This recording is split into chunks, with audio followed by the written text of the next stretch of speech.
Chapter 1281 Black Jiao. Boom! The wall in front of him indeed began to shake, slowly rising upwards. The previous cave also disappeared at this time, leaving only the nest made by weeds. Instead, that wall became the outer wall of a cave. After the stone door rose, the cave inside was revealed. Jia held the yuan in her hand and walked inside cautiously. Roar! Suddenly, a roar came from the cave, and at the same time a fishy smell hit his face. Jia noticed something was wrong and immediately exited the cave. As soon as she exited, she saw a huge black dragon head suddenly appeared in the cave, filling the entire cave entrance. Roar! The black dragon stared at the copper bell with eyes as big as a copper bell and roared at Jia. A fishy smell came again, and Jia quickly closed her sense of smell.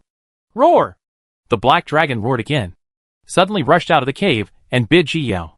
Jia's heart tightened, and she immediately left the place and appeared in the distance. The black dragon suddenly flicked its tail and struck at Jia without looking back.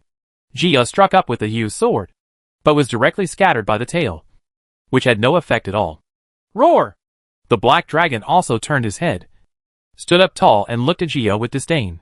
Jia looked at the huge black dragon in front of her and tightened her grip on the yuan. She looked extremely small in front of the black dragon, as if the black dragon could kill her with one slap. Roar! The black dragon bit Jia again, and at the same time rolled his tail towards Jia, trying to control her. Jia could only keep teleporting to avoid it, and at the same time, a reincarnation struck out. Boom! Reincarnation just hit the black dragon's tail, exploded violently, and finally left a wound on the black dragon's tail. Roar! The black dragon roared in pain, turning around to look at Jia with murderous intent in his eyes. Jia flicked her fingertips, and a thunder ball appeared, and she threw it towards the black dragon. The black dragon also learned to be smart at this time, and directly avoided the thunder ball, and at the same time bit Jia again. Jia slashed towards its head with her sword, reincarnation, but was hit by the sound wave it roared out and exploded halfway. Jia frowned when she saw this. This black dragon has rough skin and thick flesh, and its cultivation level is high, so it is difficult to deal with it. Roar! The black dragon was completely angered by Jia and spat out a mouthful of venom towards Jia. Jia immediately dodged, but still got a little bit of it, and a hole was corroded on her hand. She immediately took out the antidote pill and drank it, then struck at the black dragon again. The black dragon was not afraid of Jia, so he rushed straight into it and was still unscathed in the end. Jiya's heart sank. These tricks were not effective against the black dragon at all. She thought for a moment, and then quietly teleported to the top of the black dragon when it attacked again. Jiya suddenly landed on the black dragon's head, gathered her spiritual power and punched it down. Buzz! This punch directly hit the black dragon's head until it buzzed, and the whole dragon was stunned for a moment. Jiya kept up her efforts and punched the black dragon's head one after another. Roar! The black dragon was occupied by pain and began to swing its body continuously, and at the same time, it flicked its tail to slap Jia. Poof! Jia was hit by the tail, but she did not stop and continued to hit the black dragon's head with all her strength. She mixed divine thunder into her fist, and as the fist entered the black dragon's head, it made it even more painful. Chapter 1282 Nascent Soul Peak. Roar! The black dragon swung its tail in pain and shook its head, but it could not escape Jiya's fist, and black dragon's head was finally dented by a punch. Roar! The black dragon howled in pain, swinging slower and slower until it finally fell to the ground with a bang. Jiya also fell to the ground following the black dragon, with blood still remaining on the corners of her mouth, and her hair had been completely messed up. She stood up staggeringly and wiped the blood from the corner of her mouth. The corpse of the black dragon almost occupied the entire open space, and there were traces of their fight everywhere. Jiya took the elixir and then put away the body of the black dragon. The body of this black dragon is a treasure. It is a good quality for making talismans and refining tools. Even if it is sold, it can sell a large amount of spiritual stones. After everything was resolved, Jiya waited until her spiritual power was completely restored before carefully walking into the cave again. This time, she finally didn't encounter any more monsters, and finally came to a spiritual pond. Jiya took a gentle breath of spiritual energy, and immediately felt comfortable all over her body, and all the fatigue after the fight disappeared. This spiritual pool is rich in spiritual energy and bubbles like gurgling. which should be the opportunity mentioned by Phantom Fox. After all, the spiritual pool is the most effective and solid way to make people advance. However, Ji Yao was not dazzled by the opportunity. She checked her surroundings first, and after confirming that there was no danger, she took out the array disc and placed it next to the spiritual pond. After taking all defensive measures, Ji Yao carefully stepped into the spirit pool. She sat down cross-legged, and the water in the pool actually reached her neck. But she didn't care at all. After she calmed down, she closed her eyes and began to practice seriously. On the other side, Pei Yi was also let out for training, and Luo Chuan also chose to go out for training. His cultivation has grown very rapidly over the years, but just sitting and meditating like this can no longer make him progress. He needs to go out for a walk. Not only Luo Chuan, Shangguan Nanxian, Shiyu, and Luo Qiuli also went out to practice and look for their own opportunities. Nandong Che also successfully advanced to become a god a few years ago, and everyone in Shinfeng continent is making rapid progress. At the same time, the monsters are also seizing the time to restore their cultivation, and a big battle is slowly approaching. 7 years later, after absorbing the last drop of spiritual fluid from the spiritual pool, Ji Yao finally opened her eyes. She watched as she jumped 2 steps in a row with the help of Ling Qi, reaching the peak of the late nascent soul stage. It's just that there isn't enough water in the spirit pool. Otherwise she might just sprint to transform into a spirit. However, she is very satisfied with such great progress. Ji Yao stood up and jumped onto the shore from the spiritual pool.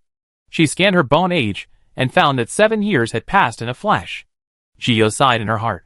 It took her 7 years to jump 2 levels even though she kept absorbing the spirit pool. This shows how difficult it is for high-level monks to advance. Chapter 1283 Guishuyi Ascends. It's no wonder that those high-level monks are almost always looking for opportunities. Because if they practice step by step, they may not be able to advance to the first level in decades. Ji Yao came out of the cave happily, looked at the long-lost sunshine, and took a breath of contentment. She looked around, found the way she came, and started to return the same way. Phantom Fox said that once you improve your cultivation level, you can return to the starting position and go back. She returned to the place where she appeared, and sure enough, a whirlpool appeared somewhere. Ji Yao was sucked into the whirlpool without any resistance. After a while, she was spit out. Beautiful girl! You figured it out! Baihu jumped up happily when he saw Ji Yao finally appeared. They were almost worried to death after not seeing her out for so long. Are you so fast? Ji Yao didn't expect Baihu and Guishuyi to come out long ago. She thought she was the first one. Hey! Lao Bai! You have grown up!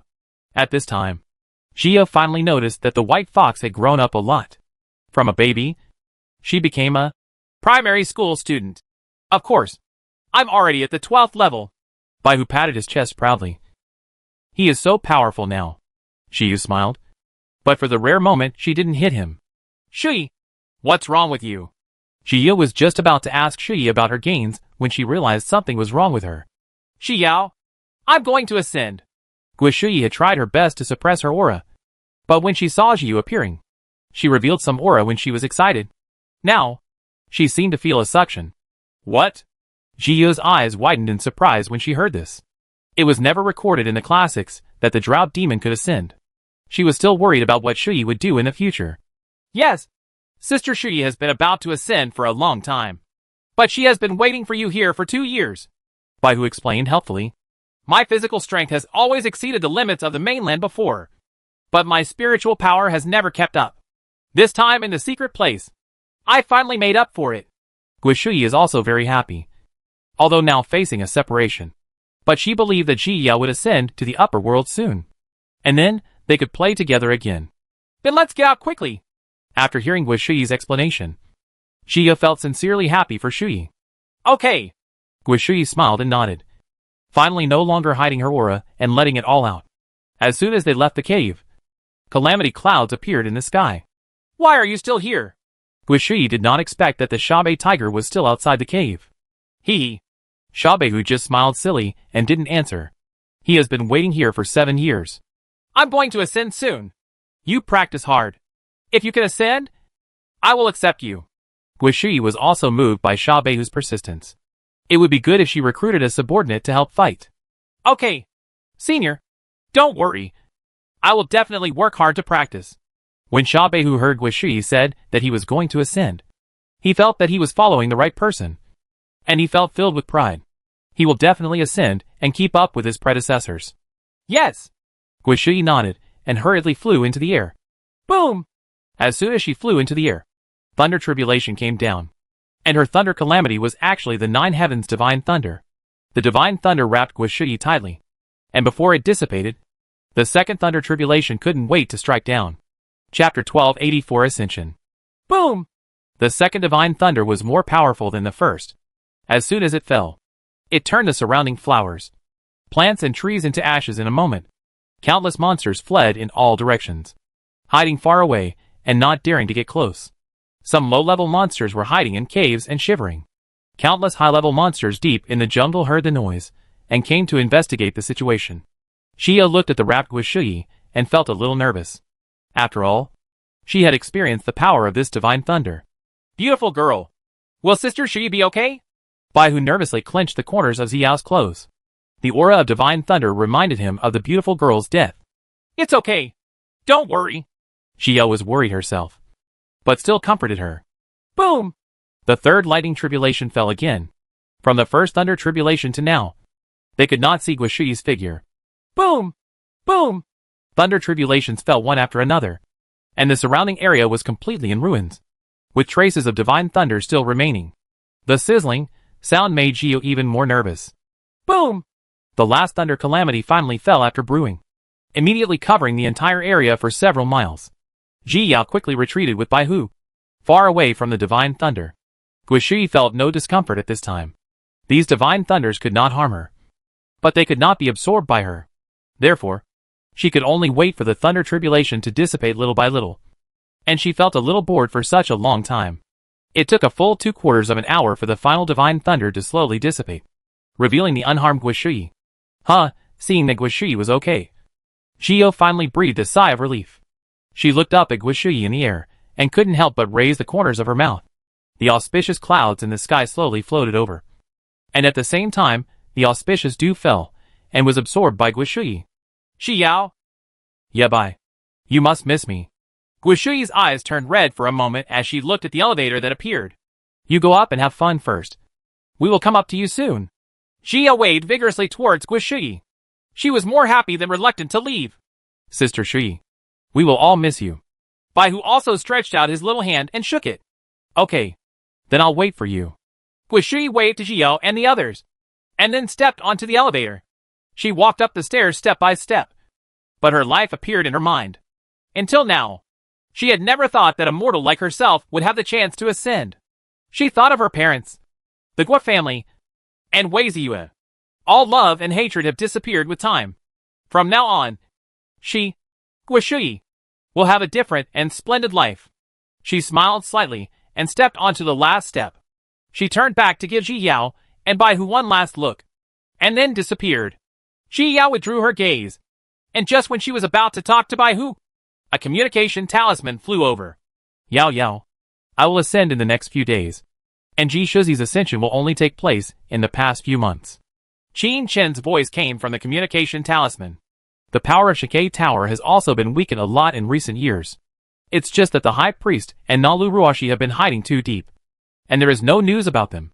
I also want to help when the monster attacks again, but unfortunately now that I am about to ascend, I can't do anything even if I suppress the aura and stay.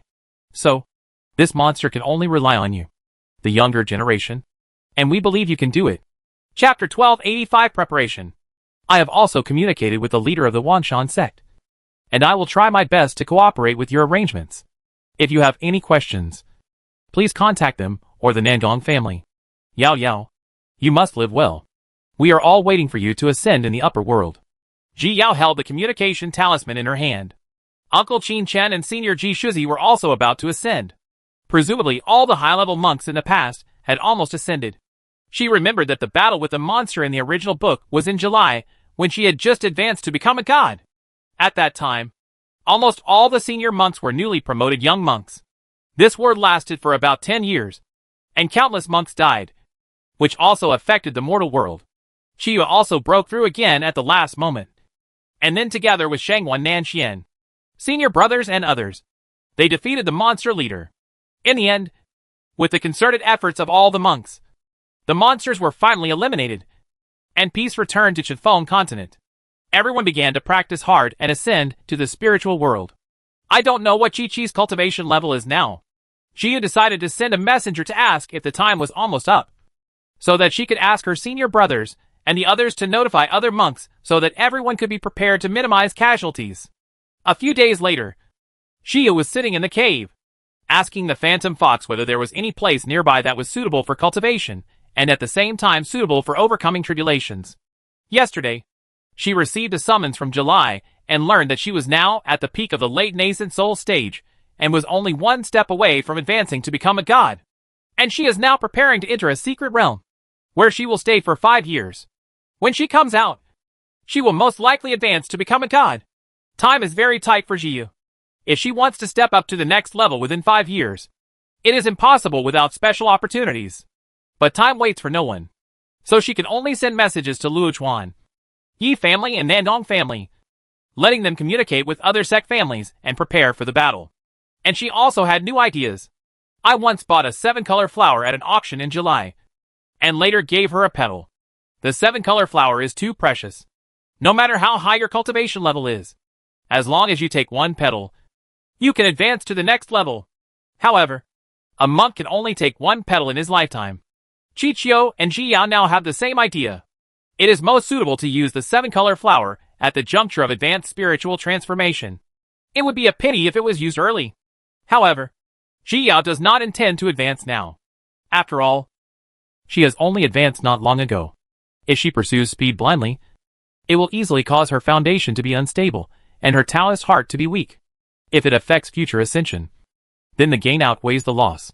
Therefore, she planned to find out more about the situation first, and then go to the depths of the southeastern region to explore. After some training, she would take the 7-colored flower to advance. In the west of the southeast region, there is a misty forest. There are various poison barriers and formations in it, so there are almost no monsters around. If the benefactor can handle poison barriers and formations, then it will be very suitable for retreat and tribulation. Phantom Fox did not hide anything. After thinking for a long time, he still felt that the misty forest was the most suitable. His benefactor had told him everything about the monsters, and he planned to report it to the new Beast King. After all, once a monster is born, they cannot escape from the southeast region. The best way is for everyone to work together to eliminate the monster. Okay, I'll go take a look. I'll have trouble communicating with the Beast King. Jia stood up and cupped her fists towards the Phantom Fox. My benefactor is so polite. This is what you should do. Phantom Fox waved his hand. Chapter 1286 Trap. Old Bai, you should say goodbye to your family properly. Jia rubbed the white fox's head and said, then left the cave, leaving space for them. Beautiful girl. Let's go! After a while, the white fox came out. Huh? Jia didn't expect the white fox to come out so soon, and was a little surprised. I've been at home for a long time, and I've already said what I need to say. Bai Hu smiled at Jiyao. He was a noisy person, and wanted to go out to play for a long time.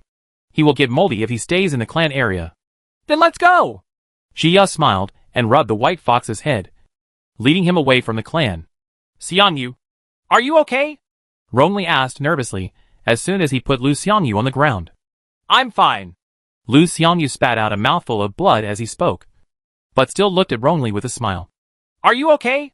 Lu Xiangyu reached out and gently wiped the blood from Rongli's face, and the smile on his face became deeper. The more seriously Rongli was injured, the happier she was. I'm fine. Don't worry.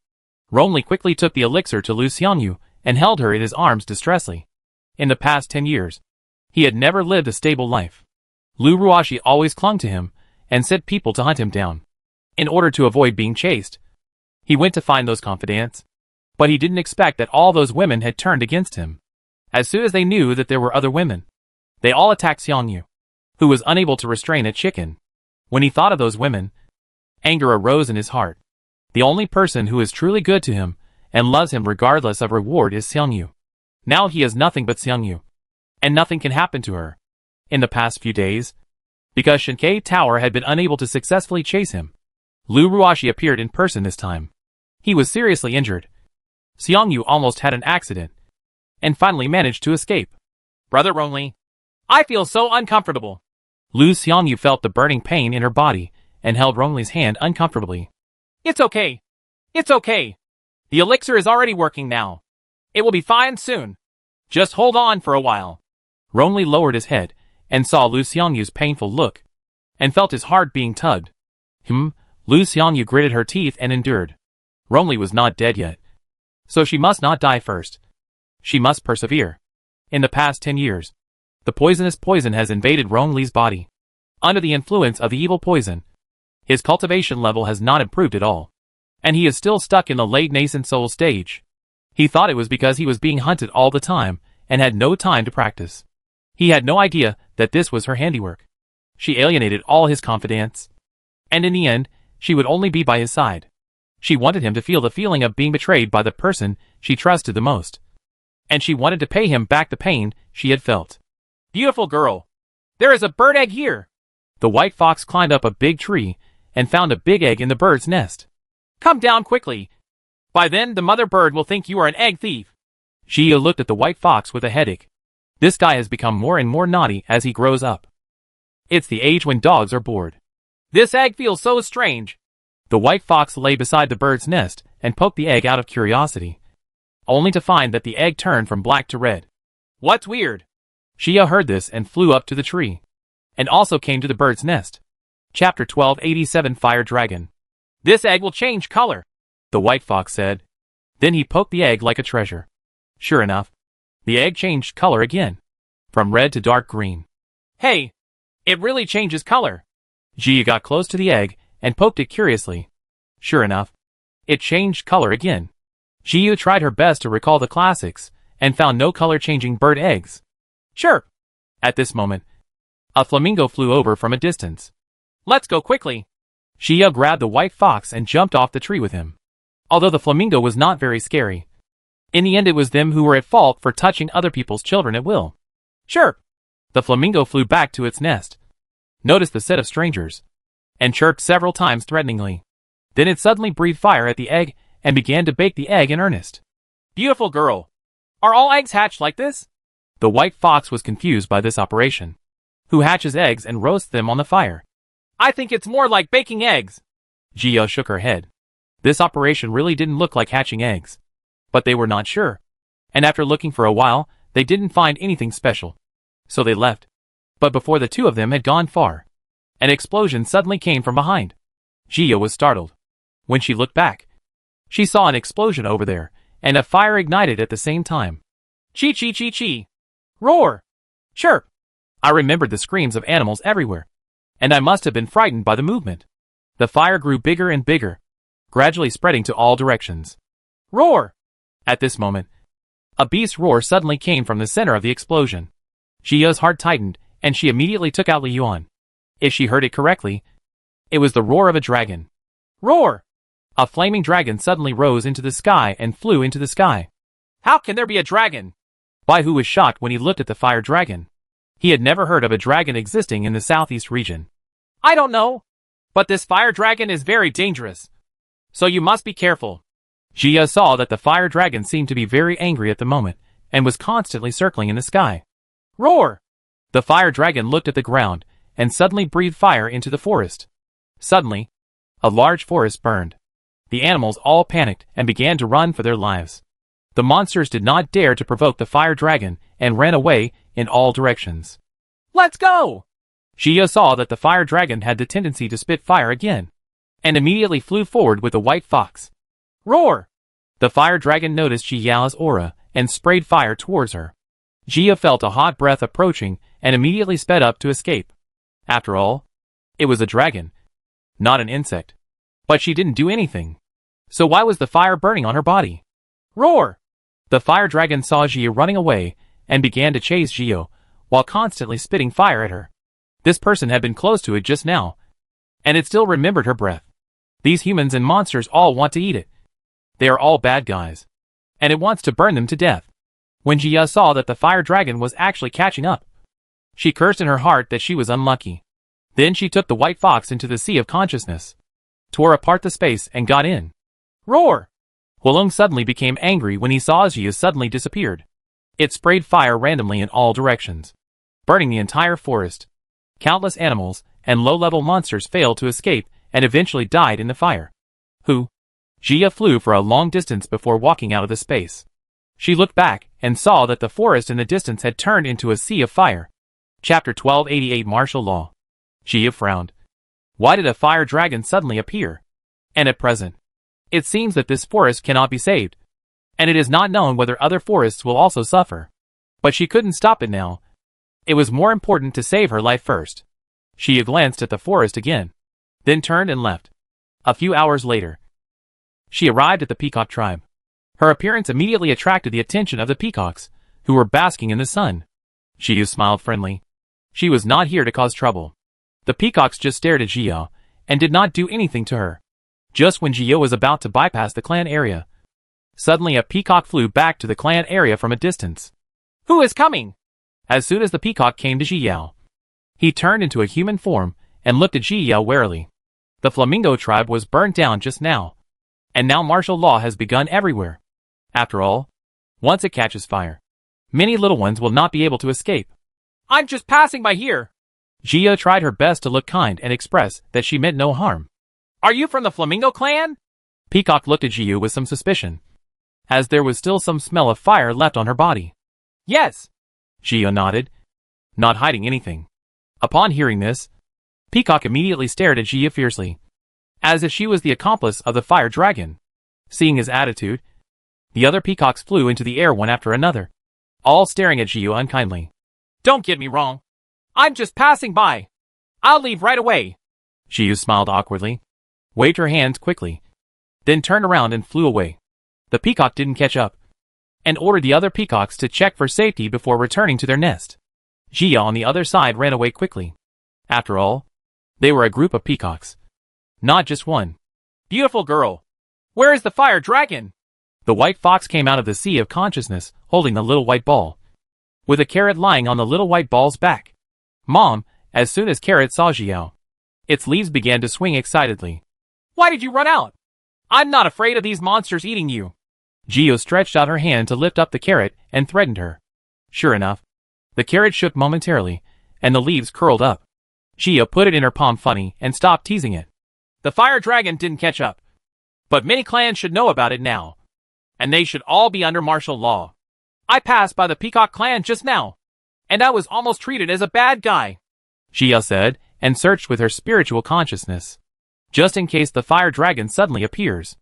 Originally, she wanted to walk around the southeast region and look for opportunities, but now that she was disturbed by the fire dragon, let alone opportunities, it would be nice to be able to live a good life.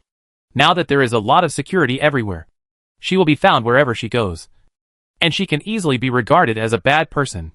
Then let's go to Jiao Xiong's tribe. I often went there when I was a child. They are very gentle. The white fox thought for a while, and finally remembered his childhood friends. Really? Bears are very gentle? Jia asked with some suspicion. There were countless types of monsters in the southeast region, and she didn't know all of them very well. Believe me. Let's go! The white fox swore and patted its chest, hugged the little white ball, and flew towards Jiao Xiong's clan. Jia could only follow behind doubtfully, holding a carrot. A few days later, Jia finally arrived at Jiao Xiong's tribe. Chapter 1289 The Little Guy Who Steals Fruit. After seeing the appearance of Jiao Xiong, Jiao finally understood the origin of its name.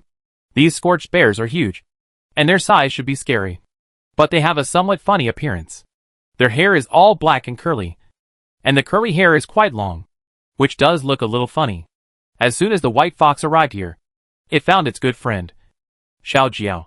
Of course, this name was also given to it by Jia.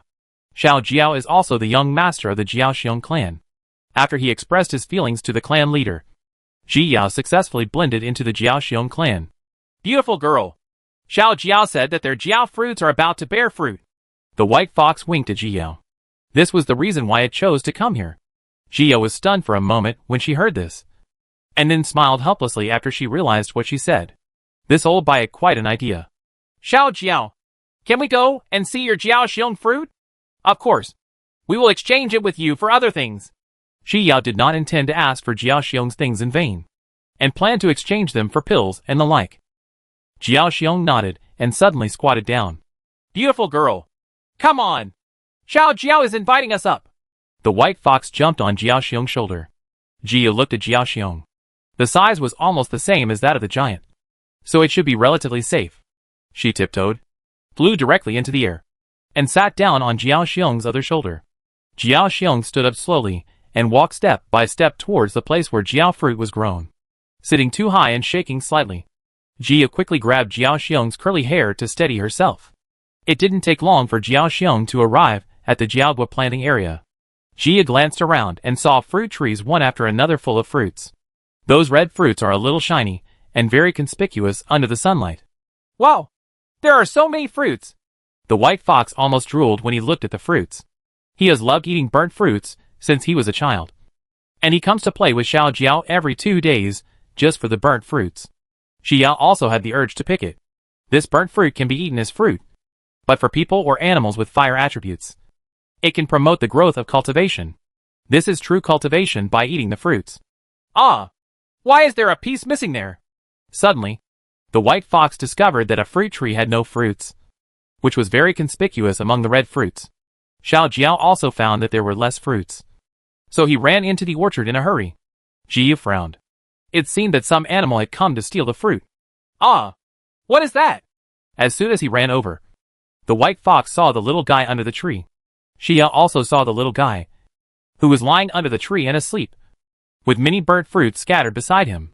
When Xiao Jiao saw that the fruit was picked by other animals, he was very angry and wanted to step on the little guy. Xiao Jiao! Wait! Ji Yao immediately stopped Jiao Xiong. She looked at the little guy carefully, and after looking for a long time, she couldn't tell what kind of monster it was. It has red fur, but looks very much like a poodle that I saw in my previous life. But it still has 2 horns on its head. Xiao Jiao! Let's catch it first and wait until it wakes up! Jia was curious about this little thing and planned to find out its species. Jiao Xiong nodded. When it wakes up, he must take care of it, for how dare he steal the fruit. Chapter 1290 Fire Dragon. Jia took out the immortal binding rope and tied up the little guy and handed it to Baihu. Then she picked ripe scorched fruits in the orchard, while the white foxes guarded the sleeping little guy. Carrot jumped on the little guy's head and kept poking the little guy with his body, trying to wake it up. Xiao Baituan was also very curious about it, and would stretch out his paws to scratch it from time to time. Only Jiao Xiong has a bad look in his eyes, and no matter how cute his appearance is, he can't hide the fact that he stole the fruit. Woo! The little guy finally woke up. As soon as he opened his eyes, he saw the huge scorched bear. The little guy was startled and shrank back. Beautiful girl! It's awake! When the white fox saw that it was awake, it excitedly shouted to Jiao. As soon as Jiao heard the greeting, she immediately came to the white fox. Sure enough, the little guy was already awake. It's just that it was a little confused at this time and looked at them stupidly, looking very cute. Just as Jiao was about to ask questions, the little guy found that he was tied up. Woo! The little guy whimpered twice, trying to break free from the immortal binding rope. But there was nothing he could do. Jia felt a little soft when she saw it struggling hard. She was thinking about whether to let it go, but the little guy suddenly stopped moving. Roar! It suddenly raised its head and roared at Jia and the others. Jia was startled by this sudden reversal and quickly retreated with the white fox and the others. Carrot was still jumping around, but was frightened by the little guy's roar. Wow! Carrot cried with a cry, jumped into Jia's arms with a few jumps, and buried her body with leaves in a grieved manner. Jia comforted the carrot while observing the angry little guy. Its roar was very similar to that of the fire dragon a few days ago, but its appearance didn't look like a dragon. Roar! When Jia was questioning her own thoughts, the little guy actually breathed fire again in Jia's direction. It recognized Jia's aura at this time, and it turned out to be a bad guy. He must have tied it up to eat her. Jia took the white fox and the others to escape the flames, and finally determined that this little guy was the fire dragon. Why can this girl breathe fire? She almost burned my clothes! Baihu checked his clothes distressfully and said angrily, It should be the fire dragon. Jia explained to Baihu, thinking about what to do next, because this is the clan territory of the Jiaxiong clan. Jia doesn't want the fire dragon to destroy it. What? You said this girl is a dragon? Baihu suspected that he had heard wrongly. He looked at the little guy carefully, but he really couldn't see how it looked like a dragon. Roar! The little guy seemed to sense the white fox's contempt, and angrily breathed fire at him, as if to confirm his identity. You? You?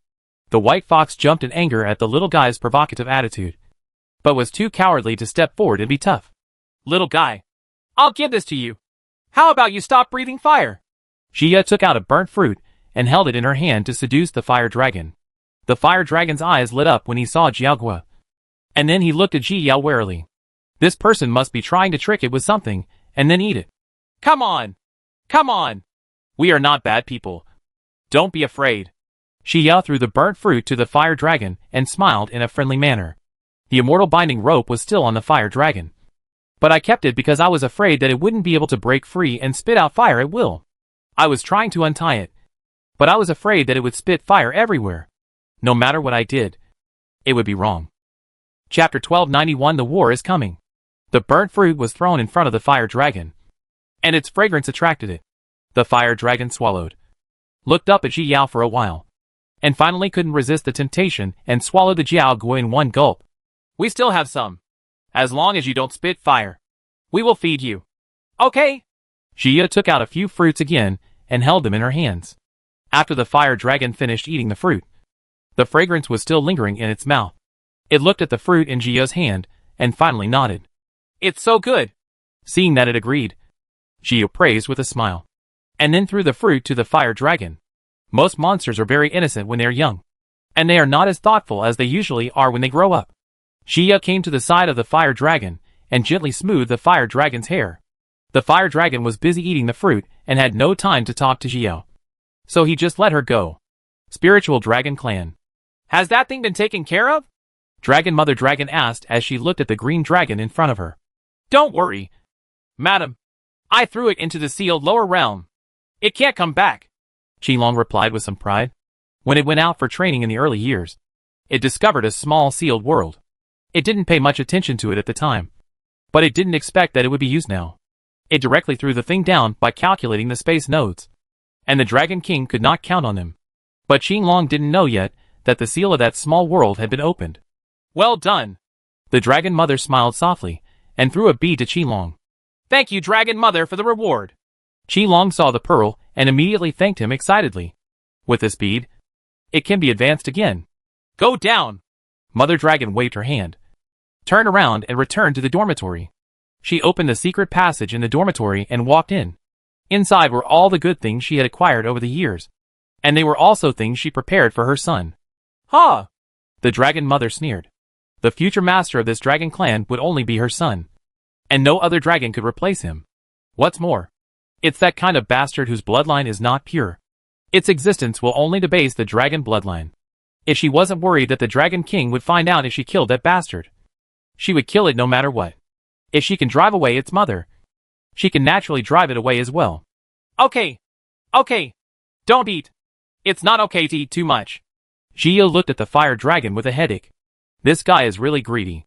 By this time, they had already left the territory of the Jiaoxiong clan, and a third of the thousands of Jiaoxiong fruits had been eaten by it. Hiccup, the fire dragon burped after eating, and finally put down the burnt fruit in his hand. It patted its bulging belly with its paws and fell asleep contentedly. The white fox couldn't help rolling his eyes when he saw this. This guy really only eats and sleeps. Ahem! The fire dragon is growing. Jia took out a silk blanket and covered the fire dragon and said. But she didn't believe it herself. Naturally. Bai Hu didn't believe it either. He sat on the spirit boat, holding a formation book, and began to study it carefully. This was also Ji Yao's idea. Bai Hu couldn't deal with high-level monks just by casting illusions. If he learned the formation, he could catch him by surprise and achieve unexpected results. Seeing Bai Hu being so serious, Ji Yao nodded with satisfaction. Feeling quite like her son had grown up and become more sensible, she stood up and came to the deck of the spirit boat, looking at the dense forest and sighing in her heart. Soon, the war will reappear, and the entire continent will be damaged to varying degrees. And the same is true here. Chapter 1292. Man in Nature. A few days later, Jia came to a large grassland between forests. In addition to fresh grass, there were many swamps hidden in the grassland. There are mostly bushes next to the swamps, so they are relatively easy to spot. A herd of elk was grazing, while not far away a lion was hiding and observing them secretly. This reminded Ji Yao of the scene of Man vs. Nature. The survival of the fittest among animals is similar to today's world of cultivation. There are so many people who cultivate, but only very few people can ascend in the end. Suddenly, the lion rushed towards the elk, aimed at one of the elk and bit it. The elk were frightened by the movement and fled in all directions. Many of them fell down and fell into the swamp. The fire dragon squatted on Ji Yao's shoulder. When he saw the scene, he stood up straight in excitement. It opened its mouth suddenly, wanting to spit a mouthful of fire at the ground to add to the fun. Ji Yao was so frightened that she quickly covered its mouth and suppressed the anger. The fire dragon didn't understand why Ji Yao wanted to stop it, so he squatted down on Ji Yao's shoulder again with some grievance. The white fox looked on and shook his head. This fire dragon was so ignorant. How could he be so caring and sensible like him? Long, you can only breathe fire when you encounter bad people. You know? Ji Yao quickly took the opportunity to reason with Hulong. This guy is still too young. He likes to breathe fire no matter what he encounters. These habits don't work. The fire dragon drooped its ears and squatted listlessly on Ji Yao's shoulder, not even looking at Ji Yao. Breathing fire is so fun. Why not let it breathe fire? Ji Yao rubbed its head helplessly. It seemed that it didn't understand it at such a young age, so it could only be taught slowly in the future. She looked up at the ground and saw the lion biting the neck of an elk. The elk was struggling hard, but the lion never let go. The other elk had run away and were nowhere to be seen. Ji Yao did not help. These were the rules of nature. Just when she was about to leave with Bai Hu and the others, a huge water column suddenly shot out of the ground, facing Ji Yao and their spirit boat. Ji Yao was startled and immediately drove the spirit boat away. But just as she avoided it, another water column appeared in another place. She was still thinking about which direction she should go so as not to encounter water jets, when water jets began to appear one after another all around her. Ji Yao's spirit boat was completely trapped in the water column. In the end, she could only take out Yunling and put the spirit boat away. Boom! Just after Ji Yao finished everything, the ground suddenly shook violently, as if something was about to break out of its SHL. Ji Yao took out Li Yuan and made Yunling fly high, trying to avoid the things that were about to appear. Boom! Finally, the thing appeared. The first thing to be exposed was a pair of dark horns. And slowly, a head was gradually revealed. In the end, a huge dark monster emerged from the ground. But there were two special chains tied to the soles of his feet to restrain it here. Roar! The monster roared towards Ji Yao in the sky, expressing its dissatisfaction with being buried underground. Ji Yao's heart tightened.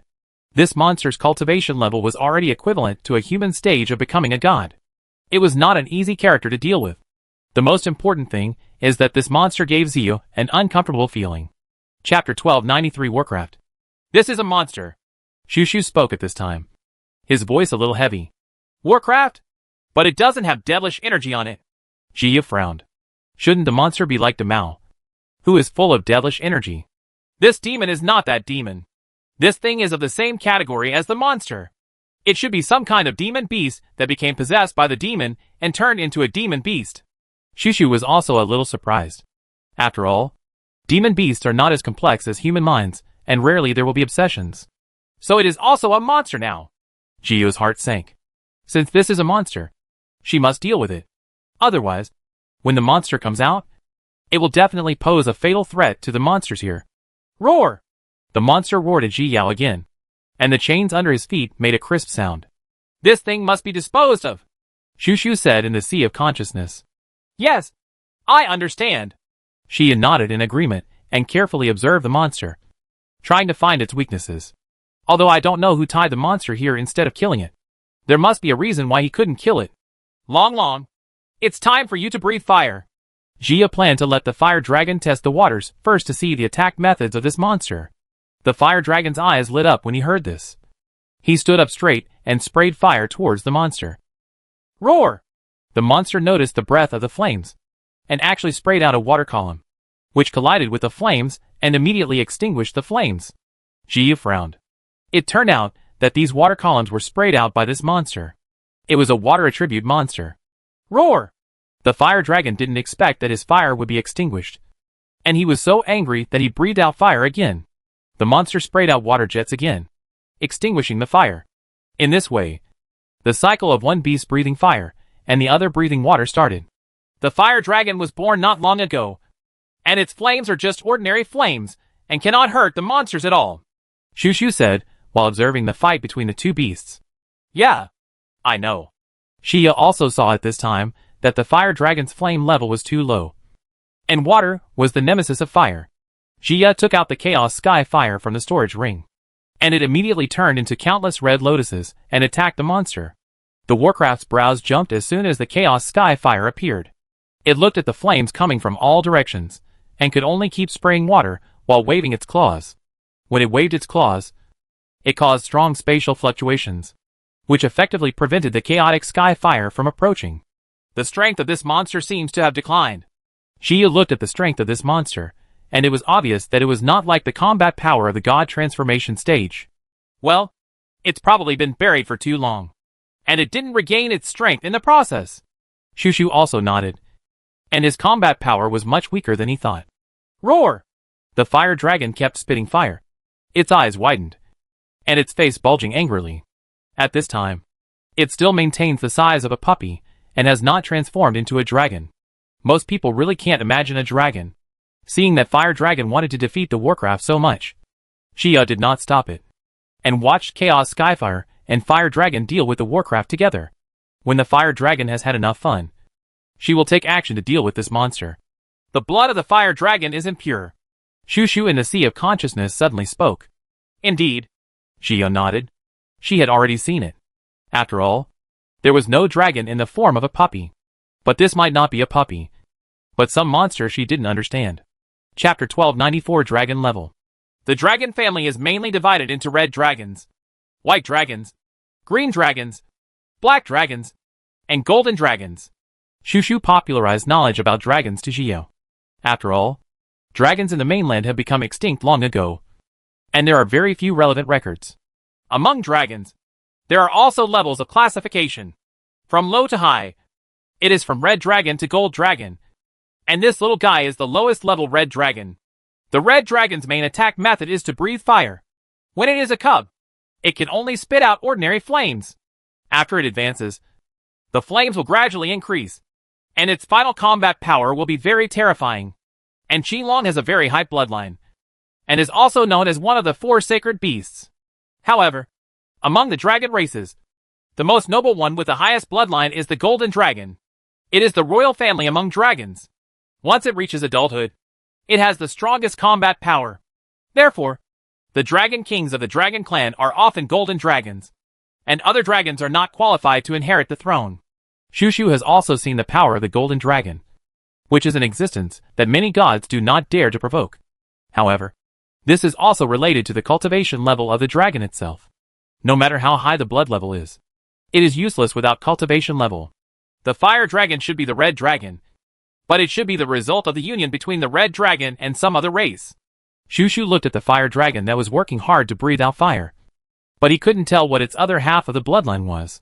Xia was not surprised when she heard this. This was a normal thing in the world of cultivation, especially among high-level demon cultivators. Everyone didn't care about race at all, unless it was some species with extremely precious blood. Roar! The fire dragon breathed out another breath of fire, and suddenly squatted back on Ji Yao's shoulder, feeling frustrated and losing his energy.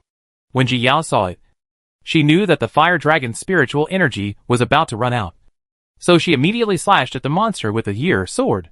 The monster suddenly stopped and let the chaos heavenly fire burn onto its body. Xia teleported to the side of the monster and cut off its neck with a sword, ending its life. These monsters have not been replenished with energy, and their combat power is now much weaker, so it is not very troublesome to deal with them. Ji Yao commanded the chaotic sky fire to destroy the corpses of the monsters, and then left with the white fox and the others. Che, how are you? Lu Huanxue asked nervously as she looked at Nandong Che, who had returned. It is indeed the work of a monster, and it seems to be quite a lot. Nandong Che pursed his lips, and the playful smile disappeared from his face. His father had also been promoted not long ago. His uncle had also been promoted, and now the head of the Nandong family had also been replaced by his 7th uncle. My mother is now in the late stages of becoming a god, which was originally a good thing. But no one is happy. As soon as they received the summons from Ji Yao, they took it seriously and sent disciples to patrol everywhere, and dealt with monsters as soon as they found them.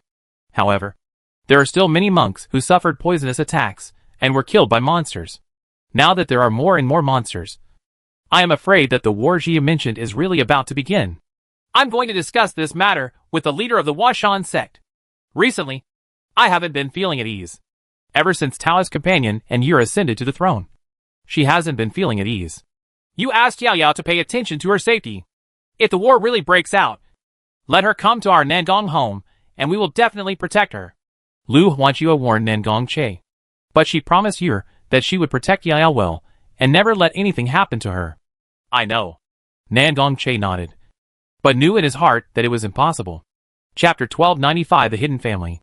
With that girl's character, she will definitely rush to the front line when the time comes. So how can she hide behind others? Nangong Che shook his head funny, turned around, and went to the study of the head of the Nangong family. Lu Huanchua also went to Wanshan sect to discuss the war with the sect leader. Because monsters have become more and more rampant recently, monks across the continent are feeling panic, especially low-level monks. Recently, low-level monks have been killed the most by the appearance of monsters. Many monks don't even know how they died. But in such an atmosphere, all the monks united together and formed a monster-killing team to search for traces of monsters everywhere. Hidden Family Realm. Head of the family. Monsters are rampant everywhere now. We ask the family to contribute to the mainland. No longer hide in the world, and work with other monks to deal with the monsters. Yuan Zhan proposed to the head of the Yuan family with fists in his hands in the meeting hall. Nonsense! The head of the Yuan family slapped the chair angrily and looked at Yuan Zhan with an angry look. Do you know how hard our ancestors worked to preserve the strength of our Yuan family? Now that the monster is here again, you actually want us to die? It is precisely because our ancestors deserted that we should be born. Yuan Zhan stood up straight and looked at the head of the Yuan family with sharp eyes. You? The head of the Yuan family was speechless by Yuan Zhan's desert. Their hidden family was indeed a deserter, which he could not deny no matter what. Do you know what those monks thought of us after we left? We are not some mysterious and lofty hermit family. Instead, we are deserters that they look down upon. We are the shame of Chenfeng continent. Yuan Zhan still remembers that those people knew that they were hermits. The expression of the disciple of the family. He doesn't want to be a deserter. He wants to be an upright person. The head of the Yuan family was so angry that he couldn't speak. He had experienced the same things when he went out for training. I beg you, head of the family, to allow the Yuan family to be born. Yuan Zhan clasped his fists and bent down again, saying in a loud and firm voice, I beg you, the head of the family, to allow the Yuan family to be born. Yuan Yi, who had always been silent, also stood up at this moment. I beg the head of the family to let the Yuan family be born. The other brothers of the Yuan family actually stood up at this moment and bowed to the head of the Yuan family. I beg you, the head of the family, to let the Yuan family be born. When the elders of the Yuan family saw their son's decision, they also stood up one after another. Yuan Zhan didn't expect others to support him. He looked back in surprise at the brothers who were constantly fighting. However, the brothers of the Yuan family just glanced at Yuan Zhan and turned their heads one after another. They supported him for their own sake. Although they fight constantly, they also have their own arrogance. They disdain being a deserter. Even if they die on the battlefield, it will be more glorious than being a deserter. You, the head of the Yuan family, saw that everyone was against his decision, and he was angry and helpless for a moment. But everyone was hunched over, waiting for his answer, fearing that if he didn't agree, they could turn against him. Okay. Birth. The head of the Yuan family closed his eyes helplessly, leaned back on his seat, and waved weakly. Disciple, obey. Yuan Zhan immediately stood up straight, his eyes filled with light. This time, they are no longer deserters. At this time, not only the Yuan family, but also several other hidden families were facing this problem. The younger generation of disciples have just returned from experience, and they all want to be born into the family and destroy the monsters together. The older generation was hesitant, and everyone became entangled in this matter. Chapter 1296 3 years. Yuan Zhan and others went around stirring up emotions in the hidden family, telling them how much the monks outside the world looked down upon them. And this time, they must wash away the stain on their bodies. Most young people are very supportive and eager to prove that they are not cowards right away. But a few people still cherish their lives even more. And for a while, The entire Hidden World family's hearts were filled with excitement. There are also many monks running around in Chiffon continent, letting more monks know the abomination of monsters, and convincing some monks who just want to hide to avoid the war to join their team. Not only the monks took action, but monsters also began to slowly surface. Occasionally, they suddenly appeared, catching everyone off guard, and then disappeared again. The entire continent was filled with a tense atmosphere. Everyone knew that the war was not far away from them. 3 years later, Shio finally came to the safer place that Phantom Fox said. In the past 3 years, Shio has been traveling around the forest, looking for opportunities and eliminating monsters. Ever since she discovered the monster, Shio had kept an eye on it. Since one monster appeared, it was likely that more monsters would appear. Sure enough, under her careful investigation, she found more than 20 monsters again, but none of them had chains. When she found that she couldn't defeat Ji Yao, she chose to run away, and it took a lot of time and energy to get rid of them. But now, the war is about to break out, and it's time for Shio to advance. She carefully explored the surroundings and discovered the presence of several monsters. Old Bai, you and Long Long go and drive them away. Shio wanted to set up the formation first, so she gave this task to the White Fox and the Fire Dragon. As soon as she finished speaking, before Bai Hu could agree, the Fire Dragon stood up from Ji Yao's shoulder and was about to rush out the next second.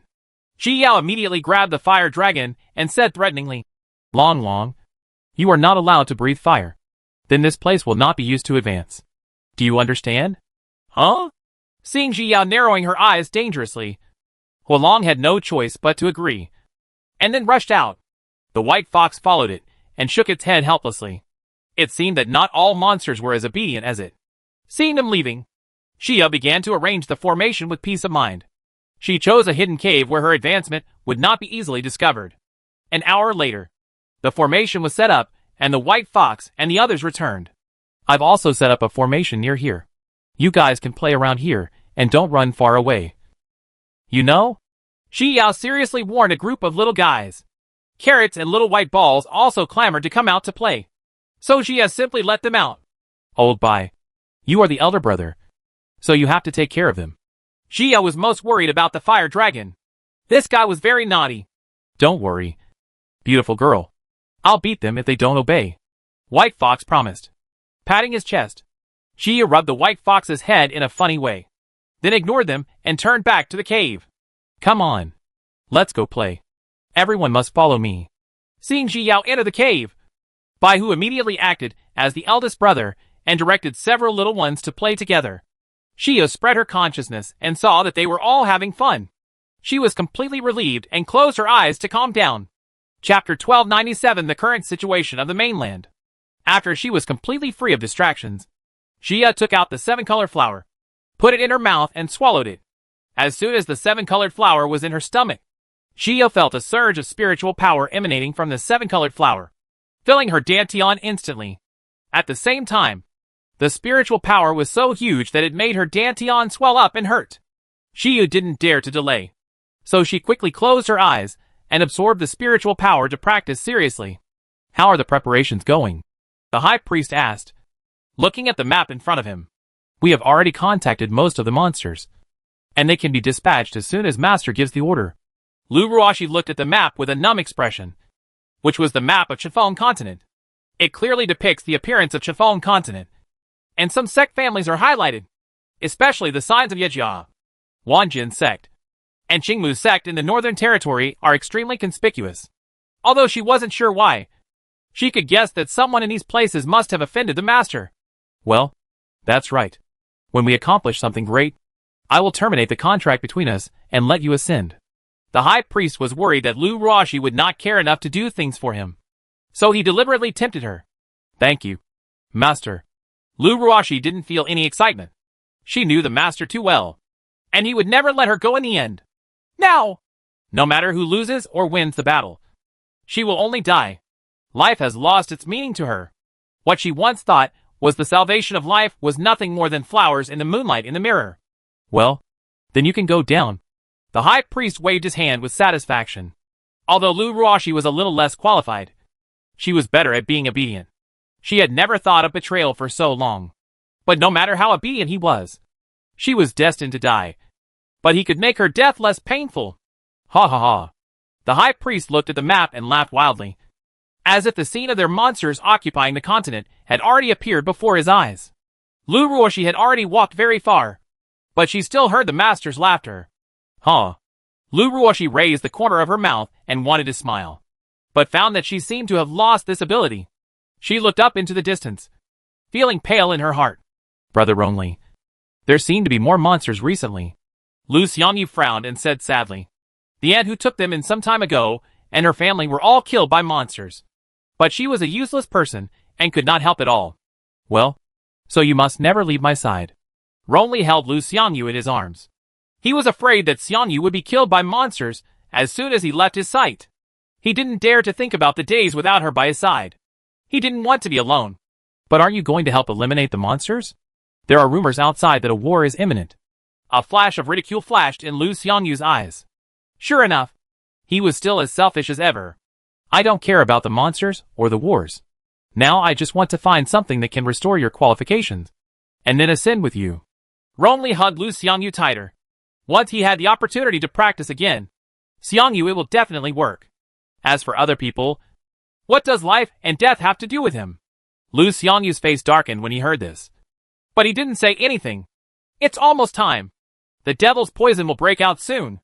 At that time, I don't know if he still has the ambition to ascend. She couldn't wait to see that scene. Chapter 1298, Overcoming the Tribulation. 2 years later. Crack! Jia's body made a crisp sound, and the barrier to the peak of the late nascent soul was finally broken. Countless spiritual energy was absorbed by Ji Yao's nascent soul, while the black and white gas swirled crazily. After 2 years of non-stop absorbing the spiritual power of the seven-color flower, Jia finally succeeded. Now she only needs to survive the thunder tribulation to advance to the divine form. She worked hard to absorb the spiritual power from the seven-color flowers, hoping to waste less. Finally, the spiritual power in Ji Yao's body was saturated, and all the spiritual power returned to calm. At this moment, Ji Yao's spirit suddenly emerged from the sea of consciousness, which was a sign of becoming a spirit. The stage of becoming a god can be regarded as a watershed for monks, because once transformed into a god, the monk's soul is not limited to the body, and can leave the body at any time. If you encounter an irresistible danger, you can also find an opportunity to leave your body and choose to keep your soul. And as the monk's cultivation level increases, the farther the soul can leave the body, and the longer the time it takes to leave the body. It is said that after becoming an immortal can travel around the world directly relying on his soul. Jia's soul was not too far away from her body, but she still saw the white foxes playing. The carrot was jumping on the fire faucet, and the little white ball was lying next to the white fox, letting the white fox tickle it, which was quite satisfying. Jia smiled slightly, and was about to take another look, but was suddenly sucked back by her body. Huh? Jia opened her eyes, and exhaled a breath of turbid air. She closed her eyes for 2 years, but the results of the retreat were very gratifying. However, before she had time to rejoice, she felt the pressure of heaven. Jia pursed her lips. The catastrophe was coming. She stood up and went directly to the outside of the cave. Sure enough, she saw tribulation clouds gathering in the sky. Beautiful girl!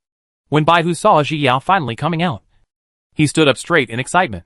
The other friends also saw Ji Yao, and they all wanted to run towards her with joy. Don't come over! Ji Yao immediately stopped her. She was about to survive the catastrophe, and couldn't let them get close. Old Bai, take them to the cave, and don't come out until the tribulation is over, Ji Yao warned. And then she rose into the air. There is a formation in the cave, which is the safest place. Baihu also knew the seriousness, and immediately led his friends into the cave. Everyone looked nervously at Ji Yao, who was preparing to overcome the disaster. Jia raised her head and looked at the dense black clouds of calamity. They covered the entire sky within a 10-mile radius, and the earth seemed to have suddenly entered the dark night. The air was filled with the pressure of the robbery cloud, which made Jia a little nervous. The thunder tribulation of this advanced god transformation will not be as simple as the nascent soul stage. Not to mention that since he has taken the spiritual objects of heaven and earth to advance, the thunder tribulation will be more severe. This is also the rule of heaven. Boom! The first thunderbolt that had been brewing for a long time finally fell and struck Jia's body. Oh! Jia was hit by the strong offensive, but she tried hard to steady herself. She used the star tempering technique to absorb the sky thunder crazily, and actually took the opportunity to refine her body. Without the blood beads, her body training cultivation has grown very slowly, and now she can no longer keep up with her cultivation. So she must not give up such a good opportunity. Poof! A large amount of sky thunder was inhaled into Jia's body, instantly hurting Jia's lungs. Jia spit out a mouthful of blood, but still bit her lips and kept absorbing the thunder. The black and white gas rotated rapidly, constantly repairing the damage when the sky thunder damaged Ji Yao's body. Chapter 1299 Advanced Divine Transformation. Boom! The second thunderstorm fell and enveloped Ji Yao again. Blood spilled from the corners of Jia's mouth again, but she still insisted on absorbing the thunder. Although this thunder catastrophe was more terrifying than the previous ones, it became less terrifying because of her improvement in cultivation. Jiu even smiled slightly. Boom! Boom! Thunder calamities kept falling, and the entire valley turned into a sea of thunder. A few little guys were hiding in the cave, huddled together in fear, as if the thunder from the sky was hitting the cave, making them tremble with fear. On the other side, they were worried about Ji Yao, and time became difficult. The huge movement still attracted the attention of some monsters, but no one dared to approach. The main reason is that one can tell at a glance that this thunder tribulation is a master trying to overcome the tribulation, and they are looking for death if they get close to it. Boom! A lightning strike struck again. Puff! This time, Ji Yao was struck directly to the ground by thunder. At this time, the ground was completely scorched by thunder and lightning, and all the plants were reduced to ashes. As soon as Jia fell down, a big hole was made in the ground. Woo! Jia spat out a mouthful of blood again and lay down in the pit. She quickly took out a few pills and drank them, while still working hard to absorb the sky thunder. Crack! While she was working hard with her eyes closed, she finally made a breakthrough in body refining and successfully reached the stage of divine transformation, which was on par with her cultivation level. But Ji Yao did not stop. The next time the thunder appears, she will have to wait until she ascends. Boom! Boom!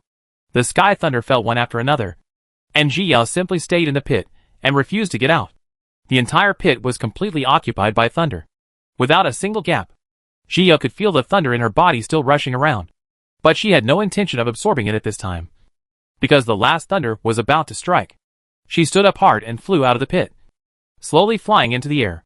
The last thunderbolt is brewing, and whether it can succeed or not depends on this one. Jia took out Li Yuan and held it tightly in her hand, her consciousness firmly locked on Jia Yun. Boom! The last thunderbolt fell, and the strong impact seemed to tear the entire sky apart at once. Jio had been waiting for this moment. She gathered all her spiritual power and greeted him with a reincarnation. Boom! Reincarnation collided with the sky thunder, causing sparks to fly and making a huge sound. Bang! Ji Yao was hit to the ground again by the thunder, and another big hole was made. Reincarnation reduced some of the damage from the thunder, but still seriously injured Ji Yao.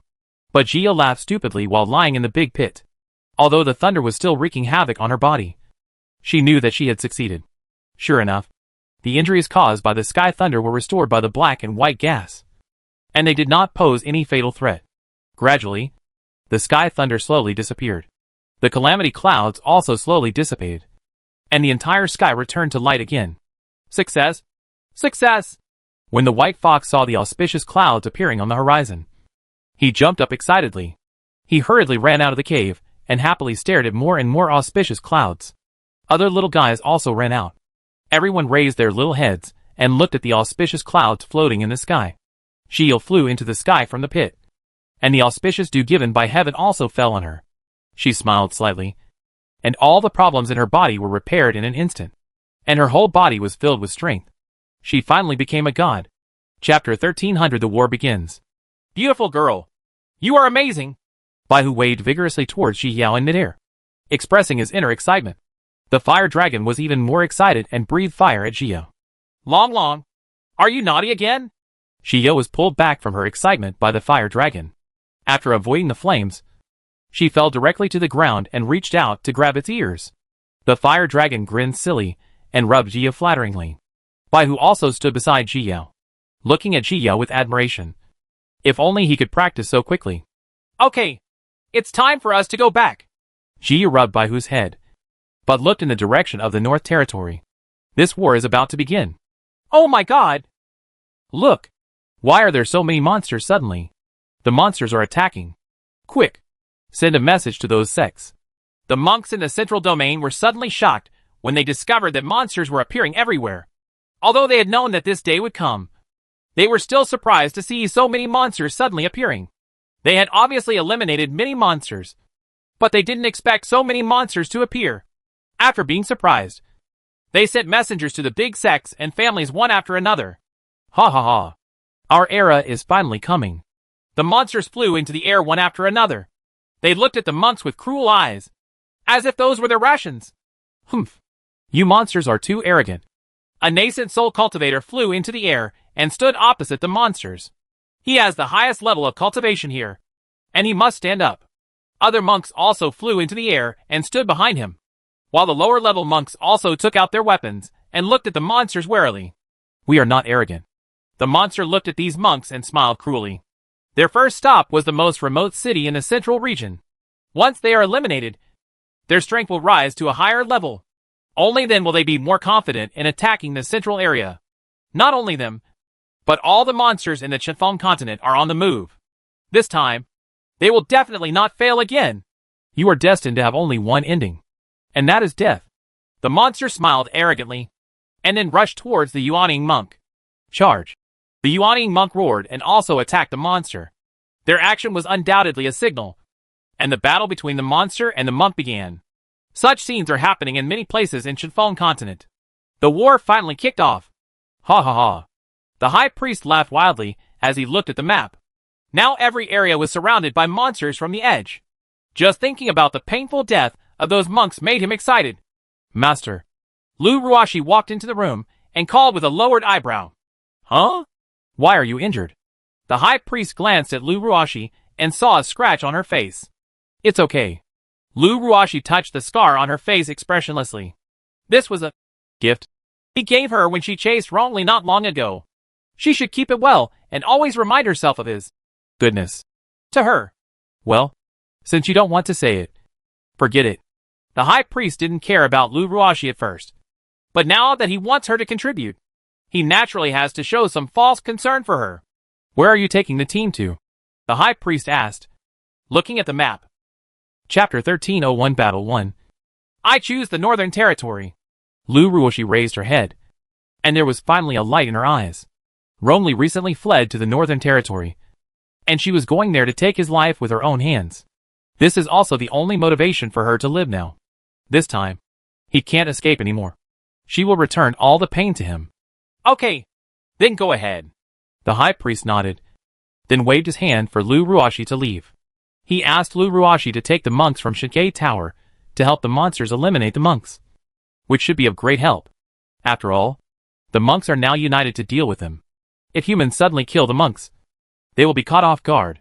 And this northern region is the key area he arranged. One is because they lost the war in the Northern Territory hundreds of millions of years ago. Now, they are about to stand up again from the Northern Territory. The second one was because of Yi Zhiyao and Xia Qiyue. Those two people not only made him suffer, but also made him feel vaguely threatening. Although he didn't know where this feeling came from, he trusted his intuition. Therefore, he arranged the largest number of monsters in the Northern Territory, and their strength was not low.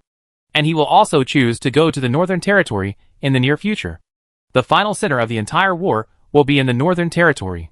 On the other side, Xia is already on her way back to the Northern Territory. Along the way, she has encountered many monsters. Although her cultivation level is not high, all these are telling her that the war has begun. She held the Jingyuan pearl and struck at the monster with her sword. Ah! The monster only had time to scream before it turned into ashes. Roar! The fire dragon also sprayed fire at a monster, and without any surprise, it burned the monster to death. She patted the fire dragon on the head. The fire dragon helped a lot along the way. As for the white foxes, Xia took them into the Sea of Consciousness first, and then released them to help when they arrived in the Northern Territory. The fire dragon flicked its tail proudly. Now it was finally no longer naughty. Ji Yao dispersed her consciousness and observed her surroundings. After confirming that the monsters here had been eliminated, she left with the fire dragon. On the way, she received messages from the Yi family, Wanjian sect, and Nandong family one after another. There was no doubt about the content. They all told her that a monster had been born and asked her to pay attention to her safety. Shio felt very heavy. How many monks would sacrifice their lives in this battle? The hope of ascension is right in front of us. But it is not worth sacrificing ourselves because of these monsters. But apart from helping to kill more monsters, she couldn't change anything else. Moreover, she might also be among the monks who died in the end. When she thought that the main battlefield of this war was in the Northern Territory, Shio hurried a little faster. She endured the discomfort caused by the rapid tearing of space and rushed towards the North Territory non-stop. Sect Master, monsters have invaded the southern city of the Northern Territory. Mortal villages have also suffered. A disciple of the Wanjian sect entered the meeting hall to report. I understand. You can go down. Lu Qiaofeng waved his hand and signaled his disciples to leave. Now he is the leader of Wanjian sect. Faced with this problem, he still subconsciously looked at Luo Hong. These crazy monsters don't even spare mortals. Shang Wanqi now slapped the seat angrily, with uncontrollable anger on his face. It was not enough to harm the Chiffon continent hundreds of millions of years ago, but now they dare to make a comeback. Chapter 1302 Battle 2. The peak masters of Wanjian sect were equally angry. But on the contrary, they did not make a sound. The entire hall was filled with a strong smell of gunpowder. Junior brother Luo, when will junior sister come back? Luo Hong broke the quiet atmosphere and asked. She is on her way back. But she should go back to Ye's house first. Luo Chuan remembered the messenger talisman he had just received from his junior sister and said truthfully. Well, this time, in addition to keeping some people from our Wanjian sect to guard, let's send out the rest. Luo Hong thought for a while, and already had a candidate to stay behind in the Wanjian sect. Since the monsters chose to start from the edge, it is because they are probably not too strong now. Otherwise, they would have come towards us from the beginning. Luo Chuan expressed his inner thoughts and analyzed to everyone. If we let them go, they will become stronger and stronger, and then we won't be able to stop them. So, we should unite the monks from the entire northern region and go to the south to help. After Luo Chuan finished speaking, he fell silent and waited for Luo Hong's decision. Okay, then I'll contact those old guys right now. When they reply, we'll set off. Luo Hong stood up suddenly, tore apart the space and left. I'll go gather the disciples. Lu Qiaofeng also stood up and walked out of the hall in a few short steps. His heart was racing at the moment, and he wished he could go to the front line. But he knew that this was all a luxury. And as the leader of the sect, he must stay with Wanjian sect. Let's go! Let's make preparations and kill all those monsters by then. The peak masters of Wanjian sect also stood up and returned to their own peaks. Luo Chuan also returned to Tianzhan Peak and informed Pei Yi of the clan's decision. Uncle, when will Master come back? Pei Yi has now become a handsome man with golden elixir. She is already on the way. She will naturally come to meet us when the time comes. You pack your things and we will leave when notified. After Luo Chuan finished speaking, he returned to his mountain peak and put together the formations he had prepared during this period. All the discs are loaded. They don't need these things, but for those low-level disciples, they are life-saving things. One day later, the monks in the entire northern region started to move, and everyone rushed towards the south. However, many people were left to guard each place to prevent those monsters from attacking in the east and west and causing the tiger to leave the mountain. However, it is obvious that those monsters do not have this intelligence. Most of them are located in the south, killing mortals and monks wantonly, and their strength is also constantly increasing. But they don't know yet that most monks are approaching them. After all, the reason why they chose such a faraway place was because they would not come to help if it was too far away from them. In this way, they can regain their strength unscrupulously. On the other side, the Hidden World family finally set off. Through the efforts of Yuan Zhan and others, most people from the Hidden family chose to be born into the world. But there are still some people who choose to hide and are unwilling to die. Yuan Zhan didn't care. After all, people are selfish. And he was very satisfied with having so many people. He and Ji Yao sent the communication talisman and had a general understanding of the current situation. After learning that the center of the battlefield would be in the Northern Territory, he planned to take others to the Northern Territory. This time, their hidden family is no longer a deserter. This time, their ways finally straightened. Chapter 1303 Battle 3. A month later, Jia finally rushed back to Yejia. But as soon as she stepped out of the space, she felt nauseated. She immediately took out the elixir and drank it, then fell from the sky above Ye's house. This time she was on her way too eagerly, which made her very uncomfortable, and her face very pale. Yi Feng and the others were startled when she appeared. 17. Are you okay? Yi Feng and Zhao Qianyu immediately gathered around Ji Yao and asked worriedly. I'm fine. I just went in a hurry. I'll be fine in a while. Ji Yao shook her head and said, Has everyone gone south? When she came down just now, she found that there were not many disciples at home. Yes, I wanted to go originally, but when I thought you were coming back, I didn't rush to leave. Yi Feng looked at Ji Yao distressfully. In such a short period of time, Shi had advanced to the stage of becoming a god. It's unbelievable that, and you know the hardships you endure. You must leave enough manpower at home. After all, the monsters are not completely gathered together, and there may be monsters that are alone. Ji Yao warned uneasily. Don't worry. Your father has encountered more difficulties than you have walked. Night Breeze tapped Ji Yao's forehead in a funny way. This girl has now reached the age of nagging. I feel relieved that Dad is here. Ji Yu smiled sheepishly. What are your plans next? Zhao Qianyu felt a little scared when she thought of Ji Yu facing those monsters. After all, everyone still remembers the painful experience of the ancient war. But she will not stop the father and daughter from going to the battlefield. And she will also help by making alchemy in the rear. I plan to change the family's formation first, and then go to the south to join my senior brother and the others. Ji Yu can now arrange the 8th grade formation. So naturally, she wants to change the family's formation. If there is a monster invasion, it can be resisted. Well, let's go together then. Yi Feng happened to be preparing to go to the south, so he felt more at ease with Shi. After discussing it, Ji Yao went to modify the family formation. And Yi Feng also made good arrangements for the Yi family.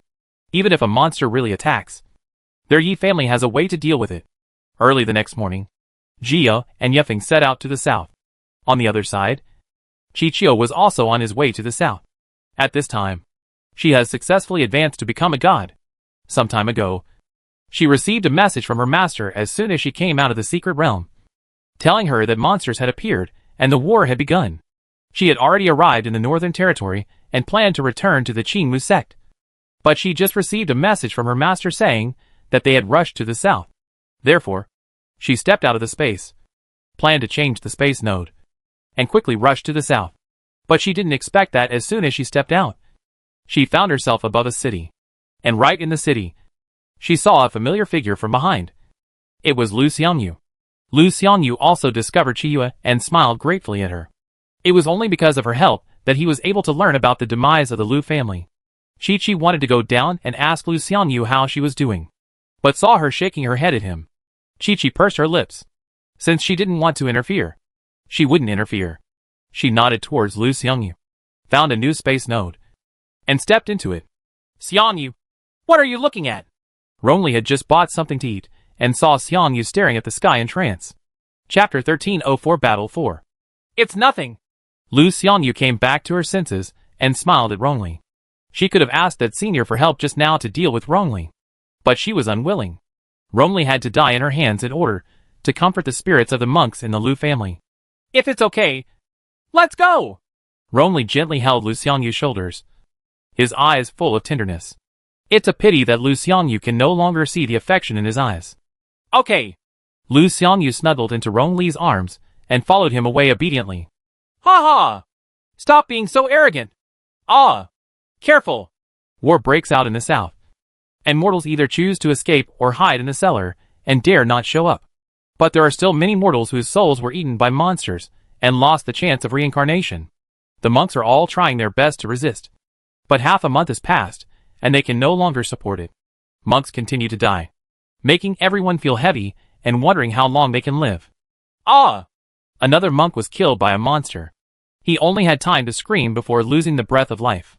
Fight with him, or you will lose one life for another. The monks continued to fall, making the living monks red-eyed. Since there is no hope of survival, we will die together. Fight them! Many monks responded one after another, and their attacks became more ruthless, completely ignoring defense and just wanting to kill the monsters. A lot of monsters also died, but because they were good at escaping, the losses were much less. Boom! Just as the monk was struggling to kill the enemy, a giant sword suddenly cut down from the sky. Countless monsters were chopped into flying ashes by this sword. And dust flew everywhere, confusing everyone's eyes for a while. When the dust calmed down, they saw a group of sword cultivators dressed in black appearing in midair. The leader of the sword cultivators was looking at the monsters with a cold face. "How come there are monks coming?" The leading monster didn't expect that he would be so unlucky. He could meet monks coming to support him just anywhere he chose. Moreover, these people are still the most difficult sword cultivators to deal with. Luo Chuan looked at the corpses of the monks on the ground, and his heart boiled with murderous intent. "Kill!" he ordered, then rushed towards the leading monster. "Kill!" The disciples of Wang Jian's sect shouted in unison, and then rushed towards the monster. When the monks from the south saw the reinforcements coming, their eyes were red, and some monks were so excited that they shed tears. They held on for half a month, and all the elixirs were exhausted. "I thought I was going to die soon, but now I see hope of life." "Kill!"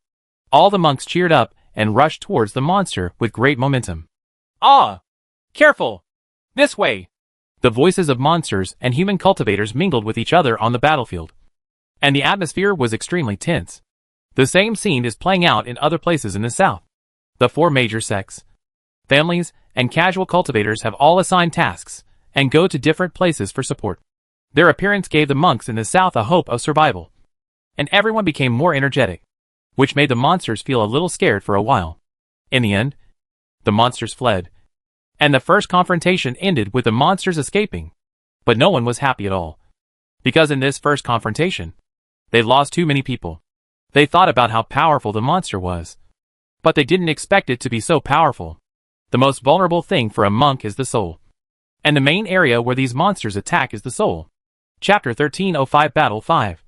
The monks buried all the bodies of the fallen monks, and then returned to the largest city in the south, Lingshao City. This city is also the center of the south. No matter where monsters appear, they can get there as quickly as possible. "These monsters just run away if they can't be beaten. They are really grandsons." A physical cultivator slapped the table so loudly that his face turned red with anger. "Isn't that right? You killed so many monks on our side, and you just ran away like that."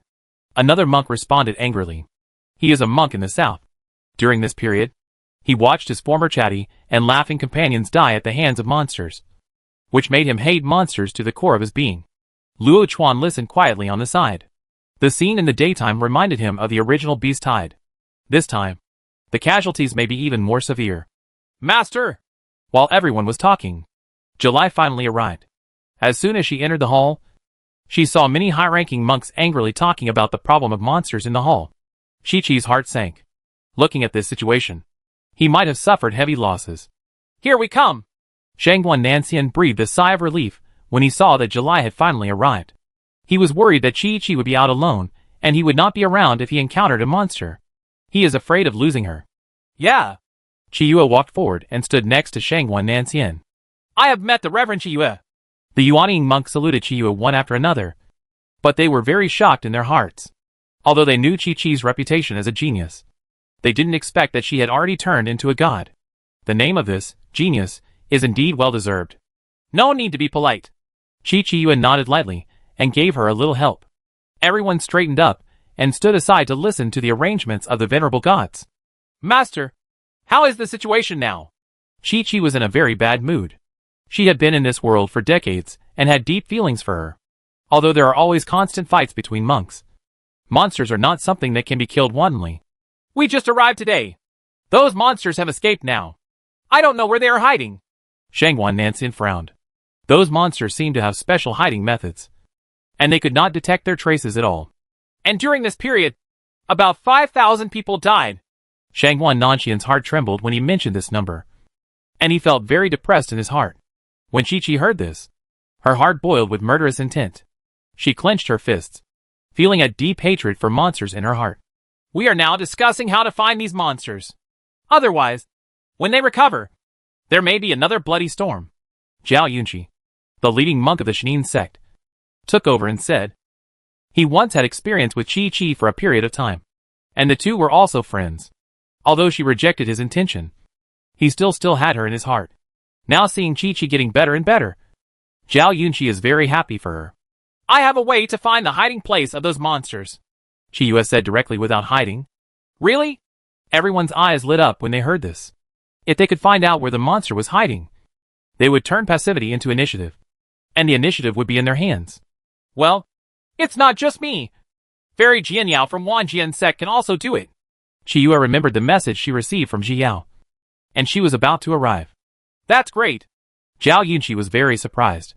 If this is the case, they have a greater chance of winning. Chapter 1306 Battle 6. Everyone became excited when they heard this. The monsters had killed so many of their companions, and now it was time to return them to them. Well, she will be here soon. Then we will split into 2 groups to search for traces of those monsters.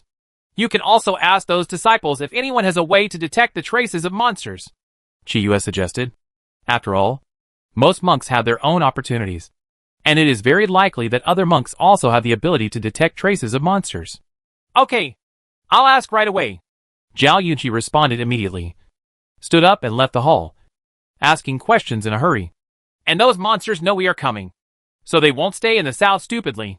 I suspect they will move to other places. Chiyue continued to express his opinion. Yes, that's what we thought just now. The leader of the Dan sect nodded. Then we will divide our troops into several groups early tomorrow morning to search for traces of monsters. The head of the Shengguan family patted his seat and said, Okay. Everyone agreed. And then, they dispersed to arrange for their own disciples. On the other side, Jiyao and Yefeng finally arrived late at night. They arrived at Lingxiao City quietly without alerting anyone. Yifeng stayed to lead the Yi family, while Jiyao went to Wanjian Sect. After she sent a message to Luochuan and Pei, she went straight to them and asked about the current situation and arrangements for tomorrow. Jiyao's heart sank when she heard Luochuan talking about the monks who had sacrificed their lives during this period. The number in front of her really stung her nerves. Those monsters really deserve to die. Tomorrow the troops will be divided into 2 groups. Chiyue and you will lead the team to search for traces of monsters. Luochuan patted Jiyao on the shoulder comfortingly. What happened has already happened. No matter how sad it is, it will not help. The most important thing right now is to avenge them. Okay, but I always feel that there are more monsters than this. Jiyao felt a little uneasy. After hearing Luochuan's narration, she always felt that the monsters could not be defeated so easily. Otherwise, the great battle in the original work would not have lasted that long. Well, I think so too. Most of the monsters sent out now are just appetizers. The really difficult ones may still be hiding deeper. Luochuan also has this hunch. After all, the monsters have been hiding for hundreds of millions of years before reappearing. It's impossible. Just a little battle. Did Wanjian Sect send someone to stay behind? Chiyue was a little worried about Wanjian Sect. She was worried that the real backbone of the monsters would attack Wanjian Sect. Don't worry. We have all made arrangements. Luochuan nodded. Less than half of the people they came out to support this time would not be a big problem if Wanjian Sect stayed behind. That's good. Chiyue felt more relieved after hearing this. And then she stopped talking and started carving the 8th grade array plate. These things will play a big role on the battlefield. Aren't monsters good at escaping? She made sure none of them could escape. Early the next morning, Jiyao met Chiyue. However, the 2 of them had no time to reminisce about old times during this meeting. They just gave each other some life-saving things. And then each led their own teams to search for the whereabouts of the monsters. Dan Zong stayed in Lingxiao City, refining various rejuvenation pills for the monks on the front line. Zhao Yashi was also among them. But at this time, she had already lost her innocence and became a little more mature. The senior brother became a cripple because of her and is now unable to make elixirs. Now, she just wants to work hard to learn alchemy and let her senior brother practice again in the future. Chapter 1307 Battle 7.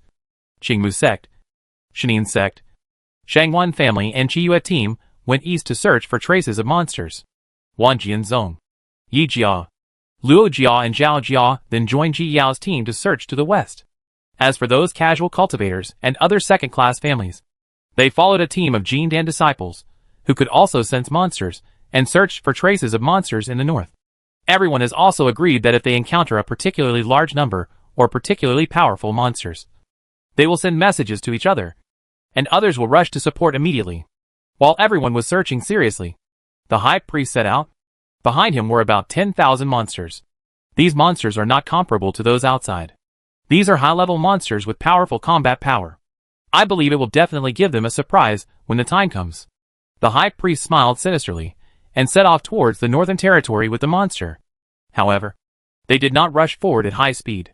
Instead, they slowly searched for the target on the road. Once they find monks and mortals, they kill them all and eat their souls. They were also very high profile all the way, hoping to attract more monks to die. Xiangyu, it's no longer safe here. Follow me. Rongli looked at the chaotic city. His heart sank. He pulled Xiangyu up and walked out of the city worriedly. Lu Xiangyu followed him, looking at the mortals running for their lives with a heavy heart. Mortals can do nothing but pray for good luck and avoid being discovered by monsters. She raised her eyes and looked at the back of Rongli, who was holding her hand, with a hint of ridicule at the corner of her mouth. If he could choose to join the Rogue Cultivator Alliance to eliminate monsters when monsters appeared in the world, she would still look up to him, as long as he is willing to save those people. He can even ask her to put down her hatred and not kill him. However, he chose to protect himself after all.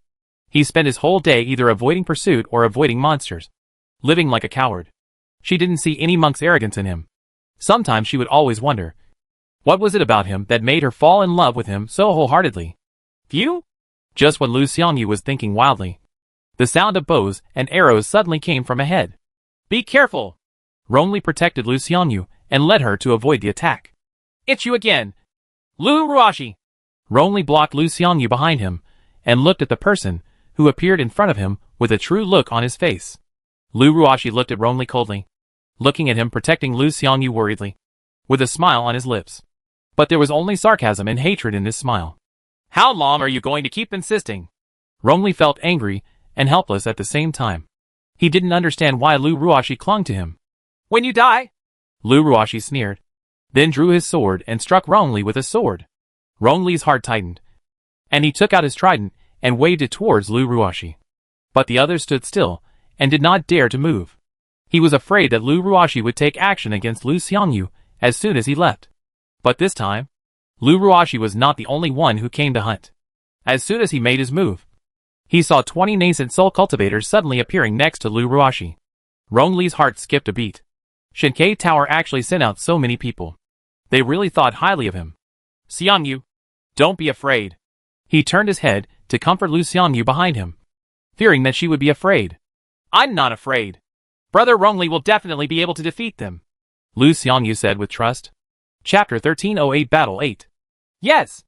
After hearing Lu Xiangyu's encouragement, Rongli felt confident and felt much better. Up! Lu Ruashi waved her hand forward, signaling the monks in the Shinkei Tower to take action together. As soon as she saw Rongli's expression, her heart boiled with hatred. Rongli's heart tightened, and he immediately waved his trident to greet him. At the same time, he released the young green dragon and let it protect Lu Xiangyu. Senior Long Tian never woke up after being injured. Now he could only rely on himself. On the other side, Ji Yao led many monks forward, searching for traces of monsters. It's just that the monster is cunning and good at hiding, so no trace of the monster has been found so far.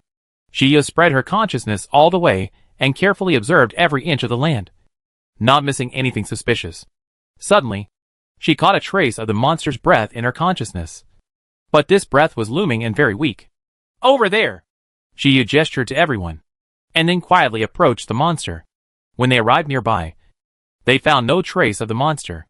Ji Yao sensed it carefully, and made sure that there was indeed a monster's aura nearby. She and Luo Chuan looked at each other, and the two immediately began to check if there were any traces of the formation nearby. After a while, Luo Chuan found a natural formation in an extremely secret bush. He took a rough look and found that this formation was a 5th-level concealment formation, which was quite simple. So he immediately set about unraveling the formation. When everyone saw Luo Chuan's actions, their hearts tightened. Everyone approached Luo Chuan with weapons and surrounded the suspicious place. And Ji Yao directly took out an 8th-grade formation plate, covering everything within a few miles. At the same time, she released the white fox and the little white ball and let them destroy the monsters and exercise their strength. With everything ready, they were waiting for the monster to show up. As Luo Chuan dropped the last spirit stone, the entire 5th-grade formation completely dissipated, and a strong aura of monsters was instantly revealed. Sure enough, it's here! Yi Feng shouted angrily, and then slashed towards the bushes with his sword. Ah! There were at least 1,000 monsters hiding in the bushes, and Yi Feng killed dozens of them with a single strike of his sword. When the monsters saw that they had been discovered, they scattered around to avoid being crowded together and dying faster. Quickly! Kill them! The monks were excited when they saw the monsters, and they all took action to deal with them. Luo Chuan and Ji Yao did not take action. These monsters were not very powerful, and were just for the other monks to exercise. But when they see the monks in danger, they will come to help and try their best to prevent the monks from being injured or injured. Pei Yi held his trial tower in one hand and his own magic weapon in the other, finishing off the monster with a cold expression.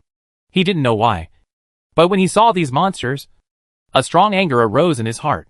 The sword path he followed was the path of killing, and the sword intent was mixed with strong killing intent, which made those monsters feel frightened. Xia felt a little complicated when she saw Pei Yi constantly killing those monsters. In fact, she is most worried about Pei Yi, fearing that he will follow the same path hundreds of millions of years ago. He finally regained his life, and couldn't just die again. Just wait for me. We will be back. The leading monster panicked when he saw the monsters dying. Chapter 1309 Battle 9. The monster said harsh words while running towards the edge. But what surprised it was that no one stepped forward to stop it, which made it a little surprised. But it can't control so much at this time, and it's important to escape. It flew quickly towards the edge, and just when it thought it could run away, a light shield suddenly appeared in front of it. After it hit the photomask, it was directly bounced back. The monster didn't believe in evil, so it hit the light shield again, and was bounced back again without any surprise. It turned around in panic, and saw Ji Yao looking at it, with a confident expression on her face. Its heart trembled. It seemed that they were going to die here this time. But since they are all going to die, it is natural to recruit a few more people to support them. The monster sneered, and rushed towards Ji Yao crazily. In its opinion, it was this person's dirty trick that prevented it from escaping. Ji Yao looked at the monster rushing over, and raised her eyebrows in surprise. This monster really knows how to pick its opponents. She stood there motionless waiting for the monster to come over. But the fire dragon sitting on Ji Yao's shoulder became excited, seeing the monster finally approaching. It could no longer hold back, and sprayed fire towards the monster. The monster did not expect that this indistinguishable thing could breathe fire, and it immediately came face to face with the flames. Hiss! The flames burned its body, causing the monster to scream in pain, and then immediately jumped out of the flames. But as soon as it ran out, the fire dragon breathed fire at the monster again. Ah! The monster was shrouded in flames again, and cried out in pain. Ordinary flames can't do any harm to them, and I don't know what kind of fire this fire is. It struggled to break away from the flames, but fell into new flames. The fire dragon seemed to have found a fun game, and started to play with the monsters. Chaos Skyfire was in Geo-Consciousness C. Seeing the fire dragon having so much fun, he also made a fuss to come out. Shiyu smiled and released it. As soon as the chaotic Skyfire was released, it immediately rushed towards the group of monsters in excitement. When it was about to get close to the monster, it suddenly split out several flames, and flew towards the monster in different directions. As soon as the chaotic Skyfire came into contact with the monster, it instantly turned the monster into ashes, leaving no shadow at all. In just one moment, it wiped out a large number of monsters. The monks who besieged the monster were stunned. The flames were so powerful. But now that the monsters here have been eliminated by it, they can only change places. But just as they changed direction and planned to attack the monsters, they saw the flames flash, and the monsters were burned again. Xia looked at the chaotic Skyfire, and smiled helplessly. This was also the reason why she didn't let it out in the first place. Although Chaos Skyfire has not encountered much opportunity yet, it can be regarded as stepping into the ranks of high-level flames. It is effortless to deal with these ordinary monsters. The monsters were all eliminated by it in a few strokes, and these disciples had no chance to intervene. The war will kill many people, but it will also make many monks grow. Therefore, today's low-level monsters should be given more practice so that they can grow. In this way, with the full cooperation of everyone, all the monsters were eliminated in less than half an hour, and the leading monster was finally burned to death by the fire dragon. It's just that this battle was so exciting that everyone was still a little unsatisfied and wanted to kill all the monsters immediately. Chapter 1310 Battle 10. Don't take it lightly, everyone. These are just low-level monsters. Xia reminded them aloud as she looked at everyone's excited state. She was afraid that these disciples would think that monsters were so easy to deal with, and they would underestimate their enemies when encountering high-level monsters in the future. Sure enough, Her words immediately woke up these excited monks. Disciple understands. Well, let's continue. Seeing that they had listened, Gio nodded with satisfaction, and then led them on. Poof! Rongli flew out again and hit the city wall, spitting out a large mouthful of blood. At this time, his cassock was damaged. His hair was hanging randomly on his shoulders, and there was conspicuous blood at the corner of his mouth. His vision gradually became blurred, and he seemed to faint at any time. But he can't faint. He doesn't want to die.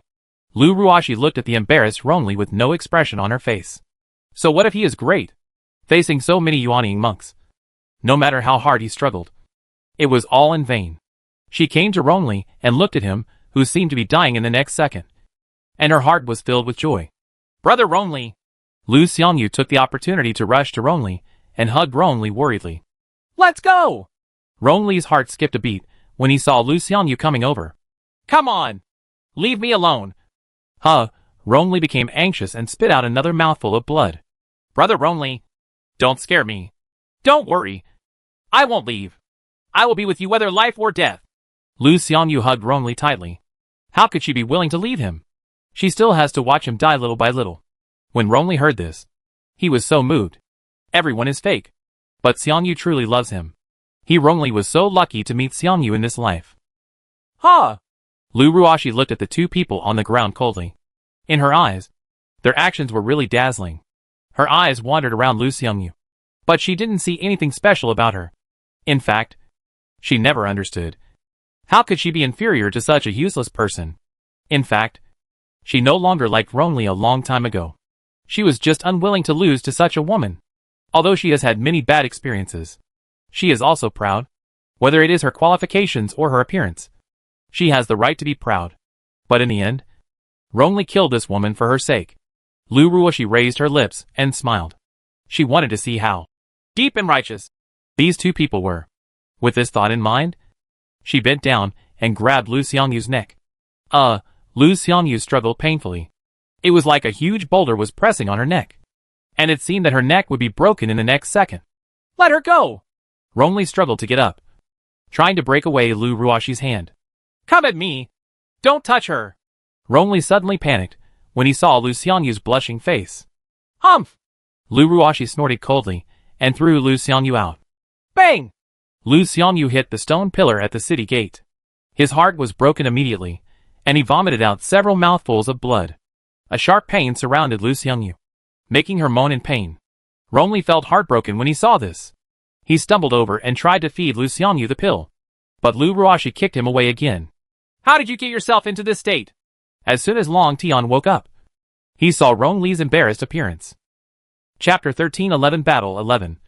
Senior Long Tian! Rongli didn't expect that Long Tian would wake up suddenly, and he shouted with joy. Yes!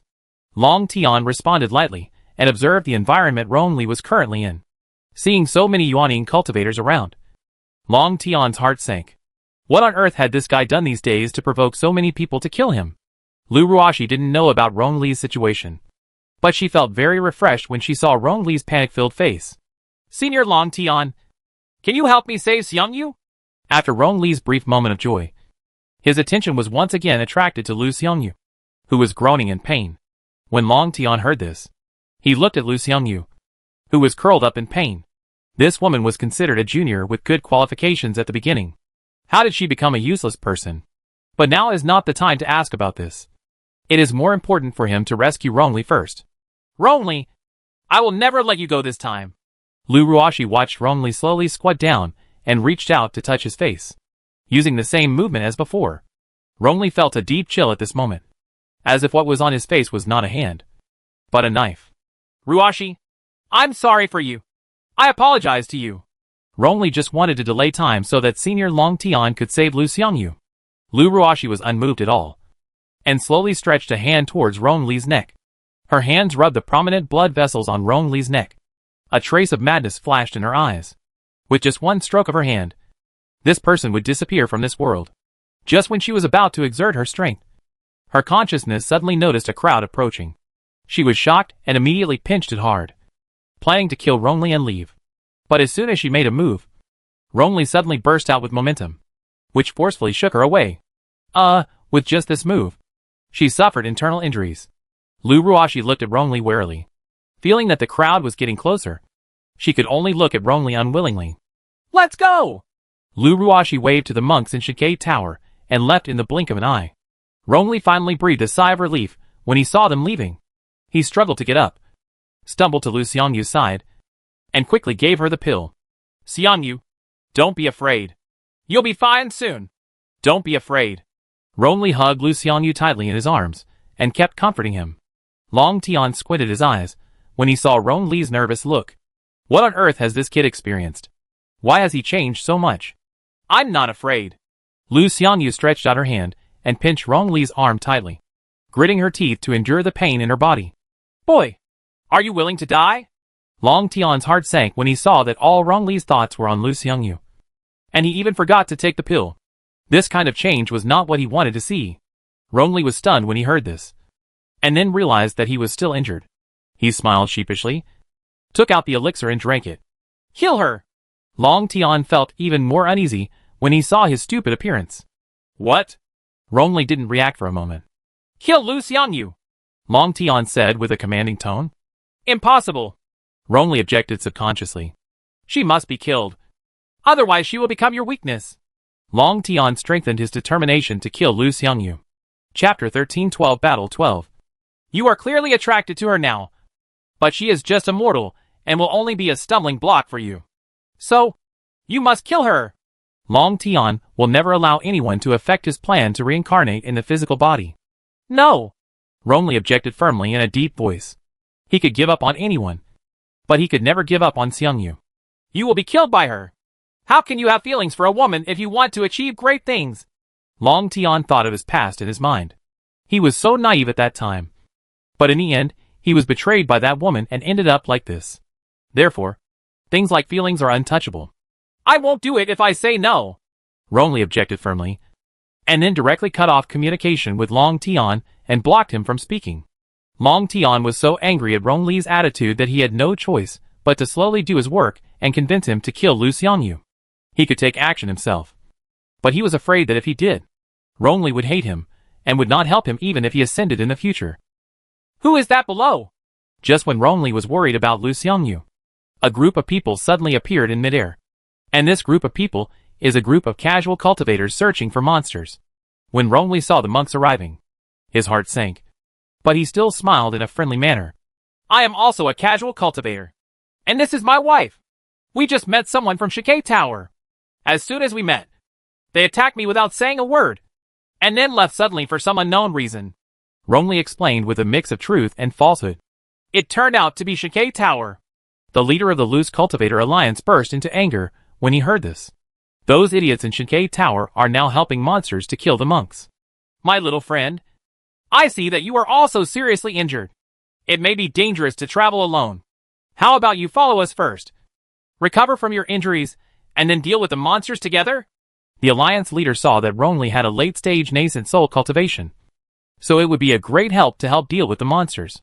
Rongli didn't expect that he would make this request, and was confused for a moment. He didn't want to kill any monsters. He just wanted to protect Xiangyu and live well. But at the moment, he had no reason to refuse. Otherwise it would make them suspicious. Then I'll trouble you, Senior. Rongli could only reluctantly agree, planning to recover from his injuries first, and then find a chance to leave. It doesn't matter. The Alliance leader felt a little better when he saw that he had recruited another general. He lowered the spirit boat, picked up Rongli and Lu Xiangyu on the spirit boat, and then continued to move forward. Wait! Jia suddenly stopped. She seemed to sense the aura of the monster. Everyone's hearts tightened, and they all stopped immediately. Jia closed her eyes and spread her consciousness around. But after watching for a long time, she still found no trace of the monster. She frowned. Could it be that she felt wrong just now? Jia searched again, but still could not find any trace of the monster or the existence of the formation. Maybe I felt wrong. Jia opened her eyes and shook her head. Well, it's okay. Let's keep looking. Yi Feng patted Ji Yao on the shoulder and comforted her. During this period, Shurqi had already led them to find several hiding places of monsters. Jia pursed her lips. She had a strong feeling that there was a monster, but she could not find any trace. Let's go! Jia searched for the third time. but still found nothing. So she had no choice but to take them away. Chapter 1313 Battle 13. Many monks could only follow Ji Yao and continue moving forward. But as they were moving forward, Ji Yao suddenly appeared in the crowd. And her Li Yuan was currently on the neck of one of the monks. Senior? The monk was a disciple of the Zhao family. And he shouted in confusion. The other monks didn't understand why Ji Yao suddenly attacked the disciple. And they were all stunned at this time. When Luo Chuan and Yifeng saw this, they had no doubts. Since Shirchi would do this, there must be something wrong with that disciple. The two of them did not walk into the crowd, but stood around the crowd in case monsters suddenly appeared. Beautiful girl! Is this person a monster? The white fox turned into its own body and sat on Ji Yao's shoulders with the fire dragon. Seeing this, it immediately stood up and waved its claws, trying to grab the monk's neck. The same is true for the fire dragon, which is ready to spit fire. This man has just been possessed by a monster, and I'm afraid he has already taken his body. Jiyo has seen the high priest after his body was taken away by a monster, so she knows that some monsters can take away human bodies and disguise themselves as humans. Ordinary people are not sensitive to monster auras and cannot tell the difference at all. What? You can still seize the body? The head of the Zhao family asked with a shocked look on his face. Other monks were also shocked by Ji Yao's words. They had never heard that monsters could take away monks. Don't those monsters just feed on human souls? Well, I have encountered it before. Ji Yao nodded and affirmed. Her feeling just now was indeed correct. The monster penetrated into the monk's sea of consciousness as soon as it appeared. While she was searching, she had been searching the surrounding environment, but ignored these monks. Just now, she suddenly remembered the high priest, so she tentatively scanned it and found a problem. Senior, you are wronged. I am Zhao Shi. I really was not deprived of my body. The monk immediately started to argue with a look of injustice. Head of the family, you have to believe me. I really haven't been taken away. The monk complained to the head of the Zhao family.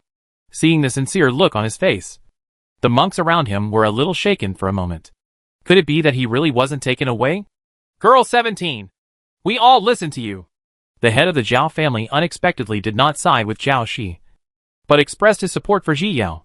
In his opinion, 17 girl has found many monsters during this period without making any mistakes, and it is impossible for her to make mistakes this time. Besides, there was no way she would attack a young monk for no reason. It didn't make sense. Therefore, there is only one possibility. This disciple was indeed taken away. Ji Yao was relieved to gain the trust of the head of the Zhao family. She thought she would have to work hard to prove it. Now that the head of the family had spoken, she no longer hesitated and slashed towards his neck with her sword. The monster sensed the danger and quickly retreated, trying to avoid the attack. But how can he be faster than the sword of the monk who transformed into a god? Pa Tian struck the monster and immediately forced it out of Zhao Shi's body. When everyone saw that it was indeed a monster causing trouble, they all looked at Jiyo with admiration. When Jia saw that the monster was forced out, she no longer held back and killed it instantly with a sword, breaking the sky. Bang! Zhao Shi's body fell onto the spirit boat, making a muffled sound. 11. Several disciples of the Zhao family immediately stepped forward and looked at the dead Zhao family's 11 with sad faces. Chapter 1314 Battle 14. Jia looked at the dead Zhao Shi and felt very uncomfortable. But monsters were hard to guard against. Without special protection methods, there was no way to guarantee the safety of these low-level disciples. The head of the Zhao family didn't look very good either. But he knew that this was just the beginning. Put away Shi's body and bury it in the cemetery when you return. The head of the Zhao family signaled to his disciples to collect Zhao Shi's body, and then motioned to Jia to continue moving forward. Now is not the time to be sad. Only by killing those monsters can we avenge 11. Jia did not speak, but silently commanded the spirit boat to continue moving forward. When she dissipated her spiritual consciousness, some of it was also distributed among the accompanying disciples. Not only Jio, but also several other god-forming monks were also paying close attention to those disciples. Although they were not sensitive to the aura of monsters, they could at least detect the abnormalities of the disciples and prevent other disciples from being harmed. Jia held the Jingyuan pearl in her hand and felt a little regretful. Although the Jingyuan pearl can protect her from the persecution of monsters, it cannot protect the hundreds of people here. This scope is too broad. And Jingyi Wanzu is also powerless. Central domain? Xiao Che, you must be extremely careful. Lu Huanxue warned Nangong Che worriedly. This time the monsters invade.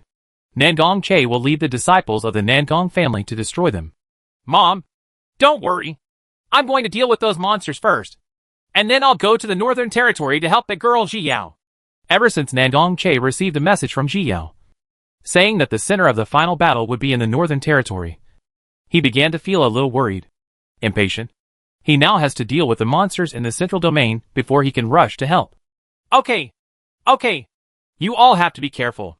Lu Huanxue also knew about this, and was very worried.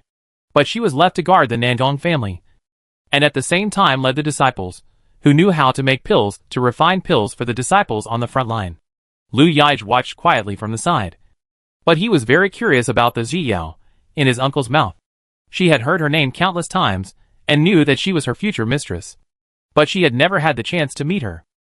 Therefore, she also wanted to go to the Northern Territory. In addition to destroying monsters, she also wanted to see who could handle a man like Master who practiced the ruthless way. Have a safe journey! Mom, take care! After saying goodbye to the Nangong family, Nangong Che took the disciples of the Nangong family and rushed towards the city where the monster appeared. Lu Yige also followed him. Although she had never encountered monsters before, she had a deep hatred for monsters. Everything that invades her homeland should be killed. The 9 netherworlds of the Southern Territory. Chuemo! There have been monsters in Joyo recently. Pimeng had a rare strike today. Recently, because of monsters, the whole Joyo is almost in chaos. Countless mortals died tragically innocently, but were deprived of even the opportunity to reincarnate. And the life and death of many mortals have been completely disrupted. Chuemo frowned when he heard this. Previously, Venerable Joyo ascended, but he handed over Joyo to him. Now that monsters are actually attacking Joyo, he naturally can't just sit back and watch. Among all the monks, ghost cultivators can be said to be the most afraid of monster attacks, because they are in a soul state. Therefore, the slightly lower level ghost cultivators have almost no resistance, and they can only rely on these high-level ghost cultivators. Help me gather all the high-level ghost cultivators, and let's discuss what to do next. Chuemo still planned to gather everyone together and tell them the importance of the matter, hoping that they could protect the ghost cultivators on their side. Chapter 13-15 Battle 15. Okay, I'll go right away. Pimeng nodded and quickly left Joyo Palace. Chuemo stood up and paced back and forth in Joyo Palace, thinking about how to minimize Joyo's losses. In the end, he couldn't think of any good solution other than organizing monks to exterminate the monsters. Now he could only hope that there would be fewer monsters lurking in Joyo. Western regions. Ruochen, this time we demon cultivators and Buddhist cultivators have finally put aside their prejudices over the years and worked together to deal with monsters.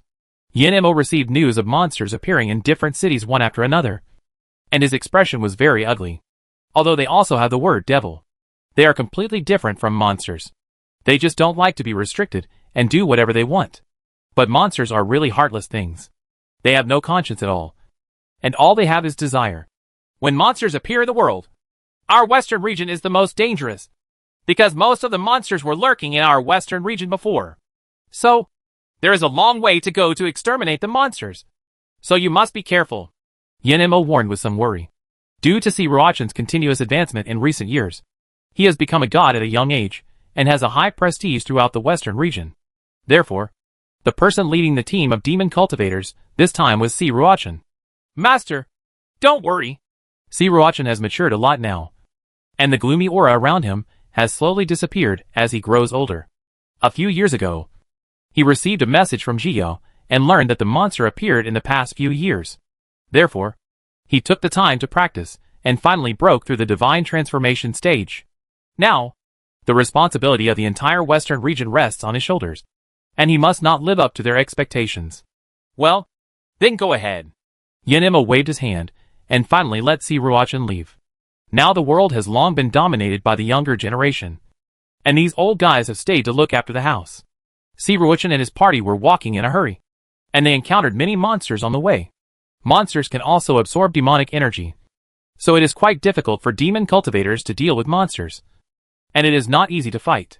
Fortunately, there were more demon cultivators than the monsters encountered, so there wasn't much of a problem. Soon, they met the Buddhist monks who came to join them, and the leader was Yutsishi. Buddhist cultivators have a restraining effect on monsters, So with the help of Buddhist cultivators, monks can destroy monsters much faster. Lin Hui was also in the group of demon cultivators. While she was working hard to exterminate the demons, she was worried about Ji Yao. She died early in her previous life and had no idea that there were monsters in the world. She didn't know what the situation was like with her benefactor and whether there was any danger. Eastern region. Your Majesty, everyone has been gathered and you can leave at any time, a nascent soul stage monk reported. Let's go! Bison waved to everyone and led them towards the direction where the monster appeared. At this time, his face didn't have the gentleness Gio had when she saw him, and his whole body was filled with murderous aura. In this battle, their eastern region should have the fewest monsters. If they were solved this morning, they would be able to help other regions. Sima Liuyu, Yuan Zhan and others encountered a wave of monsters as soon as they came out of the hidden family. Everyone used their own methods and quickly eliminated the monsters. But not long after, they encountered new monsters again. Sima Liuyu frowned. It seemed that the situation was more difficult than they thought. We must hurry up and not be slowed down by these monsters, Yuan Zhan shouted to the other monks while fighting. Chapter 1316 Battle 16. If they were delayed by these monsters, Shio and the others would be in danger. Everyone's hearts tightened when they heard this, and their attacks became even more severe. There were beacons everywhere in Shifeng continent, and battles between monks and monsters were being staged everywhere. It didn't take long for demon cultivators to be involved. The entire continent finally fell into complete chaos. While everyone was struggling to eliminate the monsters, monks who made a hard fortune also appeared. These monks took advantage of the situation, bullying some unarmed mortals, or low-level monks, and snatched money and cultivation materials from them. There are also some unscrupulous merchants who set the prices of elixirs and magic weapons at extremely high prices, hoping to take advantage of the opportunity to make a fortune. There are not many such monks, but they really exist. But their end was destined not to be good. In the end, they were either destroyed by high-level monks, or they were eliminated by the monks joining forces. Gradually, fewer monks have these ideas. After all, survival is still the most important thing. But there are still some monks who are afraid of death and are hiding, trying to wait until the war is over before coming out. 2 months later, the mission of searching for monsters ended. With everyone's efforts, they must have eliminated tens of thousands of monsters. This number surprised everyone. There were so many monsters in just a small northern region. How many monsters should there be in other places? Fellow Taoists, this search only found the monsters attacking Nambiener. I always feel that the real monster brigade has not appeared yet. Jia saw that everyone was relatively happy, but she still couldn't help but tell her own story. View. Recently, her eyelids have been twitching, as if something big is about to happen. Yes, I feel the same way. These are all low-level monsters, as if they were sent here on purpose. Chi-Chi also feels this way. She has been restless and depressed these days. Everyone thought that the monsters had been almost wiped out, and they were all happy. After hearing this, they all fell silent. Yes, I also feel that the monster is so menacing that it cannot be dealt with so easily. The head of the Dan sect also expressed his thoughts. In fact, not only them, but also senior monks, who have seen a little bit of wind and waves know that the matter cannot be solved so easily. It's just that seeing these disciples finally breathing a sigh of relief. I couldn't bear to attack them. Most of the monsters in the south have been dealt with, and those monsters should not choose the south again. I think it's best for us to go back. Several major sects and families may become targets of monsters, Shiyu said and looked at Yifeng, wanting to hear her father's opinion. That's what I meant. The crisis here has been resolved. Let's go back first. Yifeng did receive news recently that traces of monsters were found in Jinling City, but the number was not large. Just 1 or 2. However, he still felt a little uneasy and wanted to go back to Ye's house. Okay, let's go back first. The other high-level monks were also worried. If something happened to the family, they would be beyond their reach. In this way, after everyone's discussion, it was finally decided to leave some disciples to continue helping in the south, while the main force chose to return the same way. Shio and the others did not waste a moment and immediately organized their disciples to rush back towards Yejia and Wanjian's sect. Suddenly, her eyes caught sight of a familiar figure from behind. Shia frowned and was about to turn away her consciousness to look at him, but she saw the leader of the Sanchio alliance suddenly coming to the side of the figure. Chapter 1317 Battle 17. Gio had to withdraw her spiritual sense. After all, it was a senior, and it would be rude to use her spiritual sense to explore again. Junior sister, what's wrong? Luo Chuan asked worriedly when he saw Ji Yao staring at that person. Could it be that man was also taken away by a monster? No, I just feel a little familiar, but I can't see the face. Jia shook her head. The man did seem familiar to her, but he didn't seem to be a particularly familiar person. Originally, she wanted to go up and take a look, but the spirit boat had already flown into the air, flying towards the direction of Wanjian's sect. The same was true for the Sanshou Alliance. Everyone dispersed and could no longer be seen. In the end, no one was seen. Jia pursed her lips, but she was no longer persistent. After all, she often goes out for training, and there are many monks who have met her once. Xiangyu, why don't we find a chance to leave? Rongli came to the box, put up a soundproof cover, and then said softly to Lu Xiangyu. Why? Lu Xiangyu's heart sank. She was indeed right. Rongli would have such thoughts. Every time I destroy monsters, I can't take care of you, and I'm always frightened. Rongli stepped forward and held Lu Xiangyu's hand, saying uneasily. He looked at Lu Xiangyu steadily, thinking about the question that Senior Long Tian asked him a few days ago. Has he really fallen in love with Xiangyu? What is love? He didn't seem to understand. All he knew was that the thought of Xiangyu leaving him made him feel flustered. He didn't want to leave her, didn't want to lose her. He just wanted to stay with her. But on the other hand, he was a little confused, because as Senior Long Tian said, she is immortal and can never ascend.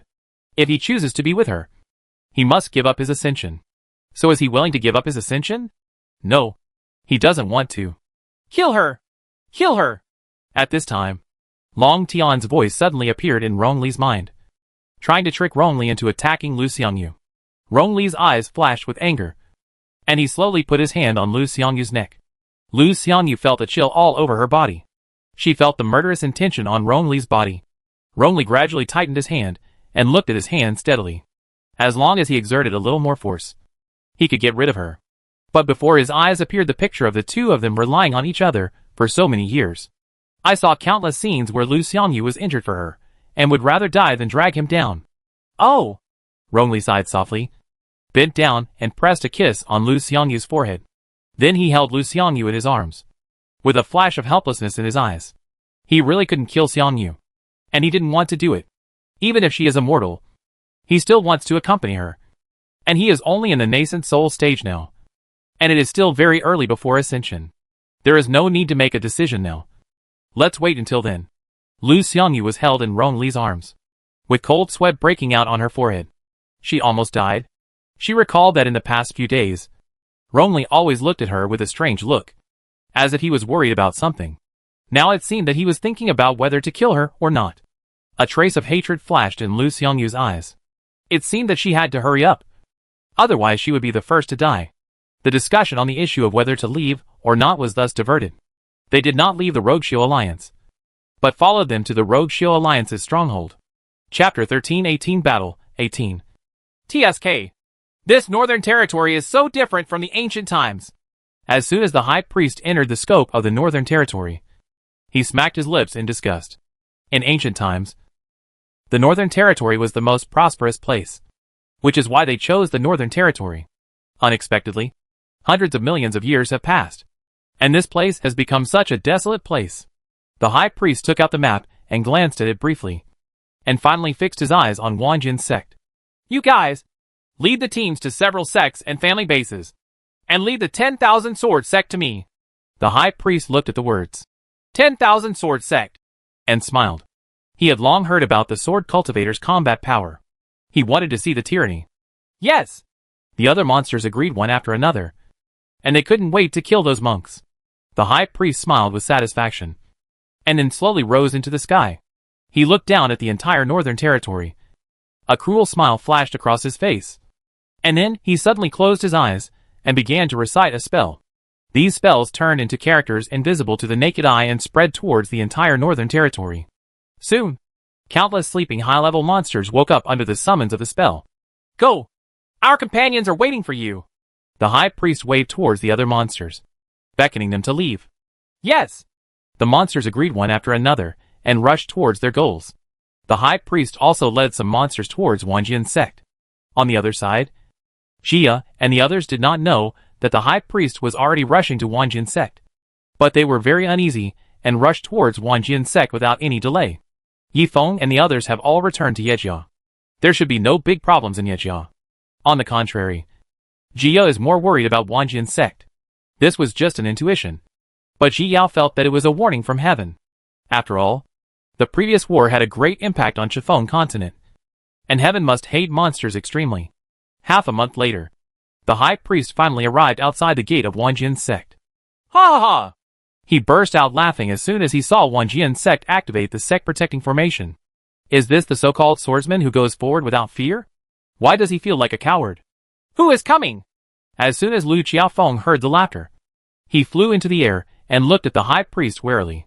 He received a summons from his master some time ago, saying that the Wanjian sect might be in danger, and the master asked them to wait until they came back before going out to resist the monsters, because the opponents were likely to be high-level monsters. If they resisted forcefully, the low-level disciples in the sect would definitely suffer heavy losses. So he opened the sect protecting formation early and told his disciples not to go out. I just didn't expect that these monsters would arrive so quickly, and in such an astonishing number. The disciples of Wanjian's sect did not dare to go out without orders. But when they heard the laughter, they also came out of the room one after another. Everyone was shocked when they saw the densely packed monsters around them. These monsters almost surrounded the entire Wanjian sect, almost covering up all the light. Are you the leader of Wanjian's sect? The high priest raised his eyebrows and looked at Lu Qiaofeng disdainfully. It turned out to be just a small nascent soul cultivator. No match for him at all. Humph. Are you a human or a monster? You are actually on the side of the monster. Lu Qiaofeng looked at the high priest angrily. He was not sure whether the other party was a human or a monster. Chapter 1319 Battle 19. It would be fine if he was a monster. But if he was a human and he helped the monster, it would be a heinous crime. Ha ha ha! The high priest looked at Lu Qiaofeng and laughed again. So what if I'm a human? So what if I'm a demon? You are all destined to die. It's better to surrender yourself. I can make your death easier. The high priest gave Lu Qiaofeng a meaningful look. Dream. Chifeng continent is our homeland. You are just hateful outsiders. There is no way you can occupy the continent. Lu Qiaofeng held his magic weapon tightly, and behind him were already full of high-level monks from the Wanjian sect. Everyone is ready, and they will take action as soon as Lu Qiaofeng gives the order. Ha ha. Let's see who will rule this world, the high priest said, waving his hands to the other monsters, signaling everyone to rush forward and destroy the sect protecting formation. All the monsters swarmed up and hit the sect protecting formation with all their strength. At the same time, some of the monsters are gods and demons. Like the high priest, they have taken away the body of the monks, so they have the combat power of the monks and attack the sect protecting formation crazily. When the disciples of Wanjian's sect saw this, they were filled with murderous intent and wanted to rush out for a showdown. But they did not get the order. Everyone could only look angrily at the monsters trying to break the formation. Sect Master, don't we take action? Several peak leaders asked. These monsters broke the formation so unscrupulously. It was clear that they were not taken seriously. There's no rush. Master told us to wait as long as possible for them to come back. Lu Qiaofeng shook his head, with murderous intent boiling in his heart. If we just rush out and those monsters swarm us, we won't be able to get any benefits at all. So, let's wait first. In the end, if we can't wait anymore, let's take action again. Lu Qiaofeng raised his eyes and looked at the smiling high priest, with a flash of killing intent in his eyes. Obey! Although the peak masters were anxious, they also listened to Lu Qiaofeng's order. Although their sword cultivators like to take action, they also know that they cannot rush out blindly. Everyone watched the monsters attacking the defensive formation with vigilance, and were ready to take action at any time after the formation was broken. The high priest looked at everything with satisfaction.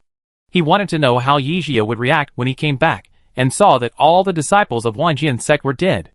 When he thought of this, he became a little excited and actually hoped that Yijia could come back soon. Not only Wanjian's sect, but also other sects and families are in the same situation. Everyone is waiting for the disciples to return and work together to destroy the monsters. 3 days later, Wanjian sect's defensive formation was already crumbling, being forcibly attacked by so many monsters. This defensive formation could no longer support it. Seeing the critical situation, Lu Qiaofeng had no choice but to give the order. Disciples, listen to the order. Once the formation is broken, everyone will work hard to kill the enemy. Disciple, obey! The disciples of Wanjian sect agreed one after another, with firm expressions on their faces. Although the monsters were scary, none of them flinched. Wanjian sect is their home, a place worth protecting with their lives. Boom! The sect-protecting formation finally shattered, and countless monsters invaded the Wanjian sect. Rush! Kill! Kill one for all! The disciples of Wanjian sect could no longer hold back and rushed towards the monster. For a time, the entire Wanjian sect was in flames of war. Chapter 1320 Battle 20. Lu Qiaofeng and other peak masters also joined the battle and got entangled with several high-level monsters. The high priest smiled coldly, and then waved his hand towards the disciples of Wanjian sect, hoping to deal with those monks. Bang! Just the next second, Wanjian Zong suddenly sent out a sword light, shattering his big palm in an instant. Who? The high priest looked solemn and looked warily in the direction of Wanjian sect. Soon, a god transformation monk rose into the air, holding a spiritual sword and looking at the high priest. TSK. It turns out I still have a trump card. The high priest saw clearly the Wanjian sect clothes the other party was wearing, and knew that this was a master left behind by the Wanjian sect. You must be punished for your wild ambitions. The cultivator of god transformation just looked at the high priest lightly, and then struck at the high priest with a sword. The high priest's heart tightened, and he also faced him with a sword. Boom! As soon as the two attacks collided, a violent explosion occurred. Suddenly, many surrounding monsters were affected and injured. One or two of the monks from the Wanjian sect were accidentally injured. Humph! The high priest snorted coldly and continued to attack the god-transforming monks of Wanjian sect. The cultivator of the transformation god was not afraid and faced him again. Although his cultivation level was lower than that of the person in front of him, he might not lose to him. Ah! Careful! Court death! Ah! There have been screams from the Wanjian sect. Not only from monsters, but also from the disciples of the Wanjian sect. While resisting the monster, Lu Qiaofeng watched his disciple fall. His eyes instantly turned red. These low-level disciples were completely powerless against these high-level monsters, and it was simply a one-sided massacre. However, the disciples of Jin Dan and above are also unable to defeat the four-handed fists. There are so many monsters that they can't even take care of the low-level monks. Ah! Another disciple of Wanjian sect died. I'll fight with you! Lu Qiaofeng was so excited by this scene that he attacked the monster in front of him desperately. Several monsters dodged his attacks, and then attacked Lu Qiaofeng's sea of consciousness. At this moment, a sword light flashed, instantly taking away the lives of several monsters. Lu Qiaofeng turned around and saw Uncle Yi appearing in the sky above Wanjian sect. Master, Uncle Luo and others also came back. Lu Qiaofeng felt happy. They were saved. Xia looked at the corpses of so many Wanjian sect disciples lying underneath, and her heart was suddenly filled with murderous intent. High priest, you are looking for death. Xia locked the high priest with her consciousness from a distance and rushed towards him. And Luo Chuan and others also took action towards the monsters to rescue the low-level disciples. Each of them looked frighteningly gloomy at this time, especially when they saw the corpses of those disciples. The high priest was fighting against the cultivator, but when he turned around, he saw Ji Yao slashing at him with his sword. A breath of destruction came, which shocked him. Suddenly, he didn't care about anything else and hurriedly hid back. Boom! Reincarnation struck the high priest's original position with his sword, causing countless small cracks in the space to crackle non-stop. This sword is full of strong killing intent, making reincarnation even more powerful. Although the high priest tried his best to avoid it, he was still injured by the space cracks stirred up. He covered his injured arm and looked at Jio with fear. He never expected that Yi Jio would have grown to such an extent after not seeing her for such a short time. When she faced him, she still had no power to fight back and needed someone to save her. Chapter 1321 Battle 21. The God Transformation monks of Wanjian sect breathed a sigh of relief when they saw Jio and the others were back. He was restrained by the high priest just now and couldn't save those disciples. Ji Yao held the Yuan tightly, with a storm brewing in her eyes that was about to explode in the next second. The high priest wanted to continue attacking Ji Yao, but found that the situation of the battle had completely changed. The masters of Wanjian sect have returned and are massacring his companions. The high priest knew as soon as he saw this that they would not be able to achieve their goal today. And if they continued to stay, more of their companions would die. He glared at Ji Yao fiercely, then made a feint toward Ji Yao, and then called the monsters to retreat first. As soon as the monsters received the order, they all fled in the direction they came from. Ji Yao saw clearly the intention of the high priest, and quickly slashed at him with the Yer sword, trying to prevent him from escaping. However, the high priest suddenly threw a few thunderbolts, forcibly destroying Ye's offensive, and then fled quickly with the monsters. Ji Yao wanted to chase them, but was afraid that it was the high priest's plan to lure the tiger away from the mountain. So she could only stop and turn around to kill the monsters that could not escape. She slashed with a reincarnation sword and wiped out dozens of monsters in an instant. This was the suppression of cultivation. Luo Chuan and others have a higher level of cultivation than Ji Yao, and their attacks are extremely harsh. Everyone has a fire hidden in their hearts that needs to be vented. The white fox, fire dragon, little white ball, and chaotic sky fire are all helping, and everyone is working hard to destroy the monsters. Half an hour later, the remaining monsters were finally completely eliminated, but no one could laugh. In this battle, more than 10,000 monsters were wiped out, but the Wanjian sect also lost more than 200 disciples, almost all of whom were low-level disciples. If Zia and the others hadn't come back in time, more disciples would have died. Jia felt very uncomfortable looking at the corpses of disciples all over the ground, and at the same time, she felt a little guilty. She had read the original work.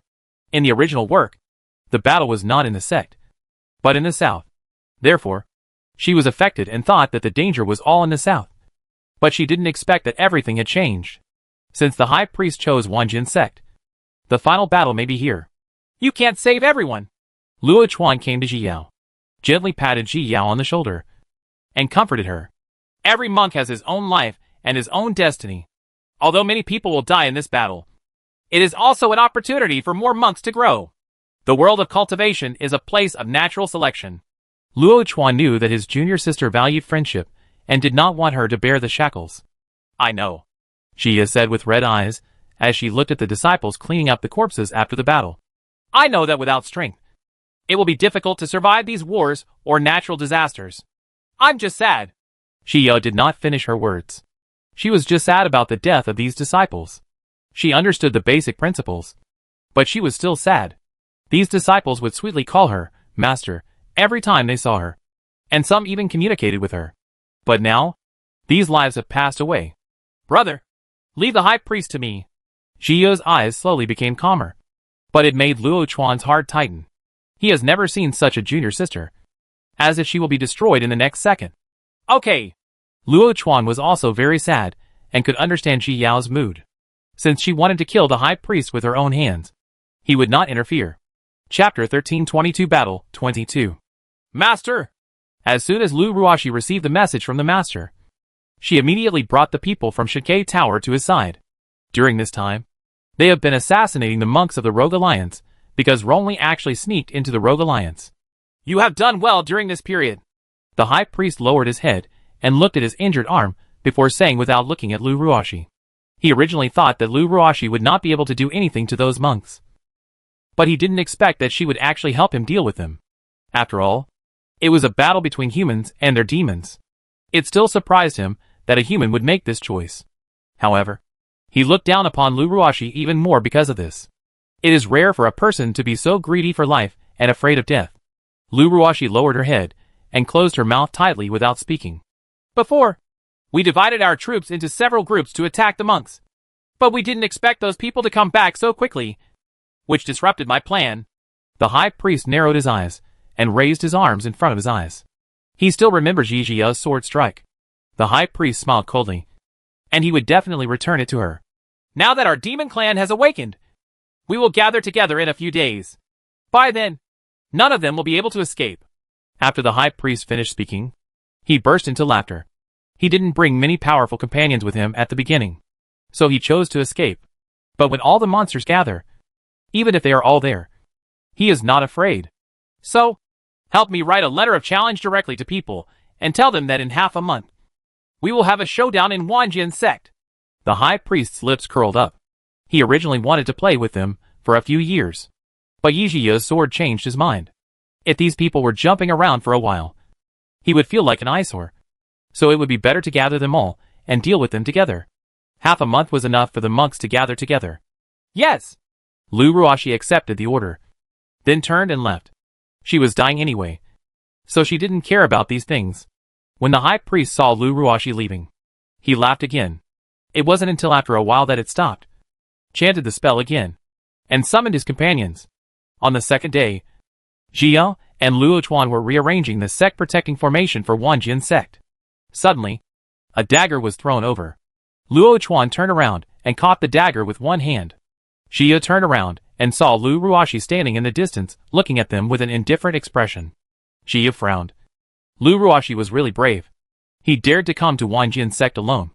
Luo Chuan took off the letter of challenge on the dagger, quickly read it, and handed it to Jiao.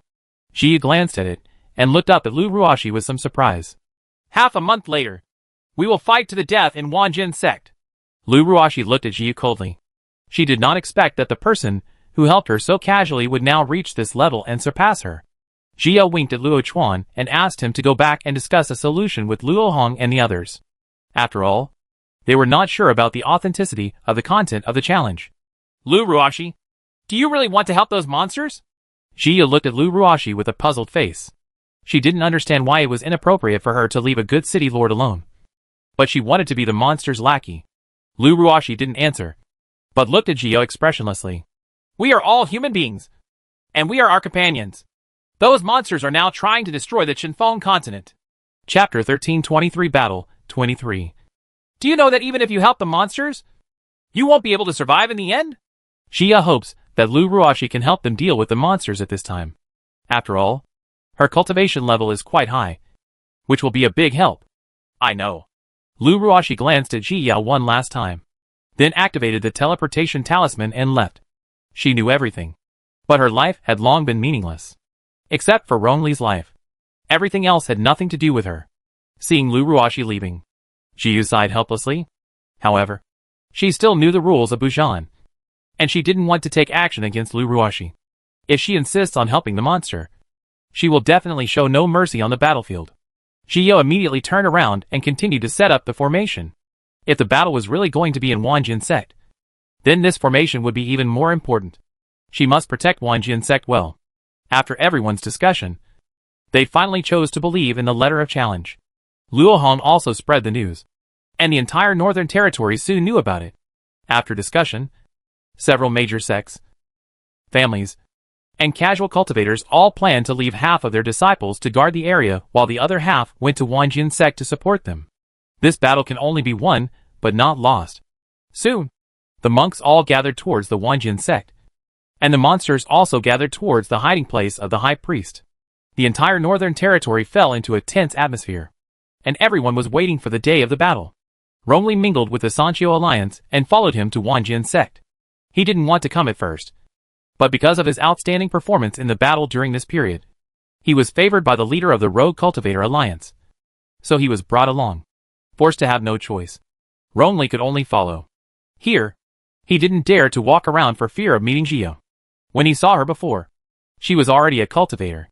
If she wanted to settle accounts with him, he would be in trouble. Moreover, he has been feeling a little unwell lately and feels dizzy from time to time. But he couldn't find the reason. He probably was under too much pressure. Lu Xiangyu has always been aware of the anxiety in the devil's cave in her body recently, which also lets her know that Rongli's death is coming soon.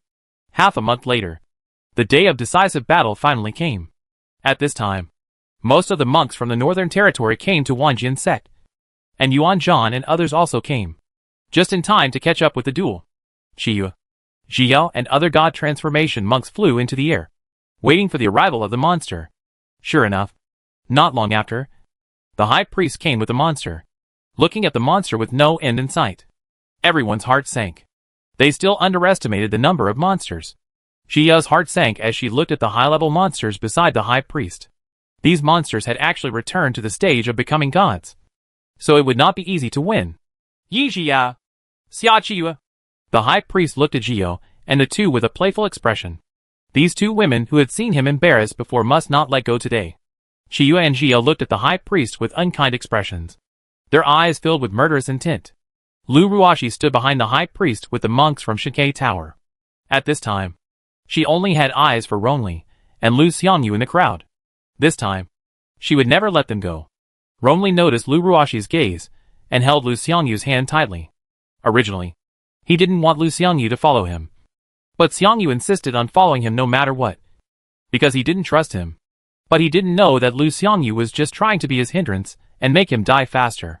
Chapter 1324 Battle 24.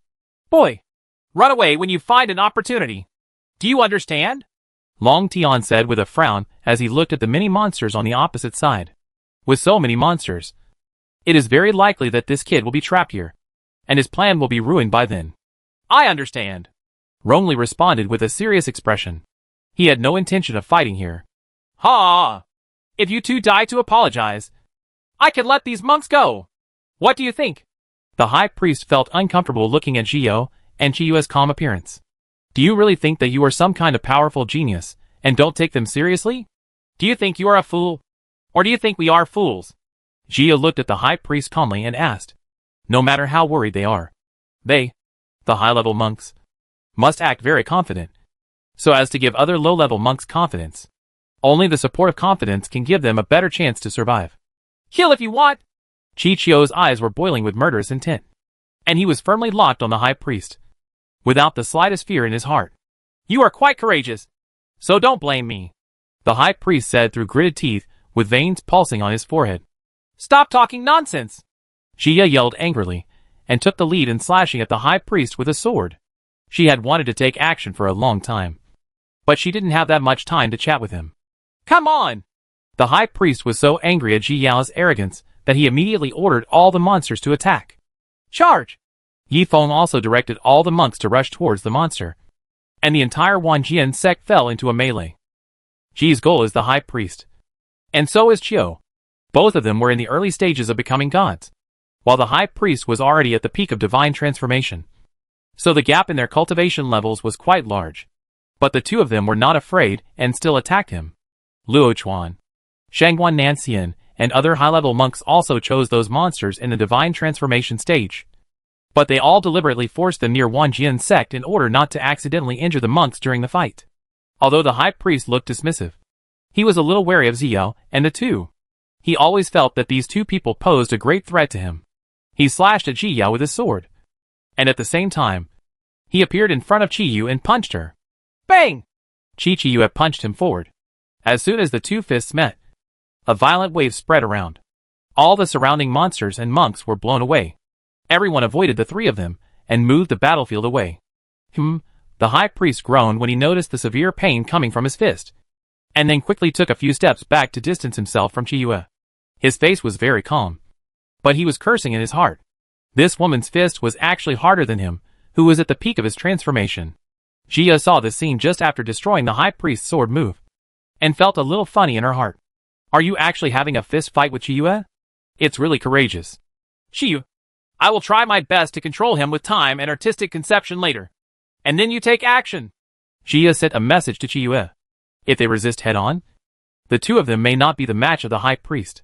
But if we cooperate, there may be unexpected results. Okay, Chi agreed, and then took out the gourd, deliberately pretending to suck in the high priest to attract his attention. Sure enough, the high priest's heart jumped when he saw the gourd, and he immediately took a hand and threw it towards Qiyu. Chapter 1325 Battle 25. Suddenly, countless golden needles stabbed towards Qiyu from different angles. At the same time, the high priest slashed at Qiyu with his sword. Seeing an opportunity, Qiyu immediately walked around behind the high priest and slashed past with a year. The high priest never let down his guard, and smiled coldly when he saw Ziyao taking action. He suddenly dodged away from where he was, dodging the attack, then turned around and suddenly slapped his hand in Ziyao's direction. Ziyao was startled and just wanted to avoid it. But suddenly, she realized that there seemed to be something hidden in the big palm, which stopped her. She tried hard to break free, but found that it was useless. Boom! He slapped Jia with his big palm and knocked her to the ground. Poof! Jia spat out the blood in her mouth, immediately stood up and rushed towards the high priest again. Roar! Xiao Baituan became angry as soon as he saw Jia was injured. It opened its mouth wide and roared. And suddenly a big black mouth that it had never seen before appeared. and swallowed the high-level monster in front of it in one bite. Xiao Bai Tuan. Good job. The white fox threw formations at the monsters and cooperated with the fire dragon to destroy the monsters. While paying attention to Xiao Bai Tuan, when he saw how powerful it was, he immediately cheered. When Xiao Bai Tuan heard the compliment, he was unusually not shy, but continued to bite the other monsters angrily. Roar! The fire dragon also sprayed fire towards the monster, destroying a monster trapped by the illusion array in one place. Puff! Ah! Monks and monsters kept dying. In this decisive battle, some super low-level disciples were all transferred away, and the lowest remaining ones here are foundation-building monks. In addition to magic weapons, they also have talismans and array discs in their hands. If they are not strong enough to fight, they can only rely on these things to save their lives. Many of the disciples used the high-level arrays carved by Ji Yao and the others to trap the monsters, and used the array to destroy the monsters. But despite this, the monks continued to fall. Poof! Ji Yao was knocked out again, and Chi was not spared either, being knocked directly into the crowd. Ji stood up, glanced at the fallen monk, and felt a pain in her heart. High Priest, Ji Yao's tone contained indescribable anger, and she felt as if her heart was about to explode. Chi-Chi's heart sank as well, as her little guy was also injured. Suddenly, Chi-Chi's eyes became dangerous again. Ha ha! I've told you before. You're still a little behind. Even those who are at the peak of their transformation can't do anything to me. After the high priest finished speaking, he burst out laughing. Although the other monks are higher in cultivation than these two women, they are not as threatening as them, because the magic weapons in their hands are all things that can restrain their demons. As long as the two of them are dealt with, nothing else is a threat. Ji Yao was boiling with murderous intent, looking at the disciples who kept falling. She could no longer bear to strike at them with a reincarnation. Humph! The high priest snorted coldly and slapped Ji Yao with his palm again. This palm technique of his was obtained by chance from the high priest himself, and it was so powerful that she could not withstand it. Poof! Sure enough, although reincarnation offset part of the power of the big palm, Ji Yao was still knocked away by the palm. Ji spit out several mouthfuls of blood, her lungs broken after several palms. But fortunately, the black and white gas repaired quickly, so that she could support her continuous counterattack. Chapter 1326 Battle 26. Seeing Ji Yao being knocked down in July, he felt angry and took out a sword, which was an innate spiritual treasure. Explode! As soon as the magic weapon approached the high priest, she chose to detonate the magic weapon. Boom! The magic weapon exploded, blowing away everyone around him, and a large mushroom cloud appeared in the sky. Both Chiyue and Ji Yao were blown away by the gas, and fell to the ground unable to get up for a while. As for the high priest, although he tried his best to avoid it, he was still injured and flew backwards. Bah! You are looking for death! The high priest was completely angered. He felt the pain all over his body, and his whole face became distorted.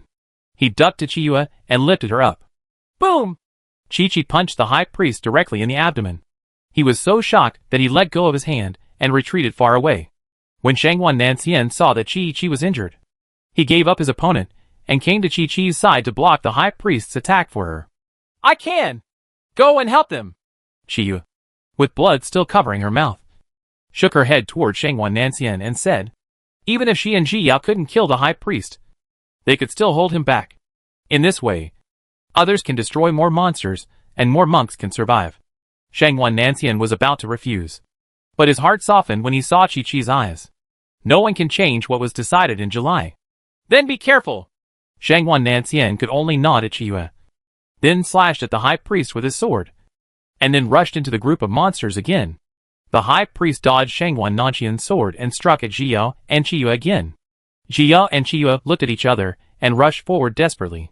On the other side, Lu Ruoxi also faced Rongli. The two of them used every move to kill each other. They really wanted to get rid of each other. I told you to leave her alone! Long Tian was so angry that he yelled in the sea of consciousness when he saw Rongli being timid because of Lu Xiangyu. This woman asked her to hide, but she didn't hide. Instead, she followed Rongli behind and told Rongli not to worry about her. But Rongli was already injured because she didn't dare to let go. Are you going to piss me off to death? Long Tian continued to roar in the sea of consciousness. Rongli frowned when he heard his shouting, and then blocked his voice directly, since he chose not to kill Xiangyu. He must protect her. Lu Xiangyu had been hiding behind Ronli, sneering in her heart. If Ronli had treated her like this in the past, she would have been so moved that she might even die on her own rather than drag him down. But now, there was no fluctuation in her heart, and these actions only felt ironic to her. Seeing Ronli protecting Lu Xiangyu like this, Lu Ruoxi's hatred for Ronli deepened again, and she attacked even more ruthlessly. Boom! Ah! Careful! Ah! The Wanjian sect screamed in agony, and the monsters and monks were fighting for their lives. At this time, everyone had almost lost their sanity, and just wanted to destroy each other. Especially seeing their companions continue to fall. It hurt their eyes deeply. In this way, both the monks and the monsters fell into a crazy battle. At this time, battles were taking place in various regions of the continent. But the scale was not very large. Only the western region was as tragic as the northern region. Ruoxian gradually became filled with anger as he watched his former companions, who fought together, fall one after another. Chapter 1327 Battle 27. Ah! He roared towards the sky, instantly exuding a strong demonic energy, and his eyes were completely infected by the demonic aura. The leading monster was shocked by Ruoxian's change and felt a little uneasy. Ruoxian stared straight at the leading monster and suddenly raised the corners of his lips into a smile. The monster's heart trembled, and he tried to stay calm. Ha ha!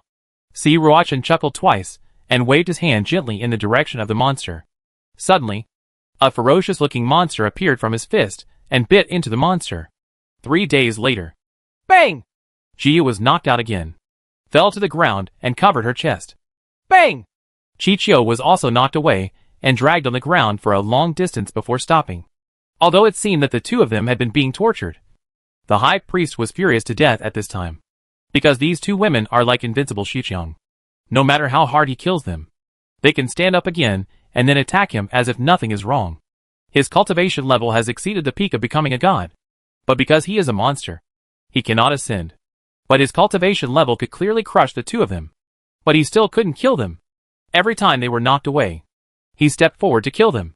But at this time, they always had various means to save their lives, whether it was sword talismans or magic weapons that exploded, which made him very embarrassed.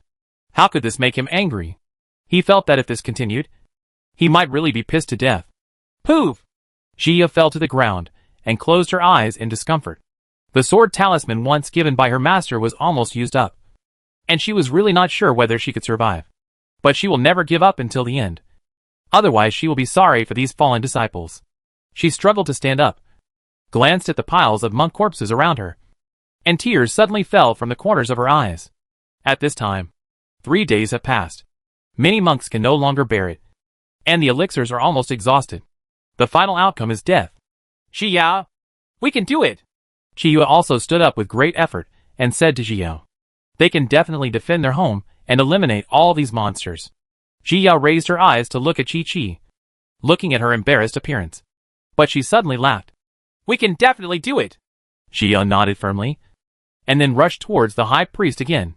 She slashed out several years and reincarnation in succession, and at the same time threw the divine thunder and waved her fist. She used almost all the moves. The same was true in July. The Eye of Destroying Delusion that had always been invincible in the past also lost its effect on the high priest at this time. Boom! Just as the two were struggling to attack, they suddenly heard an explosion. Jiao and Qiyue were startled. They looked at the source of the sound and found that a disciple had chosen to blow himself up. Jiao felt a sudden pain in her heart, and she was stunned. Bang! She was knocked out by the high priest again and fell to the ground. Her eyes were still looking in the direction of the self-destructed monk, and she couldn't believe what was happening in front of her. I'll fight with you! Another monk exhausted his spiritual power and chose to rush into the group of monsters. Boom!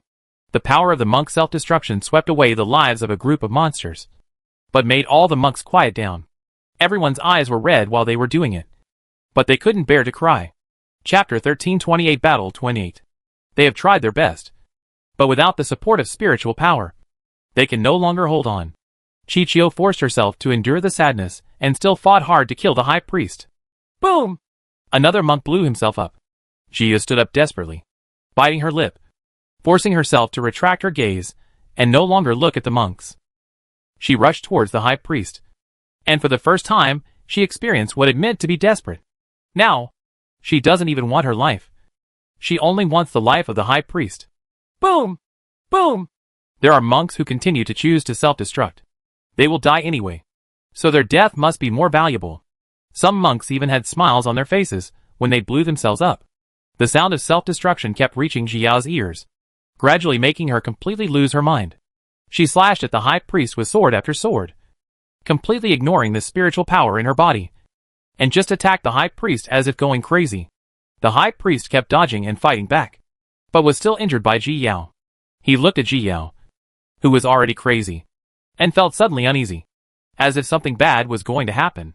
Everyone was stimulated by the sounds of self-explosion, and everyone was affected by this desperate emotion and began to attack desperately. While Luo Chuan was killing the monsters with murderous intent, he was distractedly observing his junior sister. When he saw Ji Yao being so crazy, his heart sank. He gradually approached Ji Yao, fearing that something would happen to her. Boom! Boom! The self-destructions continued, and even July couldn't bear it at this time. She was used to life and death in her previous life, and even more so in this life. But seeing these people working so hard without caring about their own lives deeply affected her. The delirium eye on her forehead slowly changed from black to blood red, and in the end, she shed a drop of blood tears. Although the high priest didn't know what it was, he was still frightened by Chi-Chi's appearance. Boom! Another sound of self-destruction came, and Chi Yu's eye of destruction suddenly glowed with a red light. This red light exuded a frightening aura and attacked the high priest. The high priest had just knocked Ji Yao away, and when he turned around, he felt threatened. His heart tightened, and he immediately dodged to avoid it. Ah! Only this time, he couldn't hide completely. The red light was extremely fast, and still burned his arm. Shichichi! The wound on his arm seemed to be corroded by something, quickly spreading towards his shoulder. The high priest didn't care about anything else at this time, and directly cut off his own arm with his sword. The arm finally rolled to the ground, and within a few breaths, it was dissolved. The high priest swallowed nervously. What on earth is this red light? How domineering. At the moment, he focused all his energy on dealing with Chi-Chi, but the red light was so terrifying that he had to guard against it. Ji Yao covered her chest and fell to the ground. The black and white gas was rapidly restoring her body. Boom! Boom! The sound of self-destruction kept reaching Ji Yao's ears, but she couldn't see anything at this time. Everything in front of her eyes was black. Junior sister! Luo Chuan came to Ji Yao and found that her eyes were completely shrouded in black. Junior sister! Wake up! Luo Chuan was shocked. This is actually a sign that the junior sister has gone crazy. But Ji Yao could hear nothing except the sound of self-explosion in her ears at this time. Chapter 1329 Battle 29. She wanted to rush to help the monks who blew themselves up. She wanted them to survive. But she couldn't do anything. The sound kept ringing in her ears. But Ji Yao's soul was imprisoned by herself, and her body could not make any movements. Her heart was filled with hatred for monsters at this moment, almost overwhelming her. Luo Chuan kept calling Ji Yao, but she didn't respond at all. While using the Eye of Deception to fight against the high priest in Chiyue, he anxiously observed Ji Yao, fearing that she would really go crazy because of this. By that time, even if the monster is destroyed, it won't mean much to her. Shio has always been like the other self she longed to be. Another self who grew up beautifully in the sunshine. Therefore, Shio is not just a good friend to her. Yi Feng, Luo Hong and others were almost crazy with anxiety, but they couldn't take action at all. So they could only kill the monsters while worrying. Seeing that Jia was in danger, Luo Chuan could only put her on the ground, and then stood beside her to eliminate the approaching monsters. Shangguan Nanxian slowly rushed to Chiyue and resisted the high priest together with Chiyue. It's just that everyone's hearts are tied to Jia, and they are deeply afraid that something will happen to her. At this time, Jia suddenly saw a scene from the ancient war in front of her eyes. This is exactly the time segment left by Senior Link Suzy. Countless monks chose to self-destruct, and there was blood everywhere. Jia's soul seemed to be in the middle of the battlefield. She watched the monks around her fight bravely to kill the enemy, and watched them fall one after another. She wanted to draw her sword, but found that she couldn't do it. She could only watch them fall. The hot blood splashed on Jia's face, making her heart hurt more and more, and by the end her eyes had turned blood red. The war lasted for several years. Jia saw the end from the beginning, but it passed by in her mind. Luo Chuan looked at Ji Yao's body getting heavier and heavier with the dark energy. and his heart became more and more anxious. But there was nothing he could do. This is Junior Sister's own demonic barrier. She must break it by herself. No matter how much outsiders do, it will be useless. Just when Ji Yao was about to explode, the shadow of Senior Ling Shuzi suddenly appeared. It's just a touch of spiritual thought he left in his perception of time. Girl. Ling Shuzi looked at Ji Yao in front of him, and called out with some heartache. Ji Yao's soul, which was about to go crazy, suddenly froze when she heard the call. She looked at Ling Suzi blankly, her mind in chaos. We have never regretted it. Ling Suzi looked at Ji Yao and smiled. Every monk who has sacrificed his life for Chenfeng realm. No one regrets their decision, even if they will disappear from the world forever. We are all lucky to be able to become the people of Chenfeng realm and grow up in this land. It is not a pity for us to sacrifice ourselves for the Chenfeng realm. It is our honor. So, don't feel sorry for us. Ling Suzi looked at Ji Yao and felt a little emotional. She is so similar to Wu Qin. No wonder she has a fate with Jingyuan Pearl. The same was true for Wu Qin at the beginning. After seeing the monks constantly falling and self-destructing, he became obsessed. But even though he became a demon, he still protected the Chenfeng realm and the people of the world. At the end of the war, he resolutely chose to commit suicide and end his life. In his whole life, he never had a self. He lived for the world. Chapter 1330 Battle 30. Don't be sad. We are all happy. Ling Suzi looked at Ji Yao's eyes that were gradually becoming clearer, and he ducked in front of her soul.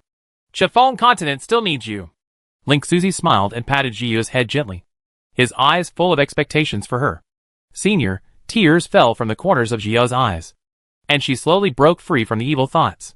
The meaning of life is not in the length, but in one's own heart.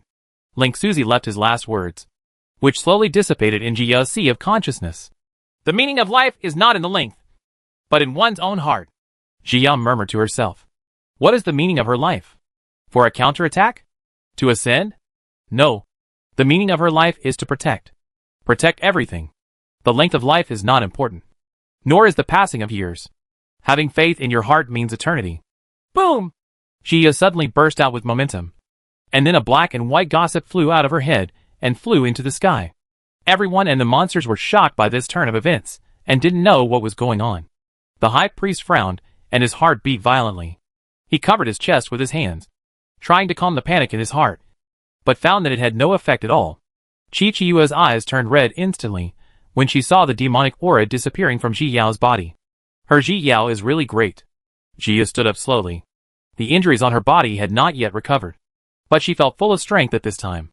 Just now, her artistic conception of life and death and time had reached the state of absorption. She raised her head, looked at the high priest in midair, and suddenly smiled. The high priest's heart suddenly beat faster, and a sense of uneasiness enveloped him, even giving him the urge to run away. But he couldn't. This was their plan for hundreds of millions of years, and they couldn't just give up. Go to H.L. The high priest struck Ji Yao with his sword with uneasiness. Ji Yao's heart trembled, and she greeted him with the sword EU. This time, he can't escape. Sure enough, years directly blocked his attack and continued to move towards the high priest. The high priest panicked and immediately hit in all directions. But this time, the scope of years completely blocked his escape route. No matter where he fled, he could not escape years. Chiyue! Ji Yao shouted towards Chiyue. Coming! Chiyue responded loudly, and then released the Eye of Destruction to attack the high priest. No! The high priest finally had time to shout before he was suddenly imprisoned by years. The red light from the delusion-breaking eye hit him directly, immediately igniting him. The red light quickly corroded the high priest's body. Ah! The years expired. But the monster had to get out of the high priest's body because the body had turned into ashes. The monster was really panicked at this time. It didn't want anything in the world anymore. It just wanted to live. When Ji Yao and Chiyue saw that the monster was trying to escape, they took action one after another. Ji Yao struck out with a reincarnation sword, and countless space cracks erupted where the sword light passed, making a loud crackling sound. July's delusion-breaking eye also followed all the way, and soon caught up with the monster together with Jin Guang. Ah! The monster was instantly sucked into reincarnation, and the red light was also sucked into reincarnation. The monster was wrapped in red light and black and white gas. Ah! The monster felt a pain in its soul, causing it to move around in pain. Gradually, its size became smaller and smaller, until finally, it completely dissipated in reincarnation. Chapter 1331 Battle 31. When Jia and Chiyue saw the monsters being destroyed, they felt a little unreal for a moment. It wasn't until after several confirmations that the monster was truly dead that the two of them truly breathed a sigh of relief. Jia and Chiyue smiled at each other, and then rushed into the group of monsters. The monster group suddenly panicked when they saw that their leader had been eliminated. The morale of the monks on the mainland has been greatly boosted. The most difficult monsters have been solved. As long as they persist a little longer, they will win. Xia flew into the air, and the mystery of time kept flowing in her mind. She controlled the sword, Yu, to slash downwards, instantly imprisoning a large number of monsters. But the monk was not affected in any way. They suddenly paused when they saw the monster. They were stunned at first, and then they became excited and started hacking at the monster randomly. Xia followed the gourd and painted the scoop, constantly using the artistic conception of time in the air to imprison the monsters below. Chiyue and others quickly eliminated the monsters, and everyone cooperated with each other. More and more monsters were falling, and the monks in Shikei Tower were panicking. They fought and retreated, trying to leave here, but were stopped. Where do you want to go? Shangwan Nanxian and Luo Chuan directly cut off their escape route, and all the high-level monsters in the way were removed. These monks in Shikei Tower had no fighting power at all. We were wrong. Really? We were also controlled by monsters. We had to do this. Just let us go! The monks in Shikei Tower begged for mercy. They had to do it because they were controlled by monsters. They serve. We will definitely change our ways in the future. Those killers don't like to be controlled, and all the wrong things they do are not their intention. No matter how many difficulties you have, it cannot be an excuse for you to make mistakes. Shangwan Nanxian looked at those people coldly. So what if you are controlled? Everything in the end was a decision made by them because of their greed for life and fear of death. Just because they have difficulties, do they want others to sacrifice their lives? Why? Let you go. Those dead monks won't agree. After Shangwan Nanxian said that, he attacked them. Luo Chuan also slashed away with his sword. After all, they were just nascent soul cultivators, so the two of them easily dealt with them. Lu Ruashi was still fighting with Rongli at this time. The mark left on her soul by the master just now had disappeared, and she was no longer controlled. But all this was meaningless to her, and she could no longer look back. Now, she just wants to die with Rongli. Rongli's body was covered with scars at this time, but he still firmly protected Lu Xiangyu. Perhaps, he still doesn't understand what Lu Xiangyu means to him. One night passed, and almost all the monsters outside the Wanjian sect were eliminated. Xiao and others ignored the remaining low-level monsters and left them to the low-level monks for training. But now, Lu Ruashi is the only one who survives. Ji Yao and others surrounded her and Rongli, and did not interfere in the fight between them. And Jia didn't intend to take action against Rongli at this time, no matter what hatred they had between them. But he had dealt with the monster in hiding, so she had no reason to take action against him at this time. Lu Ruashi had no intention of going back alive, and now she only had Rongli in her eyes. She looked at Rongli and smiled coldly. Rongli once said that he would always be by her side, and now it was time to fulfill his promise. Chapter 1332 Battle 32. Rongli wiped away the blood from the corner of his mouth and looked at Lu Ruashi with increasingly cruel eyes. At this time, how could he still remember the eternal oath he had made? He had long forgotten those sweet pasts, leaving Lu Ruashi alone to struggle in them. Ruashi, my Taoist companion will only be you, and it can only be you. I will always be with you in the days to come. Lu Ruashi, are you willing to become a Taoist couple with me? Scenes from the past appeared in front of Lu Ruashi's eyes, but the person in the memory could not overlap with the ferocious-looking person in front of her. Lu Ruashi closed her eyes. Everything would end here. She rushed towards Rongli, choosing to die with him. When Rongli saw Lu Ruashi trying to self-destruct, his heart suddenly tightened. He wanted to run away, but the energy in his body was in chaos at this moment. Rongli panicked because he felt the spiritual power in his body was draining away. He can't hide. Long Tian had just woken up not long ago, and his strength had not recovered. Seeing that Rongli was about to die, he could only sigh helplessly. It suddenly emerged from Rongli's body and rushed towards Lu Ruashi, slicing her neck before she blew herself up. Just this move used up all the energy he had left, forcing him to withdraw into the soul bead stored in Rongli's sea of consciousness, and fall into a deep sleep again.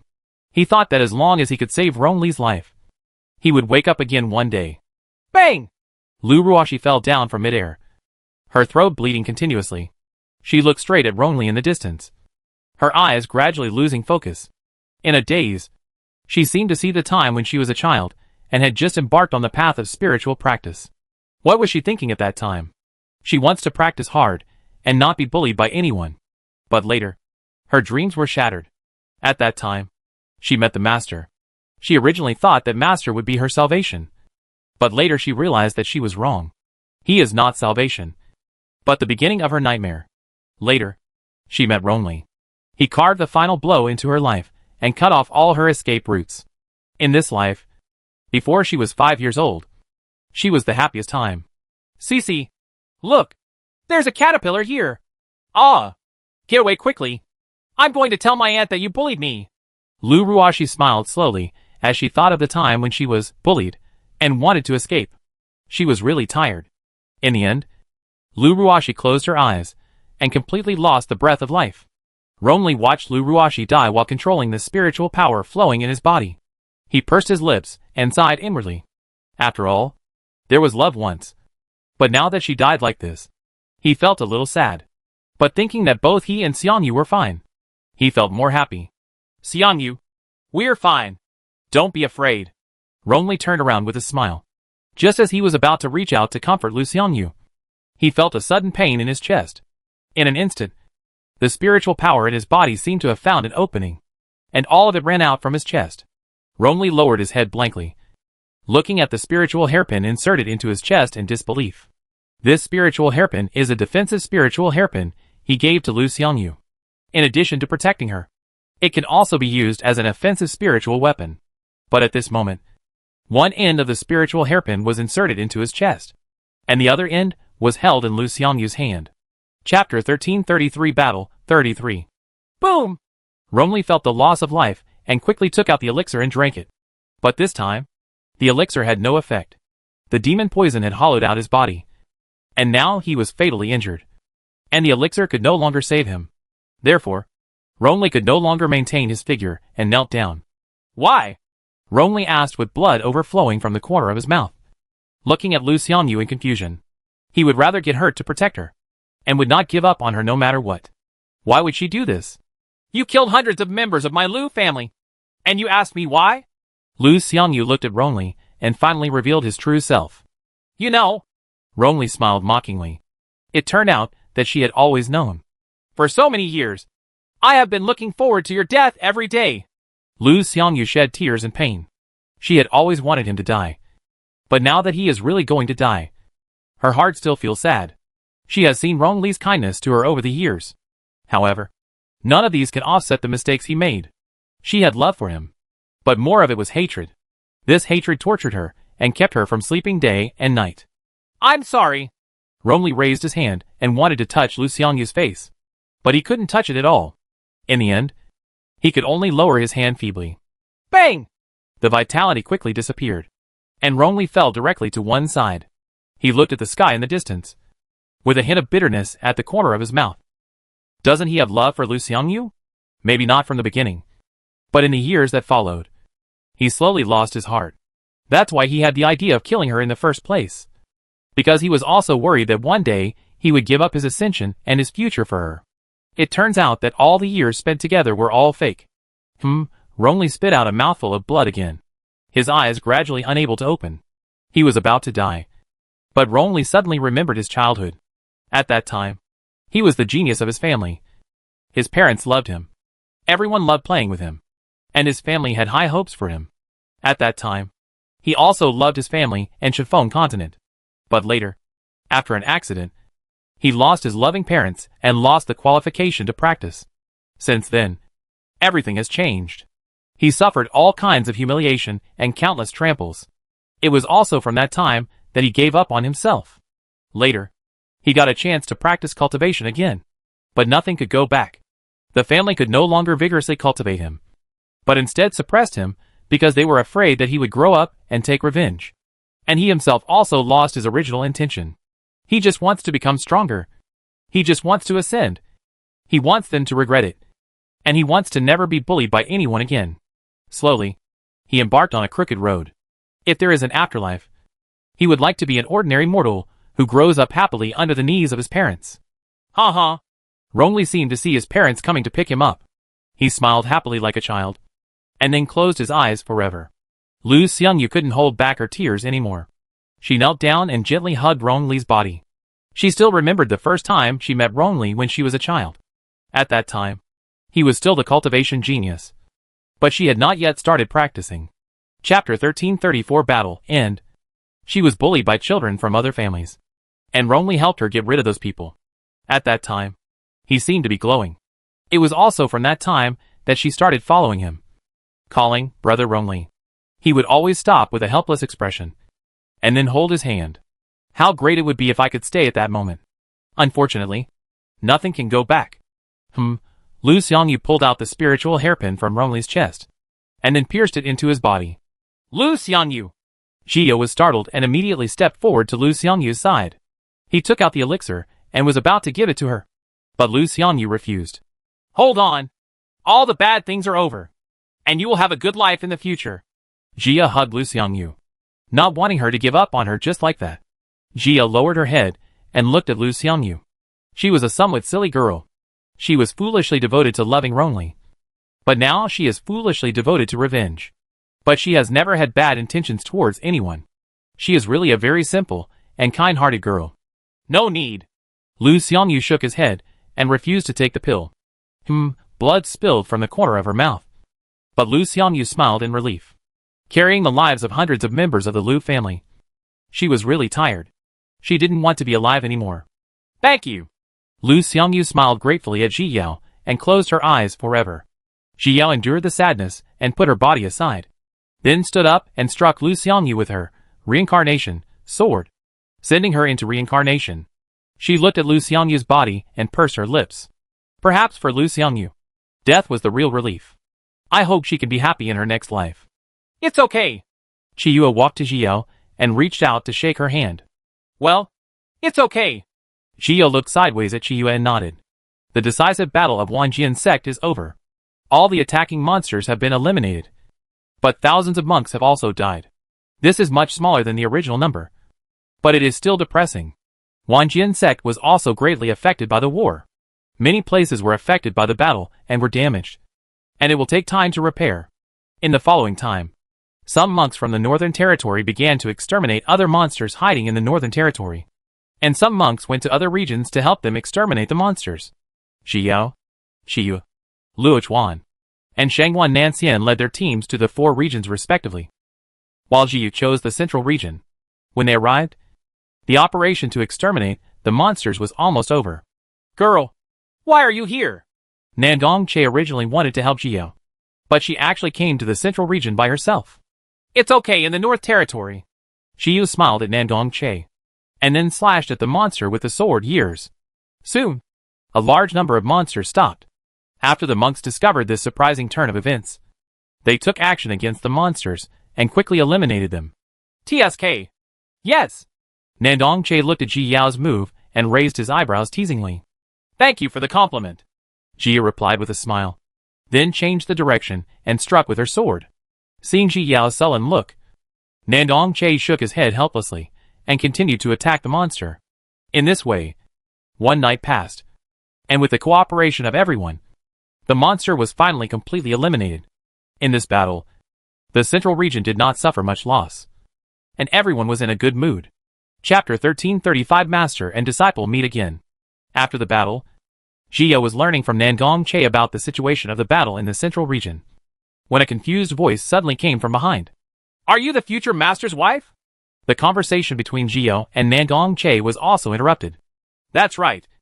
Xiaogur, come here and pay your respects. It was only at this time that Nandong Che remembered that there was someone else he wanted to introduce to Ji Yao. After all, he is also the only disciple of his eldest brother, so he must tell Ji Yao. Jia raised her eyebrows curiously when she heard the word master's wife.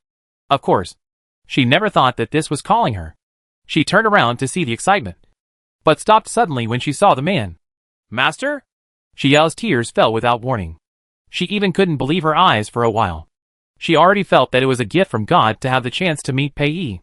Unexpectedly, the reincarnation of Master is now standing in front of him.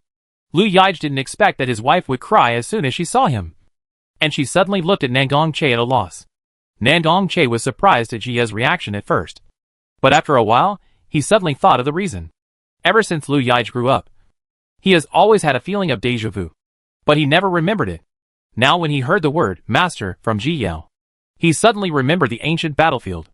That Ji Yao's master seemed to look the same as her? Ha ha. It's okay. Your wife is just sad because of the war. Nangong Che figured it out and covered it up for Ji Yao. He gently patted Ji Yao's shoulder to comfort her. Ji Yao also came back to her senses at this time, quickly wiped away her tears and smiled. Don't scare the master by being like this. What's your name? Ji Yao asked as gently as possible. Lu Yige. Lu Yige finally breathed a sigh of relief when he saw that Ji Yao was fine. She was also worried that she might have made her mistress unhappy. She is the disciple accepted by the eldest brother. Nangong Che also introduced at the side, and then seemed to think of something, and immediately explained, but I am almost always in charge of her. Ji Yao turned her head to look at Nangong Che, and when she saw him looking at her nervously, she couldn't help but burst into laughter. Does she seem so jealous? Let's go. Things here have almost been solved. Of course, someone will search for the remaining monsters. Nangong Che saw Ji Yao finally smiling, and he laughed too, and then took her to Nangong's house. On the way to Nangong's house, Ji Yao finally learned about Lu Yige's life experience. She was finally relieved to learn that Lu Yige was living a good life and had good qualifications. Later, she burned down all the formations her master had taught her and gave them to Lu Yige. At the same time, he also taught her a lot of related formation knowledge. Lu Yige is very talented in this area and is also very interested in the Array faction. Ji Yao looked at Lu Yige, who was studying seriously, and once again sighed at this wonderful fate. Originally, she was still thinking about where to find the successor of the formation, but now she no longer has to worry. A month later, the battle in the entire Chiffon continent was over, but there were still monsters escaping and hiding. In order to prevent history from repeating itself, monks across the continent have paid attention to it this time. While practicing, everyone searched for monsters and vowed to destroy most of them. As for some monsters that are really hard to find, there is no need to be obsessed with them. After all, they are not many in number, and will not have much impact in the future. Chapter 1336 Ascension Ceremony. Later, after a period of pondering in July, he made a magic weapon that could sense monsters, and then sold it at low prices throughout the continent. With the help of magic weapons, monks can sense monsters more easily, and their efficiency is greatly improved. But even so, the purge lasted for 20 years before all the hidden monsters were eradicated. Some years later, today, the entire Wanjin sect is very lively, with countless monks coming to visit, because today is the ascension ceremony of Fairy Jianyao of Wanjin sect. I can't believe it. Fairy Jianyao is only 120 years old, and she has ascended to the throne. Isn't that right? She is the first spiritual cultivator in mainland China to ascend at such a young age. Look, since the war, Wanjin sect has received many highly qualified disciples. Yes, the Qingmu sect is the same now, because of Fairy Duobao and Fairy Jianyao.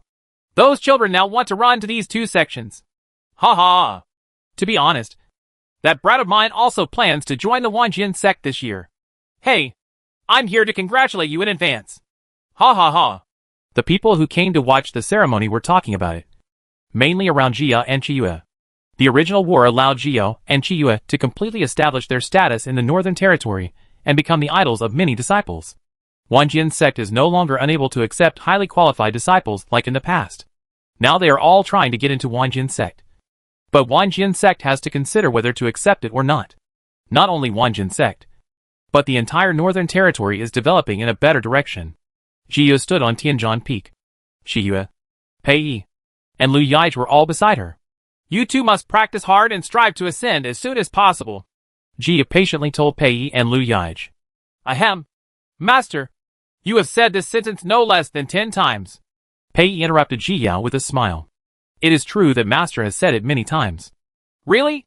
Ji was stunned, then remembered that she had indeed said it many times, and smiled sheepishly. I'm not worried about you. Ji reached out and grabbed Pei Yi's ears, glaring at him with feigned anger. Oops. I was wrong. No matter how many times Master tells me. I will always like to hear it. Pei gave in immediately and smiled flatteringly at Jiao. Jiao glared at him funny. Then let go of her hand. Lu Yige walked up to Jiao and took her arm, shaking her reluctantly. She has been practicing with her master for these years. And to her, she is also her master. Wait for me up there. Jiao looked at Jiao and said confidently. It won't be long before she will ascend. Then you have to hold on tighter. Otherwise you won't be able to catch up with me. Jiao winked at Jiao mischievously and teased her deliberately. Senior brothers, Nandong Che, Shangwan Nanxian, and Chu Mo have all ascended to the upper realm one after another. Even Si Ruochen ascended in the past few years because he activated the heavenly demon body when fighting monsters and thus advanced rapidly. Now, Chiyue and Luo Qiuli are the only ones left. Luo Qiuli is currently in retreat, so she did not arrive. And in July, she will ascend within half a year at most. People in Chiffon continent continue to ascend, and everyone is developing in a good direction. The mainland will eventually get better and better.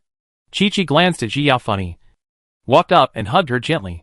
Take care of yourself. Chapter 1337 Ascension. Take care. Jiao patted Chiyue's back gently, and then let go of her. Jiao glanced at Wanjian's sect, and finally let go of her momentum. The monks who were watching the ceremony in the martial arts square suddenly felt a terrifying aura, and they all stopped talking. The calamity clouds slowly gather in the sky every day, waiting for the opportunity to fall. Jia flew from Tianzhan Peak to the sky above Yanwu Square, looking down at the Wanjian sect disciples and Yi family disciples below. Yi Feng and Zhao Qianyu looked at Ji Yao in the sky, with pride and reluctance gathering in their hearts. They talked with Ji Yao for a long time yesterday, and everything that needed to be explained was explained. They only hoped that she would be safe in the upper world. Mom and Dad! Jia looked at her parents on the ground, smiling with her eyes red. This time, I'm afraid she will be separated from them for a long time. However, she gave her father the flower of the spirit realm that her master had given her, so that she could ascend in no time. As for my mother, I'm afraid she will have to wait a long time. You must pay attention to safety in the upper realm, Zhao Qianyu warned worriedly. In the upper world, neither the Yi family nor the Zhao family had any foundation, and she was afraid that no one would support her qi, and she would be wronged. I know. Don't worry. Parents. Jia smiled and nodded. There were many masters in the upper world, so you should be careful. Mom and Dad, take care of yourself. I'll be waiting for you in the upper realm. Zhao Qianyu nodded reluctantly, held Yi Feng's hand, and leaned on his shoulder. Yi Feng didn't speak from the beginning to the end, but only he knew the reluctance in his heart. He nodded towards Ji Yao and held Zhao Qianyu's hand tightly. Disciples of the Yi family, disciples of the Wanjin sect. Ji Yao then looked at the disciples around her. As soon as the disciples of Yejia and Wanjian sect heard Jia's words, they immediately looked at Jia with a look of pride on their faces. Remember to practice hard and don't forget your original intention. Jia didn't have much to say. In this era of abundant spiritual power, what they need is to be able to maintain their original intention so as not to get lost in the path of spiritual practice. No matter where a person goes, what height he reaches, or what achievements he achieves, he must remember his original self. Disciple, obey! The disciples shouted back in unison, their voices echoing in the mountains. Ji Yao smiled slightly when she saw this, and then flew away into the distance. Jia Yan followed Ji Yao and moved quickly. Just when she stopped, the first thunder finally fell. Boom! Jia looked up at Tianlei with no fear in her heart. She would definitely survive it successfully. Soon, she was wrapped in thunder. Jia was shocked, but her eyes were firm, and she began to use the quenching star technique to absorb the sky thunder and forge her body. Countless thunderbolts were inhaled into Jia's body, forging Jia's flesh and bones. With the help of the black and white gas, they actually began to forge her lungs. Jia felt happy and absorbed Tianlei more seriously. Boom! Boom! Thunders from the sky kept falling, and the monks all looked nervously at Ji in the sky, expecting her to successfully survive the catastrophe. The white fox and the others don't have much to worry about in Jia's sea of consciousness. They just study and play. The fire dragon was also in Jia's sea of consciousness at this time. In order to bring it to the spiritual world, Jiu signed an equal contract with it. If it wanted to terminate the contract, it could terminate it at any time. However, the fire dragon likes to follow Jiu very much, because it plays well with Bai Hu and Xiao Bai Tuan. And they are now brothers. Chapter 1338 Ji Yao Ascends. Boom! Boom! The thunder was falling continuously. But Ji Yao was still absorbing the thunder. This time, the tribulation was much gentler than she imagined. Shu Shu lamented her master's luck in the sea of consciousness. Because her master helped her predecessors reincarnate and eliminate monsters. Her luck was very good in the following decades. That's why she was able to ascend so quickly. And why this calamity was so gentle. But once you ascend to the new world, everything will become unknown. But no matter what happens to the owner in the future, it will always be with her. Boom! The last thunder calamity that had been brewing for a long time fell. And Ji Yao, who was absorbing the thunder, was directly knocked to the ground by the thunder. Ji Yao was lying on the ground. The sky thunder still enveloped her. But she had no intention of absorbing the sky thunder at this moment. Her soul seemed to have entered a vast white space. And the scene where she had just been born in the Chenfeng realm suddenly appeared in front of her eyes. She watched her parents take care of her as she grew up. Watched her join the Wanjin sect. Join the Zufeng. And have a master and a senior brother. Later, she met Chiyue, Si Ruochen, Nandong Che, Chu Mo, and senior brother Nangong. She watched herself go from being fearful at the beginning to becoming free and easy after she realized what she was doing. She has killed many people and monsters in her life. But she has no regrets. She will not cause trouble at will. But when things happen to her, she is not afraid and will choose to resolve them bravely. Although she is in a cruel world of cultivation, she has not lost herself. She always upholds kindness and treats the people around her sincerely. She really cherishes the fate of this life and is really grateful to God for giving her this opportunity, and to her relatives and friends for their love for her. At the same time, she also thanked herself. Thank you for never giving up. Even if you experience death, you still choose to live hard. Thanks to her hard work in cultivation, she has been able to have the opportunity to see a wider place. In this life, she has no guilt and no regrets. Boom! A roar suddenly came from Ji Yao's sea of consciousness. The range of the sea of consciousness doubled again. And she also successfully survived the final calamity of questioning her mind and officially advanced to the distraction stage. The thunder gradually dispersed, and the calamity clouds in the sky slowly dissipated. Everyone looked to the sky nervously, waiting for the final result. After a while, auspicious clouds came from the sky. Everyone was overjoyed when they saw it. It was a success. The auspicious dew falls on Ji Yao's body, constantly nourishing Ji Yao's body. At this moment, a phoenix flew across the sky, leaving a blood-red trail. Oh my god! It's a phoenix! TSK! TSK! This vision from the sky is really amazing. You do not say! He is truly worthy of being the youngest ascended monk in our continent. The crowd started discussing again excitedly. Everyone looked at the vision caused by Ji Yao with both surprise and envy. After a while, the vision finally dissipated, and Ji Yao flew back from the ground into the air. The elevator slowly appeared, leading all the way to Ji Yao's feet. Ji Yao looked at the elevator in front of her and had an unreal feeling in her heart for a moment. At the beginning, she only thought about saving her life and protecting the Yi family. Did she ever think that one day she would ascend? Now, the opportunity to ascend was at her feet. Ji Yao smiled slightly and stepped forward lightly. This staircase was no different from an ordinary staircase. But at this moment Ji Yao felt soft, as if she was floating on the clouds. Chapter 1339, Final Ascension. Ji Yao walked up step by step. This path did not take her much time. When she came to the last staircase, Ji Yao paused. She turned around and looked at her parents, Chiyue, Pei, Lu Yaij, and the monks who were eager to ascend. Ji Yao felt a little reluctant. She looked up at the great rivers and mountains of the mainland. This was the place where she grew up and her home.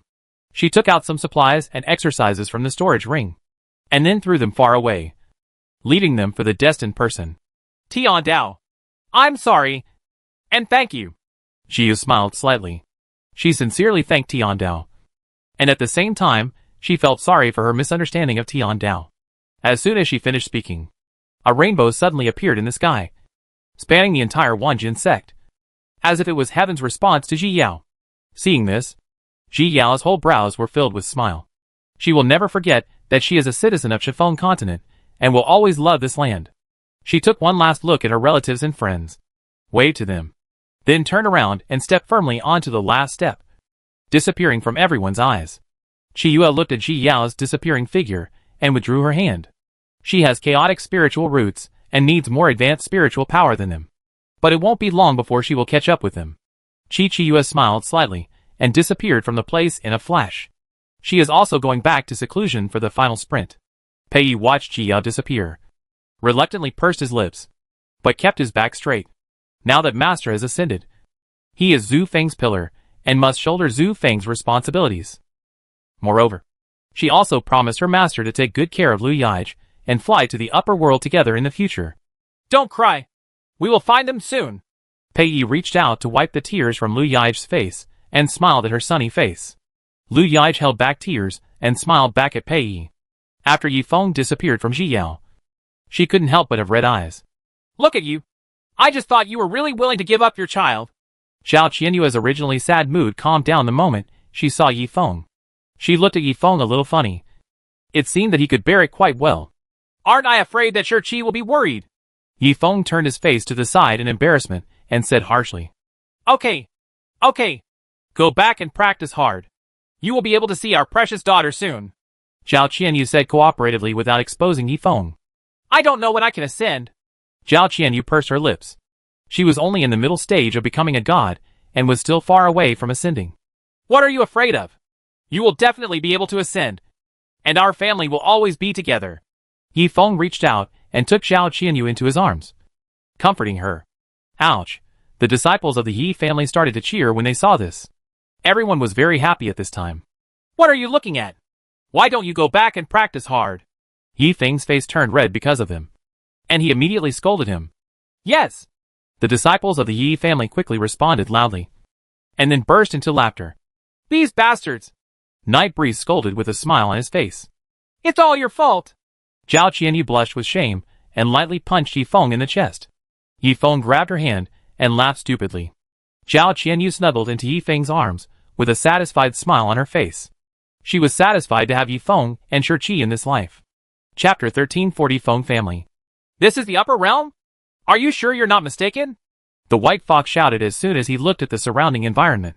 Is this desolate area definitely the upper realm? Jia was also a little confused. This was different from what she imagined. Well, isn't this just a wasteland? The fire dragon shook his head and agreed. When Rongli died, the Immortal Palace and Longqian's sleeping soul beads escaped from his body. Immortal Palace didn't know where it went, but the soul pearl was intercepted by the fire dragon. But according to the fire dragon, it also sensed the aura of the dragon in the Immortal Palace. But the Immortal Palace disappeared too quickly, and they couldn't intercept it at all. Later, it swallowed Long Tian's soul and thus completed its first advancement, and can now speak. But it still envies that Brother Bai can transform into a human form and wear beautiful clothes. Not only the fire dragon, but also the little white ball can now speak. It has been growing slowly over the past few decades, but I don't know when it will be able to transform. And like the fire dragon, it was brainwashed by the white fox. It thought those clothes looked particularly good, so it forced Ji Yao to make clothes for them. Sister, hug me, Xiao Baituan said softly and coquettishly. Be good. Jia knelt down and held Xiao Baituan in her arms. Looking at the surrounding environment again, the fire dragon snorted coldly when he saw this, jumped straight onto Ji Yao's shoulders, raised his head arrogantly, and glared at Xiao Baituan with disdain. Xiao Baituan glanced at the fire dragon with his big wet eyes, then shrank into Ji Yao's arms. It seems that we may have ascended to some barren mountain. Jia looked at the bare surroundings and finally came to this conclusion that everyone could see. Well, let's just find a direction, and then we can go and ask where there are people. Jia made the decision by herself, picked a direction at random, and then took Baihu's hand and set off. Spirit World Phoenix Ruins. The moment Ji Yao ascended, Feng Ling opened her eyes. After waiting for so long, he finally arrived. Feng Ling stood up, left the room, and told the others that she was going to find the bloodline that was spreading. Ancestor, where are you going? Feng Qi, who had just returned from outside, asked curiously when she saw Feng Ling's anxious look. Go take your sister home. Feng Ling turned around and smiled at Feng Qi, then opened the space and headed in the direction of Ji Yao. This time, we can't let her run away again. What? Is she really my sister? Feng Qi was stunned for a while before she realized what Feng Ling meant, and she suddenly became excited. Eldest brother, Third sister. Fifth brother. I have a sister? Feng Qi shouted and rushed into the garden to share the news with his brothers and sisters. Our Phoenix family finally has a new bloodline. The uncle of the Feng family stroked his beard with joy. They had heard from their ancestors a long time ago that a new bloodline had appeared. But they had never had the chance to see it. This time, it seems there is no problem. That's right. The second uncle of the Feng family nodded in agreement. Although the Feng family was powerful, they had too few descendants. There are more than 10 brothers and sisters in their generation. But Feng Qi and his generation only have 7 brothers and sisters. And now they finally have Xiaobo. Xia didn't know that someone was looking for her at this time. And she was still rushing through the wilderness. After 2 days, she finally saw a human settlement. It was a village. Chapter 1341 Farm Village. Xio had been to the spirit world for a while. And Master Jianichu gave her a general overview of the situation in the spirit world. Here, everyone has spiritual roots and can practice cultivation. Apart from the local monks, the rest are the monks who ascended from the 3,000 worlds. Her purpose this time is to go to the Northern Territory. She has also sent out the communication talisman from her master. But she doesn't know when she will get a reply. Because if this place is far from the Northern Territory, it will take a longer time. Beautiful girl. There is someone there. Bai Hu saw a person in the distance with sharp eyes, and quickly reported to Xia excitedly. Xia also saw the monk at this time. The man was dressed as a farmer, and was coming down from the mountain with a bundle of firewood on his back. If it weren't for his cultivation at the divine level, Xia would have really thought that she had arrived at some mortal village. The monk also saw Xia. He just glanced at Xia and walked towards the village. Xia blinked.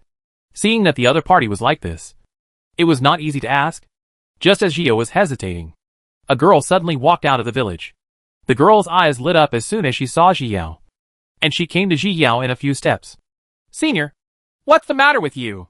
The girl looked at Xiao with bright eyes. This senior is so beautiful. We passed by this place by chance and wanted to ask where this place is. Xiao smiled and did not reveal the news that she had just ascended.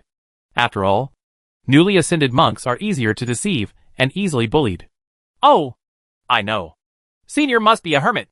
Right, the girl said excitedly, as if she had discovered some secret. Well, yes. Seeing her misunderstanding, Xia also smiled and did not deny it. Hermits refer to those monks who are keen on cultivating in uninhabited places. This status is quite suitable now. It's just that this girl is already in the stage of becoming a god. But her character is extremely innocent. And I don't know if it's true or not. Xia kept a cautious eye on her, but didn't say anything on her face. It turns out it's really Senior Hermit. The girl smiled proudly. She was indeed the smartest. Senior, we are in the eastern region. A farm village. Eastern farm village? Xia frowned upon hearing this. This was actually the eastern region. The spiritual world is extremely vast and cannot be compared to Qifeng continent. Therefore, the distance between this domain and the first domain is very long. It would probably take her a year or 2 to reach the northern domain just by traveling. When she thought of this, Xia felt a little discouraged. She still wanted to go to the Northern Territory to see her master and the others. Senior, do you want to go in and sit down? The girl asked cautiously, fearing that Xia would misunderstand her intention. Okay, I'll trouble you then. Xia thought for a while and decided to understand the situation in the eastern region first. The white foxes were very quiet from beginning to end. They all stayed beside Xia and did not speak. They only exchanged glances from time to time. Now seeing Xia about to enter the village, everyone suddenly became excited. After all, it was their first time back to the upper world, and they were very excited about everything they saw. Master, my little apprentice has ascended. Jian Song finally received the communication talisman he had been longing for, and suddenly shouted happily. But as soon as he finished shouting, he immediately shut his mouth and stood there awkwardly. The Sword Sect is currently holding its disciple recruitment ceremony once every 10 years. And almost all the disciples of the Sword Sect are here to watch the fun. Chapter 1342 Subpoena. Jianichu also received the communication talisman at this time. As soon as he opened it, a familiar voice came from inside. Master, I finally ascended, but I don't know where I've flown into the wilderness where birds don't poop. When Jianichu heard Ji Yao's slightly complaining tone, he slightly curved the corners of his mouth, as if the coquettish look he had when he was coaching Ji Yao appeared in front of him. The disciples of the Jian sect who were watching the ceremony with Jianichu actually smiled and shuddered when they saw the killing god Sword Ichu. He actually laughs. Everyone looked at each other, as if they had discovered something big. Jian Ichu had no time to pay attention to them, and immediately sent a message back to Jiao, asking her where she was now so they could pick her up.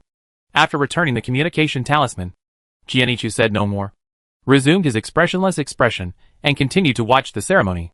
The Jianzong disciples winked again. This man's face changed so quickly. On the other side, Luo Chuan also received the communication talisman from Xiao. It has been 20 years since he ascended, and he has also joined the lineage of the Sword Master. Over the years, in addition to practicing, he has been practicing everywhere. It has been 2 years since he came out this time, and he finally heard the news about his junior sister's ascension. As soon as Luo Chuan heard his junior sister's voice, his heart softened and his expression softened. Fellow Taoist Luo, who is this? Standing next to Luo Chuan was a beautiful female cultivator in white clothes. She was very curious when she saw that a message could change Luo Chuan so much. She had known Luo Chuan for more than half a year through training, and she had never seen such an expression on his face. My junior sister. Luo Chuan smiled at the female cultivator in a rare good mood and replied. The beautiful female cultivator already admired Luo Chuan, but when she saw him smiling at her, her cheeks turned red with embarrassment. At the same time, she became more curious about Jiao, and didn't know what their relationship was. Hey! Someone will actually send you a communication talisman. Nandong Qi saw someone sending a communication talisman to Nandong Yu, and he immediately became excited. After all these years, Nandong Yu still has that indifferent look, although he has attracted many female cultivators in the sect because of his talent and appearance. He ignores them at all, causing them to feel heartbroken. Unexpectedly, someone would send him a messenger talisman now, which made her curious. But Nandong Yu ignored her completely. At this time, he was looking at the communication talisman blankly. This is junior sister Ye's communication talisman. There is a special symbol on it, which is the red lotus on her forehead. Nandong Yu reached out and grabbed the communication talisman, but did not open it immediately. He lowered his head and looked at the messenger talisman. He had been waiting for this messenger talisman for a long time, and now it suddenly appeared in front of him, making his heartbeat suddenly beat faster. Nandong Yu pursed his lips and finally opened the communication talisman. Senior brother Nandong, I have ascended. I want to come to you, but I don't know where I am now. Ji Yao's voice came from the communication talisman, and Nandong Yu's heart beat a few beats faster again. Junior sister Yi finally ascended. Ask for the location and tell me. Nandong Yu took out the communication talisman and sent it out. There was a trace of expectation in his eyes when he looked at the communication talisman that he was not even aware of. TSK. Is this Yi Shichi? Nandong Shichi approached Nandong Yu and winked at him teasingly. Who in the Nandong family doesn't know that Nandong Yu has a confidant named Yi Shichi? Chapter 1343 An Extraordinary Village. After all, they always saw him carving some hairpin there when he was fine. Yes. Nandong Yu nodded lightly, then stopped talking and focused on the formation jade slip in his hand. Really? She finally ascended? Nandong Qi took a few steps back excitedly. Seeing that Nandong Yu ignored her, he turned around and ran away. She was going to tell those guys from the Nandong family. Nandong Yu raised his head and glanced at her back, then continued to look down at the jade slip. It was just the first time that he suddenly had no intention of learning the formation. Nandong Yu pursed his lips, took the jade slip back, and took out a new spiritual hairpin. Over the years, he has made many defensive hairpins, and now their owner has finally arrived. Xia on the other side is currently at the girl's home. She looked at the fences and spiritual plants around her, as well as the chickens and ducks running around, and blinked in surprise. Along the way, she had seen many such farmers, combined with the wood-chopping monks she met at the beginning. Could it be that these monks really lived a farm life? This really surprised her. After all, the monks were busy advancing and ascending to immortality. Senior, you can sit down wherever you like. When my parents come back later, we can have dinner. The girl enthusiastically asked Xiao and by who to sit down, and then went to the kitchen to work. Beautiful girl. Why is this place so similar to a mortal village? Bai Hu leaned into Ji Yao's ear and asked strangely. I don't know either. I'll just have to look at the situation. Ji Yao shook her head. She had never heard of such a place in the spiritual world. However, there are hundreds of miles around in the wilderness recently, and she can only stay here for a while. If she encounters danger, She can use the 1,000-mile teleportation talisman to escape. After a while, someone came back outside the yard. Ji Yao immediately stood up and looked outside, and saw a man and a woman coming back carrying hose. They should be the girl's parents.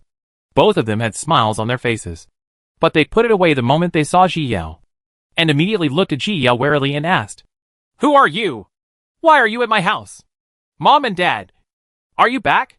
As soon as the girl heard her parents' voices, she ran out of the kitchen happily, holding a spatula in her hand. The more Ji Yao looked at this scene, the weirder it became. This scene really made her feel a little inconsistent. Are there really monks who are keen on living this kind of peasant life? Yes. The man nodded lightly, but his eyes were always on Ji Yao. Oh, by the way, Mom and Dad, this senior passed by here by chance, and I invited her to our home as a guest. At this moment, the girl suddenly remembered that she forgot to introduce her senior, and immediately introduced her. Where did fellow Taoist come from? The man did not lower his vigilance. Very few people came here, and the other party didn't know how he found this place. I don't know how I got here. Ji Yao smiled sheepishly. Instead of making them suspicious by making random mistakes, it would be better to just say she didn't know, because she really didn't know why she soared here. The man carefully observed Ji Yao's expression and eyes. Seeing that her expression was sincere, and she must not be lying, the suspicion in his heart was reduced a bit. If the other party really has a problem, they are not afraid. There are many masters in this village, and she can't make any trouble. Since you are a guest, please come in. The man smiled and introduced Ji Yao into the house. Chapter 1344 Farm Life. Sorry to bother you. Ji Yao smiled kindly and stepped into the house. Oops, the vegetables are mushy. The girl suddenly smelled a mushy smell and ran back to the kitchen with a yell. Look at you. You're so careless. The woman put down her hoe and followed the girl into the kitchen. Fellow Taoist, let's see the joke. The man smiled at Ji Yao and asked her to sit down. Your love is very cute. Ji Yao praised sincerely. The girl's eyes were very clean. The man smiled and accepted Ji Yao's praise, and looked at Ji Yao with a kinder look. In his eyes, his daughter was the best.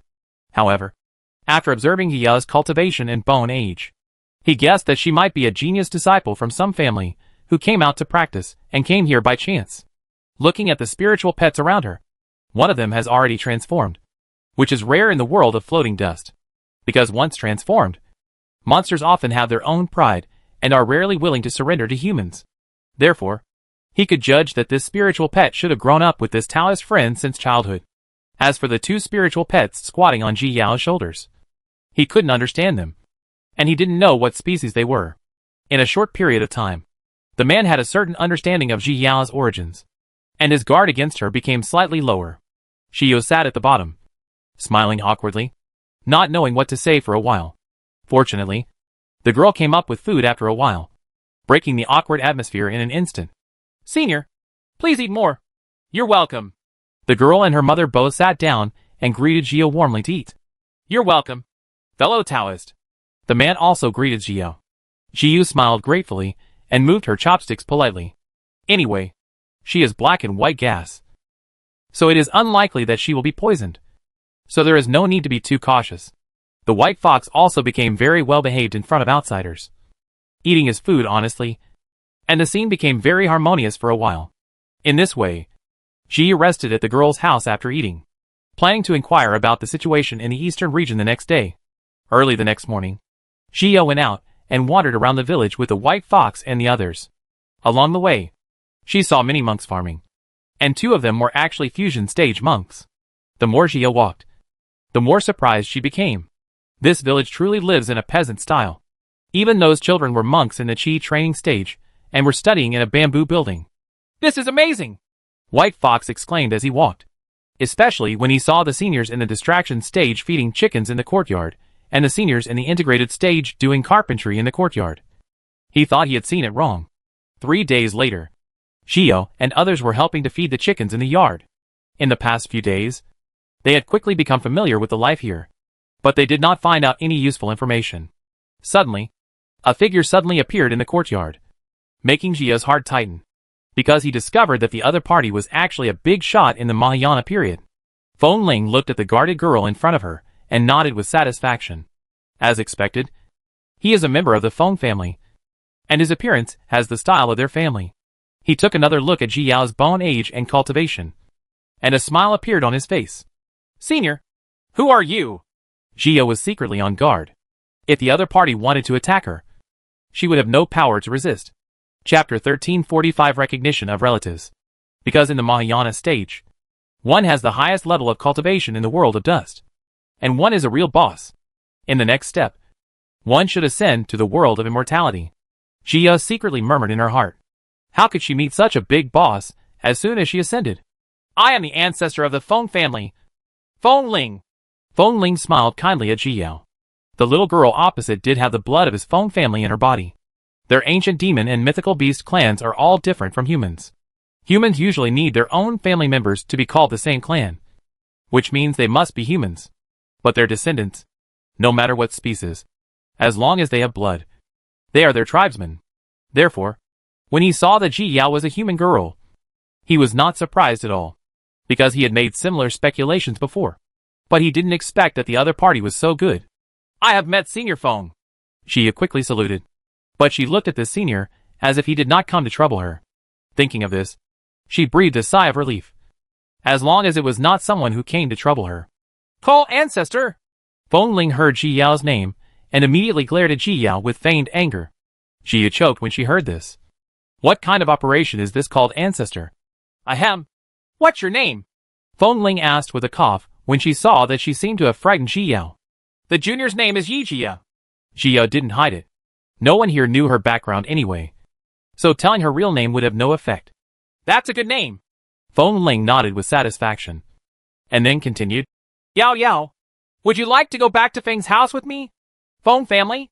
The Feng family of the Phoenix clan? Ji Yao raised her eyebrows and asked with a surprised look on her face. She once heard Master Jian Yichu say that the Feng family of the Phoenix clan was one of the top 10 families in the entire Fuchun realm. It's just that the Feng family has very few bloodlines. It ranks among the top 10 simply because the members of their family are highly cultivated and extremely united to protect their weaknesses. So few people dare to provoke people from the Feng family, because you may just cause a distraction period. But in the end, it will attract the ancestors of the Mahayana period. Yes, you have the blood of my Phoenix family in your body. So you are also a member of my Feng family. Seeing that Ji Yao still didn't understand, Feng Ling could only explain it to her helplessly. Ji Yao was completely confused when she heard this. Not only her, but the white fox and the others were also confused. The owner is a human cultivator. Her parents are both human cultivators, and her family has been human cultivators dating back to the past. So why did she become a phoenix? Master, when you overcame the catastrophe of death, the Phoenix essence and blood in the Phoenix Jade tablet was integrated into your new bloodline. It was also because of the Nirvana rebirth of this Phoenix bloodline that you were able to survive. The book in the Sea of Consciousness explained to you. If it hadn't been for the Phoenix essence and blood, even if it sent the Master Soul away, it would be useless. So, this is all fate. In the hands of others, the Jade token might be just an ordinary Jade token. But in the owner's hands, it gave her the blood of the Feng family. When Ji Yao heard this, the phantom of the Phoenix that had pounced on her flashed in her mind. But she didn't expect that it was actually the blood of the Phoenix. And now she actually has Phoenix bloodline? Ji Yao opened her mouth slightly, with a trace of confusion on her face. This was incredible no matter how she thought about it. You are now the 8th descendant of the younger generation of my Feng family. Shiaba. Feng Ling was in a very good mood at this time. And looking at Ji Yao's dazed look, she felt that she was particularly cute. Chapter 1346 Phoenix Ruins. Ji Yao came back to her senses, looked at the loving boss in front of her, and blinked. She has the blood of the Feng family. So this boss is her ancestor? She actually has a Mahayana ancestor. I have met the ancestor. Ji Yao smiled and bowed to Feng Ling. It turned out that the boss was not only not looking for trouble, but was looking for her to go back, since Shushu also said that she had Phoenix blood in her body.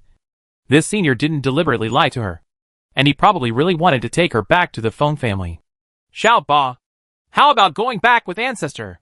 Those guys in our Feng family are all looking forward to you going. Feng Ling asked Dao Ji Yao's opinion.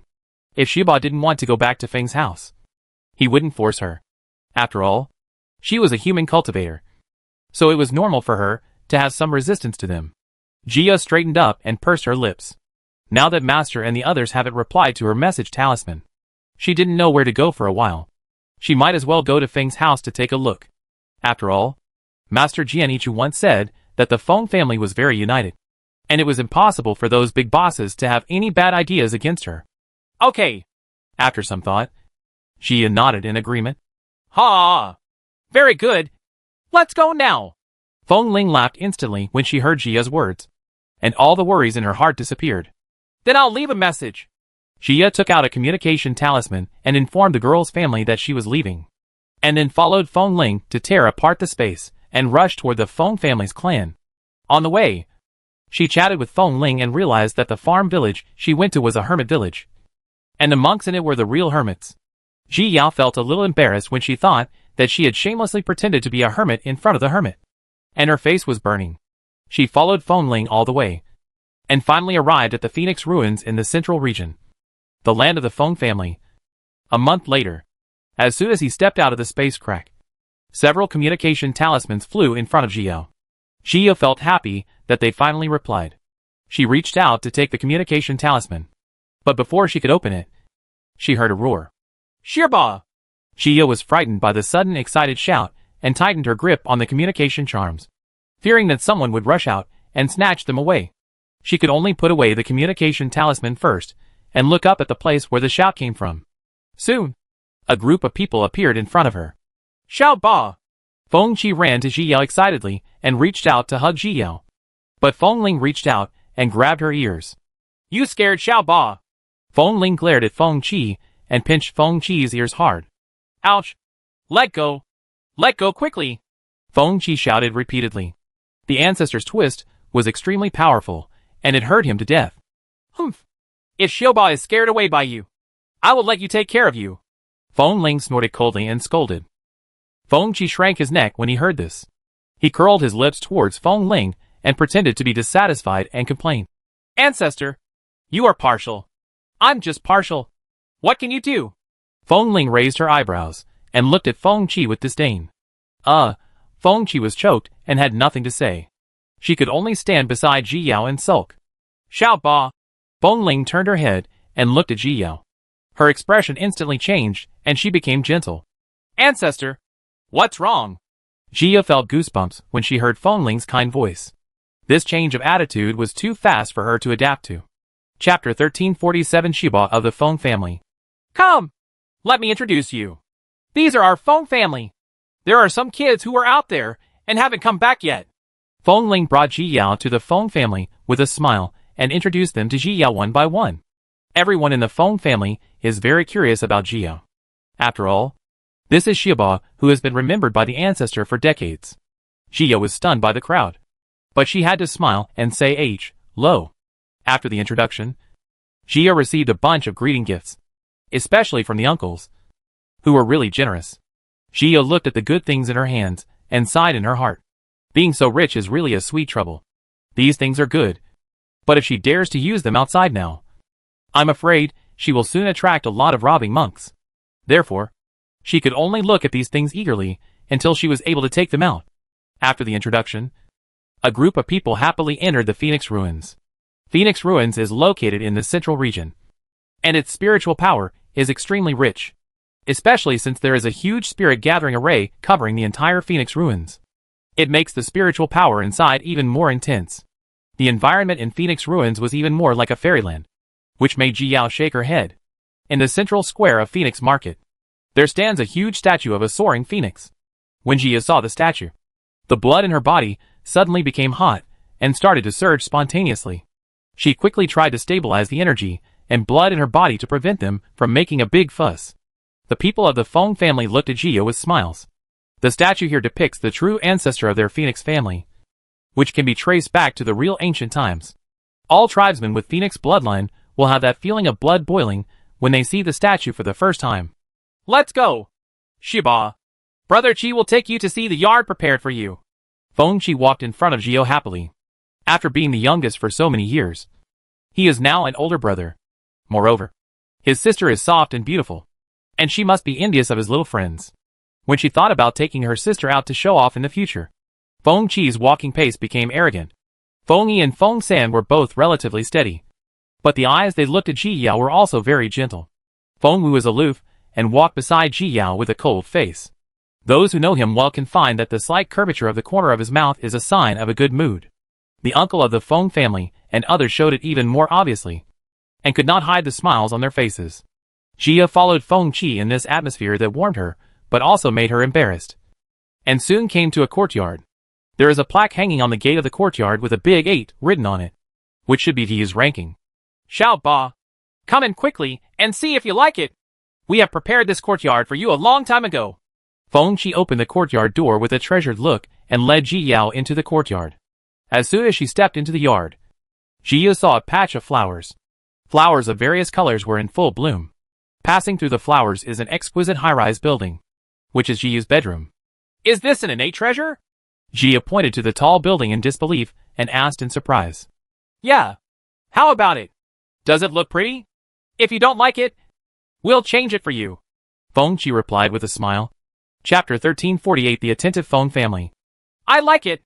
Jia nodded heavily. This is an innate treasure. More precious than an innate spiritual treasure. Who doesn't like it? But would it be too extravagant to use an innate treasure as a house to live in? Come on. Let's take a look inside. Feng Qi reached out and took Ji Yao's arm, leading her towards the tall building. As soon as she opened the door, Ji Yao saw a hall with various spiritual weapons placed everywhere, making the entire hall magnificently decorated. This reminded Jiu of the decoration of some royal palaces in foreign countries in her previous life. When she saw it, there were only 2 words in her mind: nobility. However, this hall is still a bit exaggerated after all. Shiba, how are you? Isn't this hall beautiful? I arranged this for you. Feng Qi patted her chest and asked. It looks good. Jiu nodded to express her liking. Although the style was indeed too noble, it contained Feng Qi's feelings, so she liked it very much. I knew you would like it. And the third sister said you definitely wouldn't like it. When Feng Qi said this, she made a face at Feng San. The third sister had repeatedly persuaded him to change, but fortunately he insisted that he had not changed. Otherwise Xiaoba would not like it. Feng San glared at Feng Qi speechlessly. It was obvious that Xiaoba only said it looked good to give him face, and even his idiot couldn't tell it. After all, it is really inconsistent for a fairy-like girl to live in such a magnificent place. Immediately afterwards, Feng Qi took Ji Yao to the lower floors of the tall building and looked around. Each brother and sister had a separate floor for her, so each floor was decorated differently. The second floor is Jia's bedroom. The wardrobe inside is filled with high-end robes of various styles, which makes Jiu dazzled. The third floor is the alchemy room, which is filled with all kinds of elixirs and an alchemy manual. The fourth floor is the refining room, which also contains a variety of refining materials. The fifth floor is a meditation room. There are not only tools for making talismans and drawing arrays, but also tools for playing music, chess, calligraphy and painting. There are all kinds of musical instruments that Ji Yao can think of. Xia looked at the entire tall building, and her heart felt sour. She didn't expect that she would meet a group of such lovely relatives as soon as she ascended. They were really attentive to her. Thank you, brothers and sisters. I like them all, Xia said to several people moodily. As long as you like it. Feng Yi raised the corners of his lips slightly, looking at Ji Yao's sincere eyes. He liked her even more. People who can see the contributions of others and appreciate them are good people. Okay, we've finished looking at the courtyard. Let's go have a meal. It's rare to be happy today, so I have to take out my peerless wine and take a few sips. Feng Ling saw that Ji Yao's eyes were already a little red, so she stepped forward and gently he patted Zia's little head and changed the topic. Wow! Ancestor, you are actually willing to take out the wine? Feng Qi became excited when he heard Feng Ling's words. The ancestor hid his peerless wine very well, and would not have taken it out at all if there was no important matter. It seems that the ancestor is really happy today. Let's go! Feng Qi ran ahead excitedly, her posture becoming more and more arrogant, and she had already taken the step of disowning all relatives. This kid! Feng Ling scolded in a funny tone, and followed with others. Xia walked among the people, and liked the way the Feng family got along. It made her feel as if she had returned to the Yi family. Chapter 1349 Dinner Party. Everyone arrived at the top of a mountain, and then Feng Qi took out a lot of spirit beast meat and grilled it, while Ji Yao sat next to Feng Ling, just waiting to eat. Shiba, which realm did you ascend from? The uncle of the Feng family also started chatting at this time and asked. I ascended from Chenfeng continent. Gio answered honestly. Chifeng continent? Is it related to the Chifeng region in the north? The second uncle of the Feng family took up the conversation and asked with some curiosity. The fragments of the former world suddenly came to the upper world. But they were recorded in the book. No one knew what happened. They only knew that there were monks in the fragments. He was also very interested in this matter. But the people there kept the reason tightly under wraps. And he couldn't get any inside information. It should be. Jia didn't know if there was another place called Chifeng in the upper realm. So she could only reply vaguely. Okay. Why are you asking so many questions? Xiaoba has just ascended. Don't let her worry about it. Feng Ling interrupted their questions. As soon as Xiaoba came, they kept chattering. Those who knew it would have thought that all the Feng family members were so talkative. What should I do if I scare Xiaoba? The eldest uncle and the second uncle of the Feng family looked at each other helplessly. This ancestor had already begun to protect his calf. Even his own family members. Xiao narrowed her eyes and smiled at the expressions of her eldest and second uncle. But she was obedient and said no more. Soon, the spirit beast meat was roasted. Feng Qi put the spirit beast meat on the plate, cut it into many pieces, and then placed it in the center of the tablecloth. Come, Shiba. Let's try our ancestors' exquisite wine. Feng Ling also took out a gourd from the storage ring at this time, then poured the spirit wine into a cup, and handed it to Jia first. Thank you, ancestor. Jia thanked him and took it. Suddenly, a scent of fragrance hit her face, which lifted Jia's spirit. Just by taking a sip, she knew it must be good wine. Although this wine is good, it is intoxicating. Be careful of getting drunk. Seeing Xiao's eyes shining, Feng Ling quickly reminded her. I know. Jia nodded perfunctorily. She was almost drunk from the smell of the wine. Feng Ling shook her head helplessly when she saw this, and then poured herself a glass. Ancestor, there is still me. Feng Qi smiled and handed the wine glass to Feng Ling, looking at Feng Ling expectantly. Pour it down yourself. Feng Ling just glanced at him and handed the gourd to the uncle of the Feng family. Feng Qi took back the cup aggrievedly, curling her lips and looking at the uncle of the Feng family longingly. The uncle of the Feng family completely turned a blind eye to him. He filled the other people's glasses with spiritual wine one by one. And finally it was his turn. Who makes him the youngest beside Shiba? But it should be the last one.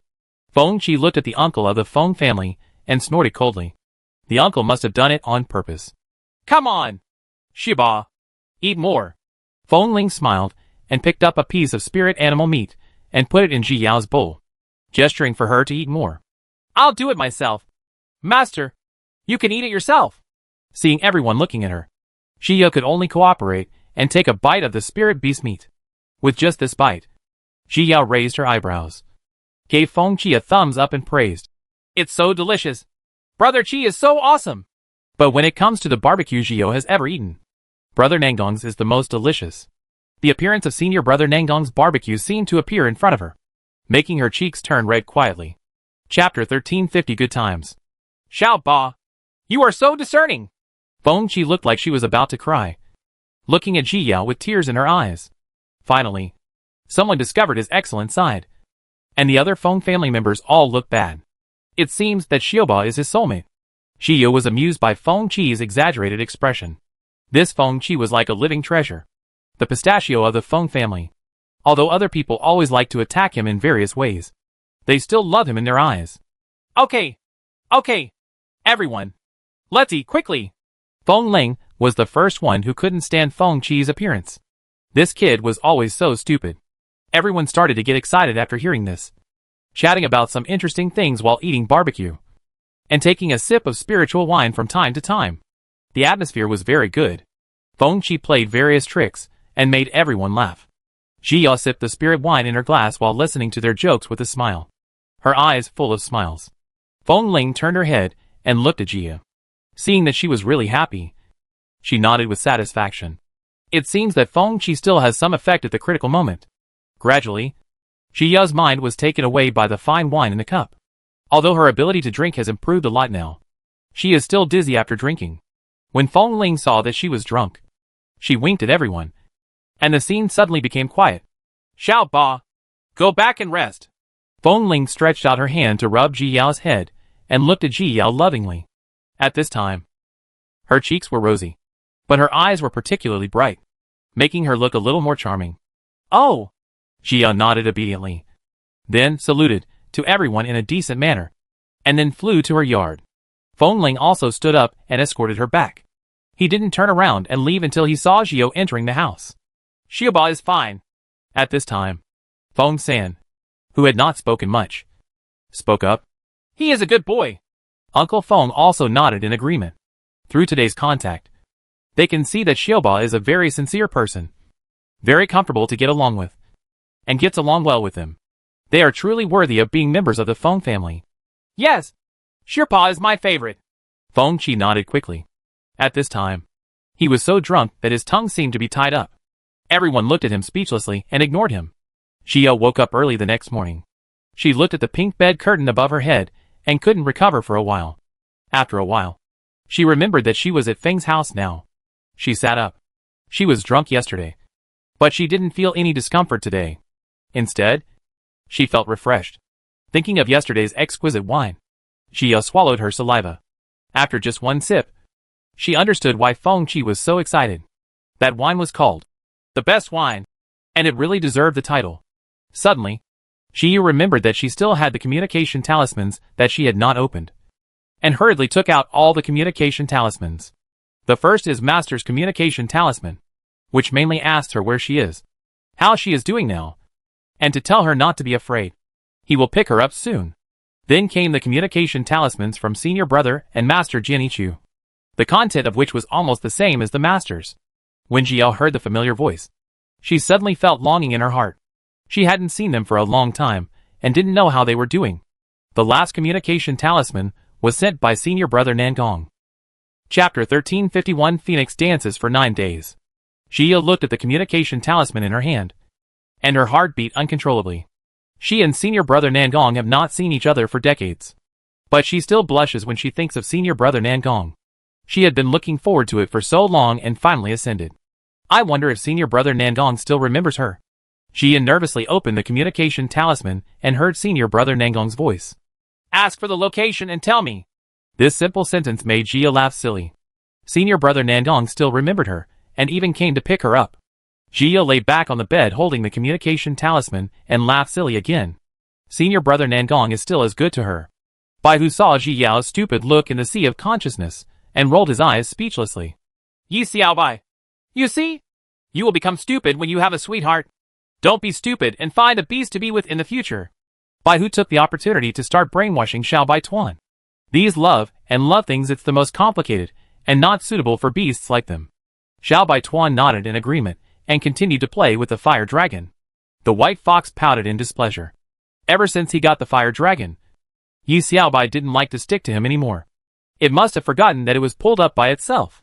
Shiyo was happy enough at this time, and then took out the communication talisman and replied one by one, telling them that she was living well in Phoenix Ruins, and that if they had something important to do, they didn't have to rush to pick her up. However, she still hoped in her heart that they would come earlier. She really missed them, and wanted to see them soon. After returning the messenger talisman, Jia left the tall building. As soon as she came to the yard to enjoy the flowers, the ancestor's voice rang in her ears. Shiba, come to the square.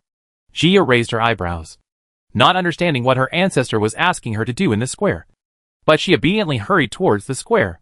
After arriving at the square, Jia saw the Feng family waiting in front of the statue in the square. Ancestor!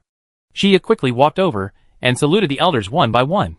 Xiao Ba, our Phoenix clan has only a few members, but we can rank among the top 10 clans in the entire Fuchin realm. First, we rely on the unity of the clan. Feng Ling looked at Jiao, paused and continued. The second reason is because of the special skill of my Phoenix clan. Feng Wu 9 heavens. This technique can only be practiced by those with my Phoenix bloodline. It is something that others cannot envy.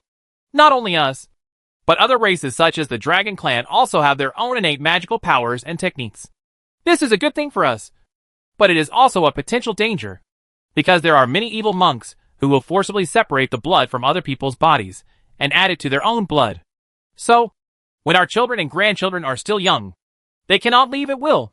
They must have the basic ability to protect themselves before they can go out. Although you have reached the distraction stage, you still need to be extremely careful, especially since you are still a human cultivator and have relatives in the upper world. It is impossible to stay in Phoenix ruins forever. Feng frowned when she said this, feeling a little worried about the little girl. 8 will encounter bad things. Ancestor, don't worry. I will definitely be careful. Jia nodded seriously. She had heard about stripping blood before, and knew the importance of this issue. Because once this bloodline is stripped away, she will become a useless person, and all her past efforts will be in vain. Chapter 1352 Inheritance. I want you to come here today because I want you to learn our Feng families. Phoenix Dance in 9 Heavens. Technique.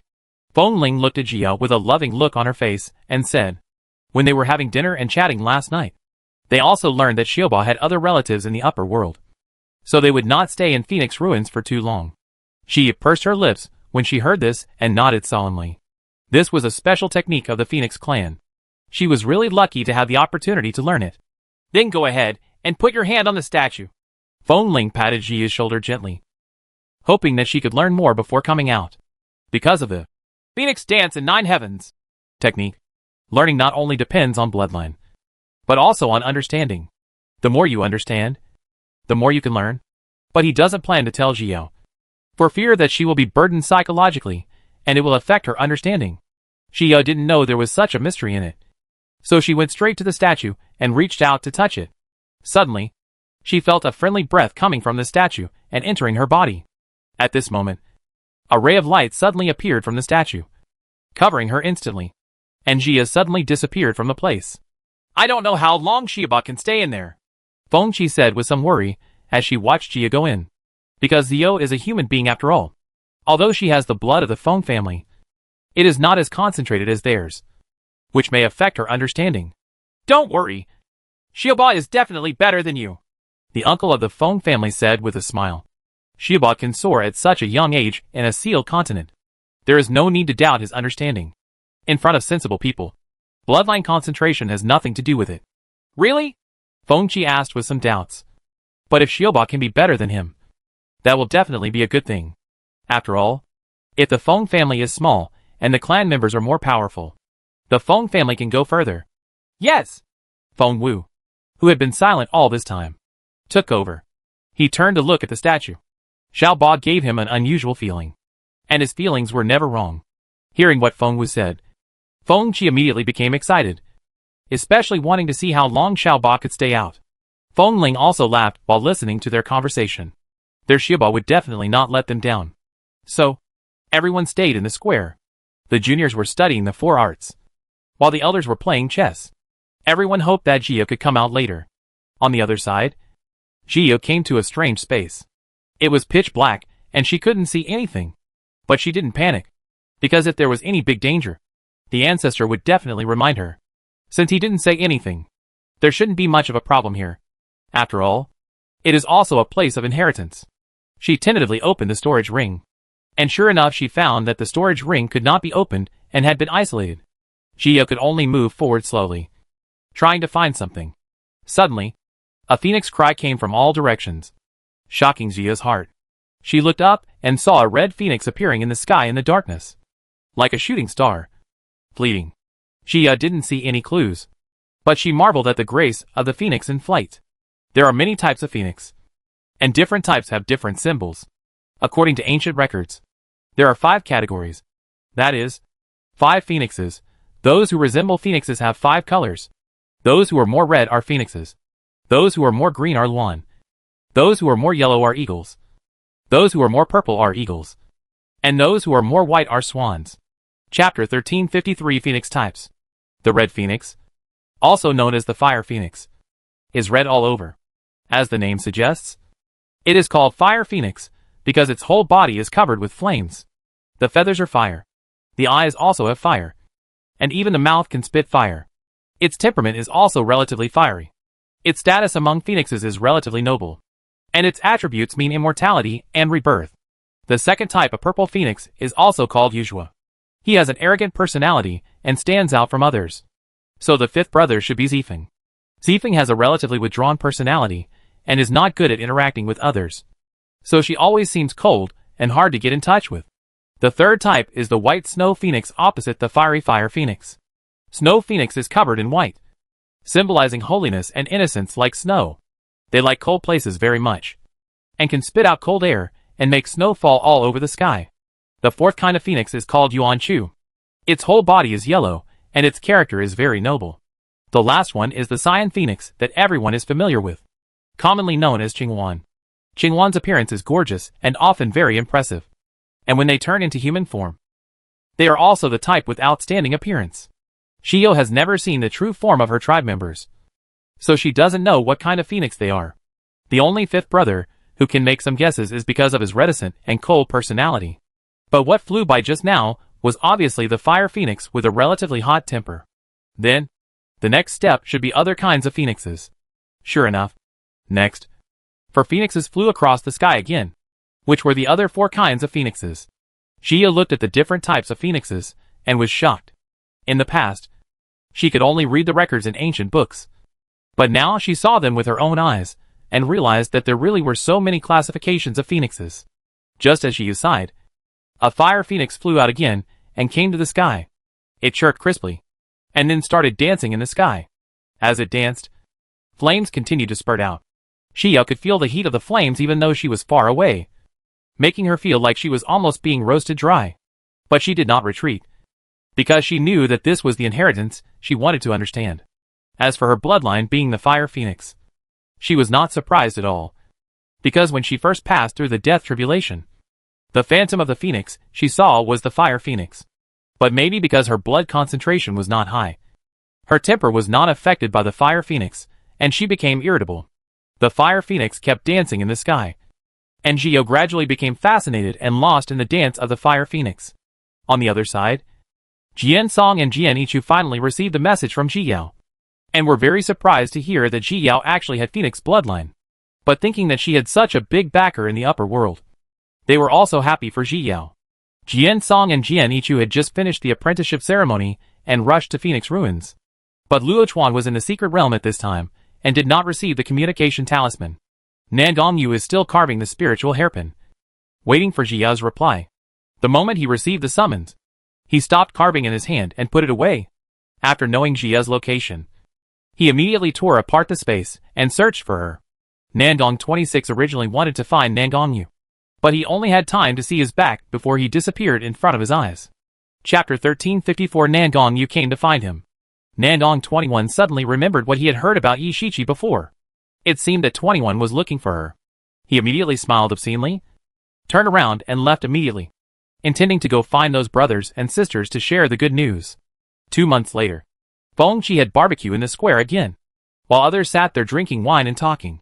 Ancestor, why hasn't Xiao Ba come out yet? Feng Qi looked in the direction of the statue while grilling meat. Xiao Ba has been in there for so long and still hasn't come out yet. Why are you so anxious? I'm just roasting your meat. Why talk so much? Feng Ling glared at Feng Qi. This kid really couldn't speak.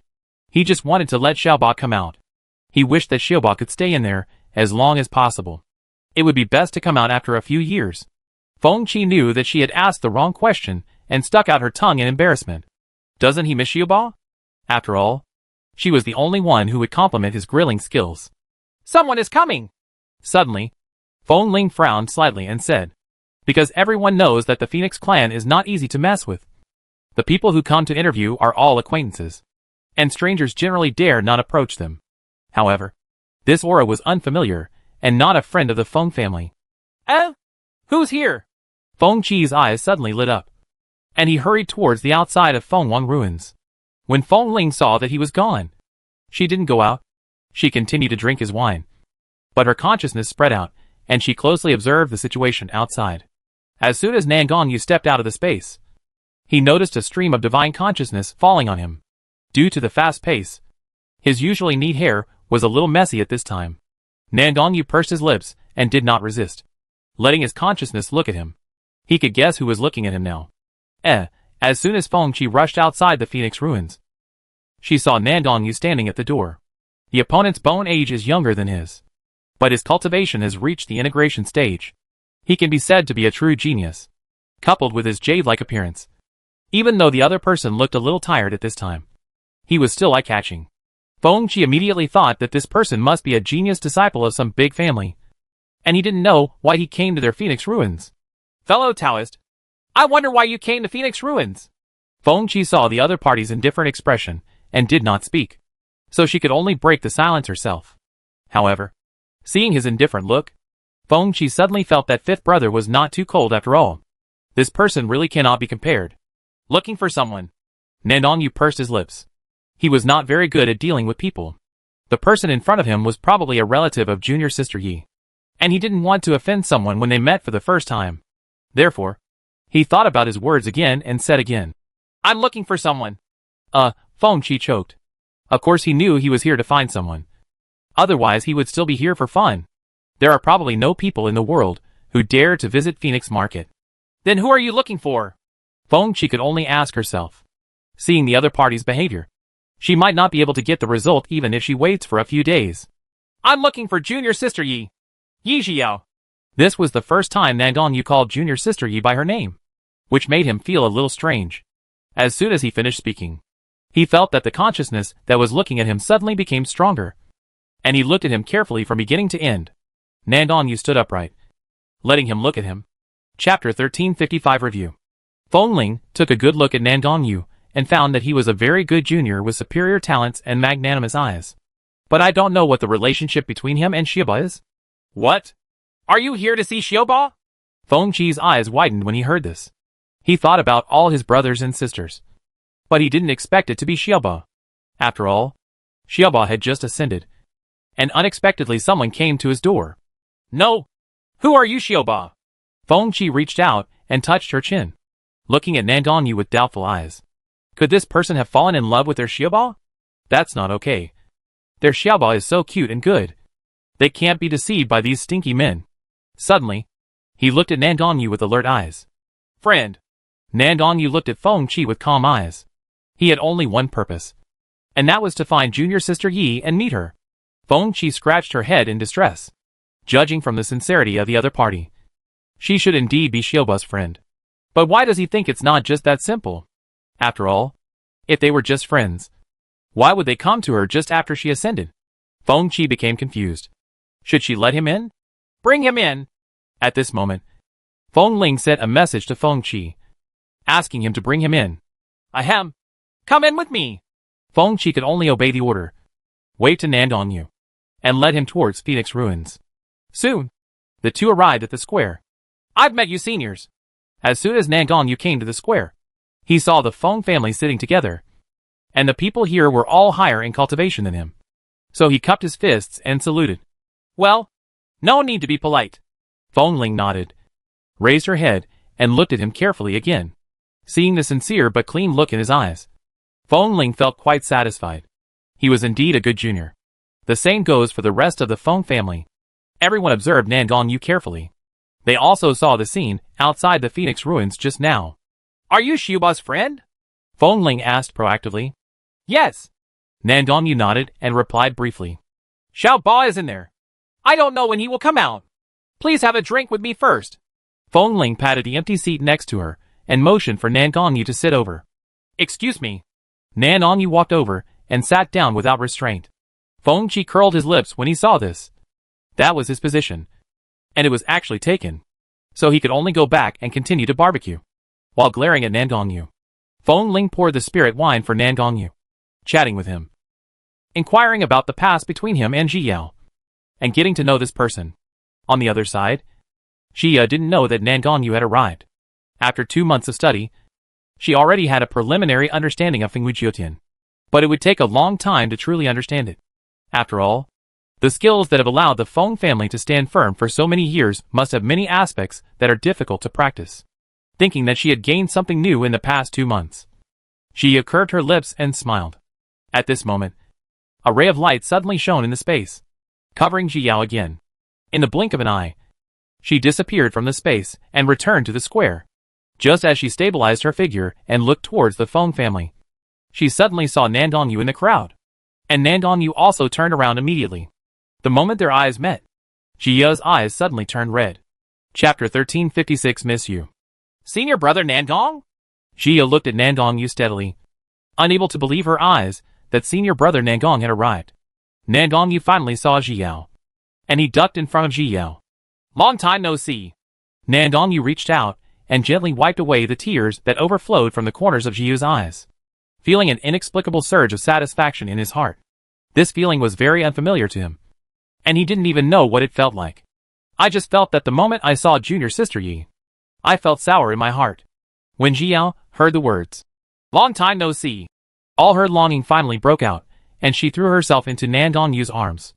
Over the past few decades, she had been thinking about him and wanted to see him sooner. The miss has not faded with the passage of time, but has become more profound. She had never liked someone before, so this feeling surprised even her. But she always follows her heart.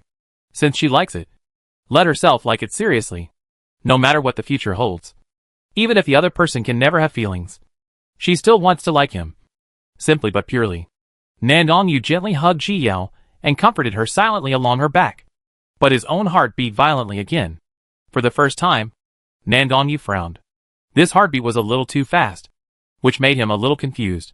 But he knew that every time his heartbeat accelerated, it was because of junior sister Yi. At this time, Feng Ling finally realized that Xiaoba from her hometown was unusual for this boy. Originally, he thought that this boy was pursuing Xiaoba, but now it seemed that it was the other way around. Feng Qi also looked on and pouted. Xiao Ba was too unreserved. Although the other party is better and better looking, in his opinion, it is not as good as Xiaoba. Xiaoba must have met too few men before she was deceived. It seems that he will have to introduce more young talents to her in the future to prevent her from being deceived so easily. After a while, Xiao finally vented her emotions. At this time, she finally felt embarrassed. She threw herself into Nan Dongyu's arms in front of so many people. It was really embarrassing. Her face turned red quickly, and soon her neck was stained with crimson. Cough. Jia struggled out of Nan Dongyu's arms and smiled at Nan Dongyu under the gaze of the Feng family. "Come and sit down!" Feng Ling laughed and cursed in her heart when she saw Jiao looking like this. It seemed that this girl still knew how to be shy, but she waved to the two of them coldly, gesturing for them to sit down. "Oh!" Jiao, still immersed in embarrassment, brought Nan Dongyu to the crowd and sat down. But she was still embarrassed to look at Feng Ling and the others. Feng Ling also saw her embarrassment and knew that girls were thin-skinned. So she stopped messing around and winked at the others. The others understood and started drinking and eating barbecue again, as if nothing happened just now. Feng Qi was just about to say something to Nan Dongyu, but suddenly she saw the ancestor raise his hand and put it in front of his eyes to observe carefully. He suddenly trembled, remembering the big palm slapped on him by his ancestor, and immediately shut his mouth tightly. He was serious about barbecue and did not dare to express any opinions anymore. Seeing that no one seemed to care, Jia finally calmed down from her embarrassment and slowly regained her composure. "Senior brother Nangong, why did you come here so quickly?" Jia asked, looking sideways at Nan Dongyu. Chapter 1357 Sweetness. After all, the Northern Territory was far away from the Central Territory, and it would take a long time to get there. So she was so unbelievable when she saw him. "I'll be here as soon as I receive the summons." Nan Dongyu carefully divided the barbecue on the plate into strips, placed them in Jia's bowl, and then pushed the bowl in front of her. When Jio heard Nan Dongyu's answer, a hint of sweetness suddenly filled her heart, and the corners of her mouth turned up uncontrollably. She lowered her head, picked up the barbecue and put it in her mouth. But suddenly she felt that the barbecue was more delicious. Although the Feng family members were all pretending to be drinking wine and eating meat. In fact, they all pricked up their ears and listened carefully to the conversation between the two. But seeing that Nan Dongyu knew how to take care of Xiaoba, I felt a lot more comfortable. Xiaoba is the youngest of the Feng family. He is their family's treasure. So naturally others can only dote on him. Otherwise, they would all let him experience the arrogance and unreasonableness of their Feng family. "Brother Nangong, let me tell you what happened on the mainland after you left." Jia was eager to share the situation of Chifeng continent with Nan Dongyu, and suggested with a smile at Nan Dongyu. "Okay." Nan Dongyu nodded and continued to cut the barbecue for Jia. Jia was happily talking about the development of Chifeng continent while eating barbecue. But when the topic got exciting, she simply stopped eating. Seeing this, Nan Dongyu picked up the barbecue with his unused chopsticks and fed it directly to Ji Yao's mouth. Ji Yao was talking excitedly, but she was stunned when she saw this. The blush crept onto her cheeks again, making her feel hot. "Open your mouth." Nan Dongyu's voice was as cold as ever, but Ji Yao could hear the tenderness in it. "Ah." Jia opened her mouth obediently, and soon the roasted meat was fed into her mouth. Fongling rolled her eyes as she watched from the side, wondering why his little boy was so unsatisfied that he actually listened to this boy's words. Then, Jia finished a mouthful of meat and continued to talk. While being fed, she was told everything about the mainland. Jia suddenly stopped when she talked about the monks who died in the war. Although decades have passed, the scene at that time is still vivid in my mind. She will never forget the look of determination on those people's faces when they were willing to die for the mainland. She will never forget the courage of those people to move forward. That is their deep and selfless love for their homeland and their own belief. They are great. And so are you. Nanongyu saw Ziyu's sad look and reached out to touch her head. It seemed that for the first time, he felt junior sister Ye's loss, sadness and self-blame. Although this feeling was uncomfortable, it gave him a sense of reality. He seemed to be finally able to experience the joys, sorrows and joys of the world like an ordinary person. He looked at Jiao, who lowered her head and said nothing, and pursed her lips. Junior sister Yi has grown up, but in his eyes, she is still the same as when he first met her. She will always be the little girl who will worry about her spiritual pets and other people. He still remembers junior sister Yi's embarrassed look when they first met. So cute. The people of the Feng family were also feeling heavy at this time. They didn't expect that Xiaoba would experience such a dangerous thing. Maybe they were close to losing Xiaoba in their Feng family. And those who are willing to self-destruct are even more admirable to them. Chapter 1358 Time. The fearless spirit of being willing to sacrifice oneself for the sake of the world deserves everyone's admiration. Such people are the true heroes of the times, and deserve to be praised from generation to generation. I'm fine. It's over. Jia squeezed out a smile. This thing has happened and cannot be changed. She just feels a little sad every time she thinks about it. However, this does not restrict her pace, but rather motivates her to work harder and become better. At the very least, she won't feel powerless when she experiences danger again. Nanongyu reached out and rubbed Jia's head again, and then fed a piece of barbecue to Jia's mouth. Jia opened her mouth and accepted the feeding. Her mood gradually improved, and she continued to talk to him about the changes in Shifeng continent after the war. Fengling looked at Jiao's eyes as if they were filled with stars, and smiled slightly. He hoped that Xiaoba would always be so energetic and full of love in his heart. In this way, time passed during the conversation between Jia and Nanongyu. The dark curtain fell, and everyone's dinner party ended. Nanongyu was arranged to rest in the guest courtyard, while Jia returned to her own courtyard. She was lying on her bed, thinking about everything that happened today, and she couldn't help laughing, thinking that Nanongyu actually fed her barbecue. Jia rolled around on the bed shyly, but sweetly holding the quilt. After a long time, the temperature on her cheeks dropped. Jia stretched out her hand to touch the corner of her mouth that was already painful from laughing, and doubts arose in her heart. Is this the feeling of truly liking someone? Even one look or one action from the other party can make you feel sweet in your heart, and even make you stupid because of it? Jia pursed her lips. This feeling seemed pretty good, thinking that she would see Nanongyu again tomorrow morning. Jia couldn't help but laugh again. She pulled up the quilt and covered her head, and finally fell asleep slowly. On the other side, Nanongyu also lay on the bed, opening his eyes and looking at the bed tent above his head. In fact, he seldom sleeps. Since he started practicing, he almost always meditates and rests. So he is not used to sleeping. But he knew that junior sister Yi had the habit of sleeping, and whenever she had the chance, she would choose to take a nap. So tonight, he planned to get some sleep and experience how junior sister Yi felt. He took out the spiritual hairpins from the storage ring and stroked the spiritual hairpins seriously. Junior sister Yi will probably like it. Right? If she doesn't like it, he will choose the one she likes. He collected all the spiritual hairpins and planned to give them to junior sister Yi tomorrow. And then he closed his eyes. However, junior sister Yi's smiling face suddenly appeared in front of her. The corners of Nanongyu's mouth rose slightly for the first time, and he finally fell asleep.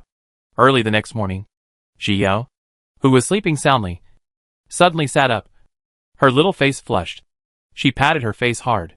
In her dream last night, she actually dreamed that she and senior brother Nangong had become Taoist couples. But the scene stopped abruptly when they entered the bridal chamber. Jia rubbed her face in distress. Why did she feel a little regretful? Cough! Xiu coughed guiltily, got up quickly, washed up, and then changed into a dress prepared by the Feng family. She took out the mirror and took a look. This fairy-like white dress really made her look even better. She was almost fascinated by herself. Jia covered her face and smiled narcissistically. Then put away the mirror and rushed towards Nandongyu's yard. Chapter 1359 Gift of Spiritual Hairpin. Senior Brother Nandong. As soon as Jia arrived in the courtyard, she saw Senior Brother Nandong sitting in the courtyard, holding a book in his hand and studying it carefully. The sunlight shone on him, making him look like an ordinary person. When Nandongyu heard this, he looked up and looked into the courtyard, and saw the smile that had been with him all night. Come here! Nandongyu waved to Jia with a calm expression. Oh! Jia obediently agreed and came to sit next to Nandongyu. At this time, she finally saw clearly that what he was holding was a book related to formations. Just thinking about the dream she had last night, she felt a little guilty and dared not look into Nandongyu's eyes. What do you think should be the solution here? Nandongyu handed the book to Jiyao, tilted his body slightly towards her, and brought his head close to Jiyao's head. Huh? Jia put her head close to Nandongyu and looked at the formation in the book seriously. She also understood in her heart that Senior Brother Nandong was testing her homework to see if she had studied seriously. Jia looked at the formation and began to think seriously about how to solve it. But Nandongyu's eyes were all on Jiyao's face at this time. He observed junior sister Yi seriously. This seemed to be the first time he took a closer look at what she looked like. He could see junior sister Yi's clean and beautiful big eyes, cute nose, and rosy little face. The delicate lips are slightly pursed at the moment, which shows that the master is serious. There were also some extremely fine hairs on her face, which made junior sister Yi's face look extremely cute. Nandongyu suddenly felt as if he was being scratched by these little fluffs. Itching. He couldn't help but reach out and poke Jiyao's cheek. Jiyao, who was thinking seriously, was poked by this, and she looked up directly at Nandongyu. Her eyes were full of confusion, and she didn't understand why Senior Brother Nandong poked her. Be serious. Nandongyu retracted his hand seriously and said to Jiyao with a serious expression. Okay. Jiyao nodded. It turned out that she was not serious enough, and Senior Brother Nandong was reminding her. Thinking of this, she immediately lowered her head and thought again, a little more seriously. But when she lowered her head, she missed the scene where Nandongyu's first blush crept onto her ears. Feeling the heat on his ears, Nandongyu reached out and touched it uncomfortably. Then he didn't dare to look at Jiyao anymore, and also dropped his eyes on the book. Later, Jia finally figured out the solution and discussed it with Nandongyu. Nandongyu seized the opportunity to continue teaching her more knowledge about formations. When Feng Ling's consciousness swept over, she saw exactly this teaching scene. He immediately felt relieved. It seemed that this boy was not so frivolous and knew what was really good for Xiuba. Then he took back his consciousness and went to do his own thing. Jia and the two spent the whole morning in discussion. At noon, Jia took out the food from the storage ring and shared it with Nandongyu, enjoying the quiet leisure time. After the meal, Nandongyu took out a few spiritual hairpins and handed them to Jia. Jiyao's eyes lit up when she saw Ling Hairao. She raised her head and looked at Nandongyu inquiringly, pointing her finger at herself. Is this all for me? Yes. Nandongyu nodded lightly, and then paid careful attention to Jiyao's eyes, wanting to know whether she liked it or not. Senior Brother Nandong, you are so good! Jia looked at these finely crafted spirit hairpins and said happily. Chapter 1360 So beautiful. These hairpins are also engraved with her name, Yi Qi, which is a gift that belongs to her alone. Senior Brother Nandong, did you do this yourself? Jia looked at Nandongyu slightly nervously, her eyes full of expectation. Yeah. Nandongyu was as cold as ever, but he seemed to feel a happy mood in his heart. It seems that junior sister Yi really likes this spiritual hairpin, so his efforts are not in vain. When Xiao got Nandongyu's answer, her heart beat wildly. The sudden sweetness overwhelmed her. This feeling of being cherished by the person she liked made her a little strange, but satisfied. Nandongyu's eyes also fell on the spiritual hairpin worn on Ji Yao's head at this time. He noticed yesterday that junior sister Yi had carefully preserved the things he gave her. He reached out and took off the hairpin from Jia's head, then picked a hairpin and inserted it into her hair gently. Jia kept her head down the whole time, embarrassed to look at Nandongyu at all, but she acted like a little girl. It's beautiful. Nandongyu pursed his lips and gave a rare compliment. Ji Yao's face instantly turned red, and she quietly raised her eyes to glance at Nandongyu. But she happened to meet Nandongyu's gaze. She quickly lowered her head, and the air seemed to be filled with an awkward but somewhat ambiguous atmosphere. Just when Zia was worried about what to say, Feng Qi's shout suddenly came from outside the hospital. "Shiba! Come out quickly!" This sound pulled Zia out of the strange atmosphere, and she immediately breathed a sigh of relief. "Senior brother Nangong, I'm going out for a moment." Zia stood up and said to Nangong Yu, and ran away without waiting for his reply. Even after running a long way, her face was still flushed and her heart was still beating rapidly. Huh? Zia let out a long breath. Senior brother Nangong was so charming that she couldn't help but feel shy after just 2 compliments. This won't work. She must be calm. Calm. Cough! After her emotions calmed down, Zia rushed towards Feng Qi. Nangong Yu looked at Zia running away, and the corners of his mouth curled up slightly again. However, Nangong Yu was suddenly stunned and reached out to touch the corners of his mouth. He didn't believe that he was smiling until he was sure that the corners of his mouth were raised. Thinking of Ziyao's appearance just now, the corners of Nangong Yu's mouth curved higher. "What's the matter, Brother Qi?" As soon as Zia went out, she saw Feng Qi waving to her excitedly. "Xiao Ba, your master is here to see you." "Oh yes, there is also your master." Feng Qi saw that these people valued Xiao Ba so much, and she was also happy for Ziyao. Just thinking of the scene just now, he never expected that the young-looking man was actually the master, and the older-looking man was actually the master. He didn't dare to believe this fact until he scanned the bone ages of the 2 people. "Really?"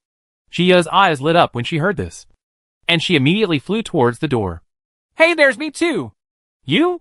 Feng Qi didn't expect Xiaoba to ignore him and head towards the door as soon as he heard the news.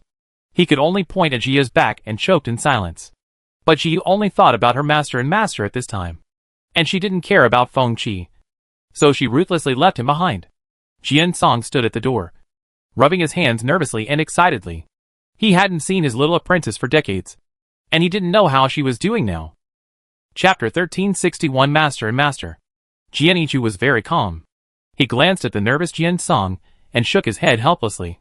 Song Shiozi usually looks mature and steady, but he didn't expect to have such a side. It's just meeting his apprentice. What's there to be nervous about?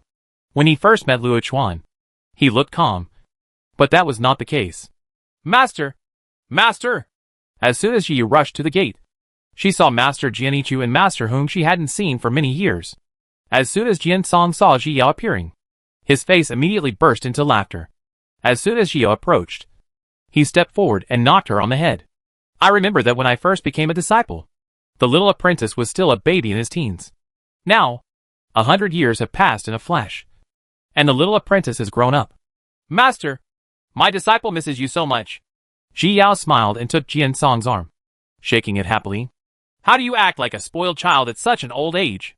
Jian Song scolded Ji Yao, but he couldn't hide the smile on his face. "Master, you dislike this disciple."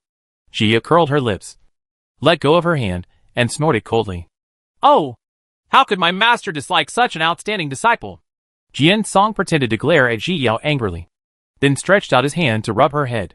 His little disciple, no matter how old he is still a baby in his eyes. Ji Yao was teasing Jian Song on purpose, so she started laughing at this time. "Master, you are here too." Ji Yao held Jian Song's arm and smiled happily at Jianichu. She didn't stay with her master for long, but his master took great care of her as a junior and was very kind to her. "Yes." Jianichu smiled and nodded. This little girl did not disappoint him. She rose to the top at such a young age. "Xiao Ba, please invite them in." Feng Ling's voice rang in Ji Yao's ears. As soon as Jian Song and the others appeared, he paid close attention to them. He only spoke when he saw that they had finished reminiscing about the past. Just watching Ji Yao act coquettishly towards Jian Song, Feng Ling felt a little sour in her heart. Xiaoba had never acted coquettishly to him like this before. "Master, Master, let's go in first and talk later." Jiao heard her ancestors' instructions, and quickly took the 2 of them to Phoenix Ruins. Jianichu and Jian Song observed the Phoenix Ruins along the way. They knew the names of the Phoenix Ruins, but this was their first time coming in. Xiaoba, this way." Feng Qi waved her hand towards Jiao, indicating her to lead people to the banquet living room. Jiao understood and walked towards Feng Qi. When Jian Song heard Feng Qi calling Jiao Xiaoba, he sighed in his heart. He didn't expect that his young apprentice would really become a member of the Phoenix clan. Ji Shuzi originally gave the Phoenix Life tablet to Ji Yao in order to help her survive the calamity of death. Who would have thought that by chance she would have the blood of Phoenix? This person's fate is really hard to explain. Everyone has his own fate. Xiyu took the two of them to the banquet living room and saw Feng Ling and other Feng family members also arriving. She raised her eyebrows in surprise. She originally thought that only her ancestor was there, but she didn't expect that everyone else was there as well. I've seen you, Senior. Jianichu and Jian Song both bent down and saluted with fists in their hands. This ancestor of the Feng family was a well-known leader. No need to be polite. Feng Ling gave a hand and took the opportunity to look at the two of them. Both of them have pretty good qualifications, especially the older monk, who has better qualifications. But none of them can compare to Xiaoba. And his Xiaoba is the best. Chapter 1362 Jealousy. Don't stand. Please sit down. Feng Ling saw the two of them standing stiffly and quickly greeted them. Jian Song and Jian Ichu nodded, then sat on their seats. Feng Qi, pour some tea. Feng Ling glanced at Feng Qi, who was winking at Ji Yao, and ordered, Yes. Feng Qi immediately straightened herself up and stepped forward with a smile to pour the spiritual tea for Jian Song and the others. Brother Qi, please go help me invite senior brother Nangong over. Jia sent a message to Feng Qi, leaving senior brother Nangong waiting alone in the yard. She felt uneasy. It's better to ask him to come with you. I believe Master will be very happy to see him. I know. Feng Qi smiled and winked at Ji Yao, turned around and left the banquet room. He raised his head slightly proudly. He was indeed too important, and he was needed everywhere. Thank you for taking care of Xiaoba all these years. Feng Ling looked at Jian Song steadily and said, Senior, what did you say? This girl is my disciple. As the saying goes, once a teacher is always a father. I am her other father. Naturally, I have to treat the girl well. Jian Song shook his head with a smile. Fei said sincerely. From the moment he accepted his little apprentice, he truly regarded her as his daughter. His only daughter. Master is the best. Jia looked at Master and said coquettishly with a smile. Master has really been very kind to her over the years, and she remembers everything in her heart. But as soon as she said these words, Feng Ling suddenly felt even more sour. He curled his lips at his heart. If Xiaoba had been in their Phoenix ruins from the beginning, he would have loved her to the heavens. You can rest assured that no one will dare to bully Xiaoba when our Feng family is here in the future. Otherwise, I will be the first to let him go, Feng Ling said, suppressing the jealousy in her heart. The eldest uncle of the Feng family and the second uncle of the Feng family looked at each other and couldn't help but smile. They could hear the strong jealousy from these words. It's good for the Feng family to protect the girl, but as the master, I will also protect her well. Jian Song also noticed Feng Ling's attitude and said without giving in, no matter what bloodline the girl has, she is his disciple, and this will never change. Ha ha. The same is true for our Feng family. Feng Ling also refused to give in. The two of them looked at each other with wide eyes, neither of them willing to look away, as if whoever avoided first would lose. The other people present looked at the two people like this and looked at the roof speechlessly. Are these two people too bored? Even this can be argued for. Uncle Song. Nandong Yu saw this strange scene as soon as he entered the banquet hall. Uncle Jian Song and the ancestor of the Feng family were staring at each other. You are? Jian Song looked back when he heard this, and was stunned when he saw it was Nandong Yu. He never expected that Nandong Yu was here. Uncle Song. Nandong Yu nodded in response again, and then stood beside Ji Yao silently. Feng Ling looked at Nandong Yu's movements and snorted, but didn't say anything. Why are you here? Jian Song came back to his senses and asked happily. After ascending for so long, he never had the chance to see her. He didn't expect to have such an unexpected surprise today. I'm looking for junior sister Yi. Nandong Yu didn't hide anything and directly stated his purpose. You still have your heart, Jian Song said with a smile, secretly thinking that Yu was sensible. But he didn't know that there were other reasons. Chapter 1363 Leaving. By the way, senior brother Nangong, this is my master. Jia suddenly remembered that she had not introduced him to Nandong Yu yet, so she quickly said. Then he introduced to Jianichu. Master, this is Nandong Yu. I've seen you. Senior. Nandong Yu clasped his fists and saluted. He had heard his master say before that there was a person in the Northern Territory who ascended from other worlds, and he was Uncle Song's ancestor. He must be this one. No need to be polite. Jianichu raised his hand gently, but looked at Jiyu. He just saw the little girl blushing slightly when introducing Nandongyu. It seemed that this was not simple. It's just that this stupid young boy didn't seem to notice it at all. When the time comes, the little apprentice is kidnapped. He will cry sometimes. Feng Qi, bring the food. Let's chat while we eat. Feng Ling no longer lost her temper with Jian Song at this time, and ordered Feng Qi, who had just stepped through the door. Feng Qi retracted her foot that had just stepped into the threshold, turned around and walked out again. He looked up to the sky and sighed. He is indeed important. Soon, he brought the food over, and everyone happily chatted while eating. Feng Qi saw everyone enjoying their meal and smiled proudly. His craftsmanship was really good. Didn't he see that Xiao Ba's master and master were all praising him? However, in the past, the Feng family rarely had meals like this every 3 days. Usually when one of the clan members came back, everyone would get together. It's still like this now because of Xiaoba. Everyone is willing to pamper her. So she is the youngest. Time always flies by quickly. Jia stayed at Feng's house for half a month, and Feng Ling guided her on how to practice Feng Wu 9 Heavens. After guidance, her current skills are finally a real beginner, and she will need to continue to improve in the future. Today, she will leave with her master and the others, preparing to join the sword sect as well. Feng Ling and the Feng family were very reluctant to give up, but they also knew they respected Xiaoba's decision.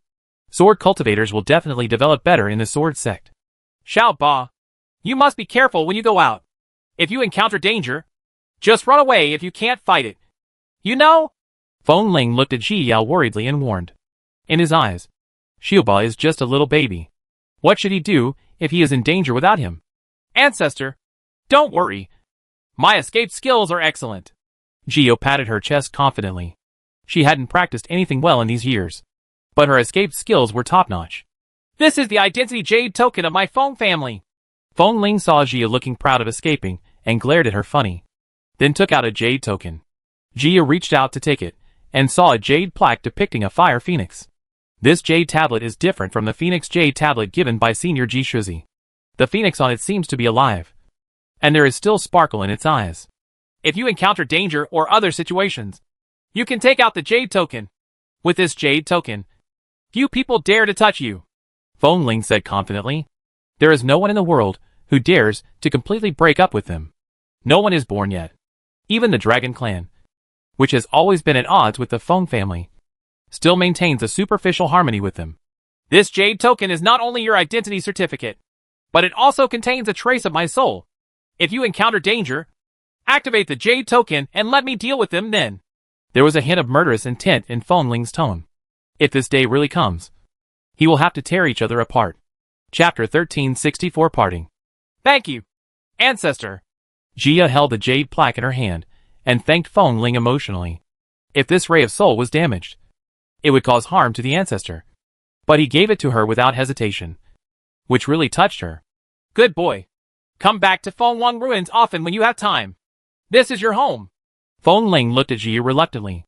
The time she spent with Xiaoba was too short. I will definitely do it. Jia nodded solemnly. She liked the Feng family very much, and she would definitely come back. Xiao Ba, you must remember your brother. Feng Qi reluctantly rushed forward and hugged Ji Yao. Roaring loudly, Ji Yu silently moved her ears away. Qi Ji's voice was really loud. Feng Qi originally wanted to roar twice more, but suddenly felt a chill on her neck. As soon as he raised his eyes, he met Nandongyu's cold eyes and shuddered immediately. Ahem. Shiba. What? You remember to miss us. Feng Qi let go of Jiu in fear, but she snorted coldly in her heart. In the future, when he surpasses Nandongyu in cultivation, let's see how arrogant he can be. I will definitely do it. Go back quickly. I'll be leaving soon. Jia said goodbye to her relatives one by one, then waved to them and followed Jian Song and the others into the space crack. The Feng family members were all depressed when they saw Ji Yao leaving. During this period, the Phoenix market was much more lively with Xiao Ba and her friends around. Now that she was gone suddenly, they felt a little uncomfortable. Are your ears feeling uncomfortable? Nandongyu was beside Ji Yao, protecting her on the way. Just now he saw Ji Yao turning her head away slightly to hide, and he knew that she was hiding from Feng Qi's loud voice. It's okay. Ji Yao shook her head. She was a monk, so there was no way she would get into trouble because of her loud voice. But she didn't expect senior brother Nangong to be so attentive and even notice this. Jio could only bite her lips to prevent her happiness from being too obvious. Yeah. Nandong Yu saw that she was fine. So he didn't ask any more questions and continued on his way. Jio secretly looked at Nandong Yu with her peripheral vision and sighed while looking at him. The man she fell in love with was so good. Senior brother Nangong is not only outstanding in talent, but also has a good-looking character. Jianichu had always paid attention to the two of them. After all, the girl was also his great disciple. Now that he saw her falling into this relationship, he naturally wanted to keep a close eye on her. However, after this period of contact, he had to admit that Nandong Yu was very good and a very good junior. If he could always be nice to the girl, that would be pretty good. 6 months later, a few people finally rushed back to the Northern Territory. This time, they stopped along the way and were not in a hurry, so it took a little longer. When they arrived in the Northern Territory, it was time for Nandong Yu to separate from Ji Yao and the others.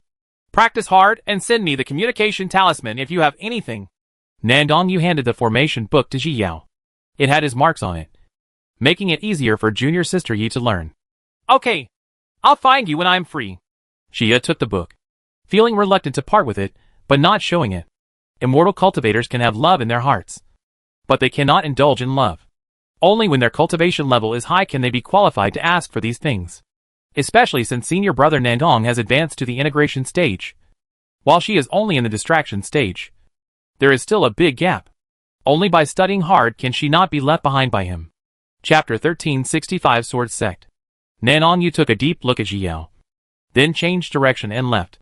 At this moment, for the first time, he felt the reluctance to give up. But he would not influence any of junior sister Yi's decisions. He hoped that junior sister Yi would always make progress and be able to live freely in the future. And he must practice harder so that he can support her in the future. Leave. Jianichu reminded Ji Yao when he saw her reluctance to leave. Let's go! Ji Yao turned around and agreed, and continued on the road with him. 10 days later, they finally arrived at Jianzhong. Ji Yao raised her head and looked at the huge mountain gate, sighing in her heart again. This sword sect is really domineering. Let's go! I'll take you in. The sect leader is already waiting, Jianichu said to Ji Yao. As soon as the sword sect master understood Dao Yada's talent, he kept urging him to come back quickly, fearing that the girl would switch to other sects midway. His attitude was completely different from when he first met Song Shuzi. Ji Yao nodded obediently, feeling a little nervous. After all, she is an ascended monk. Many sects find it difficult to feel a sense of belonging to the sect, so they don't like to accept such disciples. What if she is rejected by Jianzhong? Young boy Song, you go back first. I'll take the girl to complete the formalities before going back. Jianichu didn't plan to let Jianzhong follow him. When he saw the sect leader's differential treatment, he was afraid that he would cry in sadness. Okay, master. Jianzhong has always been obedient in front of Jianichu, but sometimes when he looks at his master's face, he always feels that it is inconsistent. After all, his master looks similar to his great disciple. Yes, Jianichu responded, then led Ji Yao towards the Jian sect's main hall. Along the way, they met many disciples of the sword sect. Everyone looked at Ji Yao in amazement, secretly wondering who she was. Ji Yao followed Jianichu without squinting her eyes, and finally arrived at the meeting hall. As soon as she entered the hall, she saw a senior in green clothes sitting at the head, who was the leader of the sword sect, Leng Aofeng. Leng Aofeng was also sizing up Ji Yao at this time. He did not expect that Jianichu's disciple was actually a stunning beauty. But what concerned him more was her impressive talent, even compared to those geniuses in the world of floating dust. Moreover, he heard Jianichu mention that the conditions in their lower world were very difficult. Yet she was able to ascend so young, which showed her understanding and hard work. The more he observed, the more satisfied Leng Aofeng became. He wished he could immediately go through the formalities for Ji Yao to join the sect. After all, no one dislikes such a talented disciple. I've met the sect master. I've met senior. Jianichu and Ji Yao bent down and clasped their fists, saluting respectfully. No need to be polite, Leng Aofeng said calmly, maintaining the demeanor of a sect leader. But Jianichu knew what he was thinking. If Leng Aofeng hadn't kept urging him, he might have been deceived by him like this. Are you Ji Yao? Leng Aofeng tried his best to look kind and asked with a smile. Yes, my junior's name is Yi Jia, Jia replied respectfully. Well, Yes, I also heard what your master said. Since you want to join the sword sect, our sword sect naturally welcomes you. Lung Alfeng was not good at playing tricks, so he spoke straight to the point. Their sword sect really needs new and outstanding blood to join. Chapter 1366 Become a Sword Sect. Jia was still thinking about what to say to convince Lung Alfeng, but she didn't expect him to agree so directly. She blinked in surprise, paused for a moment before clasping her fists and saying thanks. Thank you, Senior. Why do you call me Senior? Call me Sect Master? Lung Alfeng said with a smile and glared at Ji Yao. Thank you so much, Sect Master. Ji Yu borrowed the donkey from the slope and shouted with a smile.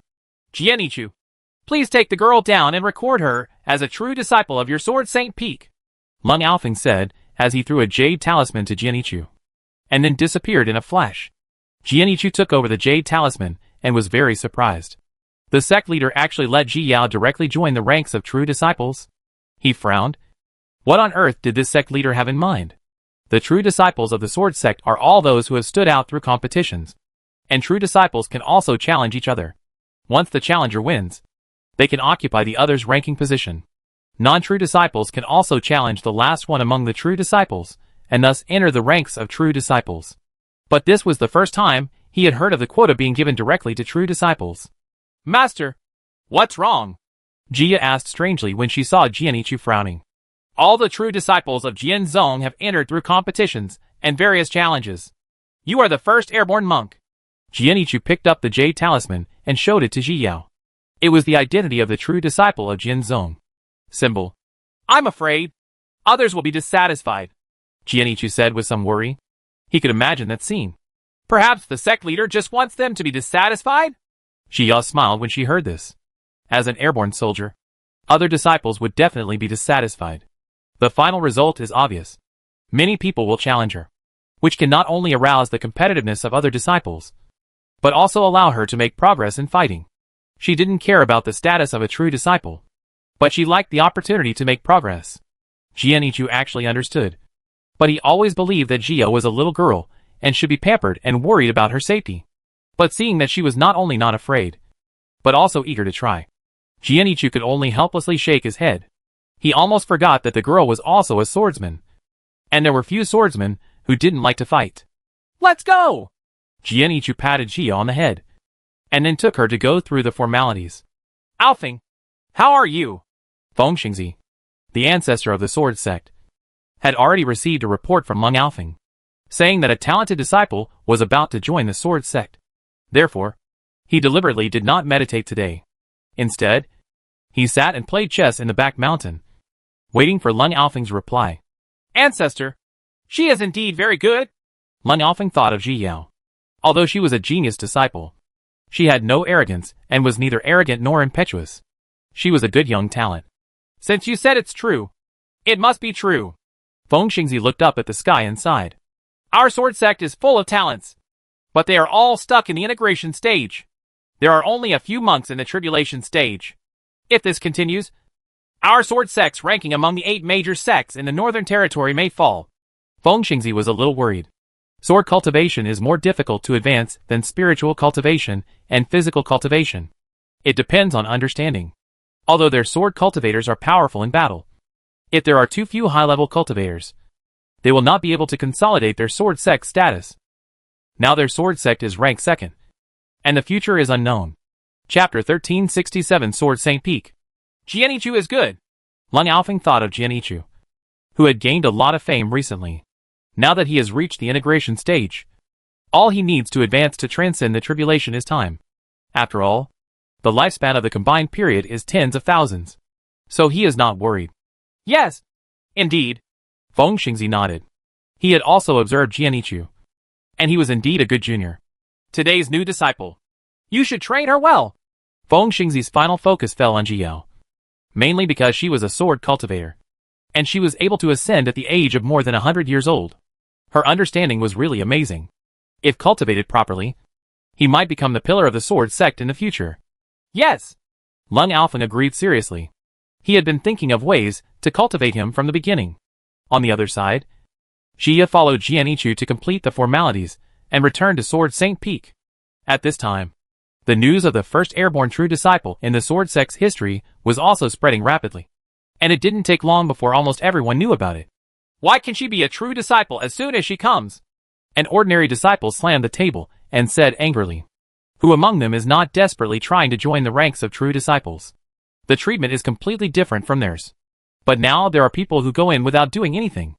How can they be convinced by this? Could it be that she has something to do with the sect leader? Or are you a disciple of some big family?" Some disciples also said in agreement. "Senior brother Jiang, do you think so?" a disciple asked, looking at the silent man sitting aside. "Practice well and stop talking nonsense." Jiang Huihua gave them a cold look, then stood up and left. The disciple didn't understand how he had offended senior brother Jiang, so he scratched his head helplessly. Don't you see that senior brother Jiang is angry because of this matter? You are still trying to get closer." Another disciple looked at him speechlessly and said, "I'm not angry." The disciple smiled awkwardly, and then said no more. Jiang Huihua, who left, was indeed very angry at the moment. He had challenged countless times in order to join the true disciples, but every time it ended in failure. It's nothing. Originally, his skills were inferior to others, but now that he was suddenly distracted from the sky and joined the true disciples, it was a bit unfair. How could he not be angry? However, he didn't like talking behind his back, so it would be better to defeat that person openly and take her position. "Yao Yao, this is your cave." Jianichu brought Ji Yao to the Sword Saint Peak. The cave here was prepared by him and Jian San a long time ago. "Thank you, Master." Ji Yao thanked with a smile, and then looked at the cave in front of her. The cave is very big and beautiful, with everything you need inside. It can be seen that a lot of thought was put into it.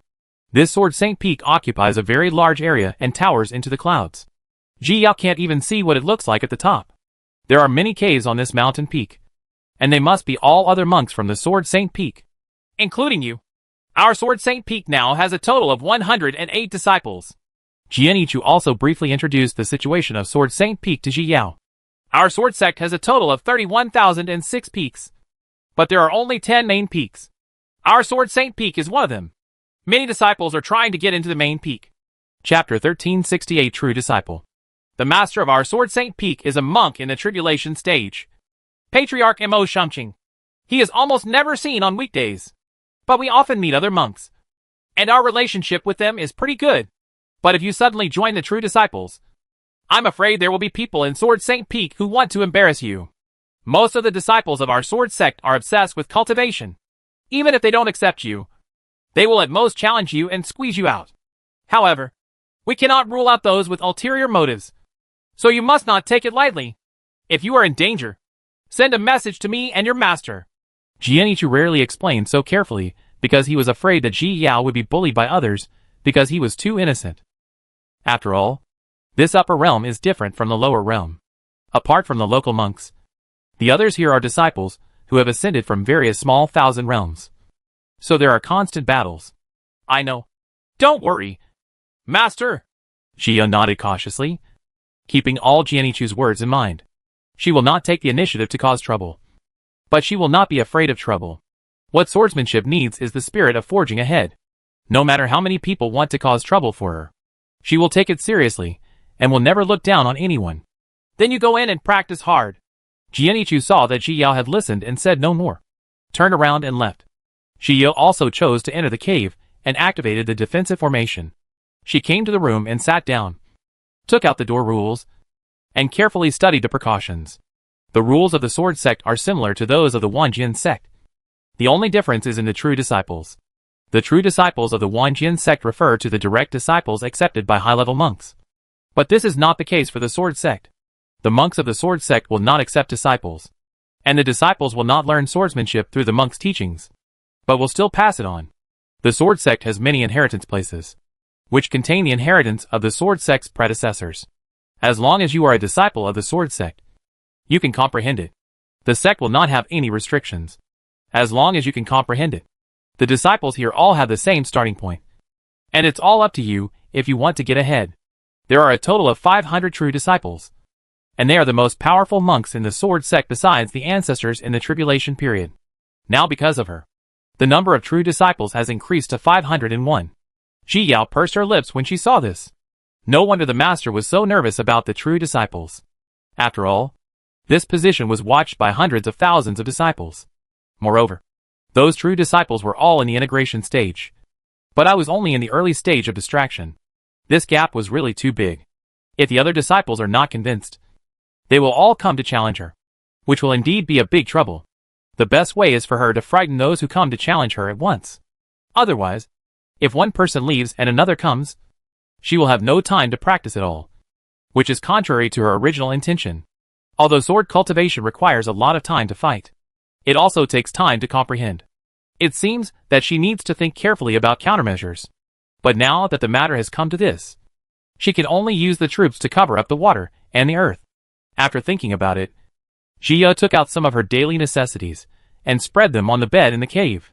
She laid down and was about to take a rest when she suddenly received a message from Guishui. "Ji Yao, you have soared so quickly. It's really amazing. But I'm still in the southern region now. I can't leave in a short time. I'll come to you when I'm free." The message talisman is Guishui. Familiar voice. Chapter 1369 Challenge. Jia smiled slightly after hearing this. Shuyi's temperament is now more and more lively. Now she and Shuyi have their own affairs, and they won't be able to see each other in a short time. But as long as the other party is safe, it doesn't matter if we meet later. When Jia thought of this, she closed her eyes and fell asleep. Early the next morning, Jia was awakened by the movement outside. For the sake of safety, Jia only activated the defensive nature of the formation, but did not activate the sound isolation function. Unexpectedly, I was actually woken up. She sat up, and her consciousness instantly spread out, sweeping towards the door of the cave. Immediately, she saw a dark crowd of figures, completely surrounding the door of her cave. Jia quickly withdrew her consciousness and swallowed nervously. There are at least 1,000 people outside. Are they all here to challenge? Jia stood up and frowned in distress. This was far beyond her expectations. But there was no way to avoid it. He couldn't hide forever. There was no other way. So Jia had no choice but to remove the formation and walk out. "Ha ha! Good morning, everyone." Jia forced out an awkward smile and greeted everyone. "Are you Yiyo? It's really the early stage of distraction. This is simply too much. Can you become a true disciple even when you are distracted?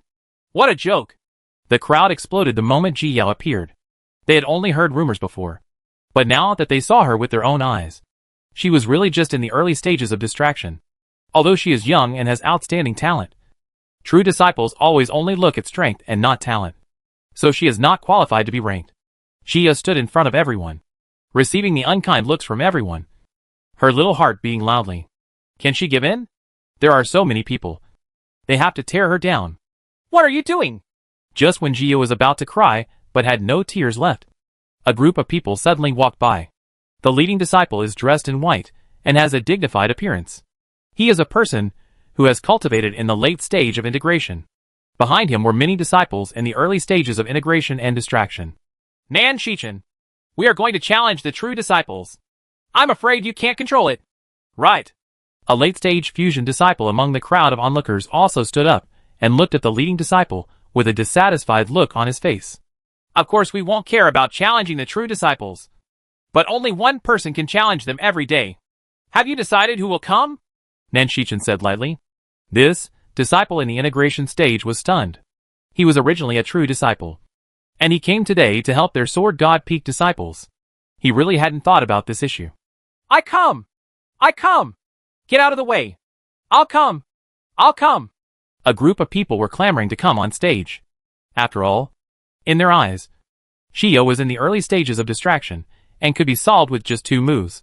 It would be a fool to miss such a good opportunity. Shio looked at this lively scene and pursed her lips in embarrassment.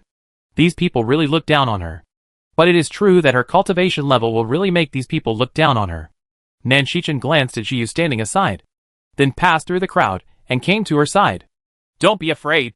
We are all disciples of Sword Saint Peak, and we won't let you be bullied." Nan Shichen looked sideways at Ji Yao and comforted softly. "Thank you, Senior." Jia felt a lot more at ease after hearing this. Chapter 1370 Competition Arena. "We, disciples of the same peak, are called brothers and sisters. Junior sisters don't have to be so outspoken." Nan Shichen saw that there was no fear in Ji Yao's eyes, and she felt a little more curious about her. Could it be that she really has something special that can defeat these disciples in the integration stage? So the sect leader made an exception for her. I've met senior brother. Xiao didn't show any pretense and directly called senior brother. Junior brother Jianichu and junior brother Jian Song were sent out by the sect leader early this morning to do some work. Before leaving, you asked me to take care of you. Seeing Xiao being so cheerful, Nan Shichen explained to her with a gentle smile. Xiao didn't expect the two masters to leave suddenly, and was a little surprised. After she realized what she was doing, she secretly cursed the sect leader for being treacherous. He clearly did this on purpose, fearing that Master and Master would protect her. Icky! Lung Alfing was looking at the jade slips handed over by his disciples, when suddenly his nose itched and he sneezed. He stretched out his hand to rub his nose, muttering to himself. Why did his nose suddenly feel itchy? But thinking of the girl he just took in yesterday, Lung Alfing raised the corner of his mouth and smiled. He didn't know how long she could stay in her position. Nan Shichen, we have chosen the right person. After some screening, the person who came to challenge was finally selected. In order to avoid people thinking that they were deliberately bullying the children, they specially chose a monk who was also in the distraction period. They planned to let him defeat Ji Yao first, and then take the initiative to give up his position. It would sound better to say this. Okay.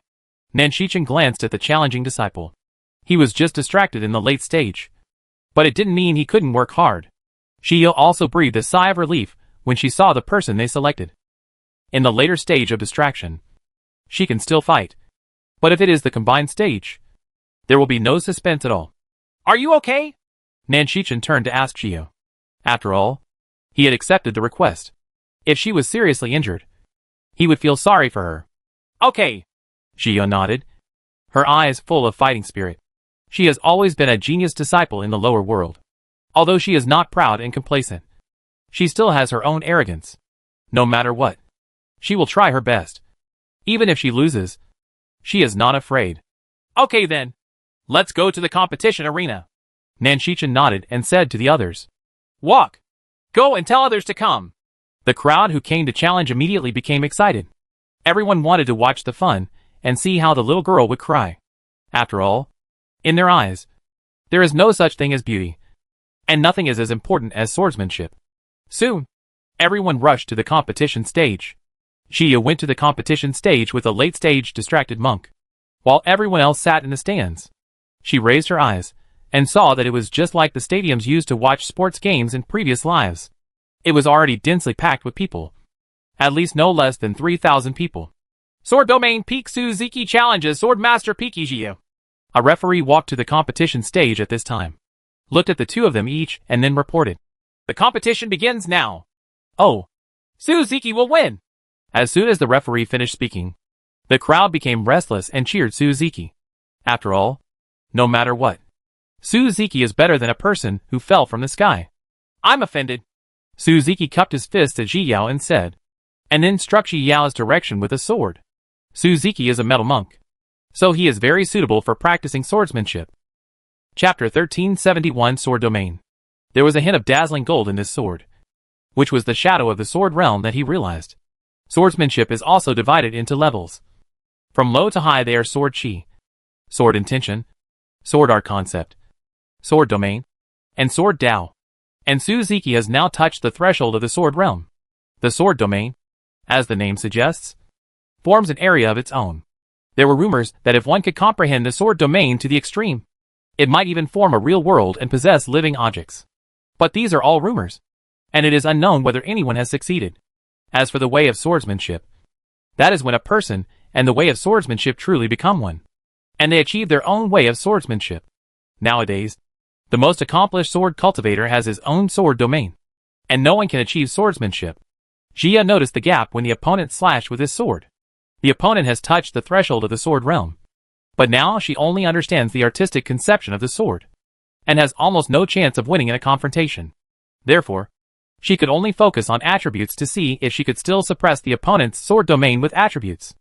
All this thinking happened in the blink of an eye. As soon as Xiao thought of a countermeasure, a perfect year came towards Suzuki's sword light. Boom! The two met and made a huge roar. And then, they actually cancelled each other out.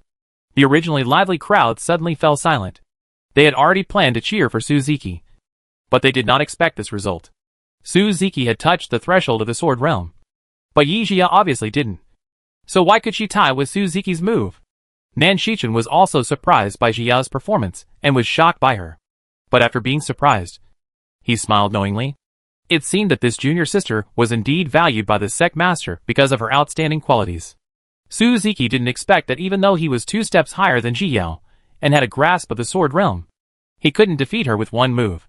He suddenly became more cautious and put away his contempt. Ji Yu didn't feel happy at all.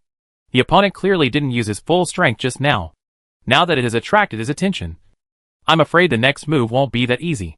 Sure enough, Suzuki took action again. This time, his sword light was even more powerful. As soon as it was released, Ji Yao felt a strong breath coming towards her face, which made her face hurt. Ji Yao immediately teleported to some positions, and then slashed forward with a fusion of years and reincarnation. This time, Suzuki's sword power was paused by time, and then collided with reincarnation. Boom! The 2 attacks collided and exploded. The strong impact forced the 2 of them to retreat continuously, and the defensive shield also made a loud noise. After a while, the movement calmed down. The crowd was silent at this time, and some of them were unwilling to believe the facts they saw in front of them. Sword cultivators can usually challenge higher levels, but it is rare among sword cultivators unless they are true geniuses. And the monster in front of him seemed to be just that kind of person. No wonder the sect would give him preferential treatment. However, they still believe that she should not sit in the position of a true disciple. Geniuses can only be geniuses, not strong men, until they grow up. As for their sword cultivators, they only obey the strong. Just as they were thinking, Suzuki suddenly put away the spirit sword. I lost! Suzuki looked at Ji Yao and announced with a serious expression. Chapter 1372 Result. Just as Ji Yao was about to take action again, she was stunned when she heard this. Why did the other party give up? The crowd became noisy again, wondering why Suzuki suddenly gave in. He obviously didn't lose.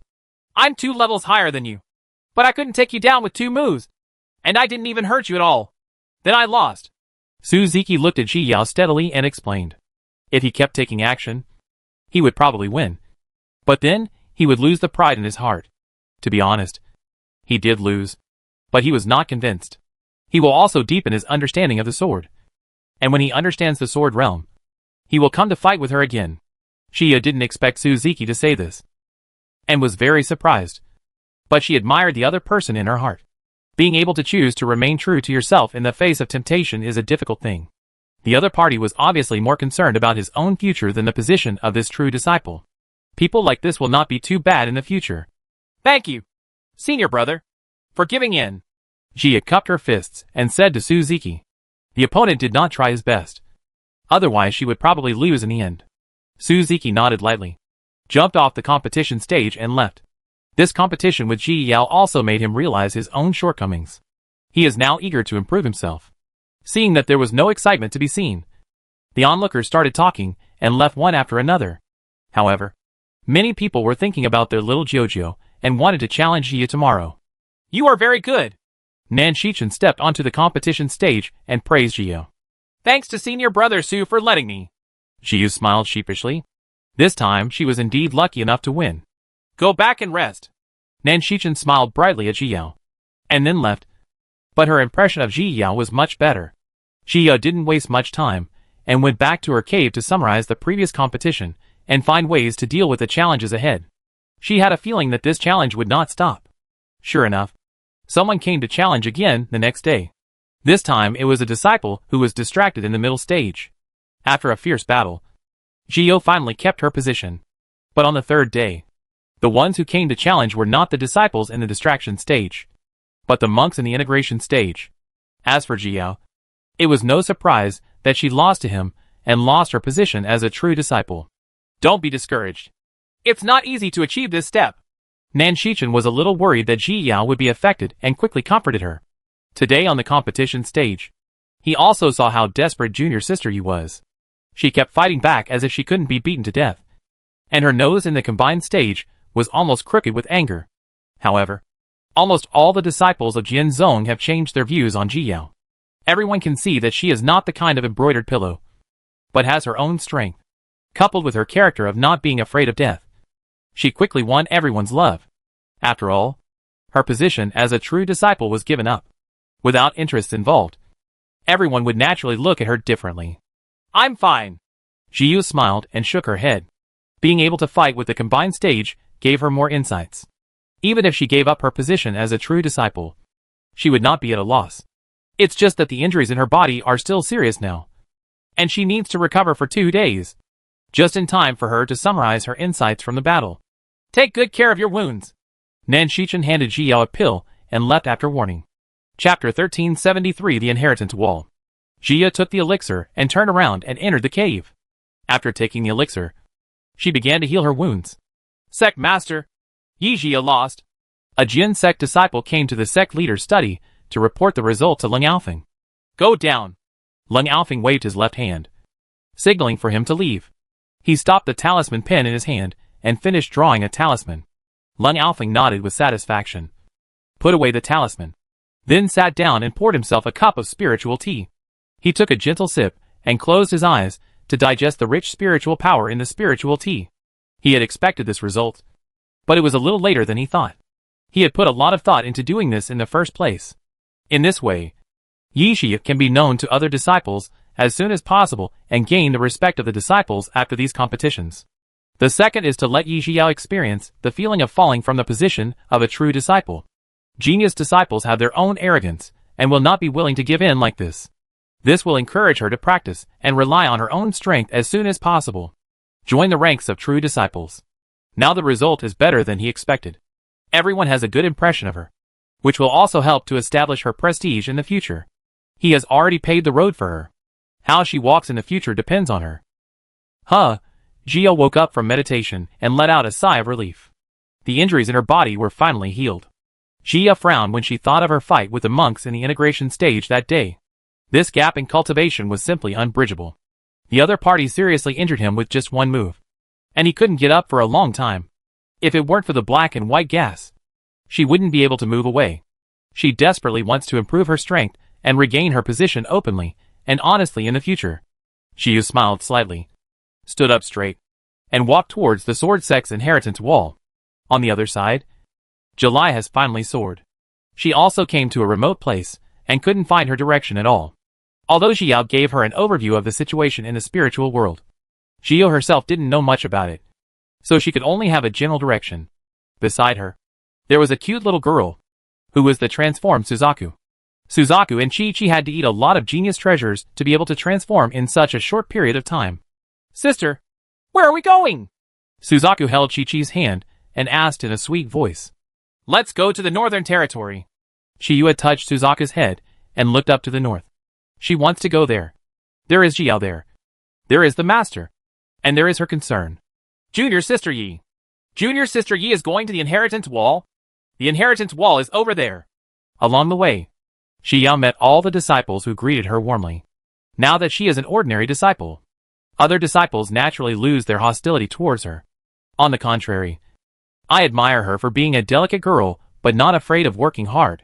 Soon, with the help of other disciples, Xiu quickly found the inheritance wall.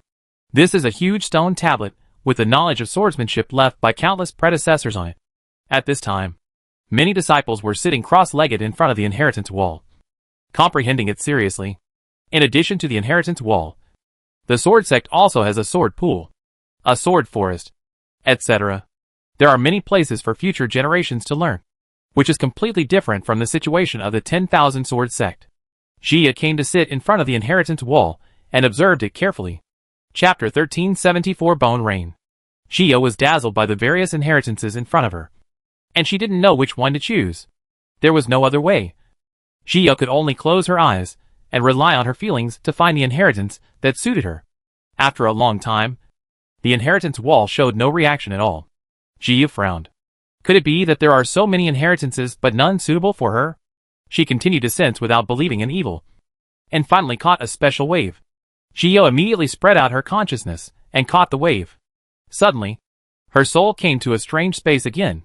It was raining heavily in this space, and the smell of earth and grass was everywhere. Jia looked around and found nothing unusual. In the end, she could only raise her head and look at the falling raindrops. Clatter! Clatter!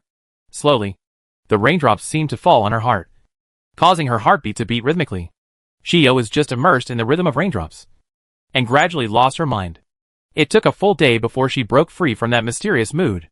She rubbed her sore neck, but suddenly found that all the grass had been damaged, and the ground was scorched black, as if it had been corroded by something. The two words, acid rain, instantly appeared in Yao's mind. Although the power of acid rain is not as powerful, there is still a slight similarity. Just when Xiao was thinking about it, a figure suddenly appeared in the sky. Xiao looked up and saw a beautiful female cultivator with a cold temperament. Looking at her coldly, she wanted to salute. This should be the senior who left the legacy. But she found that she couldn't move at all, and couldn't even make a sound. At this moment, the female cultivator suddenly struck Xiao with her sword, and countless raindrops immediately fell towards Xiao. Xiao's heart tightened. Although she knew this was the spirit space, she was still a little nervous, because although this sword felt light and non-threatening, she had seen its power just now. Sure enough, the raindrops fell on Xiao's body, burning countless small holes in her body. Xiao could only close her eyes and control herself to feel the raindrops instead of looking at the horrific injuries. She could feel the slow changes when the raindrops fell on her body, and she could also feel the gradual spread of the wound. By the end, she even felt herself being completely melted. Seeing that Xiao could resist the panic of being melted, the beautiful woman smiled slightly. She is a ray of spiritual thought left behind, and she has met many monks who came to understand it. But few can endure the feeling of being completely melted, and the final harvest is naturally not great. Hopefully this little girl won't disappoint. Thinking of this, the woman slashed at Xiao with her sword again, and immediately countless raindrops fell on Xiao again. Xiao seriously understood the mystery in the raindrops and experienced the feeling of being reborn and dying again and again. This realization took her 3 months. Thank you, Senior! Xiao finally opened her eyes and bowed to the beautiful woman. After this period of understanding, she had a new understanding of the raindrops. This sword technique is called Bone Rain. If practiced properly, it is extremely powerful and can be very effective in group attacks or solo battles. The woman warned carefully. Chapter 1375 Emo Shunching. During this time, she could see the seriousness of this little girl, and hoped that she could carry forward the Rain of Bones to great effect. I will definitely practice hard. Xiao straightened up and looked at the woman with firm eyes. She had also personally experienced the power of this swordsmanship and must not miss it. See you again when you have a chance. The beautiful woman smiled at Xiao, then waved her hand and sent Xiao out of the inheritance space. I hope that the little girl can ascend to the fairy world in the future and meet her true body. Xiao, who was sitting in front of the inheritance wall, suddenly opened her eyes, startling Suzuki, who had just looked at Xiao. Junior Sister Yi, are you awake? Suzuki was a little embarrassed after being caught. Well, is there something wrong with Senior Brother Su? Xiao was actually shocked by Suzuki, but her expression was as calm as ever. Yes, we plan to form a team to go to the wind-splitting Lingchuan Valley to practice and catch some auspicious wind beasts. We want to invite you, Junior Sister Yi, to come with us. Suzuki scratched his head. At first, he was still clamoring to challenge others, but now he invites you again. He was really a little embarrassed. However, those guys insisted on letting him come, saying that Junior Sister Yi was powerful and would be more confident with more people. He had no choice but to bite the bullet and come. When will we set off? Xiao was a little excited. If the time was right, she would like to go there and test her learning of Waguyu in half a month. Suzuki originally thought Xiao would not agree, but immediately replied when she saw her asking. He had also watched Junior Sister Yi's competition and admired her spirit of never giving up. He also hoped to reconcile with her through this experience. Okay, I'll contact you when the time comes. I'm sorry to bother you, Senior Brother Su. Xiao calculated the time and found that half a month should be enough for her to become familiar with the swordsmanship. So she agreed. Okay. Suzuki nodded happily and handed his communication talisman to Xiao. Junior Sister Yi agreed to accompany him, which also meant that she was willing to reconcile with herself. But he didn't know that Xiao had no objection to him from the beginning to the end. Xiao also took out her communication talisman and exchanged it with Suzuki before returning to Sword Saint Peak. She slowly flew to the heights of the Sword Saint Peak, found a deserted place, and started practicing Bone Rain. Emo Shangqing noticed Xiao as soon as she appeared on the high ground. He opened his eyes from meditating and disappeared from the peak in a flash. Soon, He came to the place where Ji Yao was practicing sword skills, hiding his aura and observing the young disciple who was practicing sword skills. If he guessed correctly, this should be Ji, the disciple he recruited from Sword Saint Peak some time ago. Because the disciples of Sword Saint Peak all know that the top of the mountain is the Peak Master's territory. Few disciples dare to disturb it, let alone practice swordsmanship. But this girl obviously didn't know very well. Presumably no one told her. He smiled happily as he watched Ji Yao completely confused about the point at the beginning and finally able to make a move later. It seems that this girl has a good understanding. Just watching. Mo Shangqing's expression gradually became serious, because he found that this young disciple's swordsmanship was maturing rapidly, and the speed was really astonishing. Moreover, it is extremely rare for this girl to be able to completely integrate her mind into understanding while practicing, because when many people make sword moves, they make sword moves according to the skills. But few people can make sword moves based on their own perception.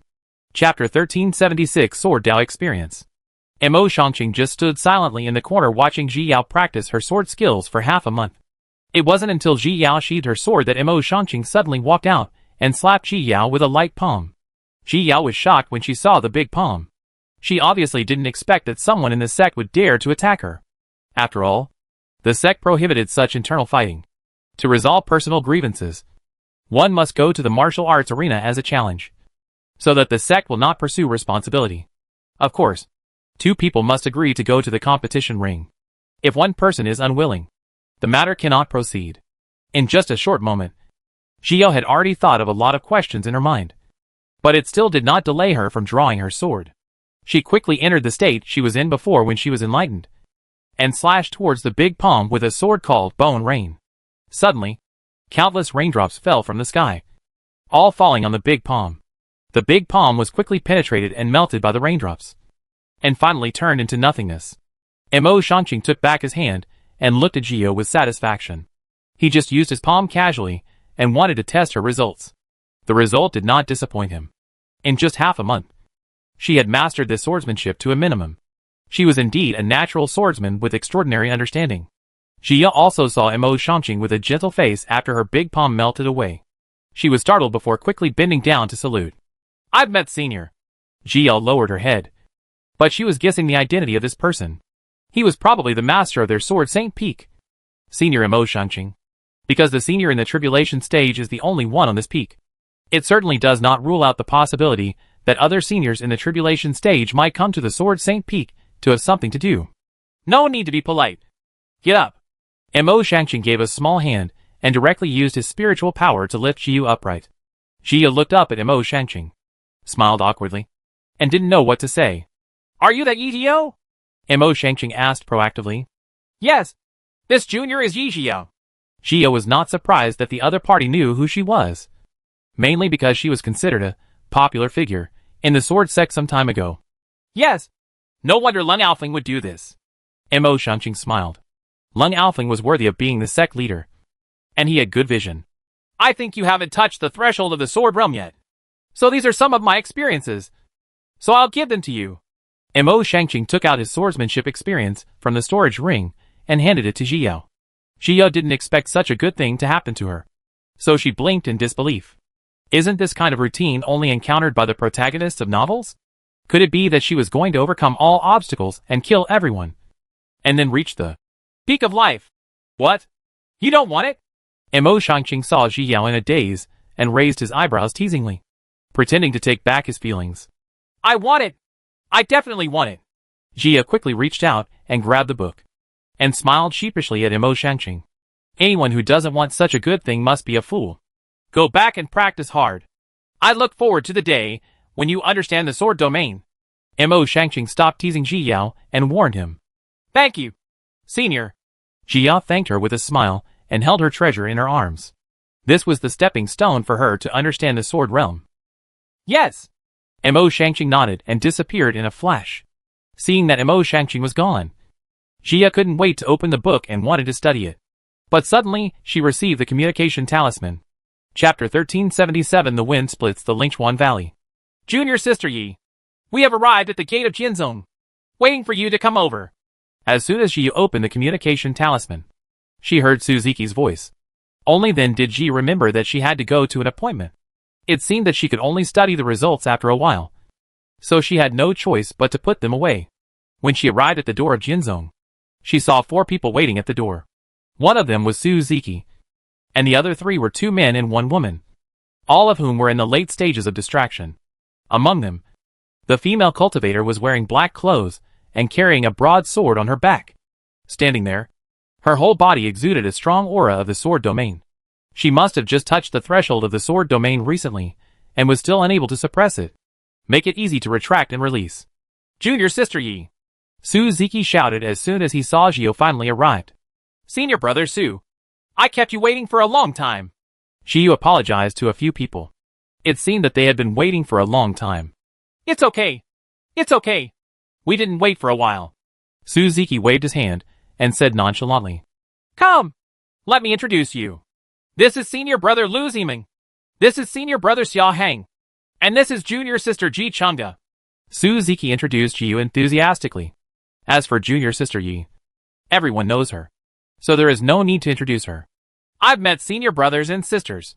Shiyu saluted the 3 of them respectfully. Junior sister Yi, don't be so polite. Lu Ziming was a straightforward and honest man, and he quickly waved his hand when he saw Ji Yao saluting.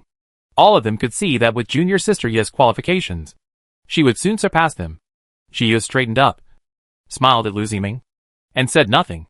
Lu Ziming immediately blushed and turned his head, not daring to look at Jiao, but thinking in his heart that junior sister Yi was indeed as beautiful as the rumors. Then let's go! Suzuki was already impatient. Now that junior sister Yi has arrived, he naturally has no reason to delay any longer. Everyone nodded and took out their flying magic weapons and flew towards the Fengshi Lingchuan Valley. Junior sister Yi, you are actually Yunling? Suzuki asked in surprise when he saw that the person under Ji Yao's feet was actually Yunling. Yes! Xia didn't deny it. It could be seen at a glance. That's great. Suzuki's tone was full of envy. Yunling is particularly suitable for flying. It can also grow with its owner. No matter what realm the monk reaches, it can be used. It's just that Yunling is too difficult to catch. There are many people guarding there every day on the other side of the Sea of Clouds, just for this Yunling. Unfortunately, the chance of encountering it is too slim. Shiyu just smiled slightly, did not answer, and continued to fly forward. Several other people also looked at Yunling and then looked away. After all, other things are foreign objects, and the swordsmanship is the most important. Bah! Nandong Che emerged from the ground and quickly spit out the sand in his mouth. He wiped the dirt off his body with a look of disgust, and finally used the cleaning charm to clean himself up. It has been more than 20 years since he ascended, but he has not yet gone to Nangong's house. Of course, this is also because he is playful and curious about all places in the spiritual world. Not long ago, his father finally gave him an ultimatum, telling him never to go back again. There was no other way. Nandong Che could only try his best to rush back, but he accidentally fell into a trap just now. To think that he, a monk in the distraction stage, was trapped in a trap and almost couldn't get out, was simply a shame and humiliation. Chapter 1378 Ruefeng Beast.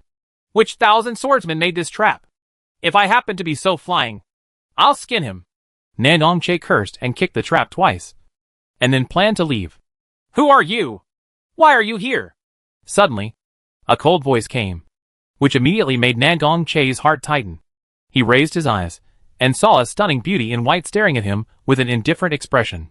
Her expression was very much like that of his elder brother. I passed by here and fell into a trap. Nandong Che pursed his lips and said, putting away the ungrateful expression on his face. Feng Luoji looked at Nandong Che, and then glanced at the trap she had set. This trap was originally used by her to catch the wind beast, but unexpectedly, a person fell into it. Let's go! Feng Luoji glanced at Nandong Che lightly, then looked away and disappeared. Nandong Che looked at the woman who suddenly appeared and disappeared suddenly, and curled his lips in dissatisfaction. Isn't the integration period amazing? Sooner or later he will surpass her. Humph! Nandong Che snorted coldly, and continued on his way. After he left, Feng Luozi reappeared next to the trap, and repaired the trap again. She was going to catch this wind beast, and give it to Shiba. She received a message from her ancestor some time ago, but she had something to do outside, so she couldn't rush back. Now that she heard that Xiao Ba had also left the Phoenix Ruins, she planned to catch 2 gale beasts for her, and then build a carriage for her. which would be just right for the gale beast to pull. However, it might take some time to catch this wind beast, so she could only wait patiently. On the other side, Xiao and others traveled for more than 10 days. Finally arrived at Phone-Crack Lingchuan Valley. As soon as they got close, a huge gust of wind blew in their faces, knocking several people off their feet and almost falling from the air. Several people quickly stabilized their figures and slowly fell to the ground. Jia put Yunling away and tried hard to stabilize her figure. In this wind-splitting Lingchuan Valley, there are all kinds of hurricane groups everywhere, blowing loudly. Ji Yao's hair and cassock were also flying everywhere, giving her an air of ecstasy. It's just that she doesn't feel very good. The wind hurts her face a little. Junior Sister Yi, there are hurricanes everywhere in the Phone-Crack Lingchuan Valley. When we are looking for the auspicious wind beast, we must avoid it, because this hurricane is not only incredibly powerful, but can also damage the soul. Suzuki knew that Zio was an ascended monk. I was afraid that she wouldn't understand, so I quickly analyzed it for her. I understand. Gio nodded with a serious face. Hurricanes that can damage the soul are not as harmful as ordinary ones. You must be careful. Okay, let's go in. If we accidentally get separated, we'll wait outside, Suzuki said to several people, and then took the lead and rushed into the valley. Shia followed behind, trying hard to ignore the influence of the strong wind, and experienced the feeling of being blown away by the wind. Braving the strong wind, Jia finally broke into the valley. As soon as she entered the valley, she saw towering trees of various colors, almost occupying the entire valley, making it impossible to see the sky. And down in the valley, there were countless monsters running around. There is a rotating wind ball on top of the monster's head, which looks like special effects. Most of these are phantoms. There may be real auspicious wind beasts hidden in them, or there may not be. Suzuki frowned and looked at the auspicious wind beasts carefully. Sure enough, they were exactly the same as those recorded in the classics. It was impossible to tell whether they were illusions or not. Chapter 1379 Trident. Gio had just ascended and didn't know much about many things. And the same was true for the Ruifeng beast. She only knows that the auspicious wind beast has a certain auspicious aura, which is what ordinary people say can increase luck. So people often come looking for the auspicious wind beast. However, she didn't expect that to catch the auspicious wind beast, she would need a pair of piercing eyes. It seems that after returning to Jinzong, she will take a good look at the classics. And she cannot be a fool who doesn't understand anything. Now, let's go find the auspicious wind beast. Suzuki looked at the auspicious wind beasts and felt a little excited. Even if he couldn't tell which one was the real auspicious wind beast, he could still check them one by one until he found the auspicious wind beast. Ji Chunga had already locked onto an auspicious wind beast at this time. She had been observing those auspicious wind beasts just now, and she noticed that there was something different about this auspicious wind beast. As soon as Suzuki suggested it, she suddenly took out the broadsword and slashed towards the auspicious wind beast. No one expected that she would take action suddenly, and they were all a little surprised. Jiu also looked at Ji Chunga's back with a surprised look on her face. This rash move had disturbed the auspicious wind beasts, which would probably make it harder to capture them. Boom! Ji Chunga's sword move fell on the auspicious wind beast, but it turned into nothingness. The other auspicious wind beasts were also frightened by the sword and ran in all directions instantly. Quick! Choose the Ruifeng beast to follow. Don't let them run away. Seeing this, Suzuki hurriedly yelled at Ji Yao, and then chose a direction to follow. Ji Yao and others also chose a direction to chase after them. Now that these auspicious wind beasts are scattered, it may be even harder to find out the authenticity. It seemed that Ji Chunga was so impulsive because he was influenced by some sword realms and couldn't calm down yet. Ji Chunga, who was on the other side, straightened his lips at this time. He was a little annoyed at his own impulse, so he had no choice but to choose a direction and chase after him. She had just touched the threshold of the sword domain a few days ago, and was affected by the swordsmanship. Recently, her mood was not stable. It seems that she needs a good training. Roar! A beast roar suddenly sounded, startling several people. They looked at each other, and all flew in the direction of the beast's roar. Whoops! A hurricane suddenly appeared from the corner, and suddenly hit the front of Gio and the others. Everyone avoided, not daring to resist, and waited until the hurricane passed before they moved forward again. Soon, they turned a big bend, and a larger valley appeared in front of them. In the valley, there were still countless auspicious wind beasts running, but one of them was raising its head and roaring in pain. The roar was so sad that Jia seemed to feel its pain. Standing in midair was a male cultivator who was in the late stages of distraction, holding a trident to attack the auspicious wind beast. Jia's heart skipped a beat when she saw the trident in the man's hand. For a moment, she thought she saw Ronli. When Ronli died, the trident also turned into a stream of light and flew away with the immortal palace. It is not known who got it in the end. Not everyone can own these spiritual creatures. They have their own requirements for choosing a master, and Ji Yao did not force them. The male cultivator also noticed Ji Yao and the others at this time, and looked over with a murderous expression. He discovered this ruifing beast with great difficulty. If these people wanted to snatch it from him, he would not be polite. Chapter 1380, Hard Robbery. Gio had no intention of competing with him. After all, the Fengcrack Lingchuan Valley was so big that there must be more than one ruifing beast like this. She glanced at the male cultivator and then turned her attention to the other auspicious wind beasts, trying to find the real auspicious wind beasts. The same is true for Suzuki and others. Now that someone has found it, they must not interfere in the middle. It is against morality. The male cultivator breathed a sigh of relief when he saw this, and continued to deal with the ruifing beast with all his strength. Roar, ruifeng beast roared in pain and struggled, finally falling down under the male cultivator's attack. The male cultivator quickly put away the auspicious wind beast and left here quickly. Gio was still looking for the ruifeng beast seriously, but found nothing. The same was true for the others who were traveling together. Everyone checked all the auspicious wind beasts, but no more likely auspicious wind beasts were found. They had no choice but to change to another valley and continue searching. While they were working hard to search, another group of people came from outside the Fengshi Lingchuan Valley. Senior brother, the guy just said that he found the auspicious wind beast not long after he arrived. It seems that our luck will not be too bad this time, a male cultivator in purple robe said with a smile on his face. At this time, he was holding a trident in his hand, which was the magic weapon of the male cultivator who left before, and the auspicious wind beast, no surprise, was also in his hands. The person he called his senior brother was a peak person in the late stage of distraction. He was wearing a white robe. After a faint response, he turned his attention to those hurricanes. On his left side is a sweet-looking female cultivator who is also at the peak of the late distraction stage. The three of them came here to look for the auspicious wind beast. They just happened to meet the male cultivator who caught the auspicious wind beast on the road. Of course, they couldn't let go of such a good opportunity and directly killed the male cultivator and snatched the ruifeng beast. Go in, the leading senior brother said, and then rushed into the valley first. TSK, let's go! The man in purple teased, touched the female cultivator's face, and rushed in. The female cultivator glanced at his back angrily and followed closely with a smile in her eyes. Quick! There is a ruifeng beast there! While Jiyu was searching, Suzuki's roar suddenly came to her ears. She looked back and almost subconsciously struck the sword in the direction he pointed. Ji Chunga and others also took action one by one, and everyone attacked the suspicious ruifeng beast. Roar, ruifeng beast was attacked, roaring in pain and struggling desperately. Jia pursed her lips as she looked at the struggling auspicious wind beast. The auspicious wind beast's combat power was too low, but it was so auspicious that it could not protect itself at all. What they can do is create these shadows to cover up their own figures. Roar, after several rounds of attacks from Suzuki and others, ruifeng beast finally fell down helplessly. Several people were overjoyed when they saw this.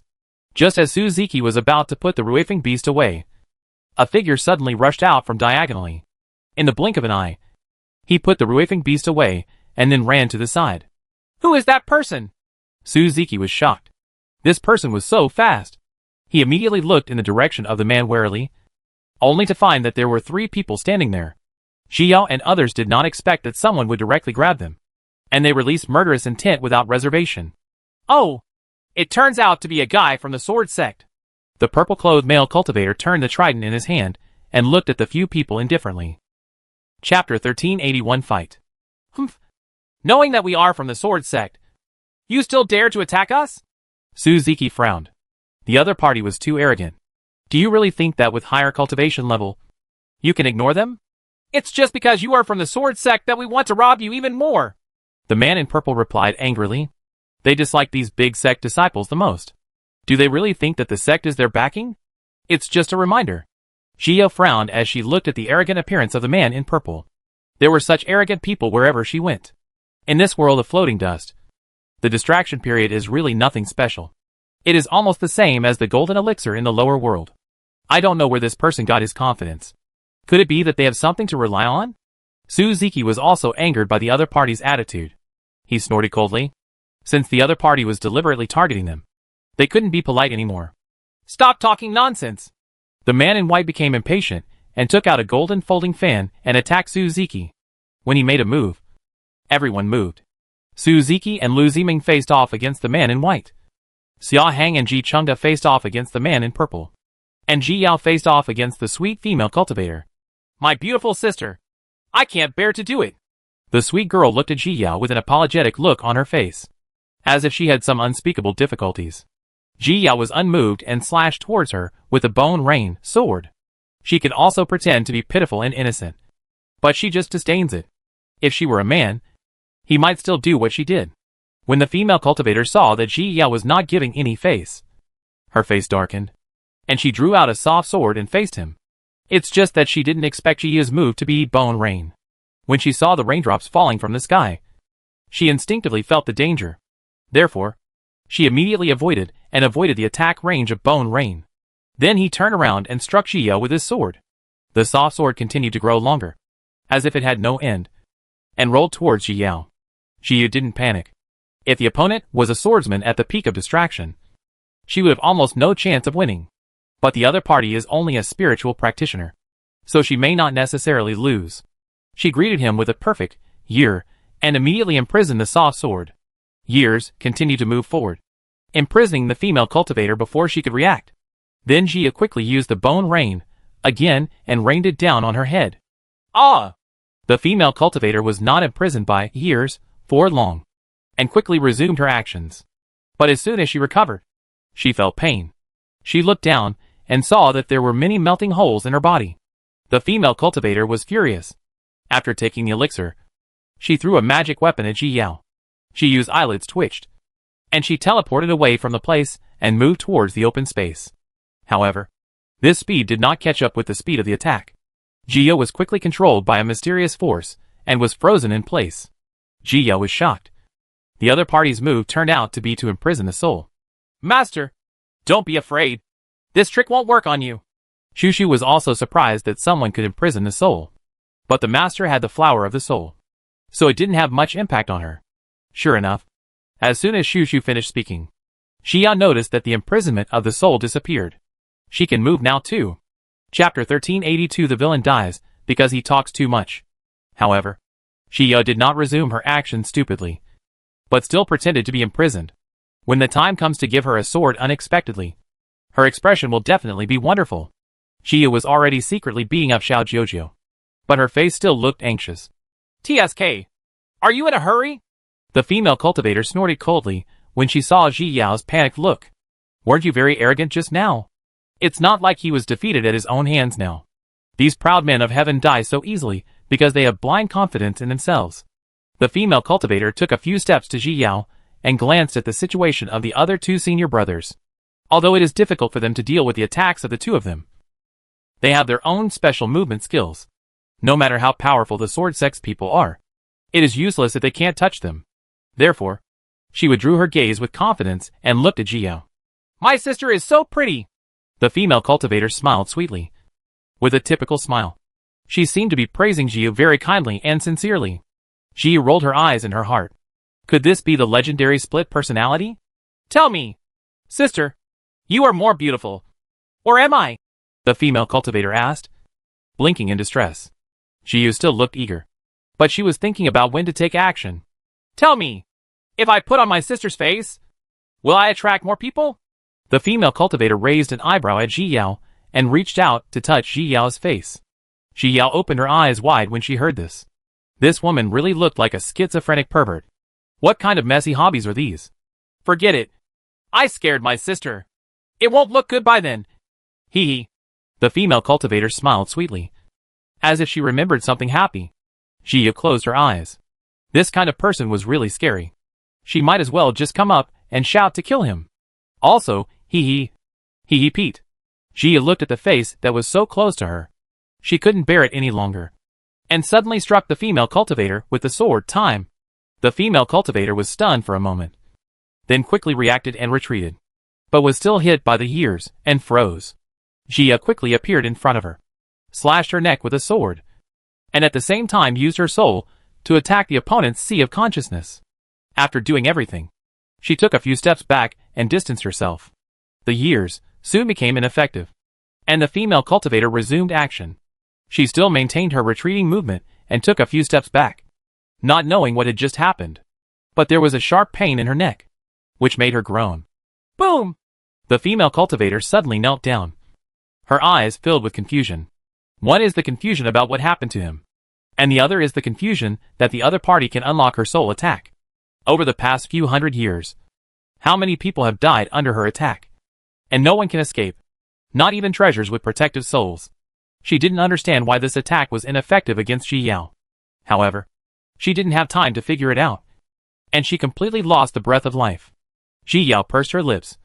This might be the real villain dying from talking too much.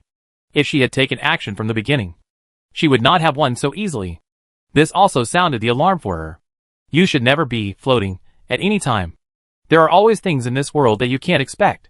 Seeing that the female cultivator was completely dead, Jia no longer delayed, immediately turned around and struck the man in purple with a strike. Chapter 1383 Treasure Gourd. The man in purple had used his physical skills to fool Ji Chengda and the two around. But just when he was feeling complacent, he suddenly stopped.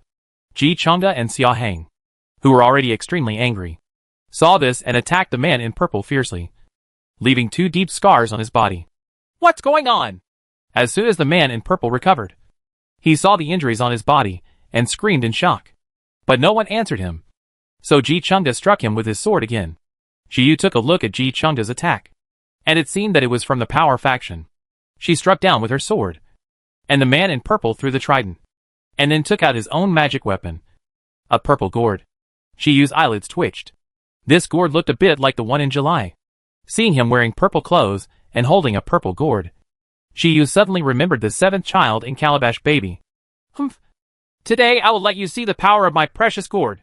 The male cultivator in purple looked very ugly because of his injury, and pointed the gourd at Xia Hang. Take it! He gave the order, and the gourd suddenly issued a huge suction force, and it was about to suck Xia Hang in.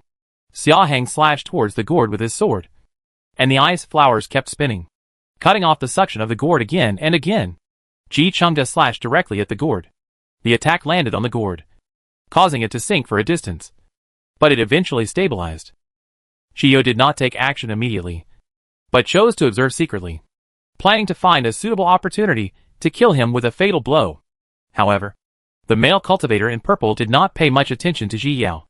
After all, he was in the early stages of distraction, so no matter how powerful he was, it would not have an impact on him.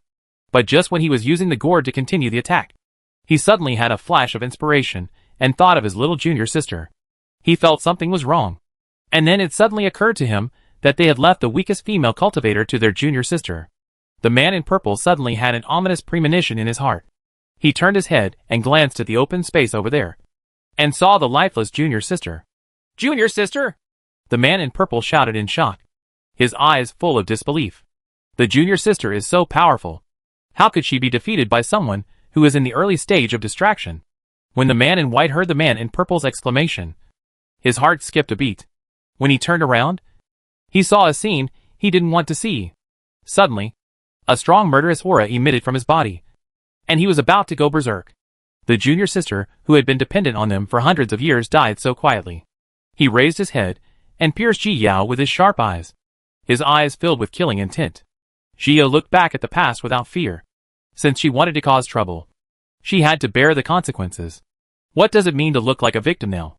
Only then did Su Ziki and others notice that Ji Yao had already solved the female cultivator, and their impression of Ji Yao was suddenly refreshed again. Su Ziki secretly gave Ji Yao a thumbs up. Junior sister, Yi did a good job. It's really satisfying. Who lets these people take the lead in grabbing things and still looks down upon them so much? If they hadn't relied on their ability to hide, a few of them would have captured them long ago. How could they have been allowed to continue shouting? You are looking for death. The man in white looked at Ji Yao's provocative look, and could no longer suppress the murderous intention in his heart. and rushed towards Ji Yao. Chapter 1384 Giant Bloodline. The man in purple did the same, aiming the gourd at Ji Yao. And the center of the battlefield moved to Ji Yao. So they all got into a scuffle. Ji Yao fought the hardest. Both of them attacked her as if she had been charged with explosives, with all their firepower focused on her. Although the others were powerful, the attack still inevitably fell on her. Poof! Ji Yao was knocked out by the folding fan and spit out a small mouthful of blood. The man in white mainly focuses on Win's spiritual roots. Like Luo Chuan, his combat power is not as good as Luo Chuan's, but he is enough to deal with her. His magical folding fan even had a bonus effect on attacks. Ji Yao felt like she was just like a small boat on the river, swaying but unable to exert any strength. When Suzuki saw that Ji Yao was injured, he immediately stood in front of the man in white and struck him with a sword. The man in white could only fight back and withdrew his attack on Ji Yao. Ji Yao stood up and got up from the ground. She didn't care about her injuries and rushed over again. Her role is to continuously release years and assist several senior brothers and sisters. Slowly, some tacit understanding really developed between the few of them. Just as Ji Yao struck out with his sword, Ji Changde struck the man in purple with his sword from the back. The man in purple was originally dealing with Xia Hang. He noticed Ji Yao's attack and wanted to dodge, but was beheaded by Ji Changde. His head rolled along the ground several times before stopping, his eyes full of shock. His nascent soul hurriedly ran out of the sea of consciousness, but was crushed by Ji Changde. "Junior brother!" the man in white exclaimed when he saw this, and a burst of anger rose from within. His junior brother is the person closest to him. Although he is usually indifferent to him, he values him very seriously in his heart. Now that his junior brother is dead like this, how can he bear it? When Ji Yao saw the abnormal face of the man in white, her heart tightened, and she immediately warned, "Everyone, be careful! Ah!" As soon as she finished speaking, the man in white roared into the sky, and a strong impact came from his body, which broke all his clothes. Ji Yao saw with her own eyes that the man's body was bulging with muscles, and his body was gradually getting taller. "What is this?" Suzuki was a little confused when he saw this situation for the first time. "Is this about to transform? You are all going to die!" The man in white lowered his head and looked down at several people, his eyes filled with madness. "He should have a trace of giant blood." Ji Changde, who had been silent, spoke up. She had seen similar situations recorded in classics. For some reasons, some people will have the blood of other races. Once activated, they may gain some power from the blood. When Ji Yao heard the word bloodline, her eyes suddenly lit up. The other party used the power of bloodline, and she herself had it. It just so happened that she didn't know much about the power of the Phoenix Dance in 9 Heavens technique, so she might as well give it a try now. With a plan in mind, Ji Yao began to recite the exercises silently, mobilizing the Phoenix bloodline in her body. The blood gradually became hot, and Ji Yao soon became aware of her own surging power. "Humph!" The man in white snorted coldly and stepped down on Ji Yao and the others. Several people immediately got out of the way and flew around. The man in white reached out and grabbed Ji Changde's clothes in an instant. This is the woman who killed his junior brother. He will not let her go. Chapter 1385 The Power of the 9-Day Phoenix Dance. When Ji Changde saw that he was caught, his heart sank. He turned around and cut his robe with a sword, and then escaped from his hands. The man in white didn't care and continued to take a few steps forward, trying to catch Ji Changde. Seeing that his target was Ji Changde, the others stopped hiding and attacked him. It's just that when the originally powerful sword hit the man in white, there wasn't even a splash. Everyone's heart sank. Could they really fall here today? Ji Yao finally moved at this time. The image of dancing fire phoenix appeared in her mind, and she stretched out her hand. She waved upward lightly, and suddenly a burst of fire shot into the sky. Sensing the hot breath, the man in white turned around and punched the fire, directly dispersing the fire. He smiled coldly, thinking that the fire was so powerful, but it was nothing more than that.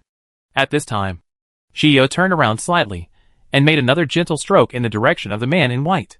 What appeared this time was not fire, but a crack in the space. This slit spread directly towards the man in white and suddenly passed through his body before he could figure out the situation. The power of the space crack is really astonishing. Even if the opponent has the blood of the giant race, it will still be blown into a pile of mincemeat by the crack. "Junior Sister Ye!" Suzuki swallowed as he looked at the dead man in white. Junior Sister Ye is so powerful, but he actually dared to challenge her in the first place. He was really impatient to live. Fortunately, I was sensible at the time. Otherwise my ending might not have been much better. Jiyo smiled slightly at Suzuki. But she succeeded in making Suzuki tremble in her heart. Not only Suzuki, but also Lu Ziming and others were shocked by Ji Yao's strength. In addition to swordsmanship, the opponent actually practices other skills, and can advance to the distraction stage at such a young age. His understanding is amazing, and his future is limitless. Only Ji Changde remained cold, as if his eyes could no longer tolerate anything else except swordsmanship. Thank you. She put away her broadsword, came to Ji Yao's side, said something, and then moved away. Ji Yao smiled, didn't care, and quickly collected all the storage rings on several people. Lu Ziming released a fire, and burned the bodies of the 3 people. Junior Sister Yi, what should I do with these? Suzuki looked at the storage rings Ji Yao handed him, and asked. It's just that his attitude has changed unknowingly, and he has already asked Ji Yao's opinion. Distribute it equally. Everyone can take what they need according to their needs. Ji Yao replied with a smile. Being able to kill these 3 people depends entirely on everyone's cooperation. Without any one person, it may fail. So this harvest belongs to each of them. Okay. Suzuki was originally worried that Junior Sister Yi would be unhappy if the distribution was evenly divided. But now seeing how straightforward she was, he agreed. But in my heart, I feel that Junior Sister Yi is really a person I can get along with. And I can often invite her to do missions together in the future. Soon, several people were assigned. Ji Yao asked for the trident and the treasure gourd, as well as some other spiritual stones and herbs.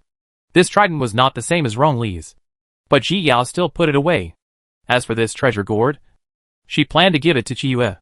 Many magic weapons with similar attributes can be integrated with each other to evolve into more powerful treasures. If Chi fuses this gourd with her own gourd, she might get a more powerful treasure. Chapter 1386 Return. There are 2 auspicious wind beasts here. Let's find out if there are any more, and finally distribute them. Suzuki looked at the 2 auspicious wind beasts and suggested. It would not be good to give just 2 to anyone. Okay. Everyone nodded and searched for the Ruifeng beast again. While searching, Shia recalled the feeling she had when she used Phoenix Dance in 9 Heavens. Although she knew that the Phoenix clan was good at spatial attributes, she did not expect that the move just now would be so powerful. It is a very terrifying thing to be able to tear open a rift in space with just a wave of your hand. Because this is different from understanding some space laws and rushing through space. That is to use space to travel through calculation. But this is to completely control space. The point is that you can control space without understanding the attributes of space at all. This is an ability that everyone would want to master. However, she can only rely on some attacks of Fengwu Jiutian to control the cracks. She doesn't know how long it will take to achieve the control space she wants. However, senior brother Nangong is very knowledgeable about the attributes of space, and he can already control space during the stage of becoming a god. It seems that she can ask him for more advice in the future.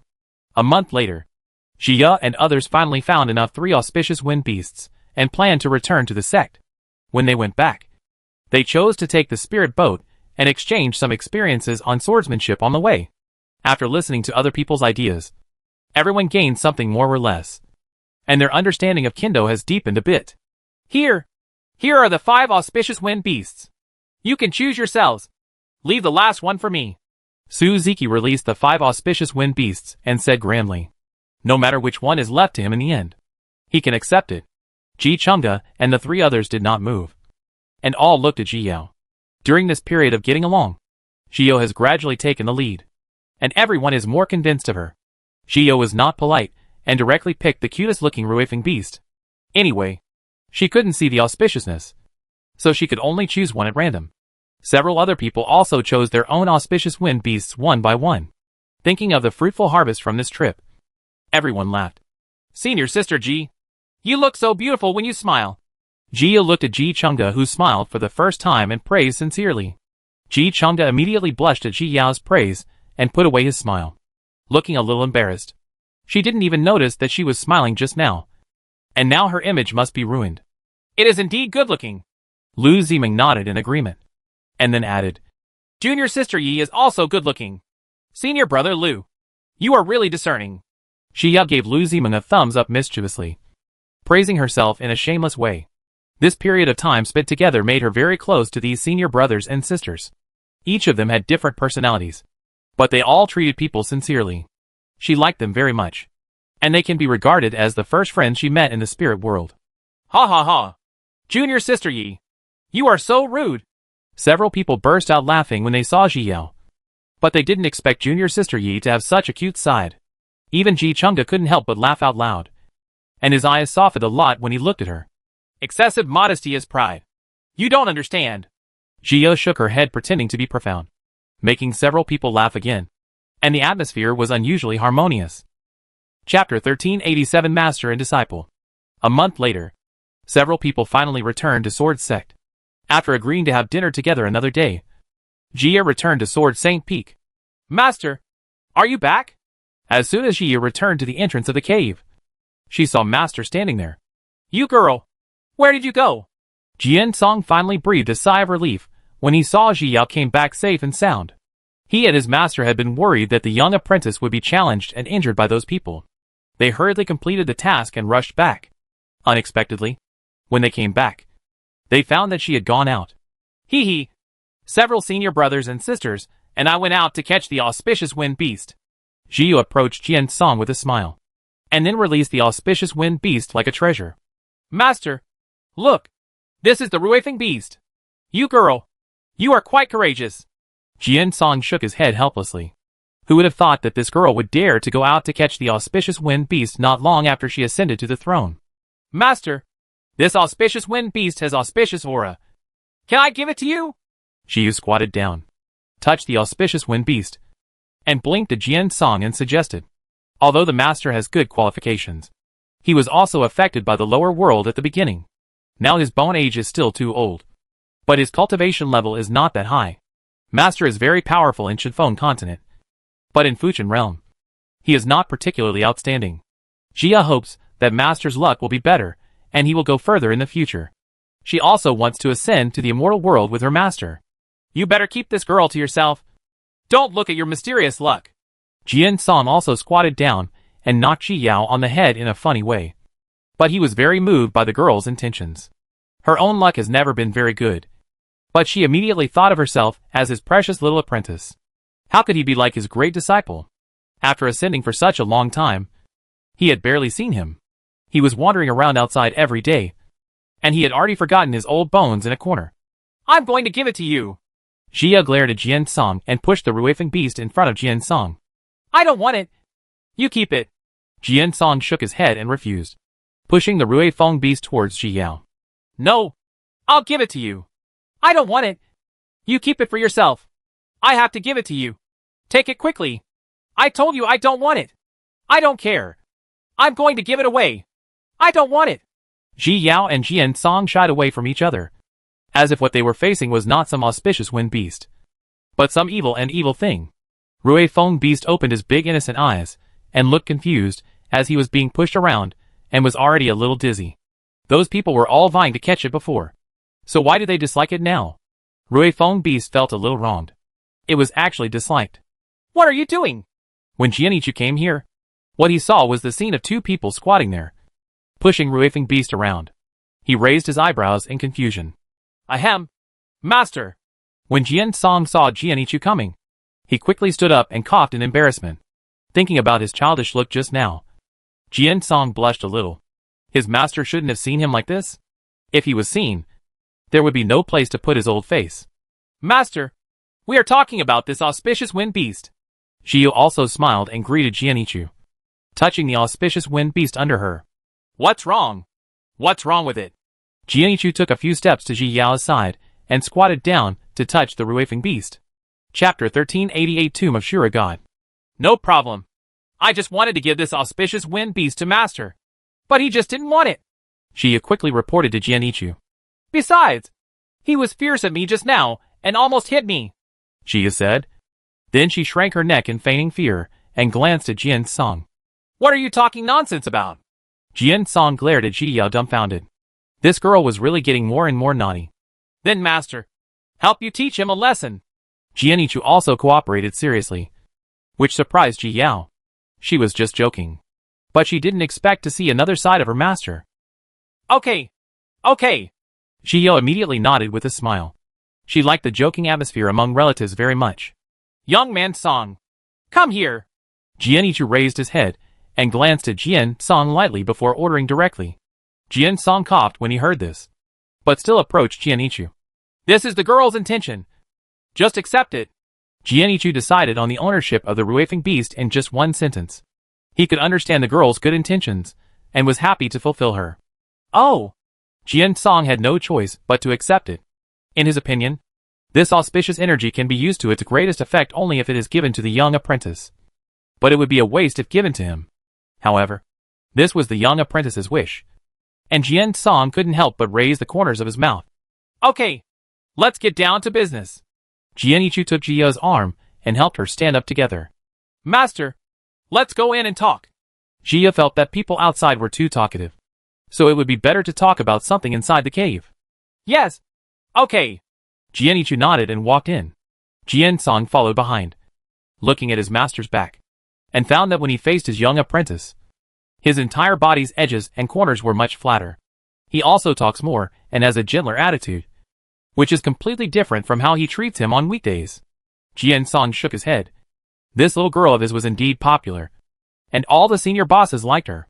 Master, you drink tea. Jia took out the enlightenment tea and entertained the two of them. She had almost finished the previous enlightenment tea, so she drank the remaining tea sparingly. Jianichu and Jian Song both knew what it was. After taking a sip, they closed their eyes and realized the Taoist meaning contained in the tea. After a while, the two of them opened their eyes. There is a place called the Tomb of Shura God in the Northern Territory.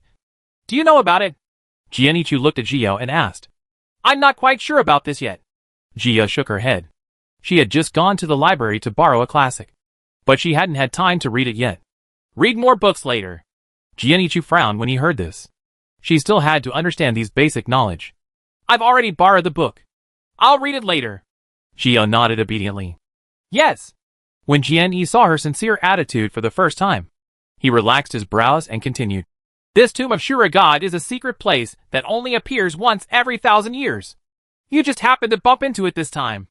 Jianzong also has some quotas, and one of the quotas was given to you by the sect leader, Jianichu said, taking out a wooden sign and handing it to Jiao. He could sense that the sect valued Jiao, and he was happy for Yao Yao in his heart.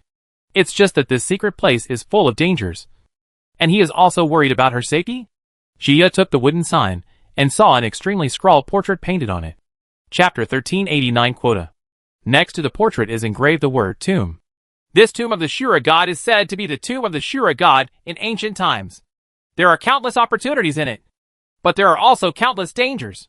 However, those who can enter are all cultivators in the distraction stage. Which is better? Jianichu had also entered before, and thus completed his first advancement in the world of dust. I have some records here, as well as the map I bought. You can refer to it. He handed the map to Jiao, with the dangerous places marked in detail. However, the tomb of the god of Shura is too large, and there are still too many places that have not been explored. So you should not take it lightly.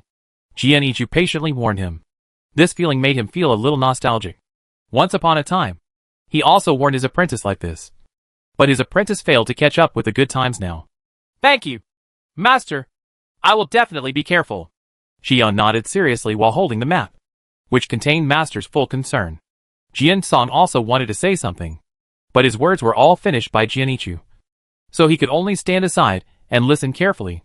Young Boyd Song is now at the peak of distraction. This time we go to the tomb of the god of Shura to find an opportunity to advance to the integration. Jianichu changed the subject and suddenly looked at Jian Song. Can I go too? Jian Song was stunned. He knew before that this quota was precious, and he was afraid it wouldn't be his turn. Of course. Jianichu nodded. Jian Song's eyes lit up when he heard this, and he laughed happily. It's just that you need to fight for your spot. Jianichu interrupted his beautiful fantasy, and successfully saw Jian Song's smile froze on his face. Jia was amused by Jian Song's reaction, and couldn't help laughing. After seeing her master's neck turning red, Jia could only hold back a smile and look aside. Ahem. I'll try my best. Jian Song coughed awkwardly, looking really embarrassed. It's true that the master was out of breath when he spoke, which made him excited in vain. The qualification competition will be held in 1 month. You should prepare well. Yao Yao will also go to watch the competition and take a good look. Jianichu stood up and left with a final warning, leaving Xiao and Jian Song with wide eyes. Master, why did you give Yi Ji a place? Yu Mengbai frowned and looked at Leng Alfeng in confusion. Although that girl was extremely talented, there was no need to open a back door for her like this. She's worth it. Leng Alfeng glanced at Yu Mengbai indifferently. This was his third disciple. He was good in all aspects. The only flaw was that he was too serious. No. As soon as he knew that he had given the girl a spot, he couldn't help but come over and ask. We have so many outstanding disciples in the sword sect. Who is not worthy? Yu Mengbai complained with some dissatisfaction. It's not that he wants the spot. It's just that he just can't stand people who get something for nothing. If she really got the spot based on her ability, he wouldn't have a single complaint. She is different. Leng Alfeng didn't intend to say it too clearly. Anyway, this guy wouldn't understand it. He had specifically asked Suzuki to question him before, and he had a deeper understanding of that girl. How many people could deal with the peak of distraction at the early stage of distraction? How many people, even sword cultivators, could do this? But if she were to face the disciples of our sect who were at the peak of distraction, she would still be too far behind, and the place would not fall to her. Chapter 1390 Competition. But if you do this, many disciples will be dissatisfied. Yu Mengbai pursed her lips and looked at Leng Alfeng stubbornly. Not convinced? If any of them can advance to distraction at the age of 120, I will give them a place. Leng Alfeng put down the jade slip in his hand and blocked Yu Mengbai with a successful sentence. His face turned red, and he wanted to argue. But he felt that he could not refute the master's words. With this qualification, all disciples in the central region are geniuses, let alone those in the northern region. Besides, I changed the place for her myself. It has no impact on you at all. What right do you have to object? Leng Alfeng has always been rude in his words. Not to mention that this is related to the future of their sword sect. He was trying hard to find a way here, but these guys always held him back. Yu Mengbai closed his mouth when he heard this, and couldn't say anything more. The sword sect's quota of 100 places has not changed, and it really has no impact. It's natural for me to do this for my master. Forget it if you don't help me. But you still come to hinder my master. Could it be that you want to make me angry to death? Leng Alfeng glared at Yu Mengbai and said slightly angrily. I was wrong. Yu Mengbai lowered his head and admitted his mistake obediently. He really shouldn't question the master's decision, but he still couldn't stand the kind of people who use the back door. Okay. Let's go back and prepare for the qualifying competition. Leng Alfeng softened when he saw his disciple's aggrieved look. He sighed and waved towards Yu Mengbai. Disciple, please leave. Yu Mengbai saluted with clasped fists, and then left the study. Humph. Yu Mengbai snorted coldly. So what if Yi Jiao was extremely talented? He is no worse than her. After Jian Song left, Jiao carefully read the classics about the world of floating dust alone. After having a general understanding of the Fuchin realm, Jia took out the swordsmanship experience given to her by the previous senior. This records the senior's understanding of the sword domain and the process of comprehending the sword domain. Jia was completely immersed in this experience and was fascinated by it. Suddenly, a communication talisman flew in front of Jiao, pulling her out of her comprehension. Yao, the game has begun. As soon as the communication talisman was opened, Jianichu's voice came from inside. Jiao blinked in surprise. A month has passed so quickly? As his cultivation level increases, time seems to pass faster and faster. No wonder those high-level monks feel that there is not enough time even if they have tens of thousands of lifespans.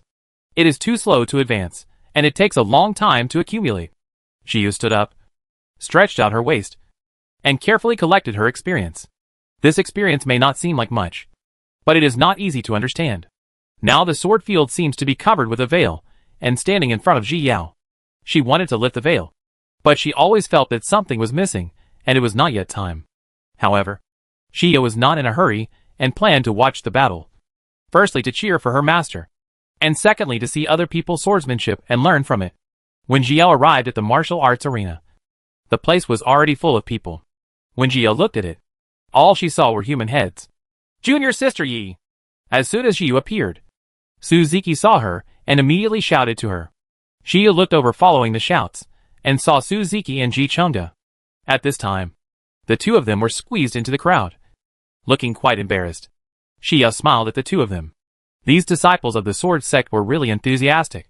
If it hadn't been strong here, they might have demolished the martial arts arena. Chapter 1391 Watching the Battle. Junior Sister Yi, you are finally here.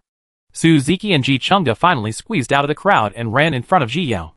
It's just that at this time, Suzuki's bun was a little crooked, and coupled with his hurried look, he looked like he was fleeing. Senior brother Su, senior sister Ji, are you also participating? Jia asked them with a charming smile. Hey, how can we participate in this competition? Suzuki scratched his head in embarrassment. This qualifying match is the home court where distractions peak in the later stages. We just come to watch the fun. But I heard that the sect leader specially changed a place for you. I really envy you. Suzuki blinked and looked at Jiyu with envy. He really envied junior sister Ya's qualifications. But these were beyond envy. Only by practicing harder can we catch up with the footsteps of geniuses like them. Well, Jia suddenly felt a little embarrassed when she saw that Suzuki envied her for taking the back door. After all, this kind of thing is not good in any era.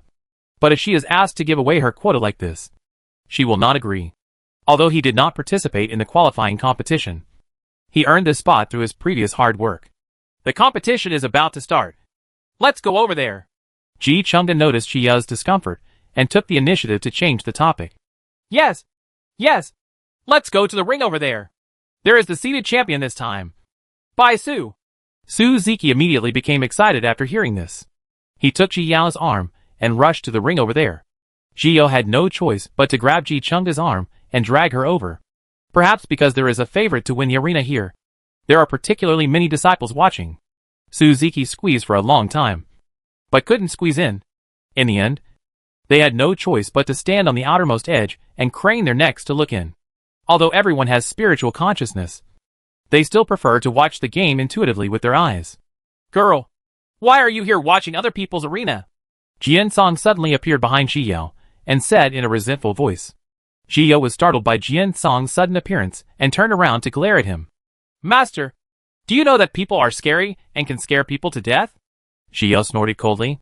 There were so many people here that she didn't pay attention to the people around her. You girl, you didn't even come to watch my game. Jian Song crossed his arms and accused dissatisfiedly. Didn't I look at the arena for several times and didn't see you? Ji Yao spread her hands. She came over just now, but she didn't see her master. Isn't it my turn yet? Jian Song smiled awkwardly. Wasn't it a bit disgusting for him to see the young disciple's neck almost break when watching other people's games? What's your rank? Master? Ji Yao asked curiously. I'm number 1,400 in the queue, and it will take a long time before I get my turn.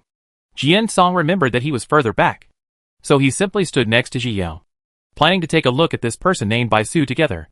The qualifying competition for the Tomb of the God of Shura has officially begun. A monk in the integration stage stood on the main stage and announced the rules of the competition.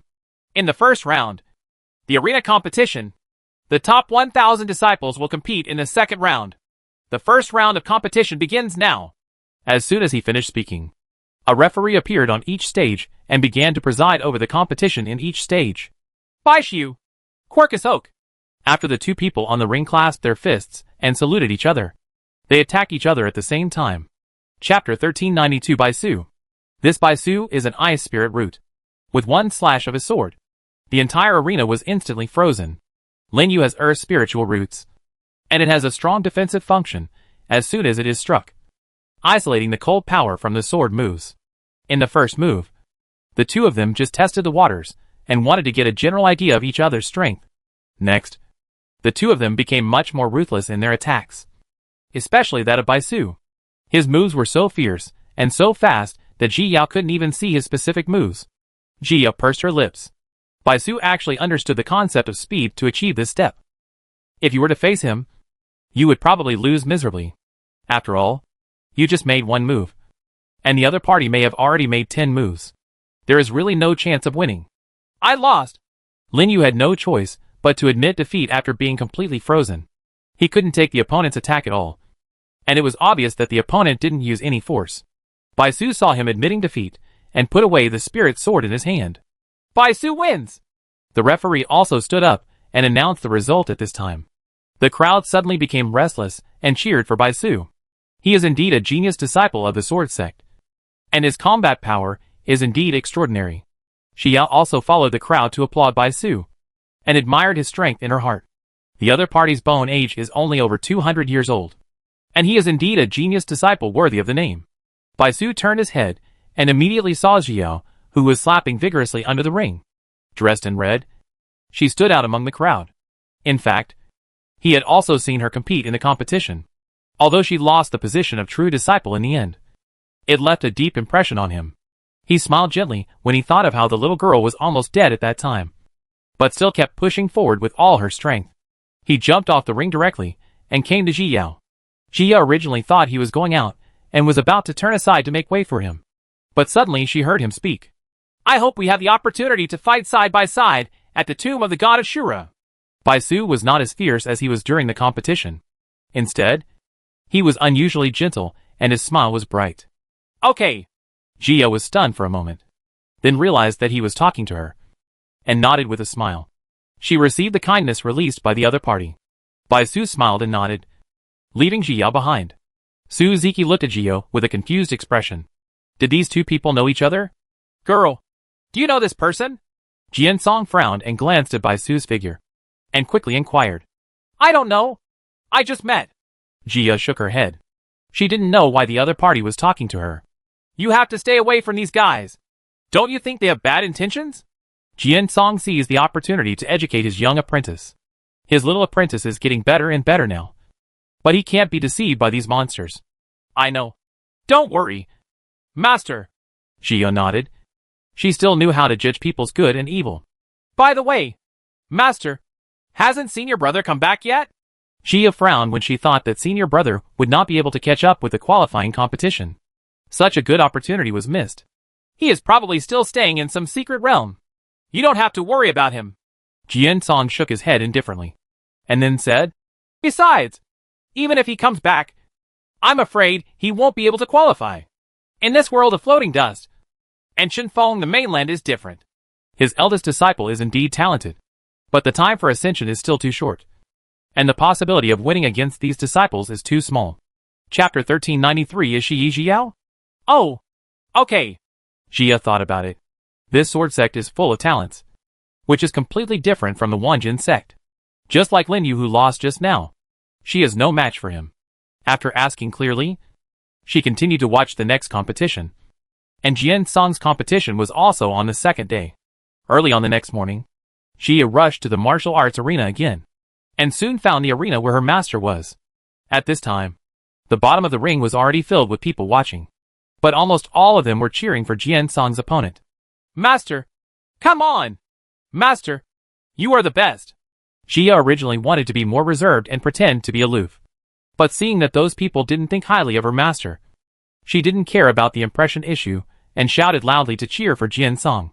When Jian Song heard the cheers from his little apprentice, he suddenly became more motivated. Originally, he was considered a big boss in Shifeng continent, and almost no one dared to mess with him. But when he arrived in the Fuchin realm, he became an ordinary disciple. Even though he was indifferent to fame and fortune, he still felt a huge inner gap. He is unwilling to admit defeat or fall behind others. Even though he is older now, he still feels that he is no worse than anyone else. Jian Song! Jiang Sun! The two people on the stage clasped their fists in salute, and then suddenly attacked each other. Jian Song slashed out with his sword, and suddenly a strange ripple floated in the air and rushed towards Jiang Sun. This move is a new inheritance he obtained on the inheritance wall, and its power is extraordinary. Jiang Sun on the other side had a fire spirit root. He slashed out with his sword and countless flames rushed towards Jian Song. But what he didn't expect was that the strange ripples swallowed up all his flames, leaving not even a shadow behind. Xia clapped as she watched below, her eyes full of excitement. This was the first time she had seen her master compete. Bai Su stood far away, but his eyes fell on the excited figure. Seeing her happy expression, he also curled up his lips. What are you looking at? As soon as Yu Menbai arrived at the martial arts arena, he saw Bai Su with a smile on his face. He looked in the direction and saw a stunning beauty. He immediately raised his eyebrows, turned his head to look at Bai Su, and winked teasingly. You kid! You're actually peeking at a beauty here! Yu Menbai said exaggeratedly, as if he had discovered some big gossip. Don't talk nonsense! Bai Su was found to be a little embarrassed and scolded softly. TSK! TSK! TSK! You said no. Look! Your ears are red. Yu Menbai was really shocked now. And he quickly looked in the direction of the beauty again. Could it be that this beauty really captivated his brother? Bai Su's face turned redder when he heard this. He only had a good impression of junior sister Yi because he admired her perseverance. Why did he become so frivolous when it came to this person's mouth? Who is this person? I don't think I've seen him before. Seeing that Bai Su was shy, Yu Menbai was afraid of offending him. So he had to change the topic. Yi Xiao. Bai Su replied. Oh, Yi Xiao. Yu Menbai nodded. What? Yi Xiao? After reacting, his voice rose a lot, and he asked in surprise. Keep your voice down. Seeing that everyone around him was looking over, Bai Su quickly glared at him. I said, she is actually Yi Xiao? Yu Menbai originally had a good impression of the beauty he just saw. But when he heard that she was Yi Xiao, his good impression suddenly disappeared. Chapter 1390 for the second round of competition. Yeah. Bai Su also knew Yu Menbai's personality, so his reaction was not surprising at all. Yu Menbai stopped talking and just kept staring at Ji Yao's back. Ji Yao was happy to see her master always having the upper hand. But suddenly, she noticed a sharp gaze falling on her. She turned around and saw a male correctional officer in white robes staring at her with an unkind expression. She thought for a while and turned around after confirming that she didn't know him. But she kept him in her heart. This person obviously had a problem with her, and she had to be careful. It would be a tragedy if she fell into the hands of a fellow disciple. Boom! Jian Song slashed out with his sword again, swallowing up all Jiang Sun's attacks. Finally, it exploded on the spot, making the defensive shield tremble. Jiang Sun was also knocked away by the impact and hit the defensive cover. I lost. He staggered to his feet, wiped the blood off his face, and admitted defeat. Cokes, the monks who were watching all started to cheer. Although they were surprised that Jian Song won, they admired the strong. Ji Yao also laughed happily. She knew that Master was the most powerful. Jian Song wins! The referee stood up and announced the result, looking at Jian Song in surprise. This man was ascended, and he had never seen him gain any fame over the years. So he thought he was just an ordinary monk. Now it seems that they just hid it deeply. After Jian Song announced the result, he jumped off the ring, suppressed the excitement in his heart, and waved to Ji Yao calmly. Let's go back. It's your order. Ji Yao also cooperated unusually, and followed Jian Song with a smile. She discovered that since her master ascended to the throne, not only has her seniority become lower, but her mentality has also become younger. It really makes sense that the environment affects people. Everyone is gone. What else are you looking at? Yu Menbai said with some dissatisfaction when Bai Su's eyes were always on Yi Xiao. In addition to being more beautiful, what else does that woman have? Why are all these people facing her like this? Let's go! Bai Su withdrew his gaze, glanced at Yu Menbai lightly and left. Menbai is now prejudiced against junior sister Yi. It's useless for him to say anything. He believes that he will understand his thoughts through contact in the future. Seeing Bai Su leave like this, Yu Menbai felt even more depressed. He would definitely find a way to let Bai Su see the true face of that woman clearly. One day later, the first round of competition finally ended, and Jian Song and the others ushered in the second round of competition. The second round of competition will be held in the back mountain of Jinzong. The sect has placed many jade tablets inside. Any monk who can find the jade tablets and protect them will advance to the next round smoothly.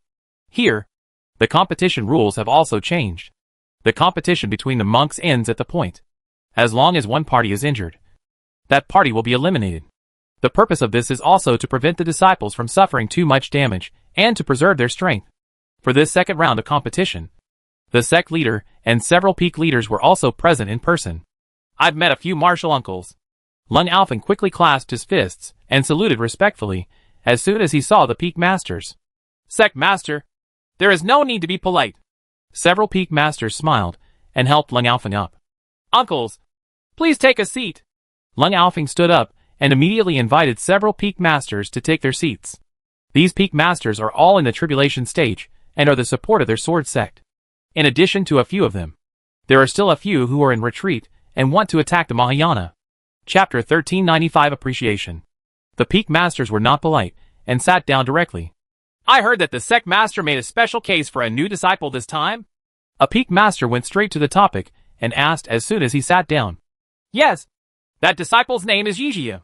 He is now 121 years old and has reached the early stage of distraction. Lung Alfing did not hide it. Although the peak master has a high level of cultivation, he is still the one who makes decisions about these things. Is she here? How about we meet her? Another peak master also came out to join in the fun, and was a little curious about the little girl.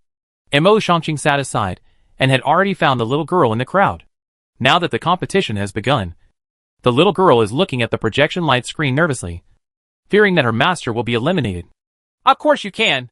Lung Alfing smiled and nodded, believing that the junior uncles would also like the girl when they saw her. Girl, come up to the high platform. Lung Alfing directly sent a message to Ji Yao. Ji Yao and Jianichu were watching Jian Song in the light curtain when they suddenly received a message. She looked up towards the high platform and saw Lung Alfing on the platform waving to her, motioning for her to come over. Master, the sect leader seems to have something to do with me. I'll go over there. She explained to Jianichu, and then walked towards the high platform with confusion. I've met the sect master. I've met all the seniors. Jiyu saluted immediately as she stepped forward. Get up. Lung Alfing replied with a gentle voice, and then helped her up from the distance. Jiyu stood up and stood aside honestly without saying a word. After all, everyone here is a big boss. If she accidentally says the wrong thing, she may be in big trouble. Several peak leaders took a look at Ji Yao, and it turned out that it was exactly what the sect leader said. Several people were quite satisfied with Ji Yao, but one of the peak masters frowned. Are you Yi Yao? Mo Yin looked at Ji Yao, who was silent, and asked. Yes. This junior is Yi Jia. Ji Yao heard the dissatisfaction in Mo Yin's tone, and her heart tightened. Yes. Mo Yin nodded lightly when she heard this and stopped talking. But she thought of her little apprentice in her heart. Her little apprentice is also similar to Yi Jia. Although he is a little older, he can still be considered very good. Originally, she heard that Lung Alfing had changed his place, and she wanted to exchange it for her little apprentice. But in the end, she didn't get it. After all, this quota is too precious and few people would be willing to take it. Although she knew that this had nothing to do with her, she still felt a little uncomfortable when she thought that her little apprentice had no connection with the secret realm. But she had to admit that this little girl was really good. Lung Alfing also noticed the abnormality in the atmosphere and hurriedly came out to smooth things over. This competition is really exciting. Many disciples have already been eliminated. As expected, everyone's attention was attracted, and they stopped looking at Ji Yao. Ji breathed a sigh of relief and smiled gratefully at Lung Alfing. Girl, come here. At this moment, Mo Shangqing suddenly spoke and called Ji to his side. Have you read what I gave you before? Mo Shangqing asked in a low voice. I've seen some. Ji answered truthfully. Is there anything you don't understand? Mo Shangqing looked sideways at Ji with a smile on his face. Yes. Ji felt happy when she heard this. It seemed that the senior was going to guide her. Of course she couldn't miss such a good opportunity, so she quickly expressed her confusion. Chapter 1396, The Threshold of the Sword Domain. Mo Shangqing did not hide his secrets and explained to Ji in detail. Just like that, Ji completely forgot about Jian Song, and her mind was filled with those sword skills. Wait until she comes to her senses again. The competition was over, and everyone else had left. Only Mo Shangqing was left waiting for her. Thank you, Senior, for your advice. Ji thanked her with some embarrassment. She was completely immersed in the way of swordsmanship. Someone's advice was really different from her own understanding. You are very understanding. Cherish it. Mo Shangqing's eyes were full of smiles. This girl has a simple mind, but it is easier to immerse herself in understanding. No wonder she cultivates so fast. Ji felt even more embarrassed after being praised, so she could only smile and nod. Go back. Mo Shangqing waved to Ji and disappeared from the place in the blink of an eye. Ji thought about her harvest, felt a sense of satisfaction in her heart, and returned to Sword Saint Peak happily. Master, have you passed the competition? As soon as she returned to Sword Saint Peak, Ji immediately went to find Jian Song. Passed. Jian Song looked calm, but he was very happy in his heart. You go back first and consolidate what you learned today. You don't need to go to the third round of the competition. I will definitely win as a teacher. Jian Song also knew that the young apprentice had received guidance from his senior, so he quickly urged her to go back and learn. After all, that mysterious feeling is difficult to grasp. Once it disappears, you will never be able to experience it again. Okay, Master, come on. You can definitely do it. Ji encouraged Jian Song and returned to his cave. Jian Song shook his head in amusement. The words this little girl occasionally said were really confusing. He really didn't understand the meaning of the word "come on" at first. But after seeing her use it a few times, he understood the meaning. A month later, Gio finally woke up from meditation. She stretched out comfortably and sighed with satisfaction. She finally touched the threshold of the sword domain.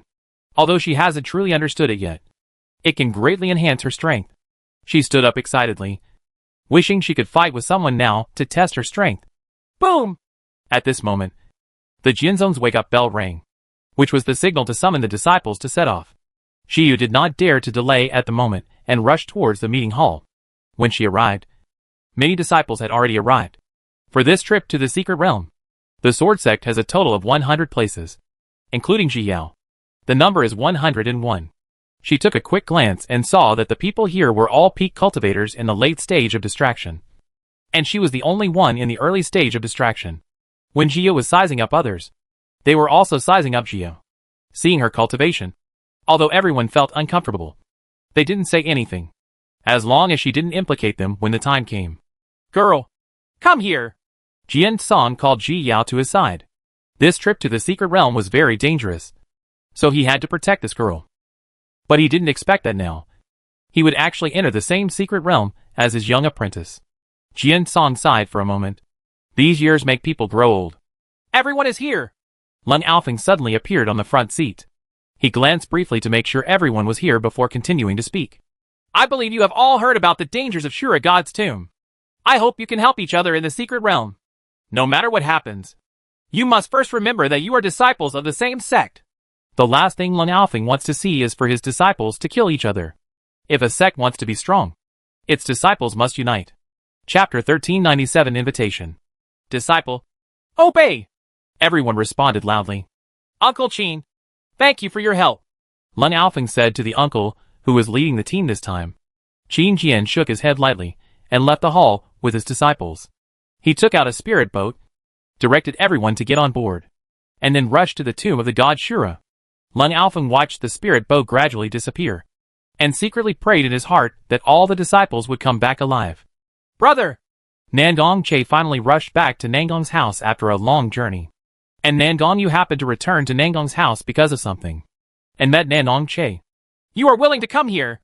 Nangong Yueza saw Nangong Che as soon as he went out, and he suddenly became angry.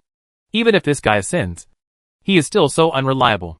Dad, when Nangong Che saw that his father was angry, he immediately shrank his neck and smiled flatteringly at Nangong Yueza. Go in! Nangong Yueza couldn't do anything to Nangong Che. Seeing him like this, he couldn't help but relent. He glared at Nangong Che and led him towards the room of the head of the Nangong family.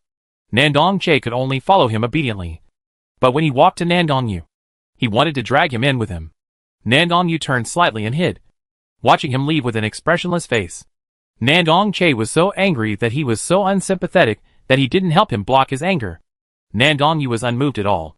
He lowered his head to look at the communication talisman in his hand and opened it. Senior brother Nangong, I'm going to the tomb of the god Ashura now. I'm afraid I won't be able to keep my appointment. Just wait for me to come out, and I'll come find you. The familiar voice of junior sister Yi came from the communication talisman, which made him unconsciously raise the corners of his mouth slightly. Originally, he heard by chance that there was a secret place related to the attribute of time in the eastern region. Thinking that junior sister Yi might need it, he invited her to go with him. But she didn't expect that she would actually go to the tomb of Shura God, so she had to postpone it. Waiting for you, Nangong Yu replied lightly, released the communication talisman, and then returned to his yard to continue practicing. 2 hours later, Nangong Che finally came out of the study. Just now, he was scolded by Nangong Yueza. And then, he was comforted by the head of the Nangong family for a long time. Now he is finally relieved. Next, you should practice hard, and then follow your elder brother to join the sect. But you are not allowed to run around. Nangong Yueza had a headache just looking at Nangong Che. It's okay for this guy to run around, as long as he works hard to practice. He can be anywhere. Can. But this guy is so good. Playing is really playing. And he is not worried about his own cultivation at all. After ascending for 20 years, he is still in the early stage of distraction, which makes him not anxious. I understand. Nangong Che nodded sadly. His great country could only say goodbye for the time being. Humph! Nandong Yueza snorted coldly and left. He was afraid that if he looked at him a few more times, he would be pissed to death. As soon as Nandong Che saw Nandong Yueza leaving, he immediately resurrected with full health and ran to Nandong Yu's yard happily. Brother! Nandong Che approached Nandong Yu with a playful smile and shouted happily. Nandong Yu opened his eyes and saw Nandong Che's face approaching him.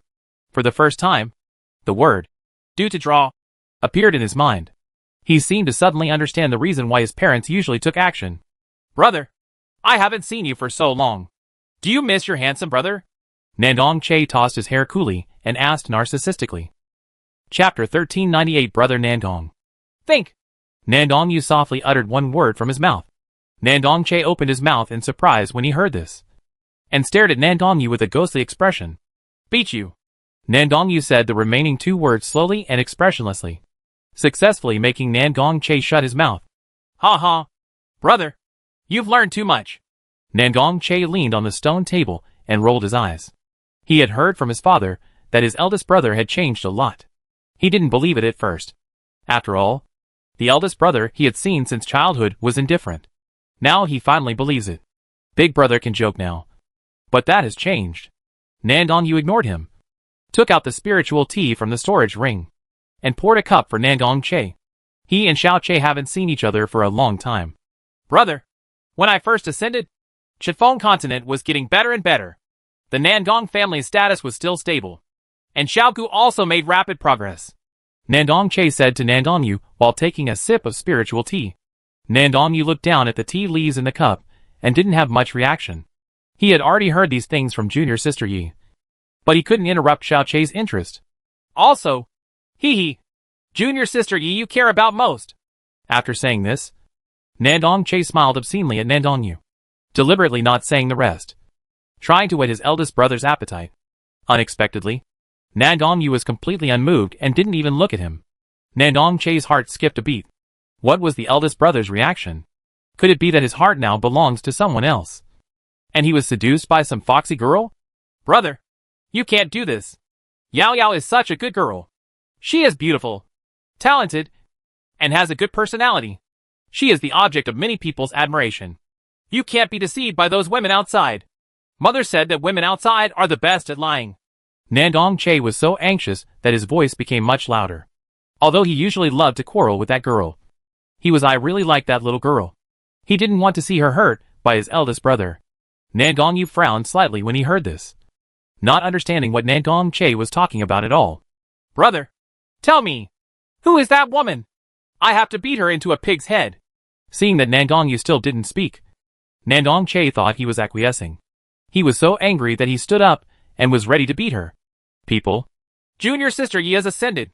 Nandong Yu didn't understand what Nandong Che was doing, so he could only change the subject. Junior sister Yi? Nandong Che was stunned for a moment, and then his voice became sharp. That girl actually ascended?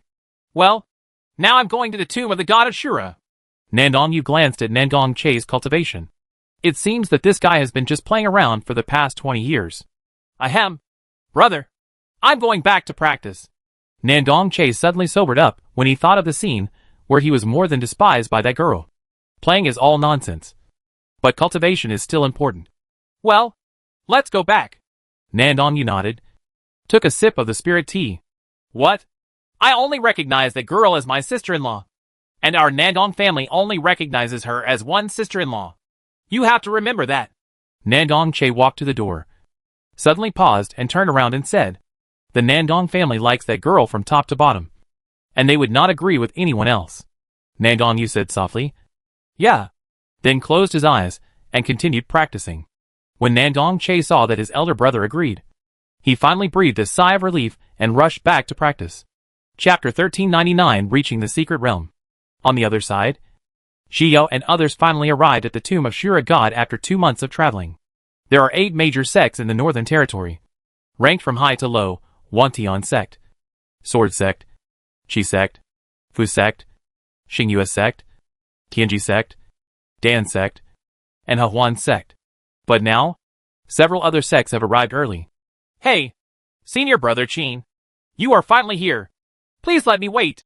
Just as the spirit boat stopped, the leading female cultivator of the Hehuan sect spoke up. Although her voice was charming, the meaning behind it was very straightforward. She was mocking their sword sect. Qin Jian was a man of few words, and he didn't even look at the female cultivator at this moment. I'm afraid not many people here like the people from the Hawan sect.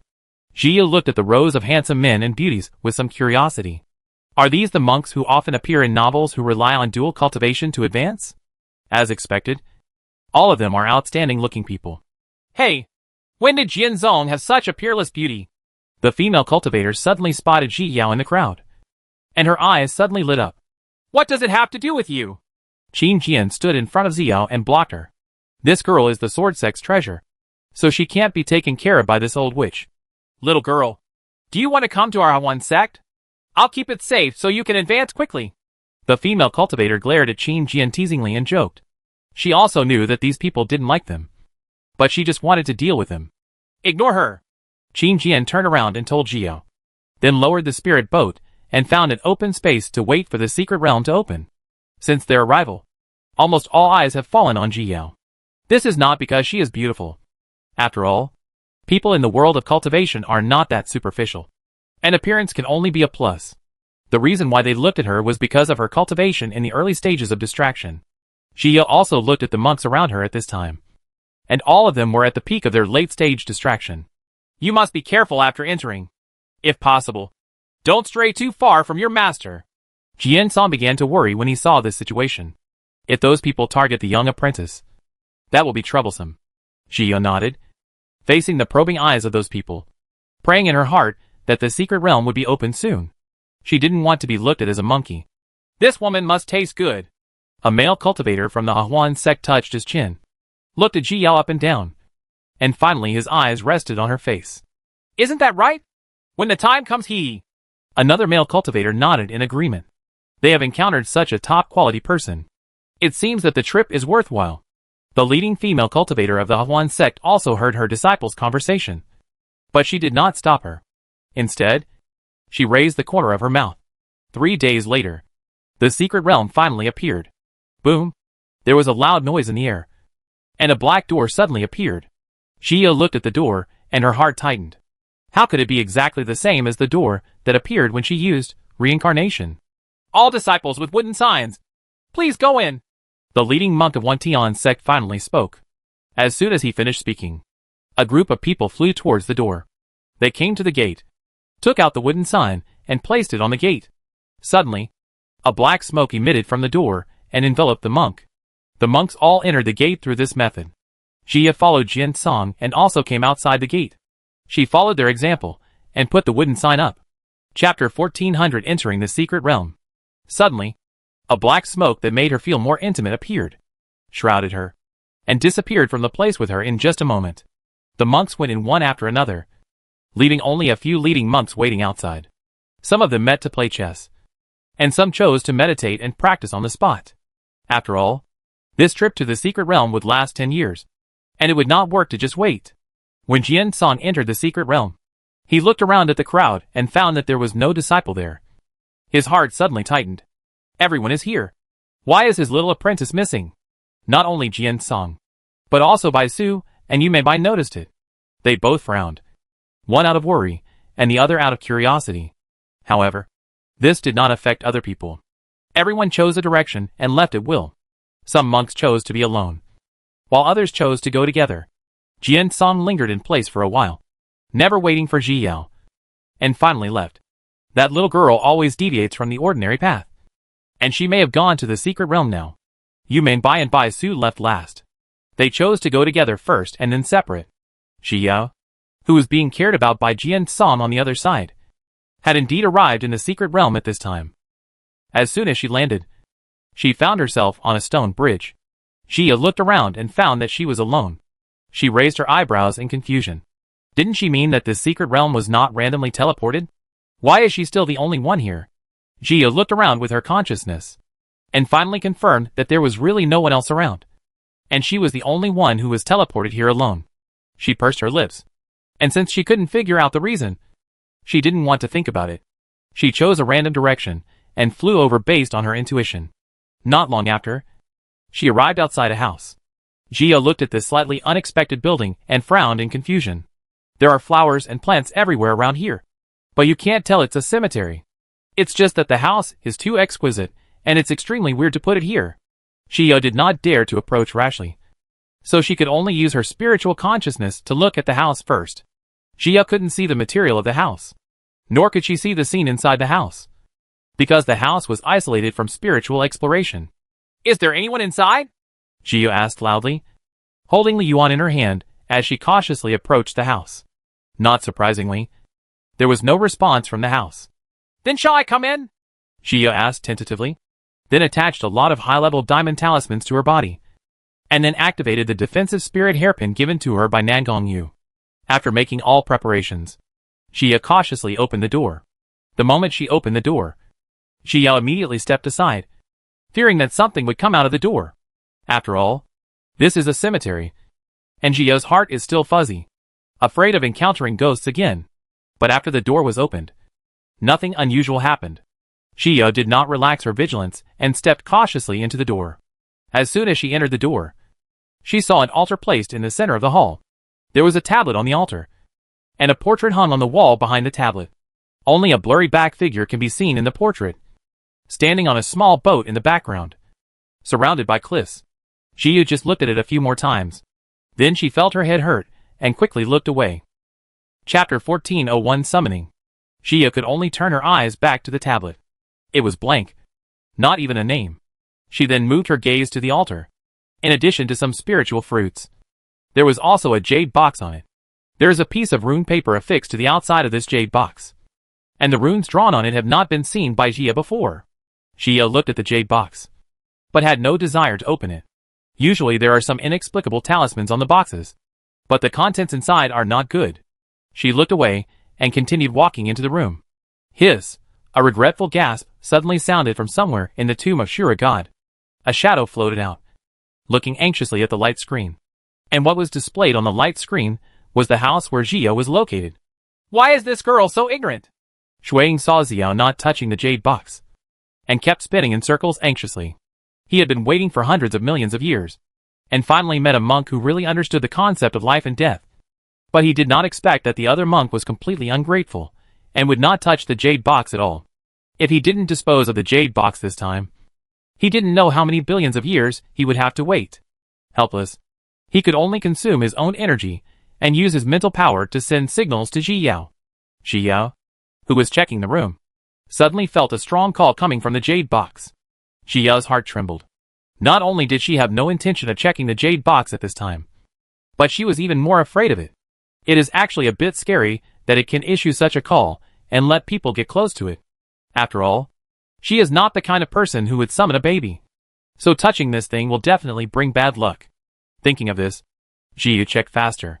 After finding that there was nothing special here, she quickly left the house and headed elsewhere. Seeing Xiao's series of actions, Shuang almost vomited blood in anger. If he didn't have a little energy left now, he would have to run in front of her and yell at her. She is so courageous, and she doesn't know how she reached the distraction stage. The more Shuang thought about it, the angrier he became. But he had no choice but to wait for the next person to come in and take away the jade box. And then, he would use up energy to let that person meet this girl. I'm so pissed off! The shadow circled around the light screen angrily. In the end, it could only float in front of the light screen, eagerly waiting for others to come. Xiao finally breathed a sigh of relief after leaving the house. She always felt that there was something wrong with the house, which made her feel uncomfortable. Now that she left, this feeling disappeared. So she was more certain that there was something wrong with the building. Fortunately, she is smart. Otherwise she would have had to attain the Tao. Xiao smiled slightly and continued to move forward. Senior brother, where do you think that girl went? A man in blue from the Huan sect asked while looking around while pulling flowers and plants. I don't know. That girl disappeared as soon as she came in. Another man in white shook his head, his brows knitted tightly together. The sword cultivators of the sword sect were usually the most arrogant, especially looking down on their Huan sect. They were also bold this time. They actually sent an early stage distraction, which was really arrogant. He just wanted to see what those people would look like after seeing their disciples destroyed. Humph. That little girl must have discovered something and hid on purpose. The man in blue felt a little angry when he thought of Ji Yao's arrogant look. Chapter 1402, fighting for the jade box. No matter how unbearable their one sect was. Her master was also her senior. Yet she completely ignored him when he was talking to her. It was simply unreasonable. This so-called proud man of heaven just needs a lesson. Hey, senior brother. Look. Suddenly, the man in blue suddenly saw a house in the distance and became excited. That must be a great opportunity. And he finally encountered it. When the man in white heard the words, he looked over and his eyes lit up when he saw the house. And his heart beat much faster. But his face remained calm. But his accelerated pace still betrayed his true thoughts. The man in blue also speeded up silently. But he was already thinking about what he would do if he couldn't share the opportunity. After a while, the two arrived outside the house. Junior brother. Be careful. Although the man in white was excited, he still remained cautious. I know. The man in blue nodded cautiously and stood aside waiting for the man in white to open the door. The man in white opened the door carefully, and once he found that there was no problem, he ducked into the room. The man in blue cursed inwardly when he saw this, and immediately rushed in. Like Ji Yao, the two of them glanced around, and their eyes fell on the jade box. However, when the two of them saw the jade box, their first reaction was that it was a treasure. Hey, finally someone is here. Shuang had been waiting, but no one came. He thought no one would come. But now a surprise came to his door. He stared at the light screen with wide eyes, wanting to see if the jade box would be taken away. On the other side, the man in white and the man in blue fell silent, and the atmosphere gradually became weird.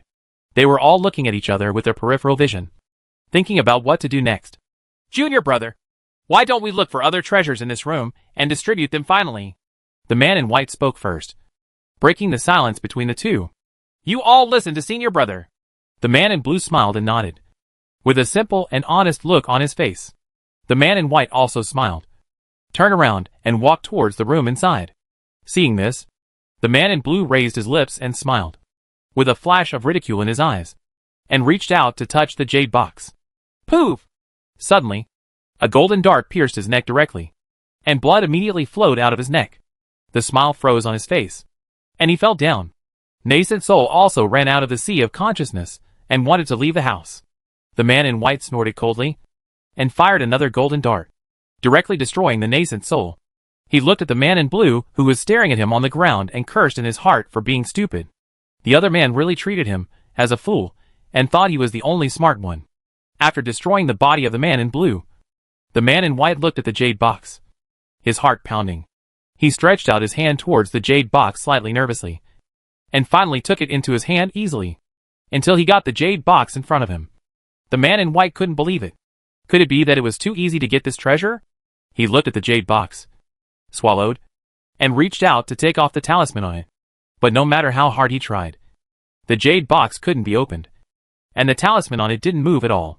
The man in white breathed a sigh of relief when he saw this, and put the jade box into the storage ring. It is not easy to open, which is the characteristic of treasures. If it is too easy to get, he will doubt what is in the jade box. Chapter 1403 Suspicious Powder. With the beautiful fantasy of the jade box in mind, the man in white continued on his way.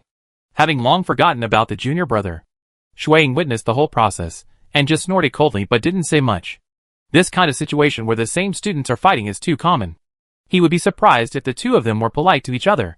But once this thing leaves the altar, everything else will be easier to deal with. He will definitely let the girl encounter this thing again.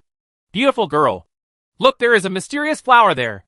The white fox was leading the fire dragon and the little white ball to help search for spiritual grass, when he suddenly saw a strange-looking flower. After reacting for a while, it recognized that this was actually the famous mystery flower. Really? Jia's eyes lit up when she heard this, and she looked in the direction of the white fox's finger, and she saw a blooming flower. That flower is different from ordinary flowers. Its petals grow downward and are all black. The stamens are golden, but they grow straight upward, making them very conspicuous among the flowers and grass.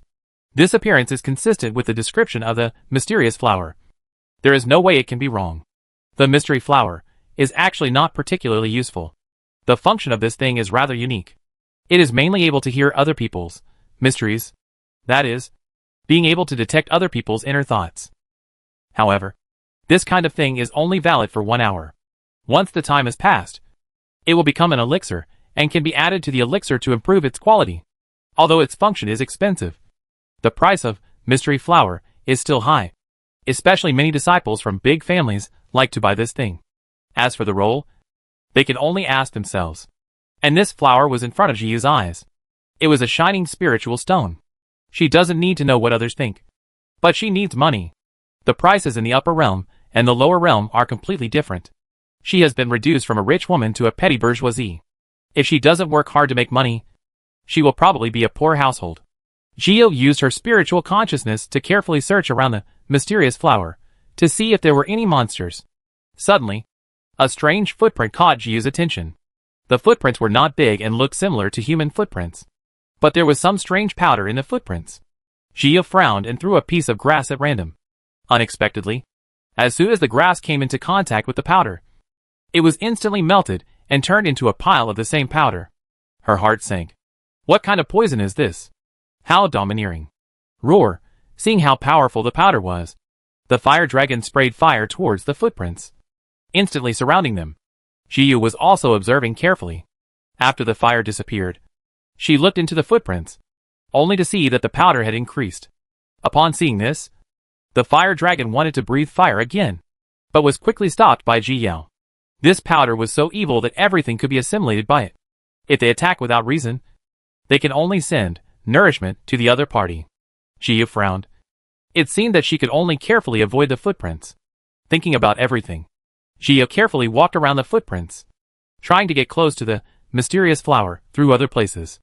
But as soon as she stepped out, she had an ominous premonition in her heart.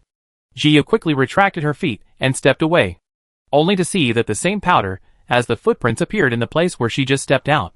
She looked at the new footprints and suddenly had a terrible guess. Chapter 1404, Flowing Fire Stone. Perhaps the powder in that footprint was what was left after the monk was assimilated by the powder. When she thought of this possibility, Jiu's heart tightened, and she took a few steps back again. Old Bai, come here. Don't get too close. Jiu immediately called out to the little guys, fearing that they would step on them accidentally. If she guessed correctly, there would be that special powder hidden everywhere around here. And that mysterious flower would be a bait. Seeing Jiu's serious face, the white foxes and the others quickly took a few steps back and came to stay beside Jiu. Jiu tried throwing a lot of things for experiments, but everything close to the ground would be assimilated into powder. Then she tried to pick up the object from the air, but the spiritual power was swallowed up as soon as it reached the sky above that area, and she couldn't pick the flower at all. Just when Jiu was worried about how to pass through this area, the flowing fire stone suddenly started jumping in the sea of consciousness. Jiu raised her eyebrows. This guy had not moved for a long time. She released the flowing flint stone, thinking that maybe there was something that the flowing flint stone wanted here. As soon as the flowing fire stone rushed out, it flew towards the area that troubled Jiu. Jiu's eyes lit up when she saw this. Could it be that the flowing flint had a way to deal with the powder? Sure enough, when the flowing flint flew over that area, it stopped and began to shake strangely. The white fox's eyes widened, and he looked at the flowing flint in confusion, not understanding what was wrong with this little friend. Just when no one understood it, countless powders suddenly floated from the ground, and they all flew towards the flowing flint, and were then absorbed by it. Jiu felt happy. This flowing fire stone was really powerful. It could even absorb the powder. Wow! Beautiful girl. This little stone is really powerful. White Fox sighed as he watched the powder gradually being absorbed by the flowing flint stone. Then he looked at Xiao Bai Tuan, who was clinging to the fire dragon, and said earnestly, Xiao Bai, have you seen that this is the most powerful thing? As he spoke, he glanced at the fire dragon, feeling very satisfied. He was obviously so good to Xiao Bai, but now it always stayed next to the fire dragon, which made him feel a little sad. Xiao Bai Tuan looked at the shining flowing flint with his big innocent eyes and nodded solemnly. The fire dragon just glared at the white fox. They had been getting along like this for so long, and it was used to it. But it just couldn't make Yi Bai feel that he was afraid of it. She glanced at the white fox in a funny way. This guy loves to be jealous. Now, he battles wits and courage with the fire dragon every day, but his life is quite interesting. She shook her head and continued to look at the flowing flint that was absorbing the powder. At this time, the flowing flint stone has absorbed a lot of powder. but there is still a steady stream of powder floating towards the flowing flint stone. The more she observed, the more frightened Jia became. Fortunately, she didn't rush up to pick the mystery flower foolishly, otherwise she would have turned into a pile of powder. A quarter of an hour later, the powder was finally completely absorbed. The flowing fire stone shook a few more times, and then suddenly returned to Ji Yao's sea of consciousness. Ji Yao immersed her consciousness into the sea of consciousness, and found that the flowing fire stone still stayed in the sea of consciousness. And there was nothing abnormal. She withdrew her consciousness and looked at the mysterious flower with some admiration. This guy really spent a lot of money to protect himself.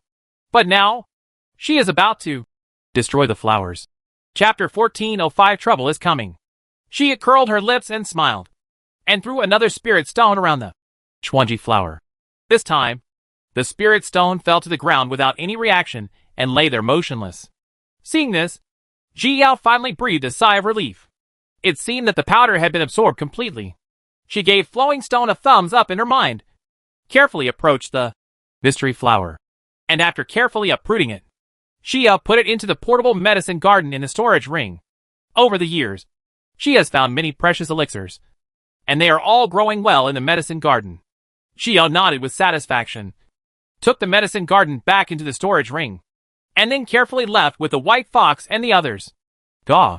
Suddenly, a shrill cry of a bird came from the sky, startling the white fox who was playing with the fire dragon. It jumped up from where it was and recovered in an instant. Ji Yao was also frightened. The sound was sudden and shrill, especially obvious in this empty and deserted valley. She raised her head and looked into the distance, sending out her consciousness at the same time, wanting to see what was going on. Soon, a stumblingly flying bird monster broke into Ji Yao's consciousness. The type of this big bird Ji Yao cannot be identified, but the cluster of golden feathers on its head is very conspicuous. Gaw! The big bird screamed in pain and struggled to fly forward. Soon, a white figure appeared behind it. It was a monk from Wantian sect. The monk was flying while performing tricks, and immediately countless ice picks stabbed towards the big bird. The big bird kept dodging in panic, but its wings were still scratched by an ice pick, and its flying speed slowed down a bit. Ji Yao frowned. Someone was killing the monster. However, this world of cultivation is a world where the weak eat the strong. If the monk is not strong enough, I am afraid that the current situation will be the other way around. Therefore, she has no intention of intervening. It is more important to find her own opportunity at the moment. At this time, the monks from the Wanshan sect also noticed Ji Yao and recognized her at a glance as the distracted early-stage member of the Jian sect. Therefore, he completely ignored Ji Yao and continued to attack the big bird. Gaw! The big bird screamed in pain, but it still couldn't get rid of the monk. In the end, its eyes were red with anxiety, and its flight path became more and more messy. Humph! Still want to run away? The monk sneered and launched another hand attack to attack the big bird. Suddenly, countless ice picks flew forward. Some hit the big bird, and some flew far away. Poof! The big bird couldn't hold it anymore and fell down. Just this time, it landed right in front of Ji Yao. Ji Yao's eyes widened, and she blinked in confusion as she looked at the big bird that hit her feet. Is this too much of a coincidence? Gaw! The big bird chirped imploringly to Ji Yao, and then lay weakly on the ground. The monk frowned when he saw this, stood in midair, and said to Ji Yao unceremoniously, "This is mine." Seeing this man being so arrogant, Bai Hu wanted to rush out and curse him, but he remembered the beautiful girl's advice, telling him not to cause trouble. Helpless, he could only stare at the monk angrily. Ji Yao felt very uncomfortable after hearing this. The other party's attitude was too rude, but there was no need for her to conflict with others over such a trivial matter. So she acted as if she didn't hear anything, bypassed the big bird and continued walking forward. Chapter 1406 Coveting. Seeing that Ji Yao was so knowledgeable, the monks from the Wangtian sect did not intend to embarrass her. But his eyes suddenly saw the fire dragon. The moment he saw the fire dragon, the monster beast he had seen suddenly appeared in his mind, and his eyes suddenly lit up. The appearance of this monster is almost identical to that of the dead monster. Even the color of its fur is exactly the same. When he first encountered the monster, it had been seriously injured and was about to die, and was asking for help from him. Finally, he gave it the final blow, killing it once and for all, because he saw its value. Later, he peeled off the monster, took out a few of its bones, and strengthened his natal staff. This staff is now extremely powerful, completely different from the original staff. You can imagine how powerful the monster is. It's a pity that when he met the monster, it was already in the stage of transcending tribulation, and it was impossible for him to contract with it. So he killed it ruthlessly and gained some benefits. But this little guy is different. He's still so young, and it's time for a contract. When it grows up, it will be a great help to him. The more the man thought about it, the more excited he became. He was originally a genius disciple that everyone envied and admired in Wantion sect. But things have changed since the guy named Nangong Yu came to the sect. Everyone knows that Nangong Yu's qualifications are incredible. He has advanced to the integration stage after a few decades of ascension, leaving them far behind. Those disciples had long forgotten him, and it had been a long time since he had experienced the envious looks in other people's eyes. Therefore, he is bound to get this little thing, and he will not let go of anything that can enhance his strength. A strange light flashed in the monk's eyes, and then he suddenly took action and grabbed the fire dragon with one palm. Xiao, who had been wary of him, noticed the abnormality almost instantly, and slashed at him with a single sword. Roar! The fire dragon also sensed the danger and sprayed an angry mouth of fire at the monk. When the monk saw that he was discovered, he hurriedly retreated and avoided the attacks of Xiao and the fire dragon. He took out a staff and stood in midair, exuding coercion to threaten Xiao. Unfortunately, Xiao was completely unaffected by the coercion and just looked up at him coldly. She was already polite enough, but it was too arrogant for the other party to attack her without doing anything. In this case, there is no need for her to be polite. Thinking of this, murderous aura instantly emanated from Xiao's body. Even if the monks some distance away could feel it. He pursed his lips. The monks of the sword sect were really arrogant. Do they really think that it was great that they could surpass the level and challenge them? He wanted her to see the cruel reality clearly. Give me that thing, and I will save your life, the monk said in a loud voice, wanting to distract Xiao. Are you sick? Xiao couldn't stand the other party's arrogance and directly shouted back. I don't know what kind of environment brought up such an arrogant monk. With this kind of personality, it is a miracle that he is still alive today. What did you say? The monk had never experienced such anger before, and his face immediately turned red with anger. Ever since he was young, everyone has fawned over him because of his talent. How could anyone dare to be so presumptuous? I asked you, are you sick? Xia repeated expressionlessly. But secretly, she was looking for an opportunity to take action. This is my partner. Why should I give it to you? Who do you think you are? Chapter 1407 New Tricks. Xiao is not afraid of him at all. On the contrary, this person has a bad character. If he is provoked a few times, he may not be able to help but take action and expose his flaws. Sure enough, as soon as Xiao finished speaking, the monk angrily attacked Xiao. You are looking for death. He glared at Xiao fiercely and slapped her down hard. Suddenly, countless ice picks fell from the sky and attacked Xiao. Xiao snorted coldly and slashed out with the sword Yu. As soon as Yu left the body, it suddenly divided into 10 branches, and then flew to Xiao's head and hovered.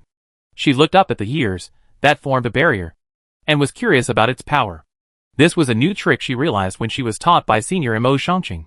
In the past, she was mainly limited to the understanding of swordsmanship, and her attack method was very single. This time she learned that the power of sword moves would be very different depending on the way she attacks. This time is a good opportunity for verification. I saw 10 years rotating together to form a rather mysterious pattern, heading towards the ice cone. When the monk saw this, he felt something was wrong and swung his staff to strike at the mysterious pattern. Suddenly, colorful lights emitted from it, and they all swarmed towards years. But what he expected did not happen, and all those attacks were swallowed by the mysterious pattern. Go! Xia scolded at this time, controlling the mysterious pattern in her mind. I saw that all the attacks launched by the monk before were spat out by Yu. Its power and form did not change at all, but the attack was no longer under the control of the monk. The control was in the hands of Yu. That is, Xiao. In hand, Xiao used Yu to return all these things to the monk, and the ice picks and colorful lights attacked the monk. The monk was shocked, obviously not expecting this to happen. He hurriedly waved his staff again, facing the counterattack, and at the same time, he quickly fled to the side. He himself knew the wonders of the staff best, but he must not be touched by the colorful light. The monk's new attack was directly offset by the rebounding light. But the rebounding light did not weaken at all. The monk frowned upon seeing this, and was very puzzled by the situation. Why didn't the energy of the light weaken? But he didn't have much time to think, because the rebounding light was chasing him again. He had no choice but to fight back, dodge, and think of a solution. Xia saw that the light was always full of energy and smiled with satisfaction. Previously, years was mainly used to control the opponent's time flow rate. But for these high-level monks, her years still lacked some firepower unless she understood the time sword domain. But now, she uses this method to directly control the time flow of the opponent's attack, keeping it in its original state. In this way, she can launch the attack well and force the opponent to panic. This move is especially suitable for dealing with monks who are more powerful than you. Using the opponent's moves to fight back will definitely give the opponent a headache. Good fight! Bai Hu looked at the monk angrily from behind Xiyao. This guy actually wanted to take Xiaohua away. Roar! The fire dragon was also blocking him from the side and kept spitting fire at him, forcing him to have no choice but to spare the energy to fight back. Xiyu also took action at this time. She mobilized the phoenix blood in her body and raised her hand towards the monk's escaping figure. Chapter 1408 Staff. Suddenly, a space crack appeared again and swept towards the monk. The monk who was avoiding noticed the terrifying aura of the crack in the space. His pupils suddenly opened wide, and he hurriedly wanted to tear the space apart and leave. At this time, he just wanted to escape for his life, leaving all the treasures behind. Unfortunately, even if Xiao had only scratched the surface of such a powerful skill as Fengwu Jiutian, it was enough to deal with him. The space crack swept through his body before he could completely escape. At this time, 1 foot and half of the monk's body had already stepped into the space, and the half that failed to enter was shattered by the space crack sent by Ji Yao. In this way, the other half of his body entered the space crack, but it had lost the breath of life. The 9-day phoenix dance directly destroyed his soul. Ji Yao pursed her lips. The man's body fell into the crack in space, and the storage ring could not be picked up. This made her feel very regretful. This guy looked like a very wealthy monk at first glance, and she missed the opportunity to make a fortune again. Xiyu sighed, but she could only accept this result. But she still sighed in her heart again about the incredible nature of Fengwu Jiutian. This challenge of jumping up the ranks seems extremely easy in front of Fengwu Jiutian. No wonder the Feng family can occupy such a high position. This bloodline is really too powerful. She lowered her head and was about to take the white fox and the others away when she suddenly saw the fire dragon squatting in front of the staff. Half of the man's body was destroyed before, and the staff in his hand just fell off. At this time, the fire dragon was squatting beside the staff in a daze, stretching out its little paws as if it wanted to get closer but didn't dare to. What's wrong? Xiaohua? Xia looked around and made sure there was no danger, then walked to the fire dragon and squatted down. The fire dragon stretched out its claws and pointed at the staff, then pointed at itself. Xia couldn't understand its meaning, but fortunately they signed an equality contract, so she also felt its meaning. You mean, this staff makes you feel friendly? Xia frowned and reached out to pick up the staff. This staff can emit colorful light, and when the fire dragon was first seen as an egg, it could also change color. Is there any connection between these? However, the monk added a lot of formations to this staff, and it took time to unravel them one by one. Let's go. Let's find a safe place to untie it first. Don't worry. Xia touched the fire dragon's head, and then stood up. The fire dragon also stood up obediently and jumped on Xia's shoulders, not even paying attention to the little white ball, who was always inseparable. Both Bai Hu and Xiao Bai Tuan also noticed Huolong's depressed mood, and they obediently followed Xia without disturbing him, looking for a safe place together. An hour later, Xia found a safe cave. After setting up the defensive formation, she took out the staff again. Xia first took a rough look at the formation on the staff, and then carefully solved the formation. This solution took Xia 3 days to finally solve the last formation. Xia let out a long sigh of relief. Fortunately, that person was not very accomplished in formations. Otherwise she would have been exhausted. She raised her head and was about to hand the staff to the fire dragon, when she suddenly found that the fire dragon was crying. Xiaohua, what's wrong with you? Xia was startled and hurriedly came to the fire dragon, squatting down and looking at it worriedly. Chapter 1409, The Jade Box Changes Owners. Woo! The fire dragon whimpered and rubbed the staff in Xia's hand. Tears flowed from its eyes, dripping on the staff drop by drop. Xia didn't know what happened to the fire dragon now, but she could feel the sadness in its heart. This emotion quickly infected her, making her feel very depressed. But she didn't know why the fire dragon was sad. But she could guess that this staff was closely related to the fire dragon. When Xiao Bai Tuan saw the fire dragon crying, he also ran to the fire dragon with tears in his eyes, rubbed against it, and started crying together. The white fox also became quiet at this time. It was rare that he did not quarrel with the fire dragon. He could only stand next to Ji Yao and look at the fire dragon with a worried look. He has never seen such a sad fire dragon. It has always been lively and naughty, often giving him and the beautiful girl headaches. But now, he feels that he likes the mischievous look of the fire dragon more. Be good. Ji gently stroked the fire dragon, trying to comfort it, but found that it had no effect at all. The fire dragon just lay blankly on the staff that Ji Yao had put down, and kept crying. At this time, Ji Yao also had a bad guess in her mind. The fire dragon's parents didn't know where they were. This staff probably had the blood of its blood relatives in it. Many monks like to use the bones of monsters to refine magic weapons. They usually add the outside of the bones to some special materials, and finally make a magic weapon that they are satisfied with. Therefore, this staff is likely to contain the bones of a blood relative of the fire dragon. But I don't know whether it is the father or the mother. Alas, she sighed, rubbed the fire dragon's head, then sat aside and stopped disturbing the fire dragon. At the same time, she took out a book given by senior brother Nangong from her storage ring and read it carefully, hoping to distract herself and dilute the sadness in her heart. 10 days later, the fire dragon finally cheered up. It raised its head and looked at Jiu pleadingly. Jiu touched its head distressfully and put away the staff. This thing has an extraordinary meaning to the fire dragon, so you must not lose it. Upon seeing this, the fire dragon jumped onto Ji Yao's shoulder, but laid listlessly on her shoulder, completely lacking its previous energy. Ji Yao didn't force herself. She signaled the white fox with her eyes to take Xiao Bai Tuan with her and left the cave. After leaving the cave, Jia took a quick look around. This place was not recorded on the map, so she could only rely on luck. She chose a direction at random and continued on her way. Ah! The man in white from the Huan sect let out a scream, then lost his last breath of life and fell down. Humph! How dare a mere Huan sect monk fight with me? Situ Walian watched the opponent fall and snorted coldly. For someone like this to actually try to get his hands on her, it's really a shame. Then the more she thought about it, the more angry she became. She stepped forward and kicked his body several times before she finally relieved herself. Situ Walian squatted down, took off the storage ring of the man in white, and then burned his body with a fire. She wiped off the soul mark on the storage ring and looked inside, and saw a jade box inside.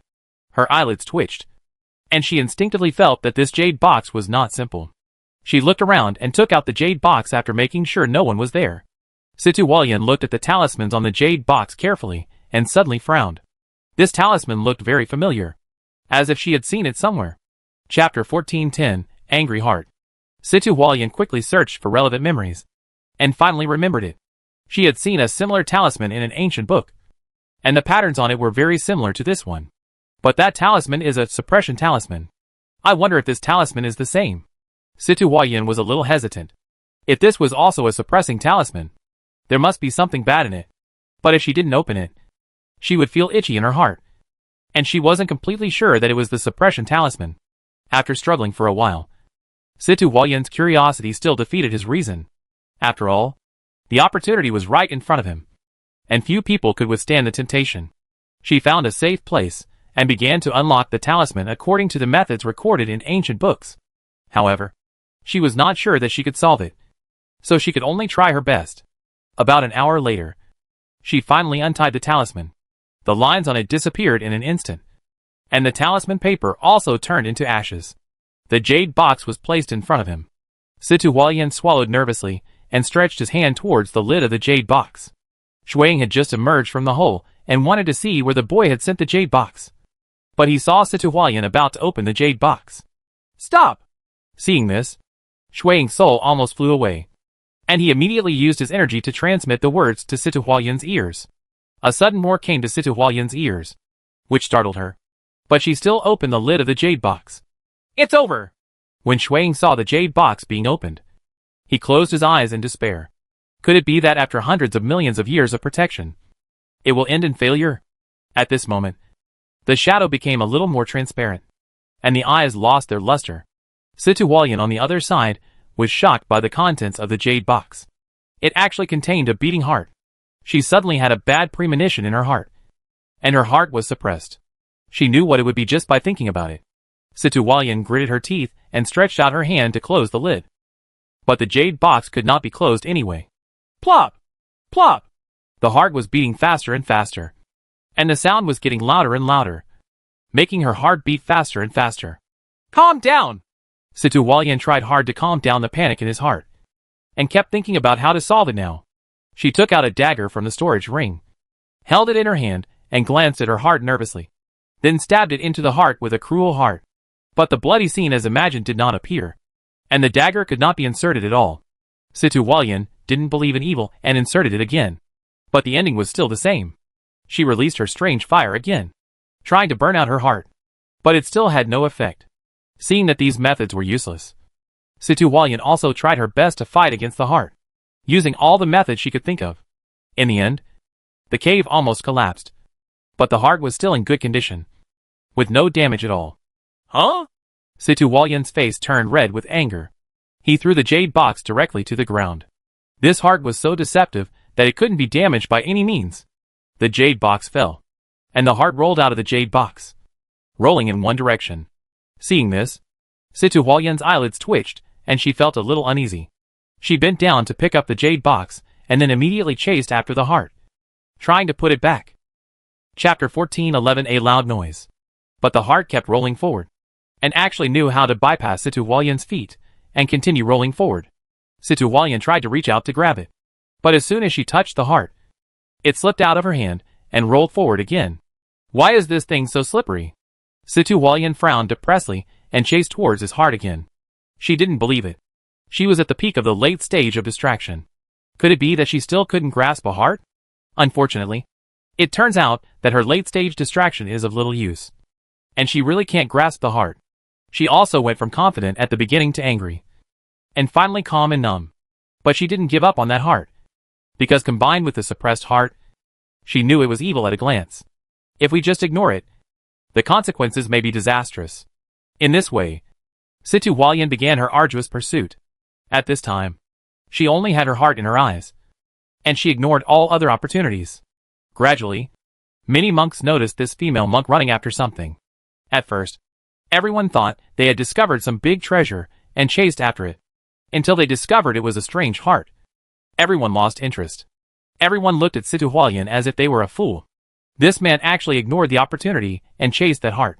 All of them could see that that heart was definitely not a good thing, and only that fool dared to pursue it. Shuang observed all this and sighed. It seemed that some things were really destined. No matter how hard he tried, the outcome could not be changed. Otherwise, why would it be such a coincidence that I just happened to meet a monk who could unlock the suppressing talisman? This is destiny. What are you doing? Yu Menbai suddenly saw Situwalian, an old acquaintance, and asked with some confusion when he saw her running from a distance. Quickly! Stop that heart! As soon as Situwalian saw Yu Menbai, she quickly shouted at him. Yu Menbai frowned slightly, but still slapped the heart with his palm. The heart was slapped by a big palm and finally stopped. Situwalian breathed a sigh of relief and hurried to Yu Menbai's side. This thing is very evil. Be careful not to let it escape. Situwalian held the jade box carefully, trying to get Yu Menbai to put his heart into the jade box. But just as Yu Menbai raised his hand, his heart began to rush out again. He immediately reached out to grab it, but found nothing. Situwalian's shoulders slumped, and he was about to cry. Where on earth is this heart going? But she had no choice but to continue chasing after him. Yu Menbai hesitated for a while, and also followed. Clang! A loud sound suddenly came from deep in the cemetery of Shura God, and it suddenly spread throughout the entire tomb of God Shura. Xiao's heart suddenly tightened while she was searching, and she felt an uncomfortable feeling. She tried to figure out the origin of this feeling, but the sound only rang once and then stopped. When Shuang heard the sound, he jumped up suddenly. Is he really about to wake up? He turned around anxiously, and finally suddenly remembered the little girl who understood the artistic conception of life and death. Now he could only rely on her. He immediately turned the light screen to where Ji Yao was, and saw her picking a spiritual grass. Shuang was so anxious that he scratched his head and head. This girl didn't want to be summoned. How on earth was he going to lure her there? Chapter 1412 Stone. Now its energy is almost exhausted. And it can't even get out of this place. Otherwise it would have rushed out to find her. Shuiying was spinning in sorrow, but couldn't find any good solution. On the other side, Jiyu was in a cliff cave. The top of the cliff cave was covered with all kinds of strange stalactites, and water kept falling from above. There are pools of water everywhere on the ground, and small fish jump up and fall in them from time to time. Jiyu looked at the scene in front of her and felt that this place was very suitable for developing tourism projects. Because not far ahead, there was a small flowing stream, which was just suitable for rafting. However, this thought was fleeting, and Jiyu's attention was entirely focused on the flickering light ahead. She held the yuan tightly and cautiously approached the light, trying to see what was there. As for the white fox and the fire dragon, they had long been taken into the sea of consciousness by Jiyu. At this time, the white fox and the others were comforting the fire dragon and playing with it. The atmosphere was rarely harmonious. When she got closer, Jiyu discovered that the light was actually a crystal clear stone. If you look closely, you can also find a blood-red vein inside it, which makes the stone extremely beautiful. As soon as Jiyu saw this stone, she fell in love with it and wanted to take it down. After all, women have no resistance to such beautiful things. But Jiyu felt that this stone was not simple, and it might not be easy to get it. She sent out her consciousness to see if there was any danger around her. But the black lotus in her consciousness suddenly started beating excitedly. Jiyu was startled by He Lian's huge reaction. After having black lotus for so long, it has always been aloof. It usually talks very little and rarely plays with the white foxes. The only thing that can make it react is the little white ball. Now, it is rare to see it being so excited. I want that stone. Please let me out quickly. He Lian jumped excitedly in Jiyu's sea of consciousness and said anxiously, Okay, be careful yourself. Jiyu didn't stop it and released it directly. As soon as He Lian came out, she rushed towards the stone. Her eager look made Jiyu sure that the stone must be a treasure. He Lian looked at the stone in front of him and salivated. He must get this thing. But as soon as it pounced on the rock, a sharp pain suddenly occurred, forcing it to retreat immediately. Quickly retreat. When Jiyu saw that every petal of the black lotus had been picked off by the stone, her heart tightened, and she hurriedly let it come back. Black Lotus didn't dare to delay, and ran to Jiyu's side, drooping aggrievely. It was missing a petal. Jiyu looked at the Black Lotus with some distress. She lost this petal, and she didn't know how long it would take to practice to grow it back. She turned her head to look at the stone, and saw that the petals had sunk into the stone and turned into new lines, making the stone more beautiful. Jiyu frowned. He Lian obviously wanted this stone very much. How should she get it? While she was thinking, the stone suddenly floated. Then it made a whoosh sound and flew towards Jiyu's direction. Jiyu was startled and was about to use her sword to block it. But she saw that the target of the stone was not her, but He Lian. Xiao He, get out of the way. Jiyu immediately became anxious, warning loudly while trying to pull He Lian away. Chapter 1413 Good Luck. But the speed of the stone was extremely fast. Before Black Lotus could even react, it suddenly rushed to Black Lotus's stamen. In the blink of an eye, it disappeared into the stamens. Jiyu and He Lian were both confused. What kind of magical operation was this? Xiao He, that stone? Jiyu had an idea in her mind, but she couldn't believe it herself. It seems that he is recognized as master. He Lian was also blinded by the stone.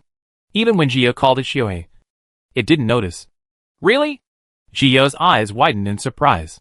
Is this too easy? This is unscientific. Just when she didn't believe it, the petals suddenly appeared again at the spot where the Black Lotus had lost its petals. Jiyu didn't dare to breathe loudly for fear of dropping the petals. The Black Lotus also didn't dare to move, just standing there stupidly, waiting for the petals to grow again. Slowly, the petals became larger and larger. The color became more and more transparent. And finally they stopped when they reached the right position. Jiyu carefully observed the petals, and saw that the lines inside them were exactly the same as the lines in the stone.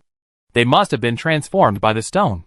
At this time, He Lian finally believed that he had identified the stone as its owner, and suddenly became excited. It actually owns this stone. Xiao He, what is the use of this stone?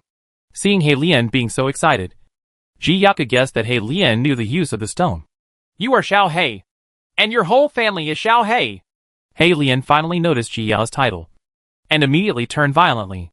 It snorted coldly, then got into Xiao's sea of consciousness, hiding in a corner and sulking, no matter how Xiao called it. It didn't respond. Obviously it was very angry. Xiao blinked. This was the real uncle. It seemed like she had to find someone to give it a nice name. Seeing that He Lian still didn't respond, Xiao didn't care anymore. As long as he got the treasure, it didn't matter what it did. Thinking of this, Xiao happily left the cliff cave and planned to continue to other places. But as soon as she reached the entrance of the cliff cave, there was a sudden roar from the entire cave, and at the same time, a dazzling light rushed out from the cave and hit Xiao. Xiao's heart tightened, and she rushed out of the cave entrance, then hid outside the cave entrance, successfully avoiding the light. Boom! The beam of light rushed directly to the opposite mountain peak, cutting it directly in the middle, cutting off a high section, and taking it further. Xiao looked at the cut-off mountain peak and swallowed nervously. Fortunately, she ran fast. Otherwise she would have been cut off. Just when she was scared, a group of monks came from the distance. Xiao immediately took out the teleportation talisman and activated it, left that place, and ran to a place not far from the cliff cave. Bah! Xiao emerged from the ground and spit out the dust in her mouth. This teleportation talisman can be used to teleport directly in the lower realm, but in the spirit world it can only be used as an earth escape talisman. Fellow Taoist, did you come from the cliff cave over there? Suddenly, a questioning voice came, making Xiao's heart tighten. She turned her head warily, and saw a rather cute-looking male correction officer staring at her. No, I just came over there. Xiao looked extremely calm and pointed in a random direction. Chapter 1414 The news spreads. Now, when she tells lies, her face does not turn red, and her heart does not beat. She is very bluffing. Sure enough, the simple man foolishly believed it. I see. That fellow Taoist must be going to that cliff cave to find the treasure. Right. The cute male cultivator didn't notice and asked with a smile. Yes, I plan to go and have a look. Xiao still had a cold look on her face and nodded lightly. That's great. I want to go too. Why don't we go together? The cute male cultivator heard Xiao's answer and immediately made an invitation. Xiao frowned, looked at the person in front of her, and casually invited a strange monk to accompany her in the secret realm. She didn't know if he was arrogant or had other motives. Seeing Xiao's reaction, the cute male cultivator immediately understood and waved his hand in embarrassment. No, I'm not a bad person. I'm just not strong in combat. It might be dangerous to go there like this, so I want to be with fellow Taoists. The cute male cultivator blushed as he spoke. He lowered his head in embarrassment. He was an alchemy cultivator. Although the sect required disciples to focus on actual combat abilities, he was addicted to alchemy all day long and his combat effectiveness was extremely weak. He originally didn't plan to come to the secret realm this time, but his master forced him to come, saying that he wanted to exercise his abilities. Alas, thinking of this, the cute male cultivator sighed. He didn't know if he could get out alive and continue to refine his elixir. Xiao looked at the other party as if he was innocent and ignorant, but she still had a thought in her heart. However, she was a little curious about why that large group of people went to the cliff cave just now, so she planned to go back again. Fortunately, she ran fast just now. Otherwise those people might think she had taken something good, and they wouldn't be able to tell clearly by then. Okay, then let's go together. Xiao planned to use a trick, but finally agreed to the male cultivator's proposal. When the cute male cultivator saw Xiao agreeing, his face turned even redder. Let's go then. He smiled shyly at Xiao and rushed towards the cliff cave first. Xiao followed closely and began to inquire about the news. I wonder if those people have found the treasure? Xiao asked tentatively. That's right. I heard that the treasure is a luminous stone. I don't know if it was snatched away by those people. The cute male cultivator nodded in agreement. Originally, he didn't intend to join in the fun, but his senior brother asked him to go over and join them. Xiao's heart tightened when she heard this. Is the target of those people really that stone? Then she was really lucky to have escaped. Why does everyone know that there is a treasure? Xiao is a little confused. There is a treasure in the secret realm. Who doesn't hide it? Why does everyone seem to know that there is a treasure? This news was first spread by a disciple of the Hahuan sect, saying that there was a luminous stone in the cliff cave, and it was a big treasure. The cute male cultivator's expression became distorted when he mentioned the Hahuan sect. Not long ago, he met two female cultivators from the Hahuan sect who insisted on pestering him. But he managed to escape with great difficulty. When I think about it now, I still feel a little scared.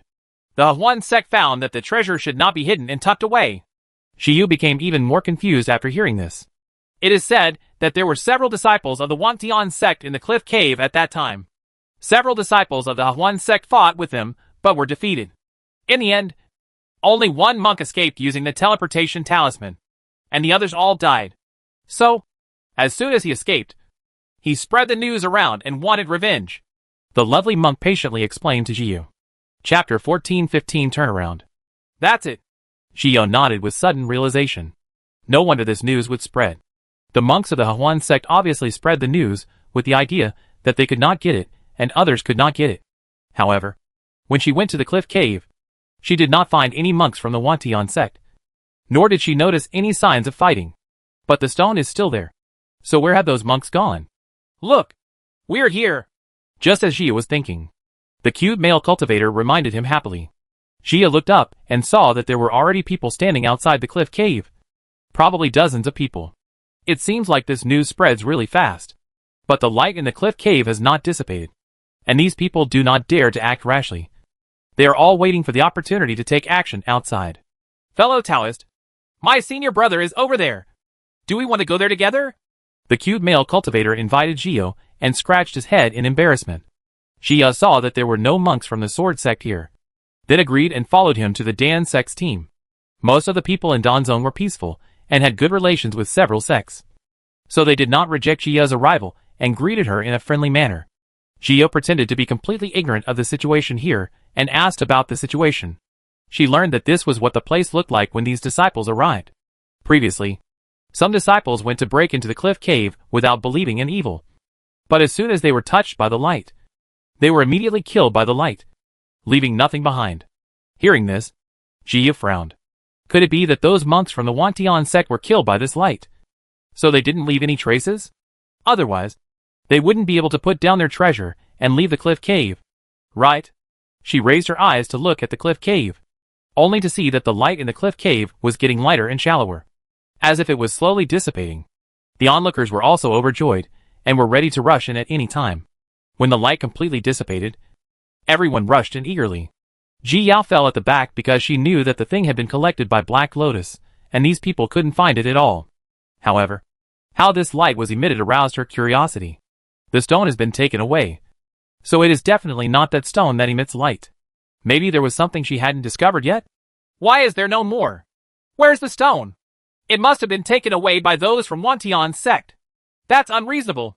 The monks in the cliff cave were all talking angrily. They were about to find the treasure, but someone got there first. This made people unhappy. Let's go find those people. Yes. Avenge the monks of a Huan sect. The monks were talking about high-sounding excuses, but they were making up their own minds. Soon, they searched the cave and made sure there was no treasure inside before leaving the cave. At this moment, everyone wants to go to those people from Wantian sect and plan to snatch the treasure from their hands. Finally, everyone left except Xiyu. She kept wandering in the cliff cave, trying to find what the glowing thing was. Outside the cave, there was a monk from the Xingyue sect hiding in a cave not far away. He took out a mirror, and what appeared in the mirror was Xiyu, who was searching in the cave. Ha, the monk smiled coldly. When he first arrived here, he saw a fleeting figure that was very similar to this woman. Now it seems that his judgment was absolutely correct. Chapter 1416 Looking for the Treasure. The monk touched his chin. Judging from the woman's appearance, she must know a lot about this cliff cave. He was waiting for her here, waiting for her to risk the risk to find the treasure. When he came out, he would be behind him, so he would not worry about not getting the treasure. Xiyu didn't know that she was being targeted at this time. After all, she just watched those people leave. And she also placed a formation disc at the entrance of the cliff cave. Once someone comes, she can detect it in advance and escape. But she looked around and couldn't see anything special.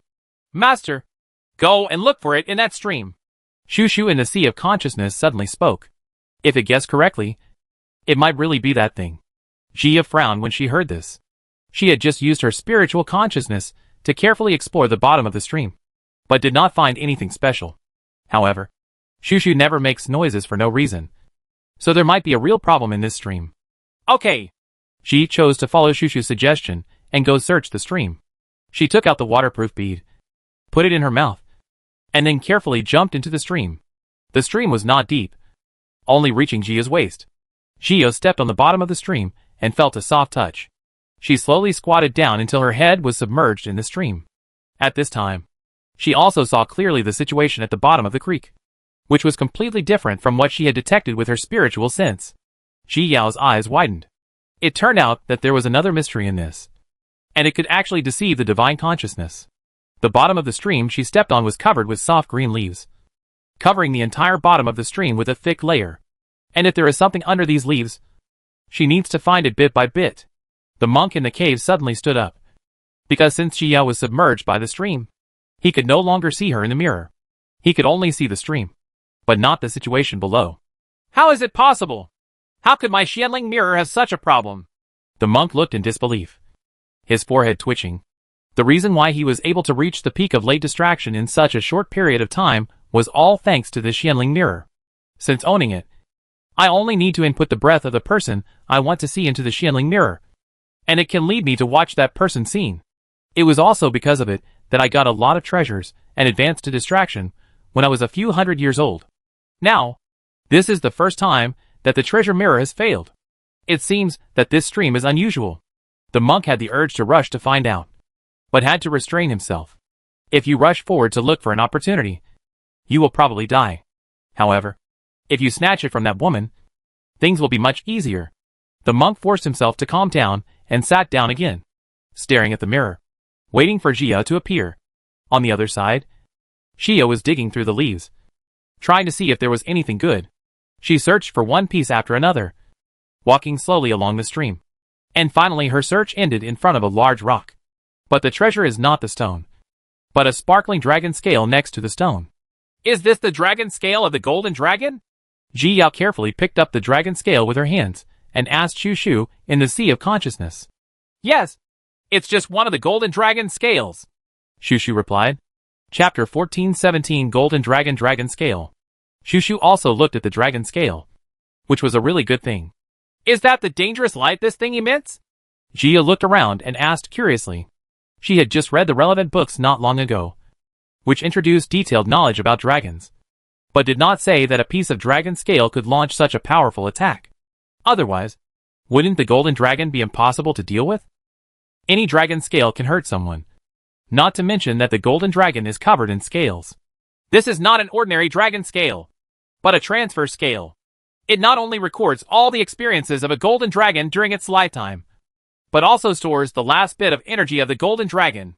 Although Shushu felt that the light was a bit familiar at first, I don't dare to think about it at all, because this thing is too precious. Based on her master's experience, it is impossible to come across it. After all, the master's luck has always been of the type that is better than the good but more than the bad. Now, it turns out that its owner is finally liked by heaven. Really? Jia's eyes widened when she heard this, and she looked at the dragon scale in her hand in disbelief. It actually contains the last energy of the golden dragon during his lifetime? Of course it's true. You can find a safe place to recognize your master later. It's very likely that the energy inside will allow you to successfully advance to the middle stage of distraction. Shushu's voice was also a little excited. It hoped that the master would become more and more mature. The better. Then the fire dragon doesn't need this? Shio hesitated, thinking of the fire dragon first. It is much easier for humans to advance than monsters. Unless encountering special opportunities, monsters advance more slowly, and their lifespans are correspondingly longer. No, the fire dragon is a red dragon, not a golden dragon, and it is too small now. I'm afraid it can't withstand the energy inside. Shushu had already guessed that the master would ask this question, and was not surprised at all. The fire dragon heard the conversation between them, and gave a rare meek roar. Okay, then I will find a safe place to recognize the master after I go out. Jia nodded.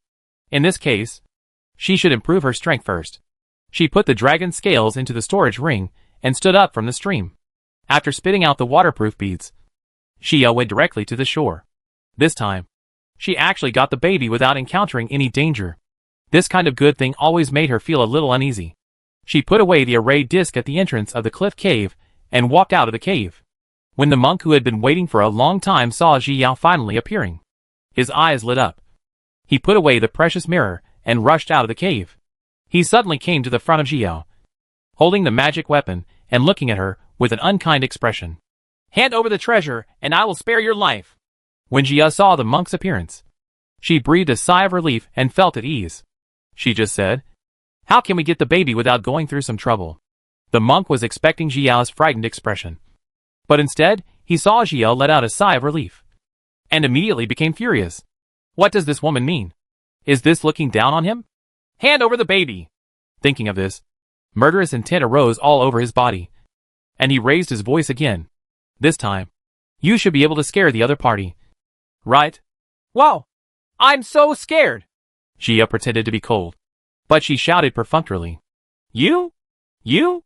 The monk was so angry that he almost vomited blood due to Jia's reaction, and he became truly angry with embarrassment. This woman is simply too deceptive. Chapter 1418, Meeting the Heart. Since you won't hand it over, don't blame me. The monk was irritated by Jia's defiant appearance, and rushed forward waving the pendulum in his hand. Jia looked at the magic weapon in the opponent's hand and raised her eyebrows in surprise. This magic weapon is a rope in the middle, which connects two hammers full of spikes. Seeing this magic weapon, Ji Yao thought that when he first started practicing the magic weapon, he must have suffered a lot of injuries. Right? But this thought only passed by in a flash. Jia stepped forward to meet him when he took action. But just when her sword light was about to meet the pendulum, another sword light suddenly rushed out from the side and headed towards the pendulum. The sword light flashed past Ji Yao, and its power made all the hair on Ji Yao's body stand up. If this sword light was coming towards her, she had no confidence that she could avoid it. The monk did not expect that someone would suddenly intervene. He did not avoid the sword light at all and was struck to the head. He hurriedly retreated and spat out a small mouthful of blood. He had been slashed with a sword on his chest, and his cassock had been slashed with a large cut, with blood and flesh flying from the wound inside. Who is it?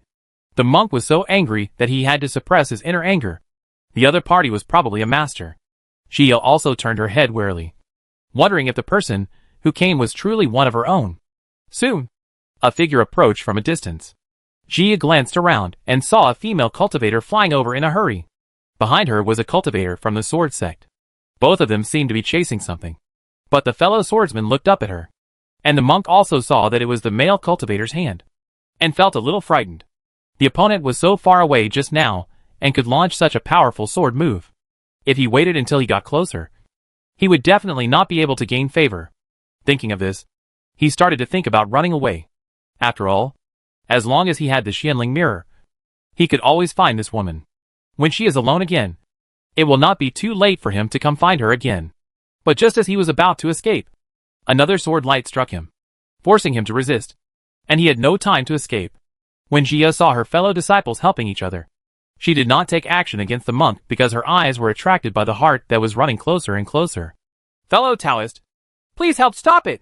As soon as Situ Hualyan saw Jia standing in front, he immediately shouted to her. Although she knew it was all useless, she still subconsciously shouted out. She had called many people for help along the way, but to no avail.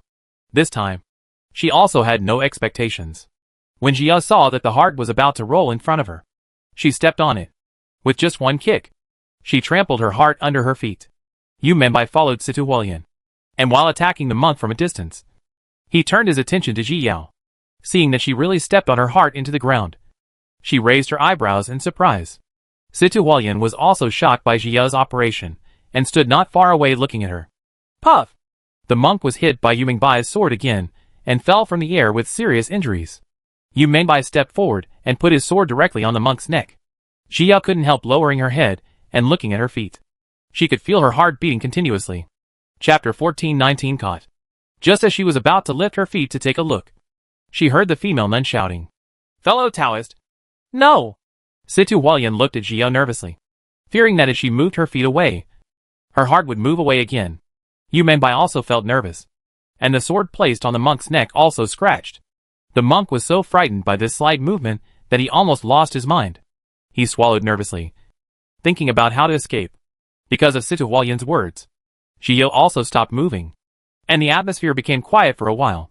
The phantom on the other side, who was already in despair, suddenly saw Jia and Xinshin bumping into each other.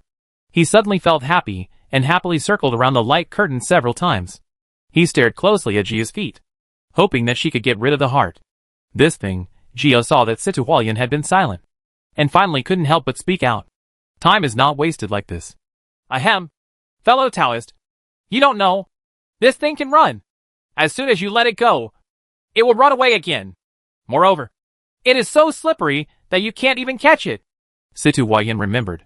The experience these days has given her a headache. She came here to find opportunities, not to play. But just letting her heart run away like this made her feel guilty. Oh, is this thing so powerful? Jia was a little surprised. A heart can actually cause such a headache to a peak cultivator in the late stage of distraction. It seems unusual, but it's definitely not possible to just let her stand like this. Several months have passed in this secret realm, and she can't just waste it like this. She bent down, slowly moved her feet away, and reached out her hand to catch the heart. Hey, don't go. Situ Hualyan became anxious as soon as he saw it, and immediately wanted to step forward to stop him. When Yu Menbai saw Jia's movements, he frowned impatiently. Is this woman unable to understand? Or do you really think you are a genius and don't take other people's reminders seriously? Jia ignored Situ Hualyan and gently grabbed the heart with her left hand. Boom! Boom! The heart was beating continuously in Jia's hand, but it lay obediently in her palm and did not slip away. Situ Hualyan suddenly stopped when he saw this, with an expression as if he had eaten shit. When did this heart become so obedient? Cough! Yu Menbai coughed with some heat at this time, secretly glad that he didn't say the words just now. Otherwise it would be embarrassing. Ah! That's great! Shuang suddenly became excited when he saw Ji Yao grabbing his heart. If the true body still existed, he would have tears in his eyes. Whose heart is this? Ji Yao held the heart and handed it far away in the direction of Situ Hualyan. Although she has killed many people now, holding a heart is still a bit too disgusting. I don't know. It's in this box. Situ Hualyan quickly took out the box and handed it to Ji Yao. There was absolutely nothing they could do about this heart. Only the Taoist friend in front of them could grasp it. So they might as well give the thing to her. Jia's brows jumped when she saw the jade box, and she was quite speechless. Isn't this the same jade box that was in that room? This is the talisman above. Although Jia had already guessed the result, she still asked with a glimmer of hope. Ahem. I took off the suppression talisman. Situ Hualyan replied awkwardly. Chapter 1420, Being Relied On. Jia choked when she heard this. The talisman was actually destroyed. Can this jade box still be able to seal the heart? You open the jade box, and after I put it in, you try to see if you can reseal it. Jia frowned and said. She didn't learn much about the talismans later on, because her energy was limited and she didn't have the skills. That much time can be used to learn talismans. Since the opponent can unlock the talisman, he can definitely seal it. Ahem. I can only unseal that, but I can't seal it.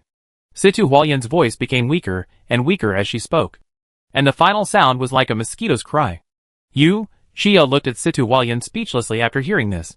This guy doesn't know how to seal. Forget it. I'll put it in first.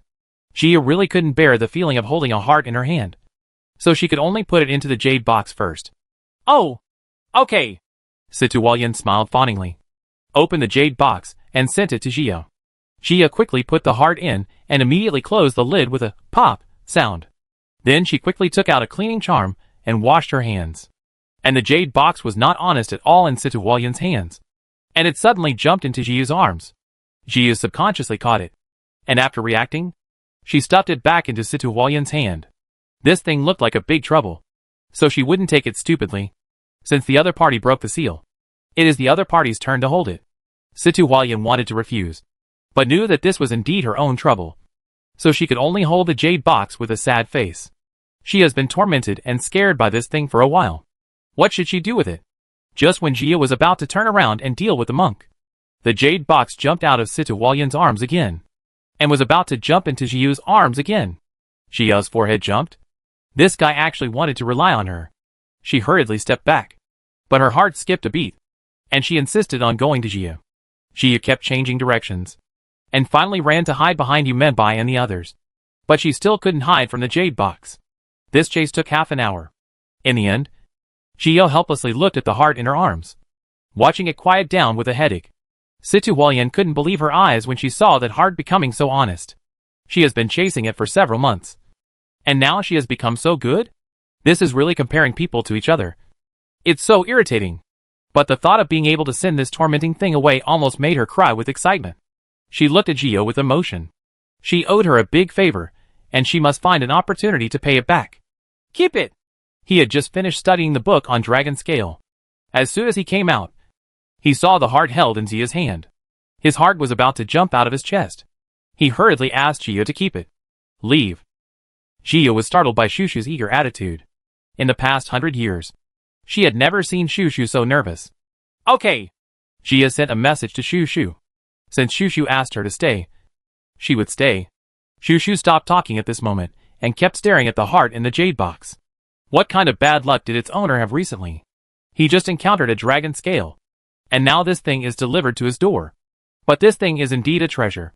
But whether it can be put to good use remains to be seen. Chapter 1421 Yumembai. Gia wanted to put the jade box into the storage ring. But she couldn't put it in. Her heart made it clear that she didn't want to. And she wanted to stay in her arms. There was no other way.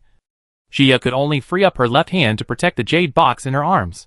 She came to Yumingbai's side and solemnly thanked him. Thank you, senior brother, for your help. Gia pursed her lips.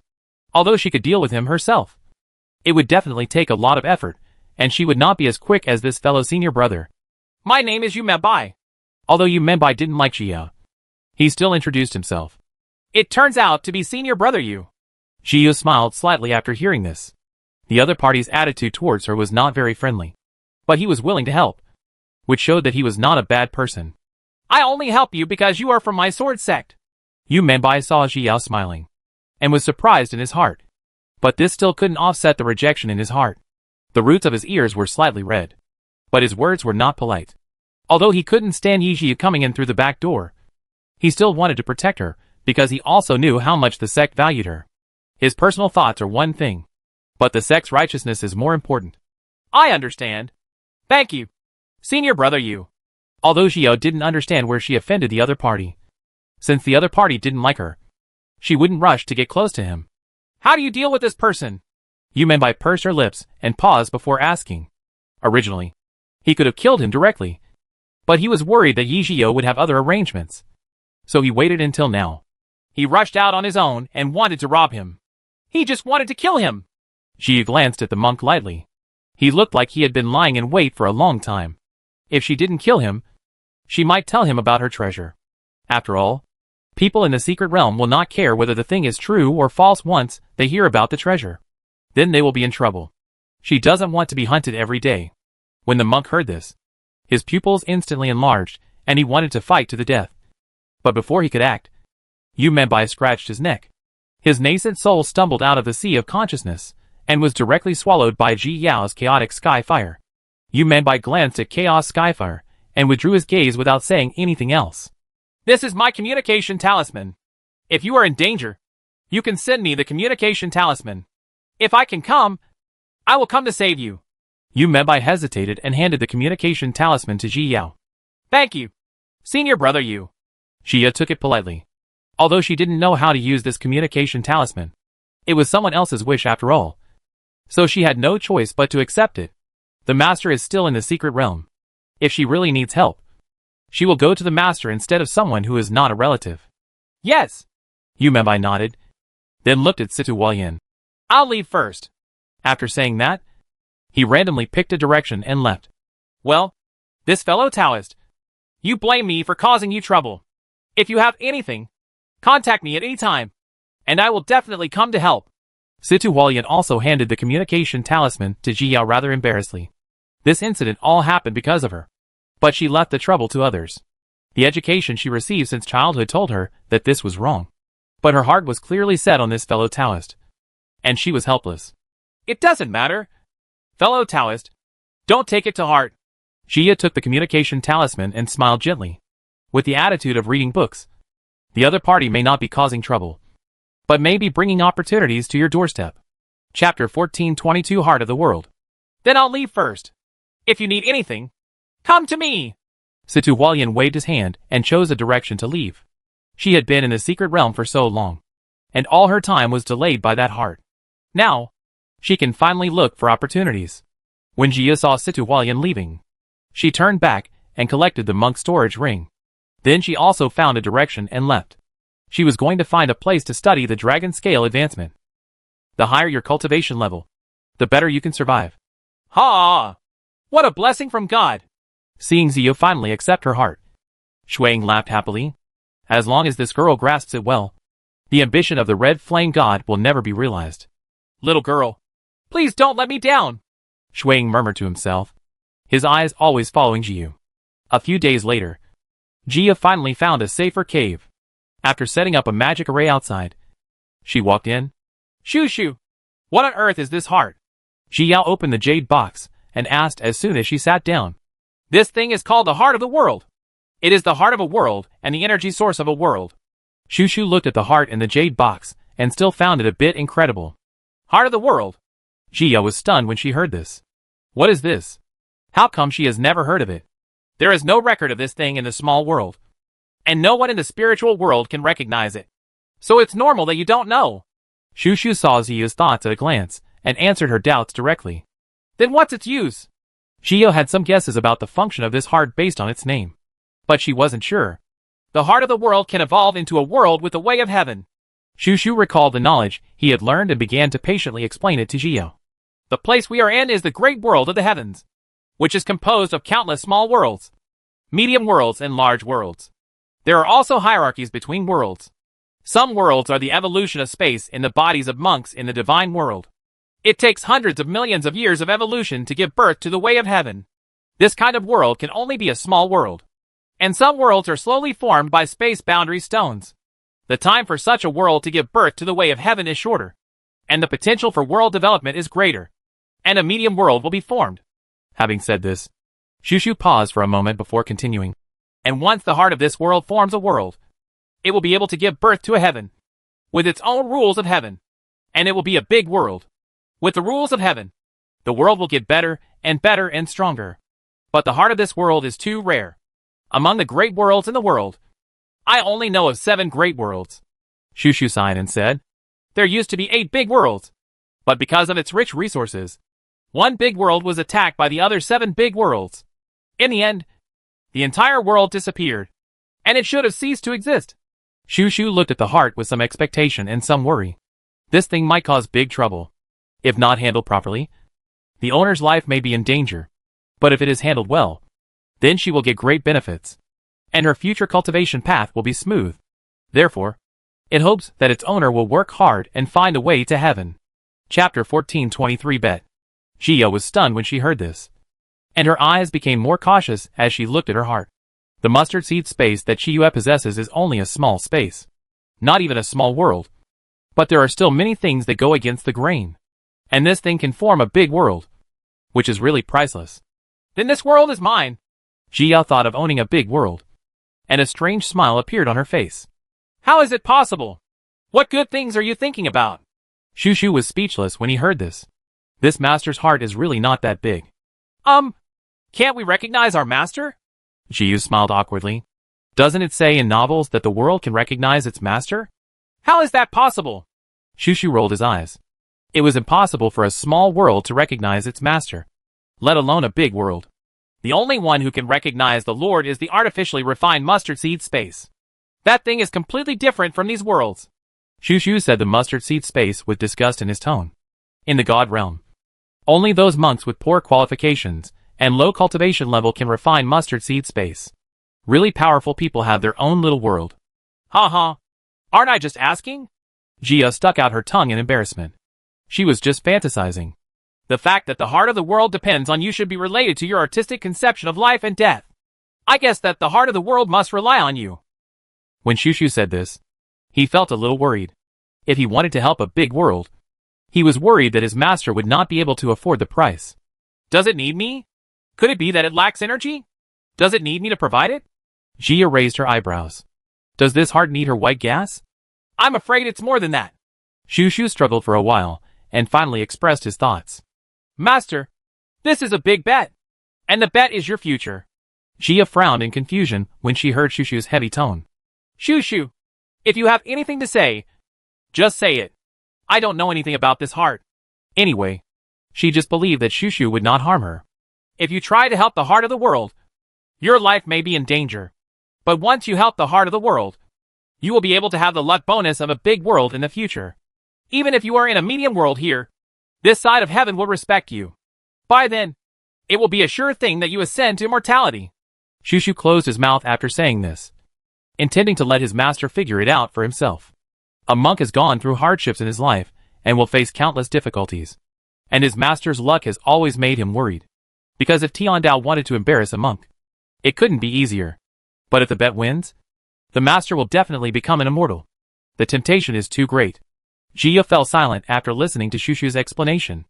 After she experienced the calamity of death, she indeed cherished her life even more, because she wanted to accompany her relatives and friends and protect them. But she was not afraid of danger. Life is about breaking through obstacles and making continuous progress. If you shrink back because of danger, then your life will pass in vain. She wants to become a fairy and see the wider world. So, she accepts the bet. Shushu, I'm not afraid. Jia smiled slightly. If the opportunity came to her, she would definitely take advantage of it. Okay. Shushu also laughed. He would accompany his master through all dangers. Chapter 1424 Dragon's Experience. Master, please improve your cultivation first.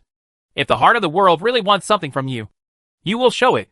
Seeing that the heart of the world has made no move, Shushu guessed that the time has not yet come. Only when the master's cultivation level improves will the possibility of success be greater. Okay. Jia nodded cautiously and closed the lid of the jade box again. She put the jade box aside and was about to take out the dragon scales to study. But the jade box jumped back into Jia's arms, as if she was afraid of being abandoned by her. Jia glanced helplessly at the jade box in her arms, and could only ignore it for the time being. She took out the dragon scale and raised it to her eyes. Under the illumination of the light, Jia could see some lines on the dragon scales, but not others. She calmed her breathing, and after she calmed down completely, she pricked her finger and dripped a drop of blood onto the dragon scale. Jia felt a little nervous as she watched the blood slowly seep into the dragon scales. I don't know what kind of story this dragon scale hides. Gradually, the blood was completely absorbed by the dragon scale, and Jia began to recognize the dragon scale as its master and put her own soul mark on it. Just after she finished everything, the dragon scale suddenly emitted a white light, drowning Jia instantly. At this time, Jia also came to a vast white space. She looked around curiously, but saw nothing. A quarter of an hour passed slowly, and the surrounding white began to gradually disappear. And Jia also saw the egg not far away. It was a white egg with countless golden lines on it, shining brightly in the sunlight. Jia looked up and looked around, and found that this was a dense forest with towering trees everywhere. The sun shone through the gaps to the earth, coating the entire forest with a layer of warm color. She lowered her head and looked at her hands, and realized that she was only in a soul state now. It seems that he has entered Dragon Scale's lifetime memory. Jia is not nervous, since she is just a spectator now. She slowly approached the egg and put her hand on it. Boom! Boom! The clear and powerful heartbeat sound was transmitted, making Jia feel the strong vitality of this egg. Jia, at this moment, a sharp bird call came. Jia was startled. When she looked up, she saw a huge falcon flying over, and its eyes were staring straight at the egg. Jia stood up, but suddenly remembered that she could do nothing, and could only stand aside helplessly, and observe the development of the situation. The falcon finally flew over at this time, grabbed the egg directly with its two talons, and then continued flying forward. Jia quickly followed, following the falcon, and finally came to a cave. She followed the cave, and found that there were several little eagles waiting to be fed. The falcon placed the egg among the flock of birds, and was planning to make a hole in the egg with its beak so that its children could eat. Crack! A crack suddenly appeared in the dragon egg, startling the falcon. Jia did not expect this change, so she immediately stared at the dragon egg closely. And sure enough, she saw something inside working hard to break out of the egg. Goo! The falcon was startled and wanted to peck it with its beak. The dragon egg suddenly emitted a golden light, which directly submerged the entire cave. Chapter 1425 The Great World of Shike. Jia was also stimulated by the golden light, and closed her eyes. When she opened her eyes again, she found a little guy holding an egg SHL and chewing it seriously. At this time, the falcon and its young were all thrown into the corner of the cave. losing the breath of life. Jia pursed her lips. I'm afraid the hawks and birds didn't expect to pay such a high price. But Ji Yao didn't feel very sad. After all, the biological world has its own set of rules. If it were changed, this dragon egg would also be eaten. Crack! Crack! The young dragon held the egg, and ate hard. After eating the last piece, it burped and fell asleep on its stomach. Jia smiled slightly, which looked a bit like her little ones. Time passed quickly. Jia felt that she just blinked. But the little guy grew up a little and woke up. It poked its head around the cave, and then ran out of the cave. Jia followed it all the way, watching it looking for food everywhere, trying hard to survive. It encountered many dangers and almost died in the forest several times. But in the end it survived. It also has no parents by its side. And Jio has never seen its parents from the beginning. Gradually, the young dragon grew bigger and bigger, and also left this forest and went to a larger world. There are also people cultivating here. And it also encountered many cultivators who wanted to take advantage of it. But in the end, it escaped. However, the young dragon has never been able to inherit the innate memory, does not know that he is a dragon, and his combat power is not high. Later, it met a terrible monk who wanted to capture it and make a contract. Just when it was seriously injured and thought it couldn't escape, it met a monk. He rescued it, healed its wounds, and planned to let it go. But the young dragon was unwilling and followed the monk all day long. Little guy, do you want to follow me? The monk asked with a gentle voice and a slight smile. Jia looked at the male cultivator. He seemed to be surrounded by a breeze, and his whole person looked graceful. The young dragon nodded quickly and ran to the male surgeon's feet to rub the hem of his skirt. Ha ha! The male cultivator laughed softly, bent down, and hugged the young dragon tightly in his arms. In this way, the young dragon began to live with the man. Jia also witnessed the second half of the male cultivator's life, watching how he advanced step by step, and how he stepped onto the altar step by step. The young dragon is no longer a young dragon, and has grown into a famous golden dragon. Tens of thousands of years passed, and they experienced countless dangers together, and eventually grew into the overlords of the world. And this is the Chike Great World, one of the 8 great worlds. Under the leadership of the man, the world of Chike is getting better and better. The monks are cultivating seriously. Sufficient materials have also made them more harmonious and fight less. However, such a peaceful world was completely broken one day. Countless monks poured into the world of Chike on that day, killing everyone they saw without any sense at all. Xiaoho Chingy, you can't run away this time. A god in black held a trident in his hand and looked at the man with a sneer. But Ji Yao was attracted by the trident in his hand, because the trident was exactly the same in appearance as the trident that Rongli had obtained. It's just that this trident is the treasure of chaos, the so-called artifact, not an immortal weapon. Chapter 1426 Invasion. Jia frowned, her intuition telling her that there must be some connection between the two. Xiao Qing ignored him at all and just looked back at the golden dragon who had been by his side for thousands of years. Are you scared? He asked with a chuckle, just like he had asked the young dragon if he wanted to follow him. Not afraid. Jin Long smiled and shook his head. He was lucky to be able to stay with his master for so many years. He was lucky to die with him. Xiao Qingyi smiled faintly, turned to look at the man in black, and then struck him with his sword. The war broke out, and Jia's heart sank to the bottom. This scene is too familiar, very similar to the battle in Chiffon Continent. But the scale of Chiffon Continent seems too small compared to this. There are trillions of monks here, and it is a big world. In the end, Xiao Qingyi died under the joint attack of the 7 world masters. Ji Long also died, dying to protect Xiao Qingyi. People in the Shike world also died, and almost no one survived this 1,000-year-old war. The world of Shike has also been destroyed to a great extent in these thousands of years, and it is no longer the material-rich world it once was. When the war ended, what was left was a world riddled with holes, and the invaders with wolfish ambitions. Just when the man in black thought he was done, the entire world of Shike suddenly exploded, and all the intruders chose to die together. In the end, very few people escaped. Those intruders disappeared with the world of Shike and were never found again. Jia finally shed a tear. Although she had never been in the world of Shike, she was deeply moved by these monks who loved their homeland. They are all great heroes. In a blink of an eye, Jia returned to the white space, and everything disappeared. Jia pursed her lips. This 1,000 years passed quickly in front of her eyes. But for the monks in the world of Shinkei, it was 1,000 years. She also did not expect that the Shinkei world would choose to self-destruct at the last moment. It also had its own pride, and was unwilling to have such a group of invaders occupy its world.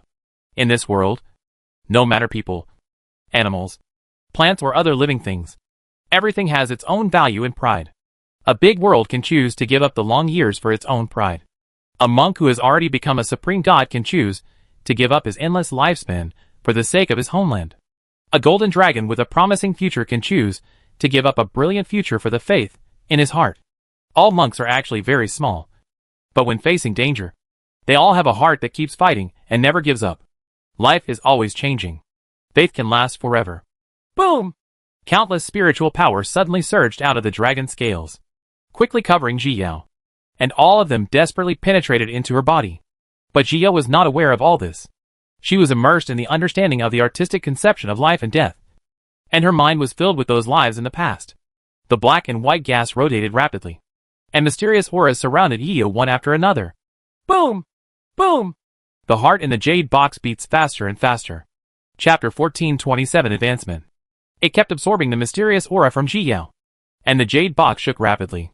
Shushu breathed a sigh of relief as he watched his master successfully absorb the remaining energy in the dragon scales. It called all the little friends who were playing in front of it, and asked them to follow it and take the opportunity to absorb spiritual power and advance. The little guys listened to Shushu's words and began to practice honestly. As for the outside world, spiritual power continued to flow into Jiyu's cave, quickly enveloping the entire mountain. Hey, there seems to be something wrong with the fluctuation of spiritual power? Seems to be? Come on, let's go take a look. Some monks were alarmed by this fluctuation in spiritual power and rushed towards the cave. Finally, Shuiying saw the heart of the world beginning to absorb life, and was so excited that he burst into tears. He had been looking forward to this scene for so long. How prosperous their divine world was once. Who would have thought that in the end, only this heart of the world would be left? Shuiying's teeth itched with hatred when he thought of the corpse buried deep in the ground. It is said that good people do not live long, and disasters last for thousands of years. Even the Xiahou realm master has fallen, but that man still has a trace of life left. When the great world of Shinkei exploded, almost all the intruders died. The world leaders also failed to escape, but this guy escaped. The heart of the world fell into this secret realm with them all. Although the guy eventually died of his injuries, he sealed himself in this secret realm. For hundreds of millions of years, he has been absorbing the energy of this secret realm and restoring himself. During this time, he had gradually shown signs of waking up. If he hadn't met this Taoist friend who understood the concept of life and death, I'm afraid this person would really be able to be resurrected. Shuiying stared closely at Jiyao, who was wrapped in spiritual energy, hoping that she could completely kill that abominable thing and eliminate this threat. A few hours later, more than 30 people had gathered not far from the mountain peak. These were monks who were originally relatively close to Jiyao. Everyone looked at the mountain peak shrouded in spiritual power, their hearts beating fast. With such strong spiritual power, it seems that a treasure is about to be born. The monks were on guard against each other, thinking of rushing in to find the treasure. But they were worried that others would take the opportunity to make a sneak attack. Suddenly, a monk rushed towards the mountain, trying to catch the others off guard.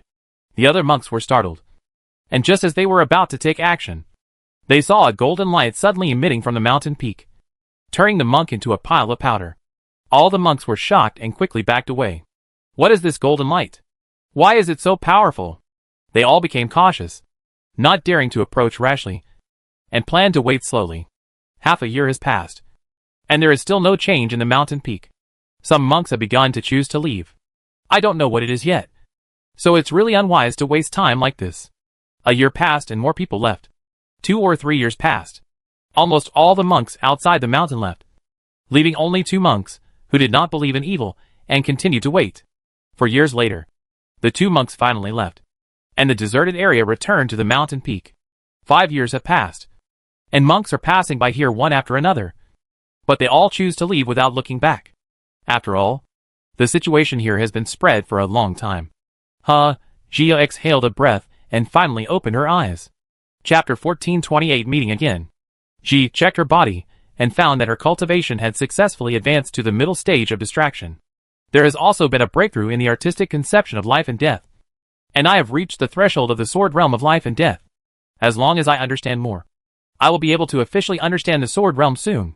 She lowered her head and looked at the jade box in her arms, only to see that the heart inside had changed, and a small seedling sprouted in the center. Jiu blinked. Could the heart of the world really be rejuvenated? Master! Seeing that Jiu had successfully advanced, Shushu became happy for her. Shushu! Is this heart of the world the heart of the world of the great world of Shike? Jiu looked at the beating heart of the world in her arms, and had a very strong premonition in her heart. This is very possible. After all, the heart of the world is too rare. Shushu agreed. Because this thing is too rare. It is very likely that this is the heart of the world of the Shike world. After the war, no one knew the news about the Shike world, and they probably hid in this middle world. Then besides the black and white gas, is there anything else I can do to help it? Shia thought of the integrity of the Shike great world that she would rather be shattered than destroyed. And she reached out to touch the heart of the world with some distress and asked, I don't know this either, but the answer should be in this secret realm. Shushu doesn't understand the thoughts of world heart, but it must be related to this secret realm. Yeah. Shia didn't understand the book, so she could only put the matter down. She stood up, moved her slightly hard body, and then walked towards the entrance of the cave. Fellow Taoist? Situ Hualien looked at Jia coming out of the cave, and was stunned. She had heard about the weirdness of the cave here, so she planned to come over to investigate. Unexpectedly, when she came over, she found that the spiritual energy had disappeared. She was so surprised that she was about to rush in when she saw Zhu walking out. The important thing is that the other person is still holding the jade box in his arms. Situ Hualien's scalp went numb as soon as he saw the jade box, and he smiled stiffly at Jiao. Huh? Suddenly, she discovered that this fellow Taoist had advanced. It was also at this time that she realized that there was no treasure here at all, but that this fellow Taoist was advancing. Jiao also saw Situ Hualien and smiled at her as a greeting. Fellow Taoist, hurry up. Let's get out of here first. Situ Hualien was stunned by Ji Yao's smile, and then quickly waved to her, indicating that they should leave together first. Seeing her nervous expression, Ji Yao's heart tightened.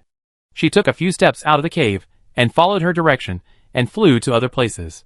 Although they didn't have much contact, Ji Yao had a good impression of her. Although she kept some distance from her, she didn't show any distrust. You can stop now. After leaving a distance, Situ Hualien stopped. You don't know. In the past few years, people have been going to your mountain inside to see the situation. Everyone thought there was some treasure. Situ Hualien said to Jiao with a serious face. As soon as this spiritual vortex disappears, many people will definitely go to investigate. When they see us, they won't be able to tell. Thank you for letting me know. Ji Yao thanked her sincerely when she heard this. She was busy advancing and didn't know all this. Fortunately, the other party reminded her. Otherwise she might be in trouble again. Chapter 1429 Mutation. Hey, this is what it should be. Situ Hualien still remembered that he owed Ji Yao a favor. She glanced at the jade box in her arms with some embarrassment. My name is Situ Hualien. You still don't know your friend's name? Yi Jia. Ji Yao did not hide anything, and smiled and reported her real name. Anyway, no one in the upper world knows about her family, so there is no need to worry about causing trouble for the family. Central Territory Yi family? Situ Hualien opened his mouth slightly and asked in surprise. No. Ji Yao shook her head. The Yi family did not have any foundation in the upper world. They just had the same surname as the Yi family. Oh. Situ Hualien breathed a sigh of relief. She just said, how could a disciple of such a powerful family like the Yi family come to the secret realm here in the North Territory? Just when Ji Yao didn't know what to say, the entire secret realm suddenly shook violently. Roar! A roar came from deep underground, resounding throughout the entire tomb of the Shura god. All the monks were shocked by this turn of events, and didn't know what had happened. This sound seems to be coming from underground? Situ Hualien landed on the ground and leaned down to listen to the movement on the ground. Roar! Another roar came, almost bursting her eardrums. Down here? Situ Hualien raised his head and looked at Jiu in shock. Before he could finish speaking, he was sucked in by the light that suddenly appeared underground. Jiao was shocked when she saw this. Just as she was about to reach out to pull her, she was also sucked in by the light. This scene was played out in various places in the secret realm. In the end, all the surviving monks were sucked in. Alas! Shuiying sighed helplessly when he saw this movement. This moment has arrived, and that thing has woken up. His eyes followed Jiao closely. This time, All his hopes were on this little girl. If things got out of control in the end, he would have no choice but to spend his remaining energy to help her. However, he will no longer be able to protect the heart of this world from now on. Bang! Jia fell directly into a hole and sat on the ground. The jade box was also thrown out and fell into the corner. Duh. Jade box jumped back into Ji Yao's arms step by step and stayed close to her. Jia touched the jade box comfortingly, then raised her eyes to look above her head. At this time, she fell into a cave, and her head was covered with hard rocks. As for this cave, there is a passage at both ends, and I don't know where it leads. Jiu stood up and patted the soil. She tried hard to control her body just now, but the light brought a feeling of weightlessness, causing her to fall directly. She tried to mobilize her spiritual power and found that it had no effect. So she breathed a sigh of relief. As long as the spiritual power can be used, everything is easy to say. But the divine consciousness cannot be used here. So she can only explore slowly. Jia looked at the two ports, thought for a moment, and chose the passage on the left. She placed the jade box in the lapel of her chest, held the yuan in her hand, and walked carefully towards the passage. This passage was as bright as day, even a little dazzling, so Jia could only pass with her head slightly lowered. She also observed around the passage and found that from time to time, there would be some suspicious marks, like scratches from something. The further they walked, the deeper the scratches became, and the tighter Jia's heart became. Who? Suddenly, a vigilant voice came, causing Yu to pause. Chapter 1430, Incompatibility. She looked up and saw a piece of clothing hanging from the corner not far away. It was obviously someone. Jia immediately became wary, and the other party obviously noticed her, and the figure finally appeared. But it was an acquaintance. Yu Menbai? Yu Menbai didn't expect to meet Jia, and immediately frowned. Why you? He looked Jia up and down, and was relieved to see that she was okay. But he was a little confused about having such a big thing on her chest. After all, it really doesn't look good for a girl to put things there. But Jia misunderstood when she saw a man staring at her chest. She immediately blocked her chest with a sword and looked at Yu Menbai unkindly. Yu Menbai was stared at by Jia, and suddenly anger rose from the bottom of her heart. This inexplicable woman. He glared at Jia, snorted coldly, turned around and continued walking ahead. Jia stayed far away from him, planning to wait until he was far away before leaving. After all, the other person was a pervert who stared at her chest. Yu Menbai walked a certain distance, but didn't hear Ji Yao's movement. When he turned around, he saw her still standing in the same place. Why don't you keep up? He frowned and said to Jia fiercely. I will save you when the time comes. Yu Menbai felt a headache when he saw Ji Yao like that. Women are trouble. Humph. Who wants you to save me? No matter how good-tempered Jia was, she was still annoyed by Yu Menbai. She had not met anyone with such an attitude towards her for a long time, since she had become a high-level practitioner. She walked quickly, trying to pass Yu Menbai and get in front of him. Stay behind me honestly. Otherwise don't blame me for not saving you if something happens. Yu Menbai's face became even more ugly when he saw Ji Yao was angry. But thinking of the great efforts that Master had put into her, he could only reluctantly protect her behind him. Jia didn't want to argue with him, so she snorted and followed him without saying anything. Seeing that she was still obedient, Yu Menbai finally felt less angry. He carefully explored the situation and cautiously moved forward. But the further he walked in, the faster his heart beat. Yu Menbai frowned. His heart felt like it was about to jump out of his chest. But he knew that he was not afraid or nervous. Hey, are you feeling uncomfortable? Although Jia didn't like Yu Menbai, she was protected by him. When she heard his disordered heartbeat, she was still concerned. No, Yu Menbai said calmly, ignoring his heartbeat, and continued walking forward. But as they moved forward, Ji Yao felt frightened by the speed of her heartbeat. Moreover, the sound of the heartbeat was also very clear.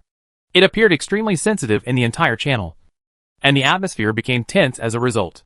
Jia held the yuan tighter and tighter. She always felt that danger was approaching. Yu Menbai turned around and was about to ask Ji Yao to be careful when he saw a dark thing approaching quickly behind Ji Yao. He was startled and was about to draw his sword. But he saw Ji Yao suddenly turn around and struck with her sword. Suddenly, a mysterious aura came out from the Ji Yao sword, making Yu Menbai's heart tremble. Grumble! The dark thing was also hit by a sword, and it suddenly let out a scream and fell to the ground, its whole body being burnt black. Yu Menbai looked at Ji Yao and frowned even more. He noticed that the woman's sword moved just now had thunder attributes. But there was also a mysterious aura. He was not sure what it was. Chapter 1431 Rat. He looked at Ji Yao with a deeper look. It seemed that she was not as simple as he thought. And he might have underestimated her. Ji Yao didn't care about Yu Mingbai's reaction at all. She took a few steps closer, and saw that the dark thing was actually a mutated mouse. But because it was completely burnt, nothing could be seen. Ji Yao pursed her lips. It seemed that she couldn't use Broken Sky next time. She used the flame talisman to dispose of the mouse's body, and then walked behind Yu Minbai again. Be careful yourself. Yu Mingbai's tone was still not very good, so he warned and continued to move forward with Ji Yao. Next, they encountered mutated rats again. From a few at the beginning, they evolved into a swarm. These rats are poisonous, Ji Yao said warily as she looked at the fawn-like teeth of the mutated rats. Well, be careful. Yu Minbai nodded and rushed towards the rats. Ji Yao also launched an attack against the rats. The entire passage was already crowded with rats, and the rats even stacked on top of each other. They all stared at Ji Yao and Yu Minbai with green eyes, and kept pounced on them, trying to take a bite. As a genius disciple of the sword sect, Yu Minbai has already understood the sword domain. With every move he makes, countless rats die under his sword. Ji Yao also showed no signs of weakness. She combined the artistic conception of time with the artistic conception of life and death. The power that exploded shocked Yu Minbai during the fight. Senior brother Yu, let's cooperate with each other. Ji Yao saw that although the two of them were able to deal with the rats in this way, it was fast, but it was still not enough to face so many rats. How to cooperate? Yu Minbai did not refuse, and his impression of Ji Yao had changed a lot. When I strike out with a sword, you quickly make up for it with another strike. As soon as Ji Yao finished speaking, she slashed out with a sword, Yuan. Yu Minbai didn't ask any further questions, and followed Ji Yao's instructions with the same sword strike. The large area of rats was directly immobilized by Ji Yao, and then eliminated by sword domain at an extremely fast speed. Ji Yao didn't stop at all and immediately attacked other mice. At this time, Yu Minbai finally knew what the mysterious aura was before. It turned out to be the attribute of time. He glanced at Ji Yao in surprise, but he did not forget the cooperation between the two and continued to draw his sword. An hour passed, and Ji Yao and the two finally eliminated all the mice. She took a deep breath. There were too many rats, and they killed one group after another. She seriously suspected that they had broken into a mouse nest. How to deal with these corpses? Ji Yao asked, looking at the rat corpses that blocked the entire passage. If fire is used to solve the problem, the entire passage will be on fire, and may emit a foul odor. Yu Minbai looked at Ji Yao's disgusted eyes, and knew that she hated this thing. He took out several storage bags from the storage ring, and put the bodies in them next to each other, planning to solve them after leaving the secret realm. Ji Yao breathed a sigh of relief when she saw that Yu Minbai had taken care of all the corpses. These corpses were all bloody, and had a stench. She was reluctant to use the storage ring given to her by her relatives to store this. But she can learn from Yu Minbai in the future, and bring a few storage bags to put in the ring, so that she can use them when necessary in the future. Let's go! Yu Minbai said to Ji Yao fiercely as before, then turned around and walked ahead. However, his ears gradually turned red, because he thought of his previous misunderstanding of her, and felt a little embarrassed. Chapter 1432 Chess Game. Ji Yao didn't notice Yu Mingbai's attitude at all, but felt that his heartbeat was beating faster and faster, making the atmosphere more and more tense. Even her own heartbeat was a little faster now. She frowned. Yu Minbai could not be so nervous. Something must be affecting his heart rate now. Yu Minbai also felt uncomfortable. His heart felt like it was about to jump out of his chest, making him feel more and more depressed. Therefore, he traveled faster and faster, and soon reached the end of the passage. In front of them was a stone gate. There was a chessboard on Sherman Mountain with an end game on it. Can you play chess? Yu Minbai frowned, looked back at Ji Yao and asked. I know a little bit, but I'm really not good at chess. Ji Yao shook her head lightly. Although she learned Go, everyone who played with her said she didn't have the talent and was a bad chess player. Only senior brother Nangong would let her off the hook from time to time, allowing her to win several times. However, she is very self-aware of herself, and she cannot solve this chess game. Seeing that Ji Yao didn't know how to do it, Yu Minbai turned around with some distress and looked at the mess. Although he has learned Go, he is not proficient in it. After all, there is not enough time to study Kendo in one day.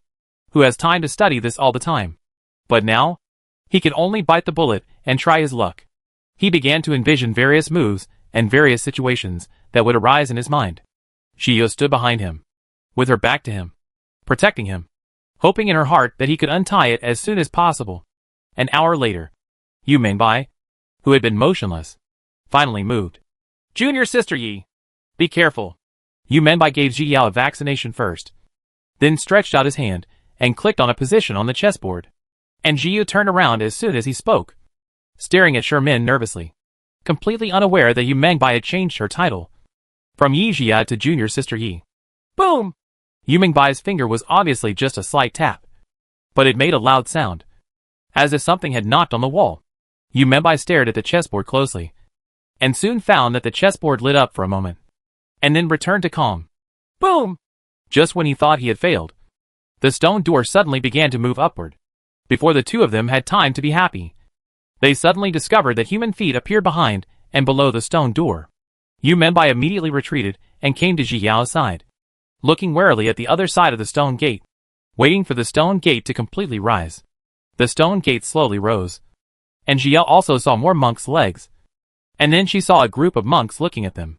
She was stunned. There were so many people here. Junior brother Yu. Junior sister Yi. Come here quickly. Bai Su was still worried about the two of them, but he didn't expect to see Ji Yao and the others after the stone door opened. Senior brother Bai. Xiao greeted lightly, and then looked at Yu Mengbai. Let's go there. Yu Mengbai was also very happy to see Bai Su and the others. Most of the disciples of the sword sect were here. Okay. Xiu agreed and followed Yu Mengbai towards Bai Su and the others. Everyone looked at the two of them, but no one acted rashly. After all, they didn't find anything wrong now. Moreover, there are also a group of crazy cultivators from the sword sect here. No one wants to offend a group of sword cultivators unless absolutely necessary. Chapter 1433 Gathering. Senior brother Bai. How long have you been here? Yu Mengbai asked Bai Su as soon as he approached. It seemed that these people had been waiting for a long time. It didn't take long. Those people might have arrived earlier. Bai Su's tone was unhurried, and his voice sounded like a spring breeze. Ji glanced at Bai Su a few more times. This senior brother Bai Su really didn't look like a swordsman in appearance. He was extremely deceptive. Bai Su noticed Ji Yao's gaze, turned to one side, and lowered his head, and met Ji Yao's eyes. Suddenly, his face turned red. He smiled at Ji Yao as calmly as possible, and then turned around. Ji Yao raised her eyebrows in surprise. It had been a long time since she had met such a thin-skinned male cultivator. Most of the male cultivators she met were the silly type, like Nangong Che, or the cold type, like Shangwan Nanxian. Sure enough, among so many people she met, her senior brother Nangong was the most unique, the one who made her heart beat. Thinking of senior brother Nangong, she narrowed her eyes with a smile. When the secret realm was over, she would go to practice with senior brother Nangong. When the time comes, she will find a way to capture senior brother Nangong. Even if his skills do not allow it, she will make herself the most unique existence to him. Yu Mengbai narrowed her eyes when she saw Ji Yao staring at Bai Su and frowned speechlessly. This guy really has no future. Senior brother Bai Su is indeed excellent. But how can I see him smiling stupidly? He took a few steps forward, blocking Ji Yao's view. Ji Yao also withdrew her smile and returned to a cold expression, which made Yu Mengbai wonder if he had just seen it wrong. He stared at Ji Yao for a few more times, but accepted Ji Yao's blank stare. Huh? Yu Mengbai snorted coldly and looked at the others angrily. Boom! Another stone gate rose, but everyone was used to it and didn't react much. The stone door rose completely, and it turned out to be a monk again. Senior brother Bai, do everyone here come in through the stone gate? Xia asked Bai Su in a low voice. Yes, everyone came through the stone gate. So we suspect that there is some mysterious force that deliberately gathered us here. Bai Su was embarrassed to be too close to Ji Yao, so he could only reply from a distance. Xia nodded when she heard this.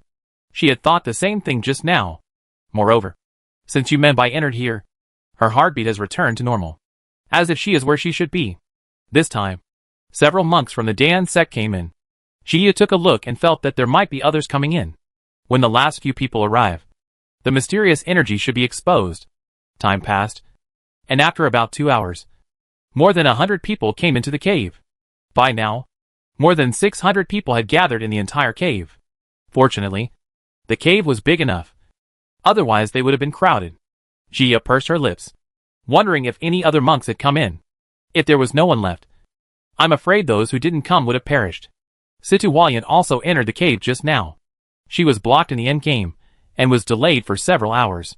In the end, she came in by mistake. It seemed that she still had to learn to play chess after returning. As soon as she entered the cave, she went to the Wangtian sect's team. When she found Jiao, she winked at her. Jiu smiled back, as long as nothing happened to her. Chapter 1434 Shura God. Just when the two of them were flirting with each other, the entire cave began to shake violently.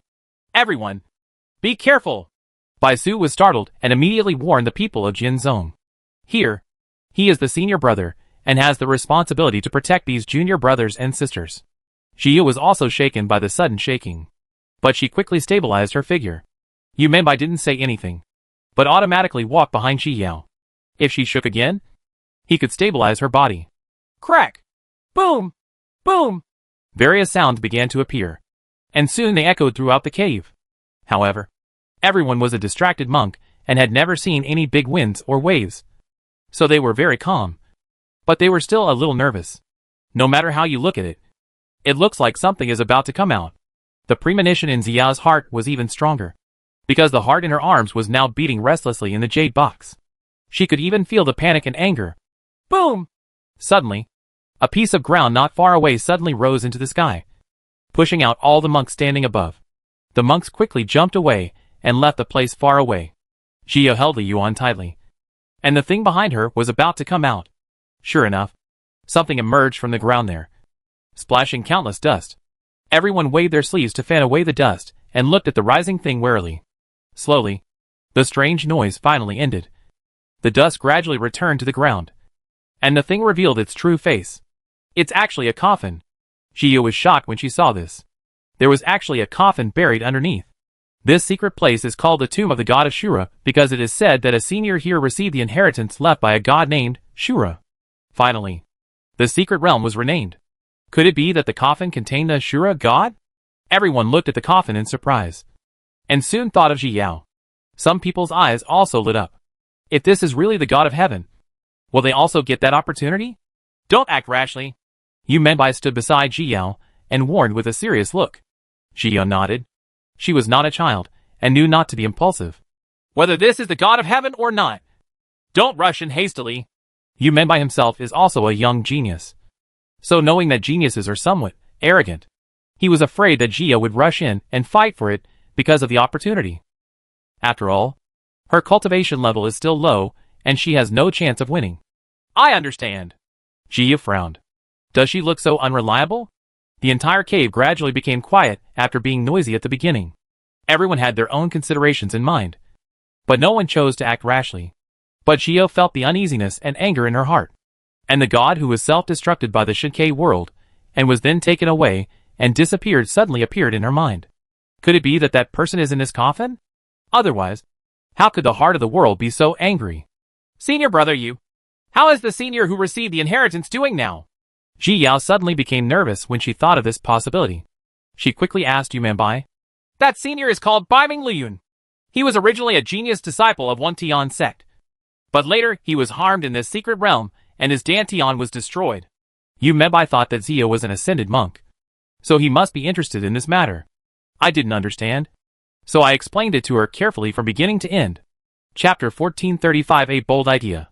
In the end, when he was almost killed, something suddenly happened in the secret realm, and he disappeared because of it. Later, when the secret realm was closed, Baiming Liyun suddenly rushed out, and his Dantian had been repaired long ago, and he even advanced to 2 levels in a row. Yu Menbai thought that it was extremely rare that his Dantian could be cultivated again even if his Dantian was damaged. This senior's luck was truly extraordinary. What happened next? Jia felt something was wrong when she heard this. But what exactly was wrong? She didn't think about it either. Later, this senior's cultivation speed increased by leaps and bounds. He challenged those geniuses everywhere, and finally became famous in the entire world of ups and downs. He has countless confidants, and many talented disciples have become his brothers and follow him. However, there are rumors that his fellow disciples and clan members say that his personality has changed a lot and is different from before. Yu Menbai talked about the gossip seriously. But it was a pity that the records in the classics were not detailed. Could the magic weapon he used be a trident? Jia looked at Yu Menbai with wide eyes, as if some bold idea was emerging in her mind. You know? Yu Menbai raised his eyebrows in surprise. He thought junior sister Yi didn't understand anything. Besides, has he already fallen? Jia just waited for the final question to know whether her idea was correct.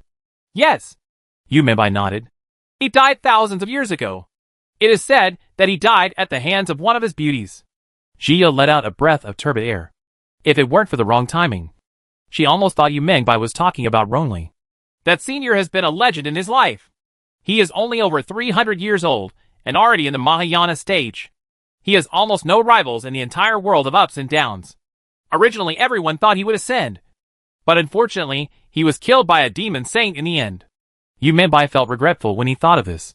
Seeing that the road to ascension was in front of him, he ended up in the hands of a woman. So, why don't you find a confidant and practice well on your own? What about that trident? Jiao now deeply doubted that the trident was Rong Li's. After all, their experiences were so similar. Even the personalities are almost the same. Missing. After killing Bai Ming Liyun, the monster saint chose to self-destruct and died with him. The trident was also missing. Yu Menbai remembered that there are still rumors in the world of floating and sinking. It is said that the technique Bai Ming Liyun obtained is in that trident. Therefore, there are still people who have not given up looking for the trident. But no one has found it. I know. Ji Yao was a little shocked. It seemed that the trident somehow found its way to Chiffon continent, and finally chose Ronli.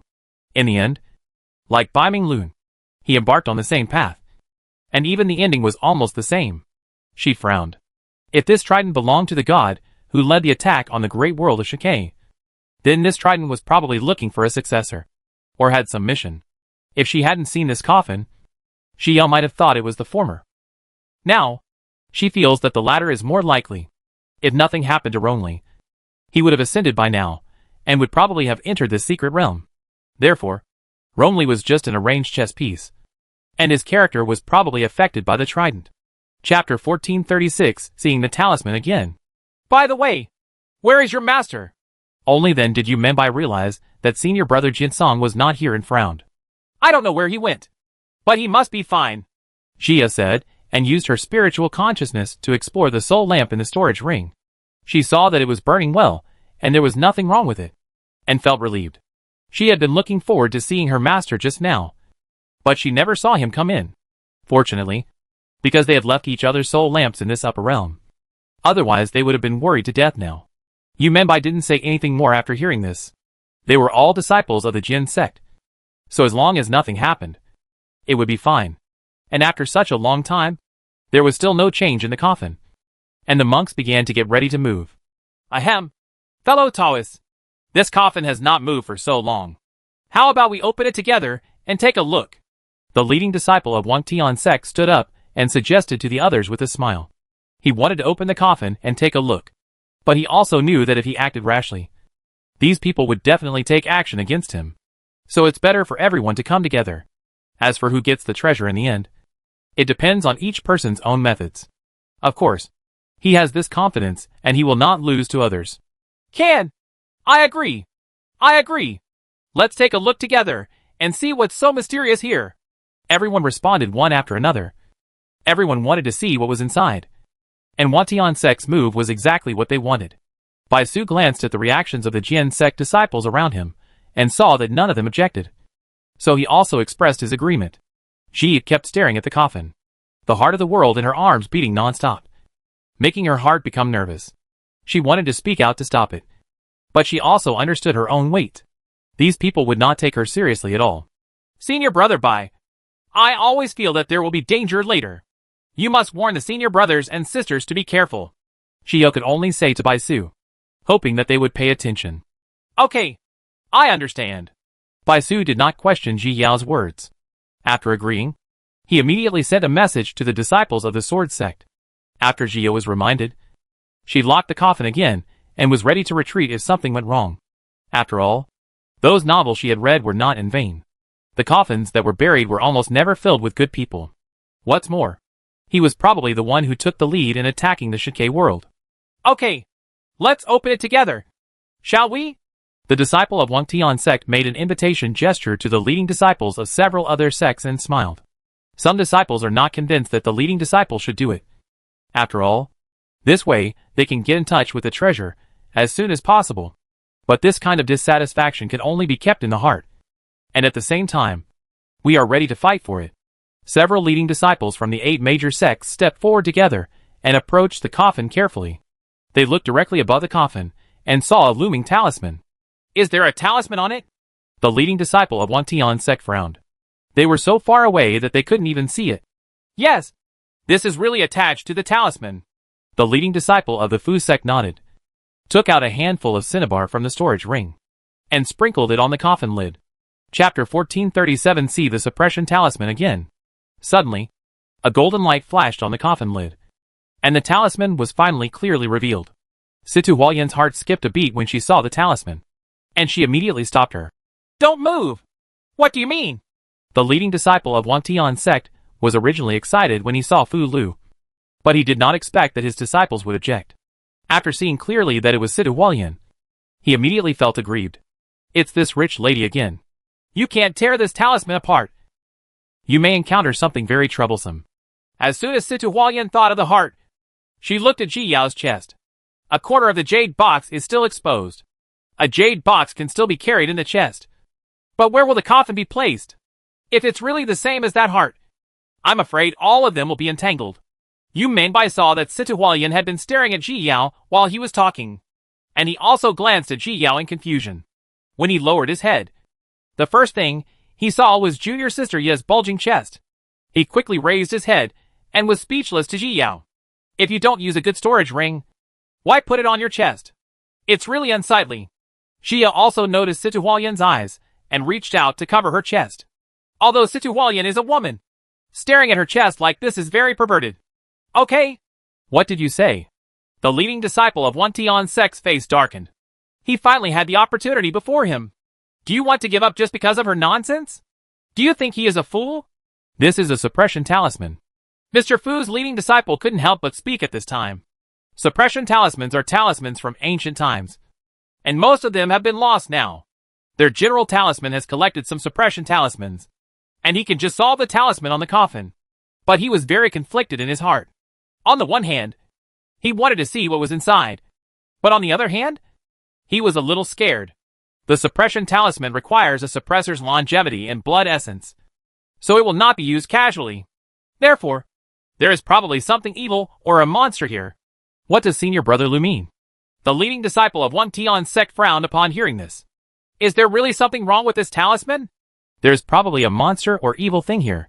The leading disciple of Fu Zong did not hide it, but still wanted to let everyone know the seriousness of the matter first.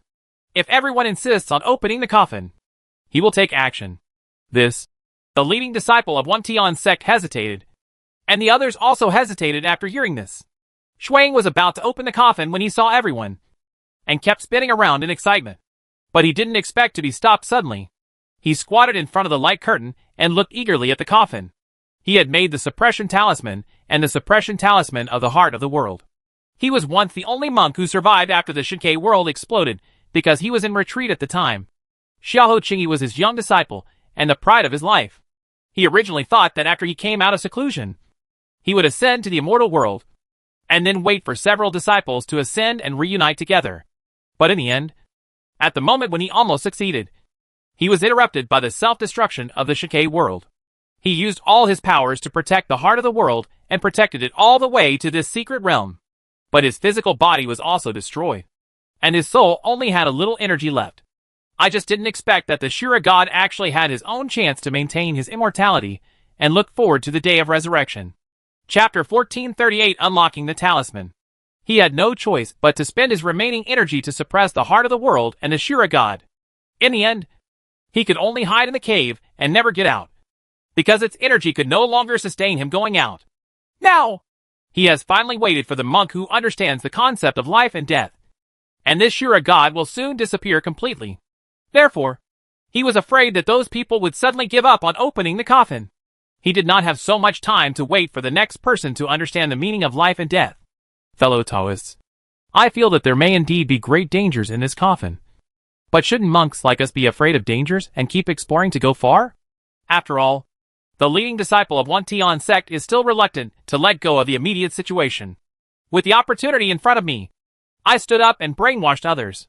Ji Yao pursed her lips. This was indeed true. That was the case with monks. They were unwilling to look back until their heads were broken and bleeding. It's just that some people have a better future after this, while some people have no future. The monks were also struggling. After hearing his words, their blood boiled. Anyway, the coffin was already in front of them, so they might as well go out and give it a try. Good. Whatever. I'm going to die anyway. Yes, I support opening the coffin. If you're scared, leave first. The monks expressed their inner thoughts loudly, which actually encouraged themselves. The higher the cultivation level, the more cherished the life is. This sentence is still correct. Okay. Since everyone is willing, then I will untie this suppression talisman. The leading disciple of Fu Zong finally made up his mind at this time, and planned to open it and take a look. After he finished speaking, he began to observe the talisman and prepared to untie it. Everyone else was waiting silently, still quite nervous. Jia watched Fu Zong's disciples undoing the talisman, feeling increasingly uneasy in her heart. She took out the jade box from her chest and touched it gently, trying to calm the impetuous heart of the world. But it was still of no use. The heart of the world became more and more impetuous, and finally almost rushed away from the jade box. Yu Menbai glanced at the jade box. Others didn't know what it was, but he knew it. I didn't expect that this heart would actually listen to Junior Sister Ye's words, which was amazing. Everyone, be prepared. The suppression talisman will be released soon. The Fu sect disciple reminded everyone at this time, and then pointed his talisman pen towards a position on the talisman. Suddenly, the talisman emitted a golden light again, and finally turned into ashes, and disappeared into the air. Everyone looked at the coffin warily, ready to rush forward and seize the opportunity. But at this moment, a bang sound suddenly came from the coffin, and the lid of the coffin pushed up, and finally fell down again. When everyone heard the sound, they took a few steps back and looked at the coffin warily. The jade box in Yia's hand began to shake violently, and Jia could feel the heart of the world wanting to come out and fight. It's okay. It's okay. It's okay. Jia kept comforting the heart of the world while getting ready to take action. She has a deep hatred for intruders. Taking other people's things for whatever reason is extremely contemptible behavior. Therefore, she hated that god, and had no intention of leaving him alone. Bang! Bang! The coffin lid kept being pushed up, and then fell down again. Chapter 1439 Shura God. Bang! Finally, the coffin was finally lifted up, and flew into the distance. The monks ducked to avoid being accidentally injured by the coffin lid. A deep laughter came from the coffin, but it succeeded in making all the monks get goosebumps, and a permeating feeling spread in the cave. Jio hurriedly stuffed the jade box back into her arms, and held Li Yuan tightly. The contents were finally coming out. You hide behind me! Yu Menbai saw this scene, and knew that they were in trouble. He walked up to Ji Yao, and protected her behind him. As a senior brother, protecting his junior sister is what he should do. Once he knew that Ji Yao was not the kind of genius he appeared to be, he understood the master's painstaking efforts. Therefore, he will definitely protect junior sister Yi. She raised her eyes, and glanced at Yu Menbai. When there was some unexpected danger, he would choose to protect herself. After all, he had always disliked him before. Thank you, senior brother Yu. I can do it myself. Shiyu's eyes felt warm, but she still stood up from behind him. If you hide behind other people's backs, then what kind of immortality is there? Yu Menbai wanted to scold her, but swallowed it when he saw her serious eyes. Another laugh came out, immediately attracting Jiyu's attention. Crack! Crack! Jiyu's heart tightened. It sounded like the sound of moving joints. Followed by another laugh. A figure slowly sat up from the coffin. He slowly turned his head, and looked in their direction. And his hair was completely disheveled at this time, making it almost impossible to see his face clearly. Grass! Jia cursed in her heart. It's scary to sit up like this. Okay. Is this a deliberate attempt to scare them to death first? It's better to just rush out. Yu Menbai noticed that Jiyu's hand twitched at that moment, thinking that she was frightened by this person. But seeing her still staring at that person without changing her face even though she was scared made him feel soft. Are you all here to be buried with him? The figure who sat up finally raised his head, revealing his face. It was the person who took the lead in attacking the Shike world. Although Zhao was mentally prepared, she was still surprised to see this fact. This is too coincidental. Who are you? The leading disciple of Wangtian's sect asked loudly. He looked around and found that this person was not a monster or an evil thing. And he finally breathed a sigh of relief. Who am I? Haha, Shura glanced at him playfully and stood up slowly. You came to my cemetery, and you don't know who I am? His eyes swept over everyone one by one, and finally stopped on Zhao. He stared at the jade box on Zhao's chest. Why did he feel the breath of the great world of Shike? Hasn't it already self-destructed? What are you looking at? Are you sick? When Yumei saw this, his face turned red and his neck thickened with anger. And he quickly blocked Zhao. This pervert kept looking at junior sister Ye's chest. Other sword sect disciples were also angered by Shura's frivolous behavior, and they blocked Zhao from behind. Zhao was blocked by the crowd and came to the back of the crowd. She looked at the backs of her fellow disciples helplessly and moved, and tightened Li Yuan's hand. Hee hee. Little guy. Give me the jade box in your arms. Shura didn't pay attention to the disciples of the sword sect at all. He looked at Zhao with a dangerous smile on his face. Chapter 1440 Take Action. What if I don't give it? Zhao's face was as calm as ever. Shushu had just analyzed the current situation of the Shura god for her, and it was not much better than her mid-distraction period. There are so many of them here, so they may not be afraid of him. And she had an extremely bad impression of him, so she didn't want to show that she was afraid of him. Yu Mengbai and Situ Hualien heard Zhao's answer and looked at her with admiration. Apart from anything else, this is so courageous. Ha ha. You are quite courageous. Shura smiled brightly on his face, but his heart was filled with anger. He slowly raised his feet, walked out of the coffin, and put his hands in front of his eyes. I haven't done anything for a long time. I don't know if I have regressed, he said, and looked at Zhao again. When the others saw him coming out, they stepped back, because they can't see this person's cultivation. On weekdays, even high-level monks can see their cultivation level as long as they are not too different. However, there is nothing visible about this person except that he is not a monster or an evil thing. Then it is very likely that this person's cultivation has exceeded the limitations of this world, so they cannot see it. Then you can come and give it a try. Zhao looked indifferent and pointed the tip of Li Yuan's sword at Shura. No one expected Zhao to be so arrogant. This time everyone looked at her with admiration. Many female cultivators felt that she was extremely domineering and looked more heroic than these male cultivators. You are looking for death. Shura also because of Zhao's arrogant arrogance. He no longer wanted to endure it and directly attacked Zhao. He grabbed his hand forward, and suddenly the arm lengthened infinitely, grabbing Zhao's direction. The first reaction of the sword sect disciples such as Bai Su, Yu Meibai and others was to defend Zhao, and they drew their swords towards the arm. No matter how fierce the competition within their sword sect is, outside they are all a family and must unite. For a time, sword lights of various colors were released throughout the cave, and various sounds were heard. The other monks hid in corners, not wanting to be accidentally injured. After all, it was obvious that that person would not deal with them. Only Situ Hualien rushed out to help Zhao, and this was the time for her to repay the favor. Junior sister Situ, the leading disciple of Wangtian's sect, was shocked and wanted to take action to hold Situ Hualien, but he could only watch as she joined the battle. He frowned anxiously, hesitated but did not rush out. Although Situ Hualien is the treasure of their group, there is nothing they can do if she insists on dying. These people today are waiting for both the sword sect disciples and that person to suffer losses, so that their chances of getting the treasure will be greater. Zhao had already fought Shura several times at this time, and with other disciples covering her, she could barely fight with him. But she knew that this was because his trident was not there, and he did not have the magic weapon in his hand. Hey, after so many years, I didn't expect to meet such an interesting little girl like you. Shura's lips curled up, while he dealt with the sword sect disciples leisurely, while looking at Zhao as if he was praising her. Zhao pursed her lips, said nothing at all, and struck out with a reincarnation sword. Little girl, when did you realize the artistic conception of life and death? Shura was really interested in Zhao. Even in their time, no one understood the artistic conception of life and death.